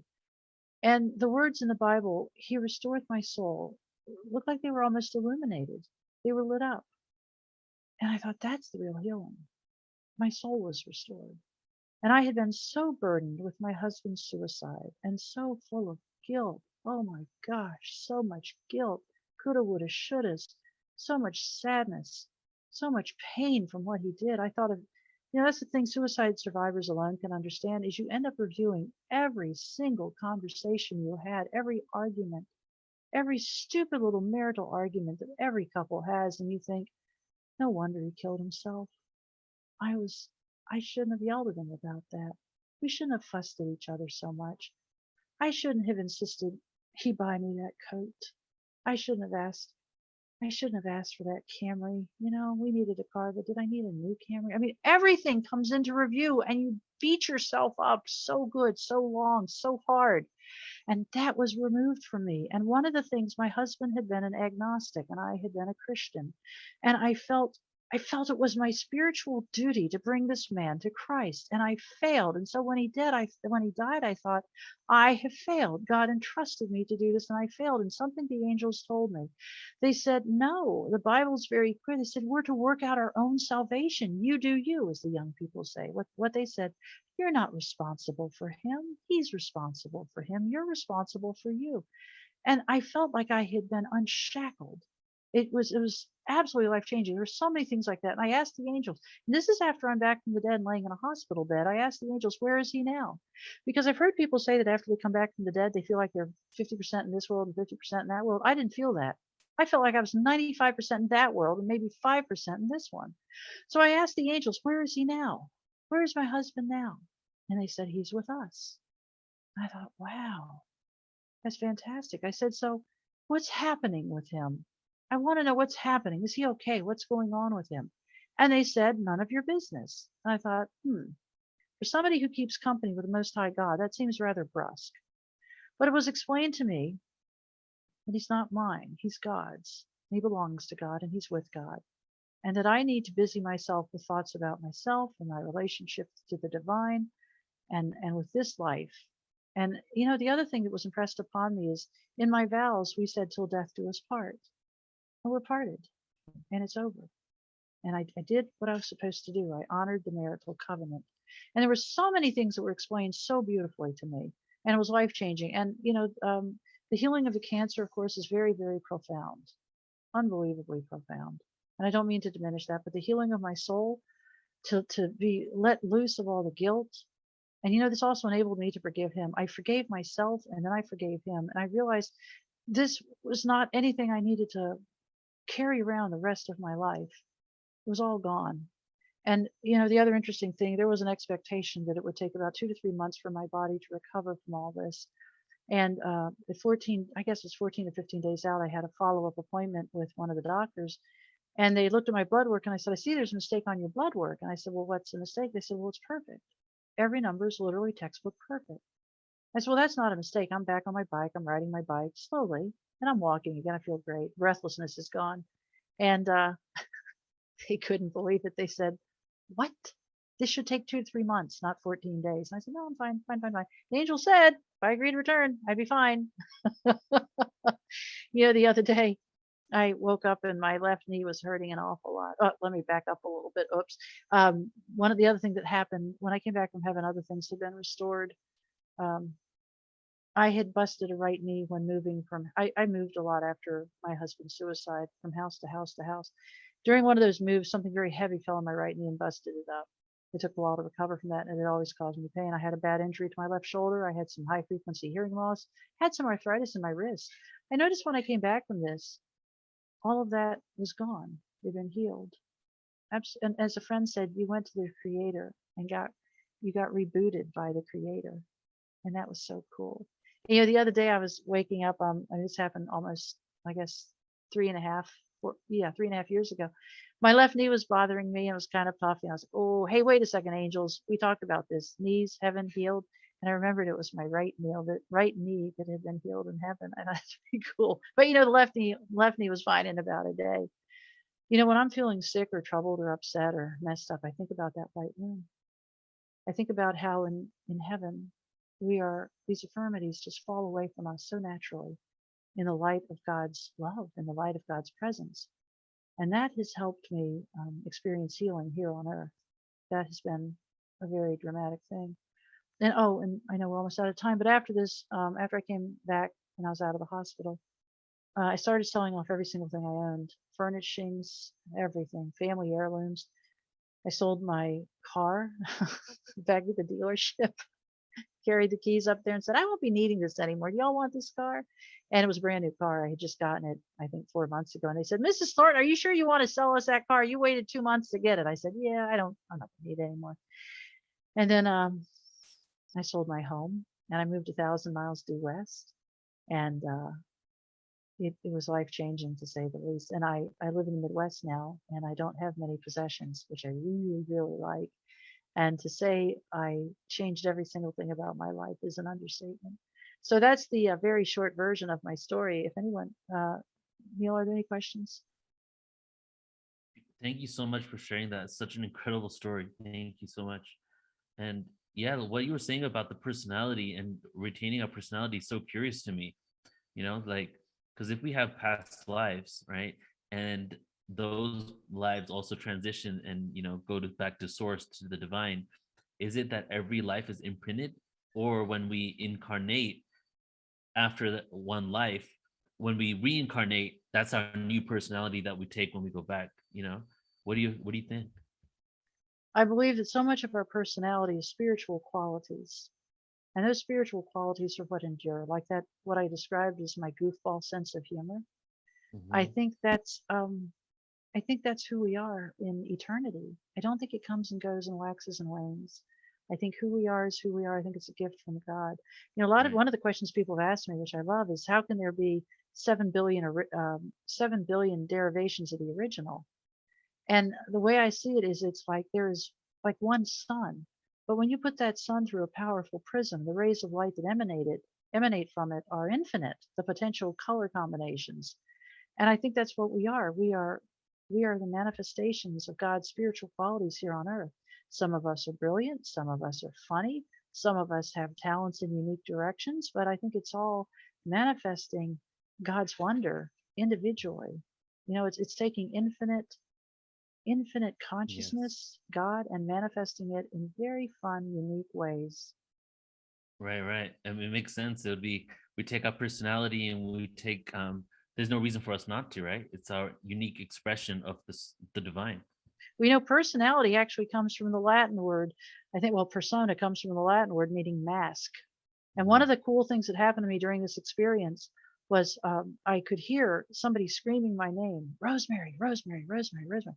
And I mean, she must have said it 30 times. And yet the closer I got to that door, the softer the voice became. And later when I came back, I asked my buddy, I said, who was screaming Rosemary over and over and over and over?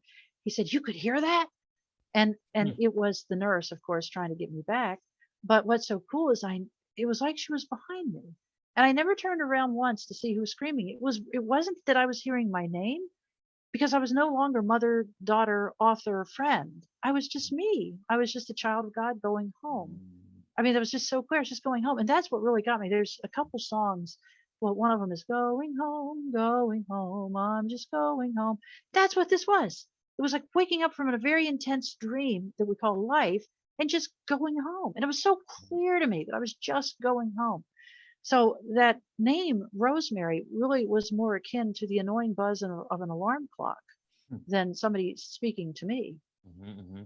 When you made the decision to come back, was it because you were saying that you were thinking about the grief that the nurse was undergoing from, she promised you that she's not going to let you go? Was it more like a decision that I need to go back to Earth in order to make sure this grief doesn't happen? Or when you just had the thought of like, identifying with the earthly realm, you came back in your body? Because you said it was like really immediate. It was beyond immediate. I mean, I would literally say it was less than a millisecond. It was, the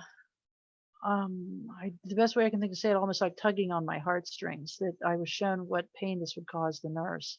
So it was my decision. But, you show an empath somebody who's suffering and say, if you do this thing, the suffering will stop. What's going to happen? They're going to say, oh, I got to go back. We have a question here from Stacy. Do you know how long you were technically dead for? Yes, I should have addressed that. More than 10 minutes. I had no heartbeat, no blood pressure. Whoa. And the cool thing about that is the other cool thing I should have mentioned, you can't do CPR on somebody who's bleeding to death, because all you do is push out more blood. So there is a belief that after more than 10 minutes, well, after, 3 or 6 minutes without oxygen to the brain, there is irrevocable brain damage. In fact, when I came back, one of the first things she did, that same nurse was in my face. She said, what is your name? What year is it? Where are you? Because, they wonder, did we do the right thing in resuscitating this person? And I swear I got an upgrade. As my friend said, I love this. You went out as Rosemary V1 and you came back as Rosemary V29. I got a serious upgrade on intellect, memory, all of it. Very cool. And my health is improved too. That was my next question. So what was your expanded awareness that you came back with? Because you said your intellect as well. So your awareness definitely expanded and you retained that, right? A lot of it, not all. It fades a bit. As a buddy of mine said, this earth is a very dense place. I literally prayed every day for a long time. Please, please, please don't let my sensitivity to the other world pass. Please keep me tuned into the things of God. And, it's, I don't know. I guess you say what my gift, I wrote a book. I worked hard on the book. The book, I get an awful lot of emails. I'm so grateful for that. But the emails are overwhelmingly that, this book helped me. This book has been a blessing. So I don't do, people have asked me, do you do readings? Do you do tarot cards? Not my gig. Not my gig. Name of the book again. I love these messages that pop up. Remembering the Light, How Dying Saved My Life is the name of the book. And my website is temporarydeath.com. Because, near death is when you're on an airplane and, things go bad and you're like, and, it almost crashes and the pilot pulls it up at the last minute. That's a near death experience. Being dead for 10 minutes and coming back, that ain't near death. Yeah. You also spoke about having angelic communication. I wasn't clear if that happened only during the actual experience or if it continued afterwards. Well, that's pretty interesting. I started to talk about this and missed it, but I was in the hospital for 4 days and I had friends coming in to see me and be with me. Because when you're in a compromised state in a hospital, you want to make sure you don't end up getting wheeled down the hallway for a kidney transplant or something, So I had friends staying with me And every now and then they'd all have to leave and take a lunch break or whatever. And when they left, the angels would come into the room. And I don't know if they came in or just appeared, but I would see angels at my bedside and they would sing me the most glorious, beautiful songs and hymns. And I would tell the angels, I'm really good at architecture and, well, memorizing houses. And, you know, that's how I got into the gig with the old houses. Not so good with melodies and lyrics. And I told them, this is too beautiful. I won't be able to remember this. And they said very distinctly, they said, this is not for you to remember. This is for your healing and your peace and your joy. And this is a thank you for agreeing to come back. We know how hard it is to see that and come back to this. So this is our thank you. But whenever my human people, my humans, whenever they stepped out of that hospital room, the angels appeared by my bedside and sang to me. And when they sang, I would sob. I would just sob. It was like too much current coming in. You know, it was just too much. And yet it was so beautiful. And I beg them every night before I go to sleep, let me hear you sing again. I want to live there. And yet I do believe it's so easy to live in a high tower, to live in the place that's beautiful and safe and we got great views. But I think we're supposed to come back and help our fellow man. I think we're supposed to come back and say, look, I know life sucks at times. I know life can be very hard at times, but there is a God and there are angels and there are beings just waiting to help us and guide us. So I think that's my gig. I wondered for a long time what was my purpose in coming back. I hope maybe it's to show people that when life is hard, when you're a sensitive soul, that lovely things are right here, not even waiting for us, right here. Definitely. And I mean, your story's definitely impacted myself and so many people here, and everybody's reading it. Really like profound story that just gives us more of an understanding of how reality works, you know, and what to expect. When you spoke earlier about, you know, what people would say to you when your husband passed away, right? And I've Yes. always kind of had an issue with people transitioning and not knowing what to say. And you know, when I don't know what to say, sometimes I just don't really say anything, or I don't reach out in a timely fashion where I feel like I should. In your opinion, what is the right thing to do when someone's experiencing grief, like as someone that wants to comfort them but also doesn't have the words for that? The best thing to do is so easy. It's to show up and shut up. And sometimes it's good to just cry with them. I know there were 3 people that literally put their arm around me and cried with me. And that was so comforting. But all the cliches and you know what, sometimes in this environment of people talking about virtual reality and what's an illusion and what's real, man, if you're having thoughts about what's real and virtual reality, and virtual reality is the wrong word, but you know, this whole experience, we're in control of this experience. Watch your thoughts, they become your reality.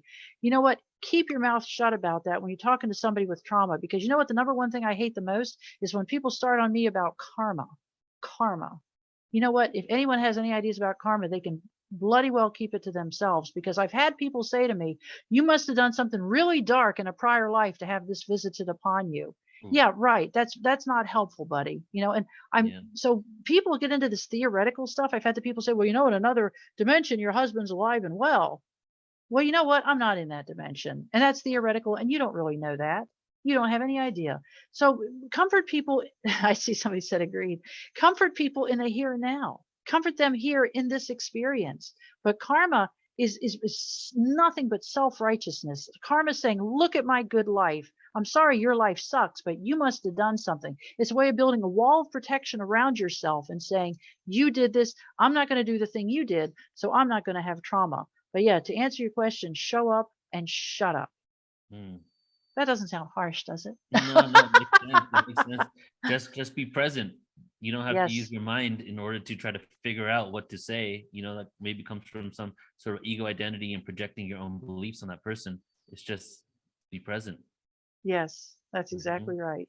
And be loving. You know, if you're loving, you're going to know what to say. There's a Victorian essayist named Henry Drummond. He wrote, "The greatest thing in the world is love." And his point in that essay, it's a little short essay. It was actually, I don't know if you ever heard of Acres of Diamonds. They used to give these sermons at Chautauquas back in the early 1900s. But what he says in that essay is just love, and you'll know what to say.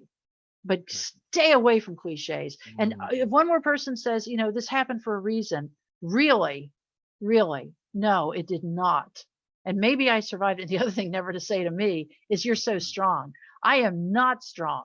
What are you going to do? Lie down and die? I tried. I failed. You know, I'm not strong. I just managed to survive this thing. Resilient? Yeah, maybe, but not strong. Ooh, that's great advice. Thank you. Are you, my last question is, are you still, do you have any, because you said you came back with some disappointment. Did you transcend all of that, or do you feel some sort of disappointment still that, you know, you I know shouldn't? people really want me to say, oh, I'm so grateful to be back on earth. This is so great. I'm so grateful to be alive again. Oh, expletive deleted. No.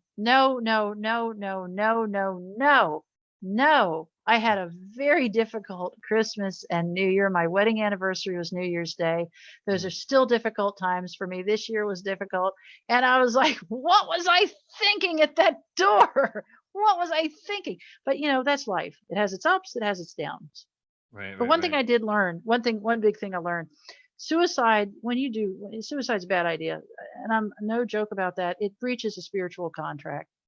And nobody wants to do that. And my husband, he will work this out. But it came so clear to me that spiritual is a repudiation of a contract, and we can't do that. Can't do that. Say that. What do you mean? Spiritual is what of a contract? It's a repudiation of a contract. You know, we're here to do something, and some of us figure out our life path, and some don't. But when you say I'm ending my life, it's not your life to end. You know. And it's also just saying to God or the creator, or however you want to describe him or her, it's saying, I'm out. I'm not going to do what you asked me to do. I'm done. It's too hard. Yeah. And we're not supposed to do that. We're supposed to put our head down, get through it on the hard days. You know, some days you just got to stay in bed and watch Netflix. There are those days. Yeah. But yeah, we do have to just plug through and get through it. Agreed. Thank you so much, Rosemary, for your story and just sharing with us. It definitely had a huge impact on myself and everybody in the room. So I'm just grateful, you know, that you did choose to come back and you are just here sharing your experiences now. You know, as we move forward, I'm hoping we're going to get to a reality someday in the future where we just understand that this is, you know, this is what occurs and what would happen if we all knew that we can have these near-death experiences and the kind of wisdom that is out there for us. Thank you so much. And I'm sorry I didn't answer all the questions. I see several little questions in the text box, but you can stick around and reply to them if you want in the chat. Oh, in text? Yeah. Okay, I can do that. Okay, thank you, Rosemary. Take care. Talk soon. Thank you.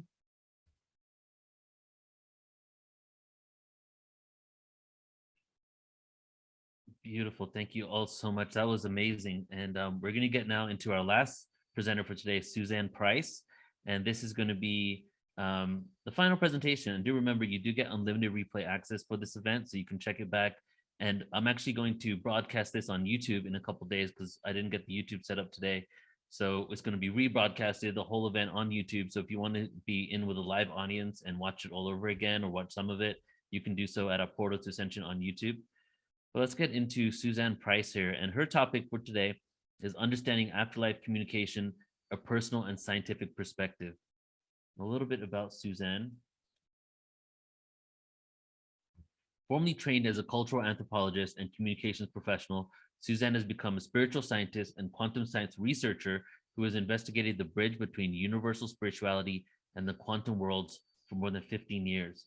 Her journey of soul has spanned a lifetime of seeking and finding deeper answers to the basic questions of life, punctuated by many spiritual transformative experiences. She has presented at IANS, Tesla Tech's Extraordinary Technology Conferences, U.S. Psychotronics Association, Science and Non-Duality, and locally in Denver, Colorado, at the Paranormal Research Forum, Society for Scientific Exploration, and also Boulder Expo and other forums. Hey, Suzanne, you want to go ahead and start your camera? Okay, here we go. Hey, Suzanne, how's it going? It's going great. Thank you. Thank you. Beautiful. Welcome. What are you going to share with us today? Do you have a present PowerPoint, or are you just talking directly? Yes, some of the speakers here have spoken without slides, and my presentation is all slide driven. So I will do that. But I'd first just like to say to everybody, I've been here all day with a few breaks, and it's been marvelous. I'm very impressed with everyone. I'm very touched in the heart by everyone. And I'd like to thank you. I feel very enriched. I feel like my cup is overflowing, and it's time to give back a little bit of that. So I hope to do that with my presentation here. So I guess I can get started then. Yeah, go ahead.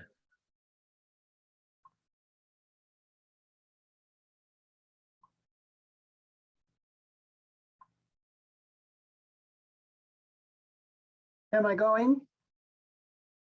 Yeah, we see your presentation. Okay, do I need to go on full screen? Or are we Yeah, already if there? you could, yeah, go to slideshow and click start from the beginning. Go on full screen. Okay. Okay, there we go. Okay, so here we are. Let me get started. You can't see the, on mine, I can't see the top of it, but maybe you in the audience can. This is what I want to talk about today. Now, we have heard a lot of pieces of the puzzle. People have shared their heart-touching experiences with near-death experiences.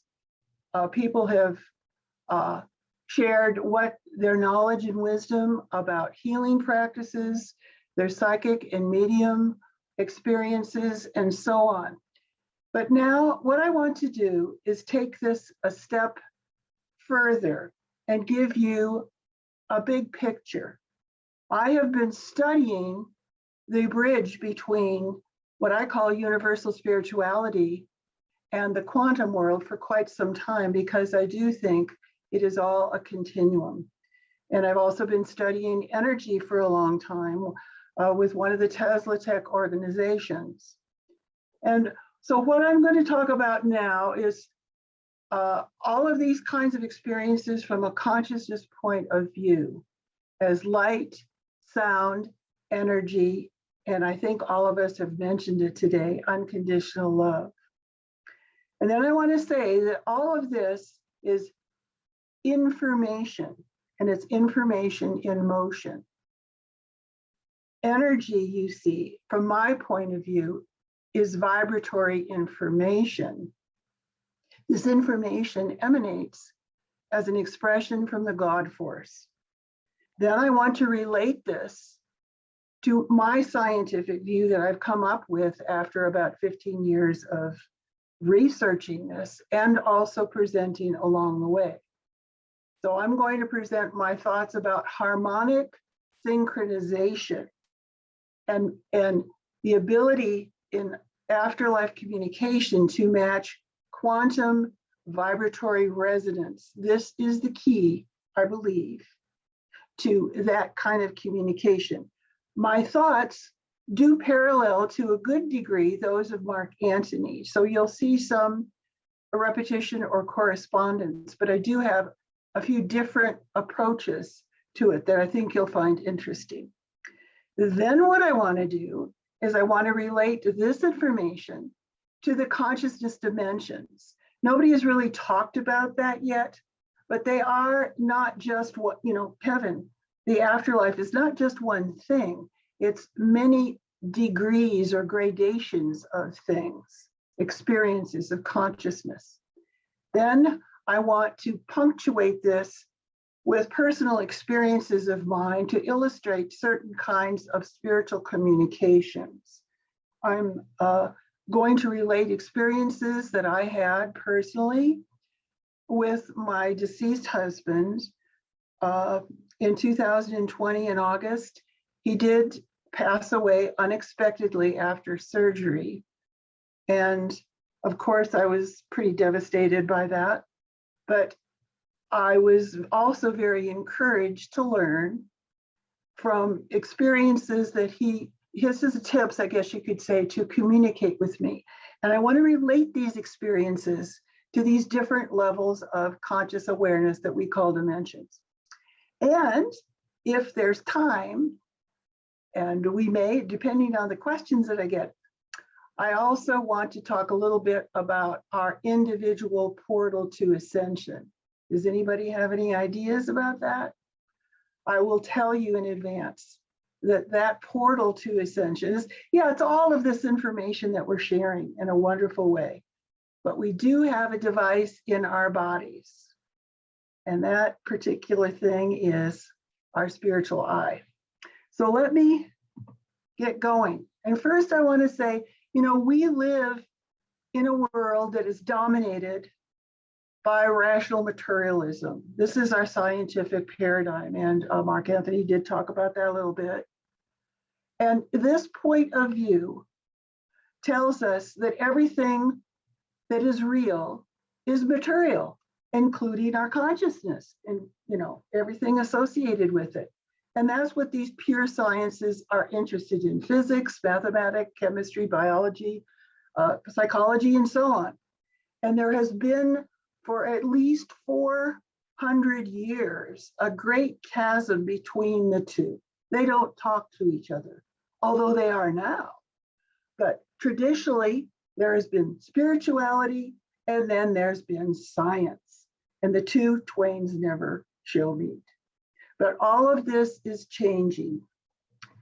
And how I have seen this is, it's changing because of us. It's changing because people in medicine, the doctors and nurses are experiencing what their patients are going through when they have NDEs and so forth.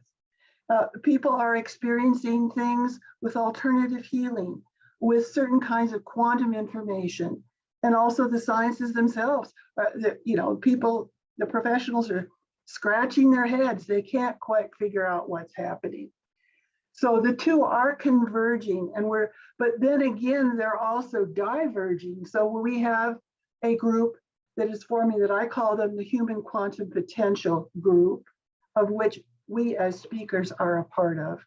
And then the other side of life is going even deeper into this scientific paradigm of everything must be material. And they're heading in the direction of artificial intelligence and information science. The kind of information I'm talking about is a little bit different, however. First, I want to point out to you that my point of view, as I believe we're actually in a quantum revolution and at a paradigm crossroads. Now, which way it's actually going to go remains to be seen, but there's a strong movement in this direction. This direction is consciousness as primary. It's not something that's new. It's been around a long time, but the evidence, as even we have seen today from everyone's talk, it's very, very clear. You know, it's the spiritual side of life is not just woo-woo. It's not just something that we've made up, but it's something very, very real. And I think we're beginning to understand the afterlife ever more objectively. We're sort of hampered, I think, by the lack of technology to actually measure this as some things in the quantum world are measured. And I will talk about that and illustrate that. My approach to this is that we are talking about information and resonance and coherence because of frequency. Because again, as Mark Anthony has told us, everything is frequency, and frequency is consciousness, and frequency is in resonance. It's the whole thing. And that we also have these abilities within ourselves. We have the conscious ability to explore all these worlds, to receive and store and send all kinds of information across all of the dimensions of conscious awareness that we can. And here I've already said it, the understanding of cosmic and spiritual communication is not independent of objective explanation. It's just that science and technology just haven't reached that level of knowledge yet. But I think we're getting closer. I also want to point out to you, being a little bit of a word merchant myself, I see some correspondences here with consciousness. And when you look at the word itself, con, with or together mutually, and then so, knowingness, knowing the ability to experience or feel, wakefulness, having a sense of self or soul, whatever you want to call it. And then we have the word communication, which is sharing or imparting to make common. You see, everything is all one in information in the great force of God. Community, and common are another way of looking at this. And they all have something in common. It's together. We're in this great, information world together. So I say, okay, well, how can science help us to understand consciousness, other dimensions, and afterlife phenomena? And how do we correlate consciousness with our physical world? I'm going to attempt to explain what I have learned about that through my research. So I say, again, and this is not unfamiliar because of what other speakers have shared, everything is energy, vibration, consciousness, and information in a dynamic resonance. It is a symphony of love. This resonance is directed, encoded information carried by light. And light is the information. Now we know these, I mean, many are the names of God, but here are just a few of them. In fact, I've read somewhere that there's something like 400 words for the God force. And we are all connected in this, in an information field, which is the expression of the God force. Some people are referring to it as a highway, because what we do when we're communicating with one another in this dynamic resonance is that we tune our focus and our brain waves. This is called a signal line. And we attune harmonically via octaves. I'm going to explain what that means a little bit more, and synchronize these brain waves and the electromagnetic field, which has been already explained. In addition to this, we can open the aperture of our third eye, situated right here, and our crown chakra, to receive, store, and send information not only to ourselves, but to others and other beings in the whole wide field of information of the mind of God, if you will. I think that we can understand and explore different kinds of information in different dimensions from various states of consciousness. It's not just one to another. We're constantly, as beings, in different states of awareness, and we're communicating this not only within ourselves, but with others as well, whether they're aware of it or we're aware of it. And I say that innate intelligent consciousness creates, expresses, and explores itself through these expressions. I think this is pretty simple, but I put it in here just in case. We all know about the physical world. We know that everything is made up of atoms. And the atomic world itself is composed of subatomic energies or what have you. And the scientists keep digging deeper. Is there something more that we have missed? Now, I would like to tell you that I do have a friend who did a PhD on the periodic table of elements. And he posted this, and his PhD project was to amplify the sound of each element or atom so that it could be heard. And he said he amplified these 40 octaves, and you could hear them, and they were a symphony, an individual, unique symphony unto themselves. So here we have the subatomic particles as they have been identified, and the scientists at CERN in Switzerland, France are investigating even more, smashing protons together to discover, is there something more that we have missed?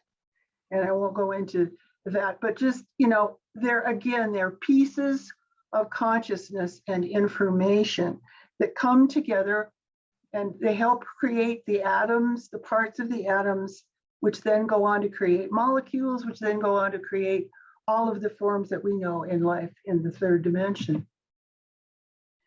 This particular man, Niels Bohr, I've always loved this quote.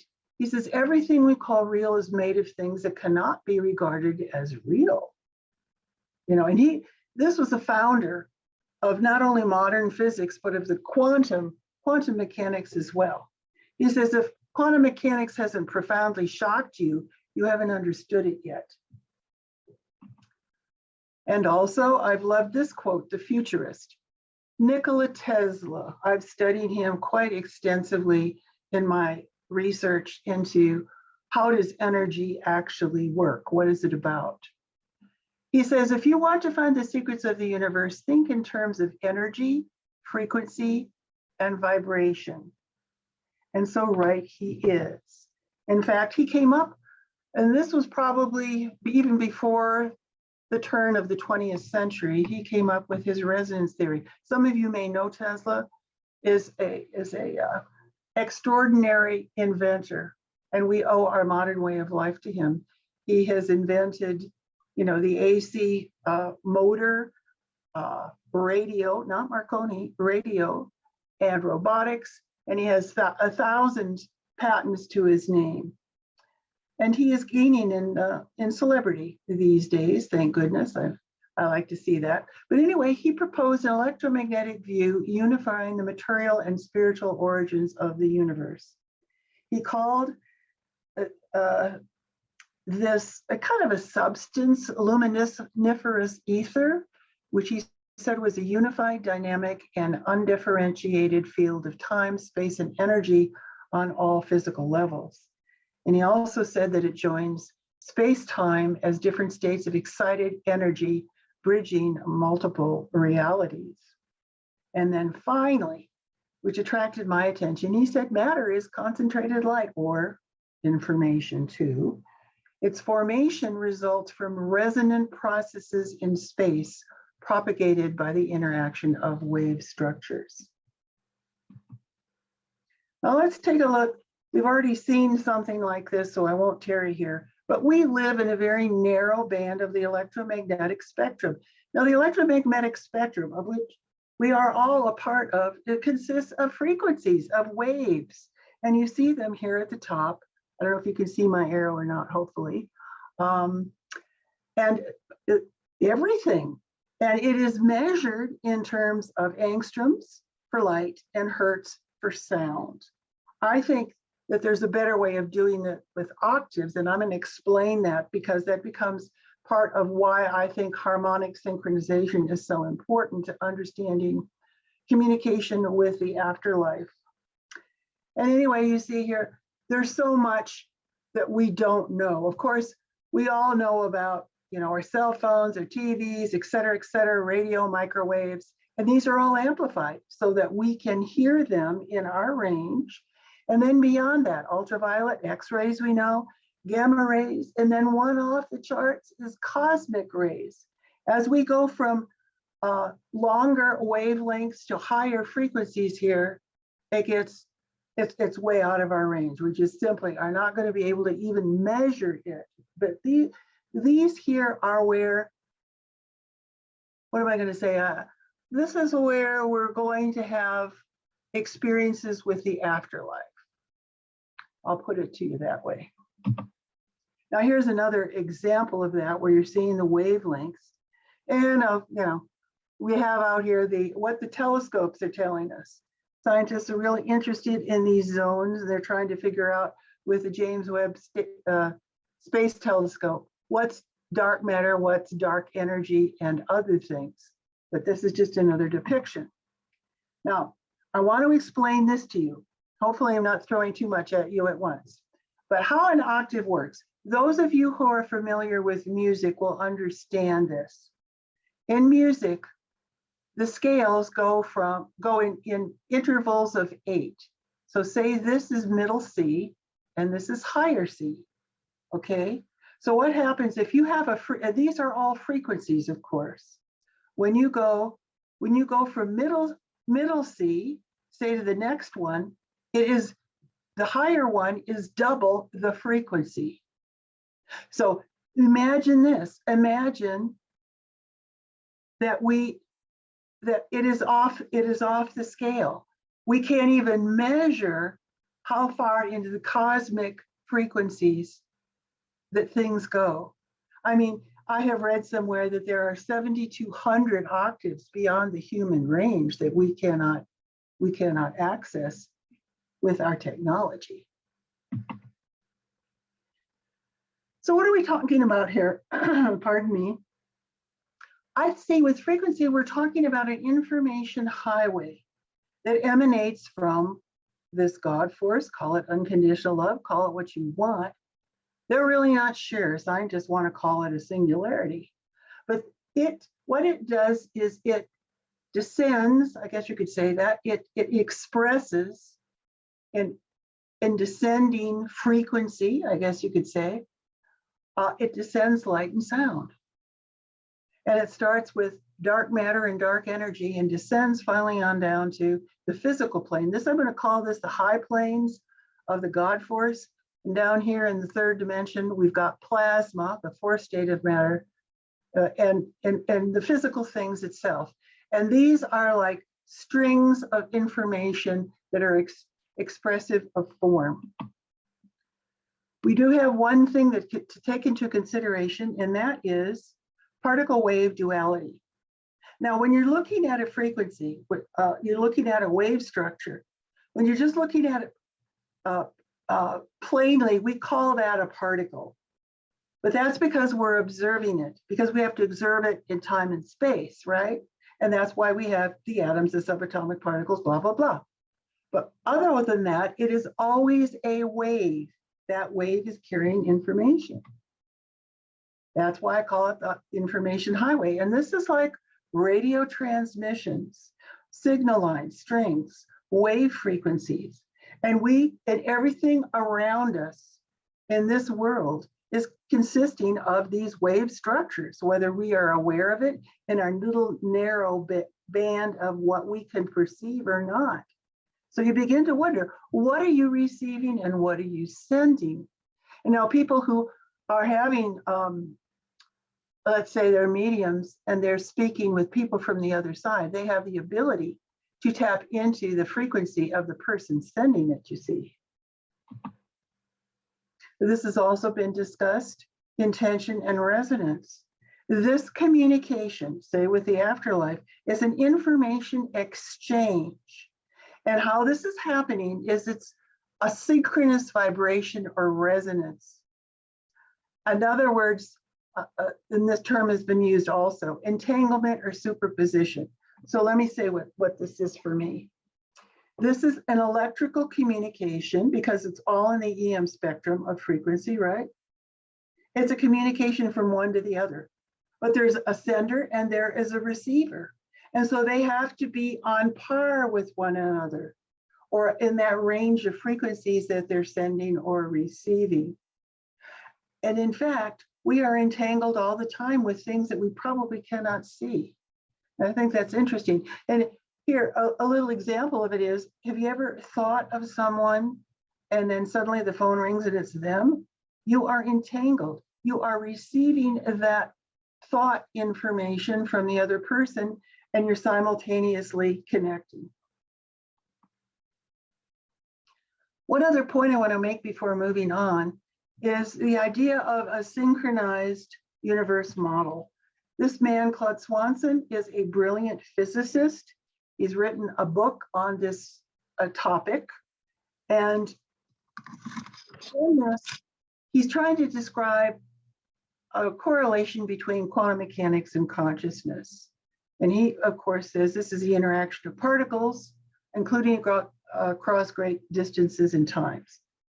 These particles begin vibrating in harmony and create waves that become stable. And these become like sheets of paper, which we call dimensions, or sometimes parallel universes. These conscious interactions can provide access to other dimensions or realms. And I think this is probably another way of describing the psi phenomena in subtle energy and the afterlife communication. Well, let me show you just one illustration here without reading all of the stuff that goes with it. The things that we call dimensions are like sheets of paper. They're these stable wave structures that are harmoniously vibrating together. And the way we depict them is from the lower, the third dimension, and they go ever higher in frequency. So let's take a look at that. I'm going to now talk about these dimensions and say right up front, there is no way to define a reality that is independent of the way we choose to look at it. So everybody has their own idea of what this is all about, but there are some clues that will tell us what might be on each of these, what we might experience in each of these dimensions. And that also might help us understand our communication with those in the afterlife. Now, this is a complicated illustration, graph, whatever, that I have adopted from the teachings of Eckankar. That word means the way of spirit. And it's just something that I'm very, very familiar with, and I think it's the best one. But other people have other ideas about how this works. I'm not going to go to the ins and outs of that, but just to give, I want you to get a general idea of how these layers, how these dimensions of conscious awareness work. And I'm going to say again, when we start at the bottom of the physical, frequency is increasing in energy up into regions unknown. And then in the opposite way, the God force expressions are unwinding, so to speak, as they're increasing in energy and density into physicality. So these, what you could say here is that we start with the physical density, and at each stage of crossing over becomes more and more etherical.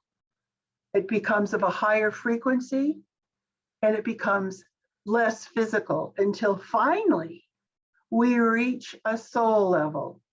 And there are gradations there as well that we can experience. And we can identify some of these by inner sounds and inner light that we can see with our spiritual third eye. And some people have the ability to see it projected outside of themselves too. I'm going to give you some examples of these, but you get the general idea. And one more thing I want to say, there isn't just one heaven. There are gradations of heaven. And some people have taught that within each of these, there's 12 gradations. So you have 12 by 12, 144, so to speak. And there's always one more step to take. Now, how do we, have I actually done this? Okay. I want to say that travelers of the far country have explored these realms of the afterlife consciously and given us a legacy of information about them in sacred literature. These descriptions provide milestones for discerning subtle states of consciousness in this life and beyond.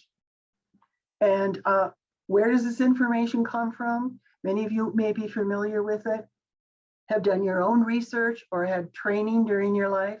It comes from sacred literature, anecdotal stories like some of the ones we've heard today, other researchers, the Bible, ancient Sanskrit writings, the Mahabharata, the Rig Veda, the Brahma Sutras, from the mystics of Judaism, Christianity, and Islam, from yogis and gurus who spend hours and hours meditating and exploring these states of inner consciousness, and other places like the Book of the Dead, Egyptian Book of the Dead, and other spiritual writers, some of whom have been speaking today. So, there's all kinds of what you call supernormal, I'm going to call it supernormal abilities. And some of us have some of these abilities, and some have a lot of them, and some are not very interested in them at all. And this is not an inclusive list by any means, but just all kinds of abilities to see beyond the normal, or experience beyond the normal. So I would like to emphasize this, that our consciousness already has these aspects. It's just a question of realizing them, that we do, and to know that we can communicate beyond the veil, and beyond the veil can communicate with us if we're alert and aware to it. And we can have multiple movements of these awarenesses in any spiritual experience of any kind. If you're having dreams, that's one way. I would, the visual symbols will give you clues. And so I think it's a good idea to keep a diary and jot down these dreams and begin to understand what your vocabulary is, what the meaning of these symbols are, is that's the way the brain is constantly, the conscious brain is filtering these things. And so you have to kind of dig a little bit to see what it is it's telling you. And then also one more point, that communications with the afterlife seek the greatest level of resonant harmony or synchronization. I learned this a little bit the hard way. What I'm trying to say is it takes energy for beings in the other dimensions to communicate with us. They literally have to rev down their frequencies to be seen by us, to be heard by us, and so forth. But they do that willingly. And then we have to train ourselves to get into higher frequency in order to make the connection, to make the communication, to make the entanglement or superposition, so that we have a real communication of information. And so we do this, I think, by harmonics. I explained that through the octaves. I hope I explained it well enough. That where we're synchronizing, so that if you have an entity with a frequency at a certain level, and then you have that, there can be a match. I mean, it's not just one frequency, it's lots of frequencies, but hopefully you're in the range, because what middle C is down in the lower range is a high C up here. And they come together and they mesh harmonically. I hope that's clear. Now, before I tell you some of my personal experiences and illustrate some of these dimensions of consciousness, I'd like to mention a couple of references that are helpful to me. One is by a gentleman, his name is Ward Barkefer Jr. He lives in Littleton, Colorado. He's written a number of books. He was very close to his wife, who deceased, and apparently they had a soul agreement in which they would communicate with each other after she deceased. And as a result, he wrote these books. Now, he started out having certain kinds of experiences like knocks on the wall or lights going out. Then it became conversations, and then it became deeper conversations where he would ask questions and she would answer them. And these are the books that resulted. I learned a great deal about my own experiences and what to expect from reading his work. Another person that helped me a lot was Roberta Grimes. She's written a couple of books here, Fun of Dying, Fun of Staying in Touch, and so forth. And what I learned from her is that how the other side contacts us. She's very organized with the experiences, whereas Ward was just telling me sequence by sequence what happened to him. They use physical expressions. I'll illustrate that. They do things like fiddle with electricity, sense, sounds, thoughts. They can meet us in dreams. They create synchronicities and coincidences. They may appear as light or visions and other similar manifestations, such as soul travel. So what are these spiritual dimensions? What's a communication like? So I'm going to start out with, let me see how I'm doing on time. Okay, I'm going to, whoops, what just happened here? What did I do? Neil, can you help me out here? Yeah, did you just zoom in too much? Is that what just happened? Did I zoom? Yeah. How did I do that? Click escape and let's get back to the presentation that way. Oh, there we go. There we go. Yeah, well, we're fine now. Okay. So the physical plane, what's it all about? It's a schoolhouse down here where we're learning things. We come in as naive, loving souls, but we have no experience. So I think contrast was mentioned as something that happens down here. Physical world, plane of illusion, time, space, matter, and the five passions of anger, greed, attachment, lust, vanity. So we experience all kinds of things. And then we start learning. So if we don't have those vices, we learn the virtues that all become rhythms of divine love. So let me explain some physical things that happened between me and my husband, Lindsay, after he deceased. And, you know, it was really very typical. Actually, there was an assortment of door knocks. I mean, right next to my head as I'm sleeping. And all of these things were happening at 3 a.m. in the morning or thereabouts. Why? Interestingly enough, this is one of the quietest electromagnetic times when people are sleeping, and it's easier for them to adjust their vibrations or their frequency to be able to communicate with us and perform these things. And so, I mean, I've had everything from touches on the hand, soothing my shoulder, and things of that nature. And then I had friends who would tell me experiences as well. And here's one. A couple that we know, Lindsay and I knew, were taking a walk. This, of course, happened after he deceased. They were walking in their neighborhood on their usual route. It was evening time. The street lights were on. And as they approached, the street light went out.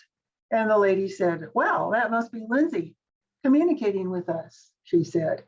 Well, they didn't think anything of it. They went on. In 15 minutes or so, they came back. And about a block away from it, the gentleman said, "Well, Lindsay, if you're still around, show us that you're here by turning the street light back on." And it happened. And it did. And they were floored, and they really thought that that was Lindsay communicating with us. But playing around with the lights is one of the typical ways of communicating with us from the other side. Now I want to talk about, this is still physical plane. Okay. And I correlated a lot of my experiences with what Roberta Grimes and Ward Barkefer had to say. I mean, I've had my phone ring when my phone was turned off. I mean, things like that. It's really quite amazing what can happen to you. Now, let's go on to the next thing, the astral plane, which is usually considered the emotional plane. Okay, this is the source of psychic phenomena reached by astral travel and most occult sciences. So here's a plane where a lot of activity happens. Typically, what you see is a blue or gold sparkly body like this. And there's usually, it's not depicted here, a silver cord that is attached because it's still attached to your physical body. And that means that whatever you experience in this particular body, you're going to experience in the physical as if it were real. As if you were a wide awake, let me put it that way. And that means that if you have a bad experience while you're traveling in the astral body, it could do some damage to you, which has happened to some people who've taken drugs in the past. But it can also be a good thing too. So some experiences to share here. Before this woman even knew that Lindsay had deceased, she was the niece of my deceased husband's sister. There was a phone call, and before the sister could say a thing, the girl said, "Well, this morning I woke up, I had a dream with Lindsay, and he was floating around in this gold or blue sparkly body of some form." And he's saying, "Wow, this is really cool," as he danced around in his body for joy. And she was talking with him for a while, and then she finally said, "Well, you know, I'd just like you to know that you passed away this morning on a bright, beautiful, sunny day." And then when her mother had a chance to interrupt her, she was told that Lindsay had just passed away, and the girl knew nothing about it whatsoever. She was totally amazed, but that shows us that she had, at least in the dream state, the ability to communicate with Lindsay in his astral body. One more thing I will say as I'm going through this, there are inner sounds that you can hear. These are not outer sounds, but some people have told me that they can hear it in the outer and they record it. This is unusual. But anyway, if you start hearing within yourself or in a dream, the roar of the sea, this is typically known on the astral plane. And here are some more examples of that. I'll give you one more story from my experience with Lindsay. Lindsay had colon cancer. He had the cancer removed. He went through chemo and chemo primarily. And then he seemed from his test to be well enough, so they wanted to hook him back up, his colon and so on, so he could get back to normal.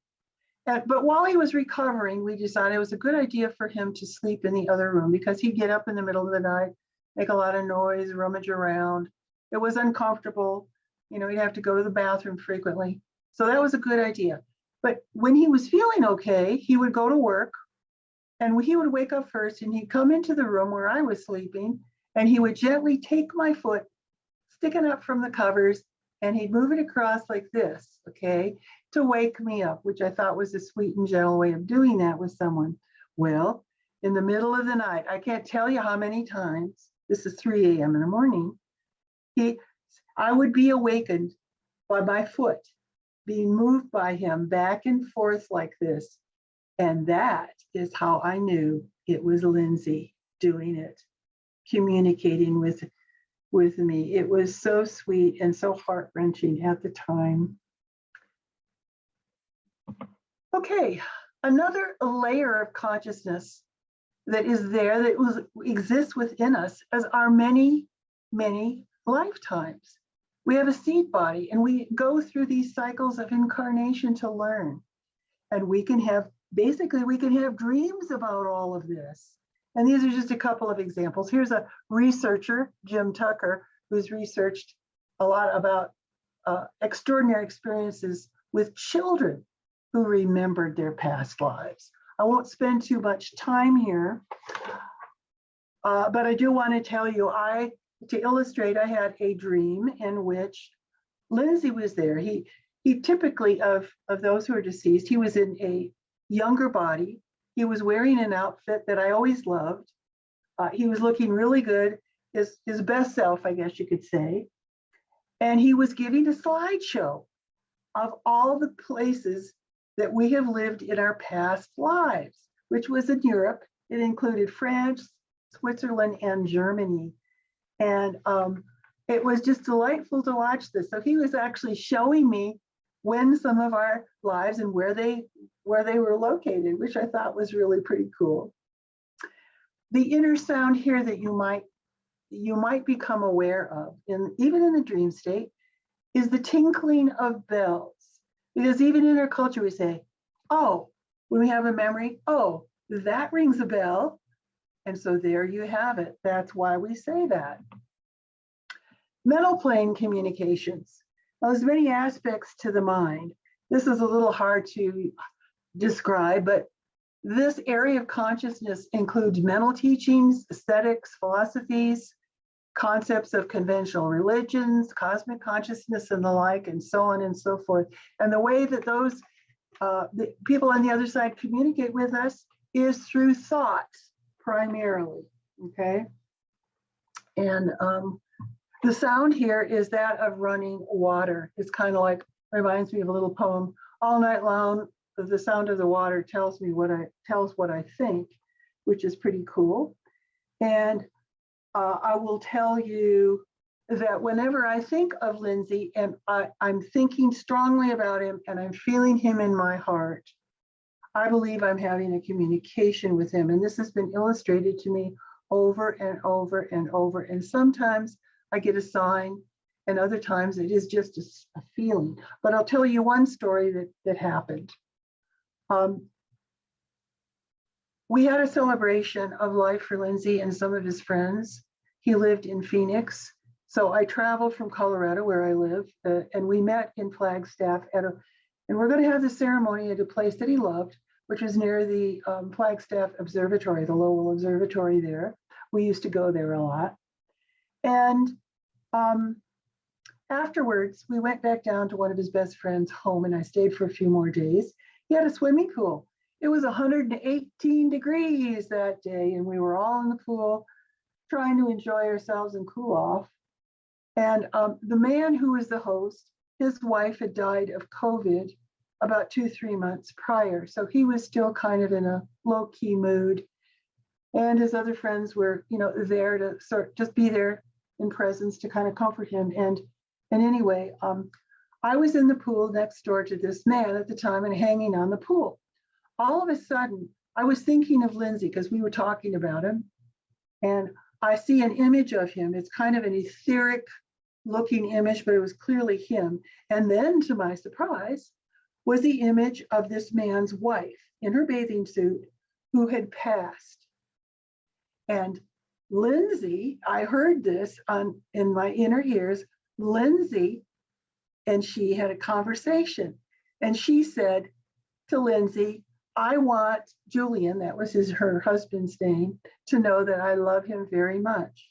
And so Lindsay told me, and then I told Julian, her husband, who was there. Now, I thought that was an interesting communication between two entities on the other side, because Julian was in denial. He hadn't gone through his grief that much, and he was still hurting a lot, and he just kind of shrugged. He didn't really believe me, but it was a real experience for me, I'll tell you.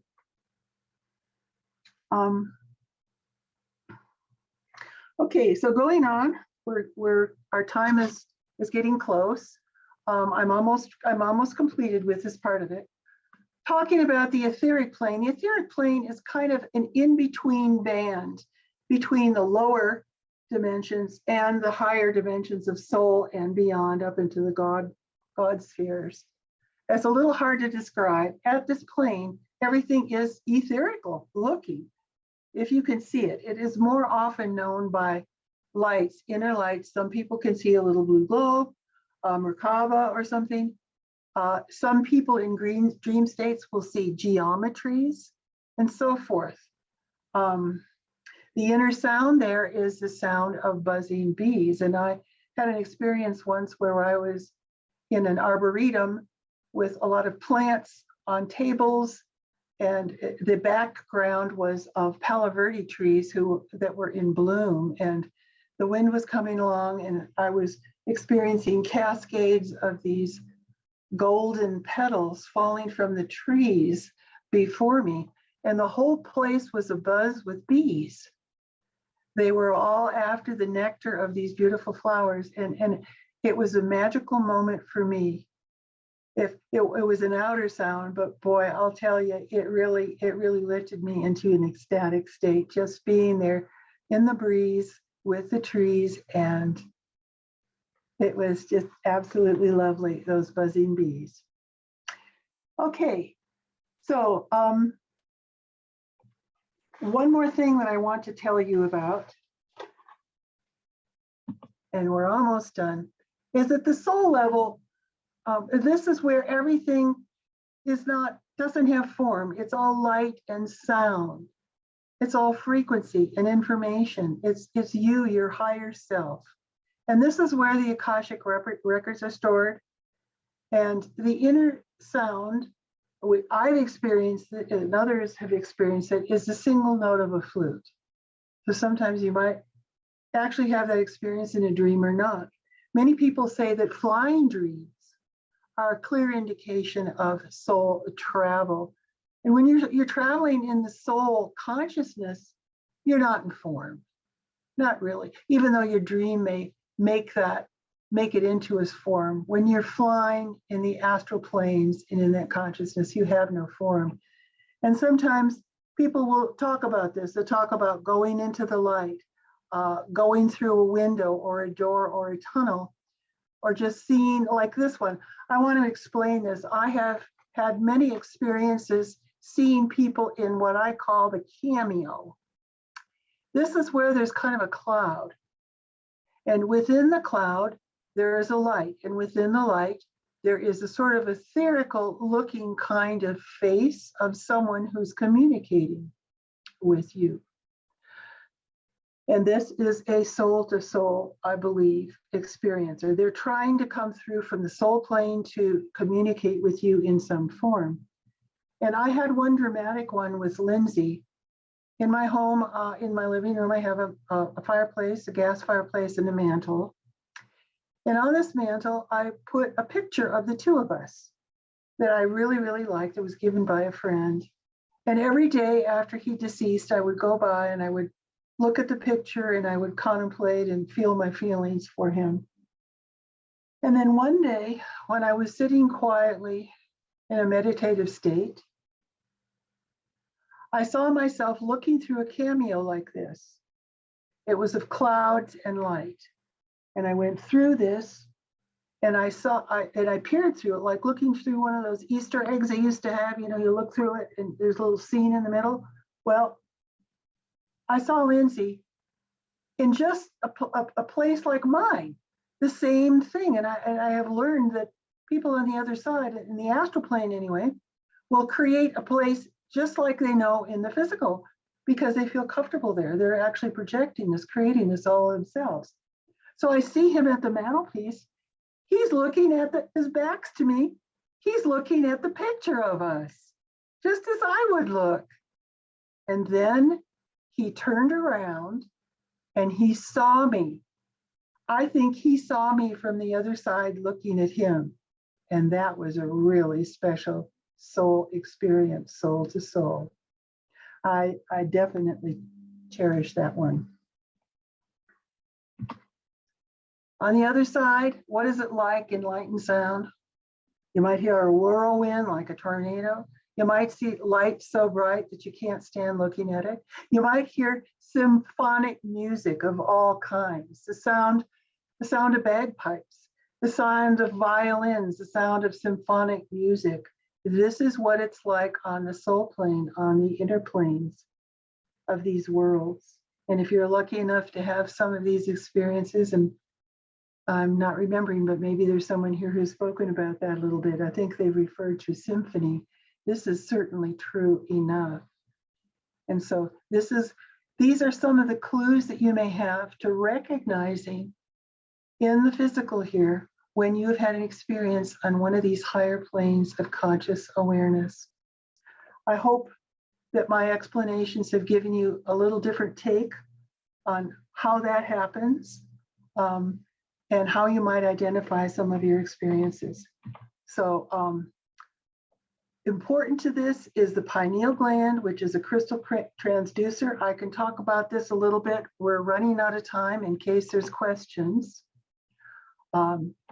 But at this point, I'll save that for questions and answers if you want to, because I see the time is almost 8:15. It's almost time to quit.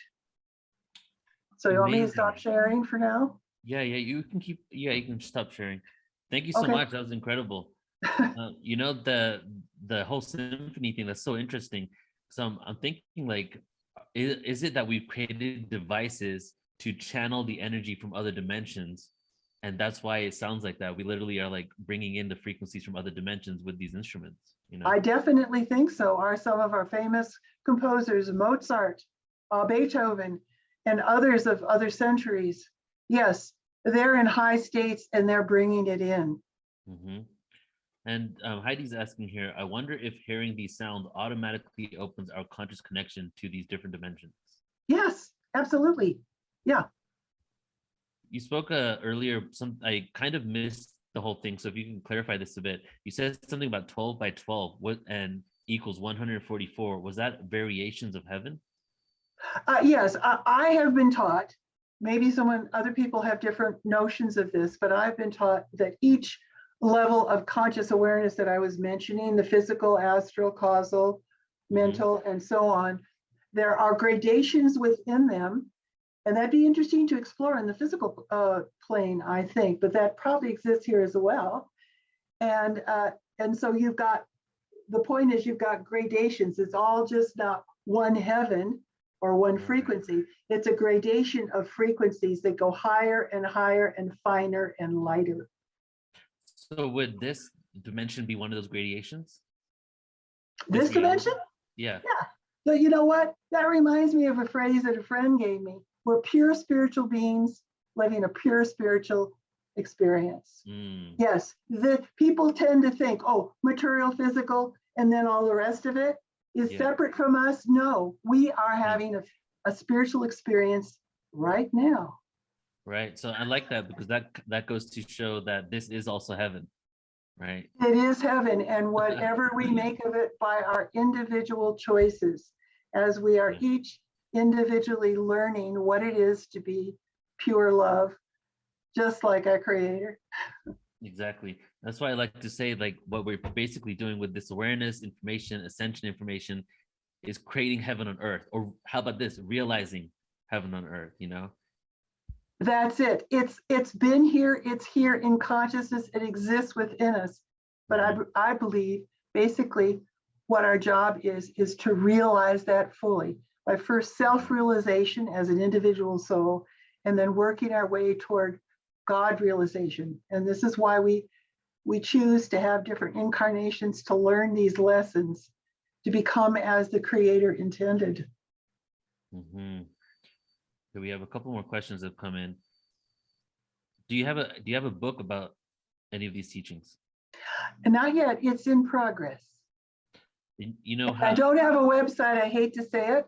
I can put back the slide that has my email address, and people are free to email me with questions or dialogue, whatever they choose. I do have some presentations that are not on this subject, particularly because I've been studying energy, that are also on YouTube. And anyone interested in that is welcome to ask me in an email. Mm-hmm. About back on the 144 thing, are you aware of like the 144,000 prophecy and the 144 frequency and all that? So it's just very interesting that that's the Yeah, same number. I did that on purpose to show people that there is a correlation there. Yes, there's a connection. Yeah. So we have one more question. I don't know if this is, I guess it's for both of us, but you mean ascension. So could you explain a little bit more about what that is to you? Oh, okay. What ascension means to me is that we're starting with a lower frequency here in the physical plane, unless we have earned a higher one. And we are constantly, through our learning, we are sending into a higher frequency of consciousness all of the time. This is the idea. And we use the portal of our spiritual eye. We use that to receive, send, and store this information on all of these levels. This is what connects us with everything else that is. This is our common factor. And so that's what ascension means to me. We're ascending in our wisdom and knowledge into the higher realms of conscious awareness. I love that. Susan, thank you so much. And I would love to maybe do a standalone interview on Portal Ascension YouTube, where we can go over the pineal gland information that you didn't get to share. Yes, I have that, and as well, I have lots of material on my different favorite ways of helping oneself ascend a little bit more with the use of the pineal gland. So anybody interested, email me. Thank you. And what's your email address one more time for everyone? It's Suzanne Odette at msn.com. That's spelled SUZANNEODETTE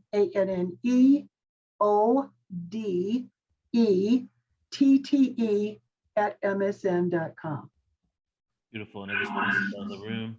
Thank you, Suzanne, so much. I just love the way everything flowed today. It always happens synchronistically, where everybody builds on each other, and just ending it with your information really just kind of pulled it all together. So everybody here has been marvelous. I've listened to everyone today, a little tired, but enriched and jazzed at the same time. So I thank you. It's been a blessing to us all, Neil. Thank you. Thanks to Jacqueline as well. Definitely. Thank you, Suzanne. Okay, take care. Okay. Thank you. Good night, everybody. All right, there we go, everybody. Ooh, that was a beautiful, profound day. How are you guys feeling? Go ahead and let me know how you're feeling. We're going to close out just in a few moments here, but just let's take a moment and integrate everything that we've experienced. Extremely profound and a kind of an emotional day for me. I really I was open to whatever, whatever was going to flow today, but a lot of the information that was shared really just kind of like got me on a deeply personal level in regards to, we're talking about death and shifting our beliefs around it, right? It's interesting because they say that there's the two biggest fears, right? The two biggest fears of humans are public speaking, right? The fear of public speaking and the fear of death. So why would you think that the fear of public speaking is number one? Well, we're not walking around every day thinking about death, but we're thinking about speaking all the time. But what would happen if we really went deeper into why we have this fear of death? Okay.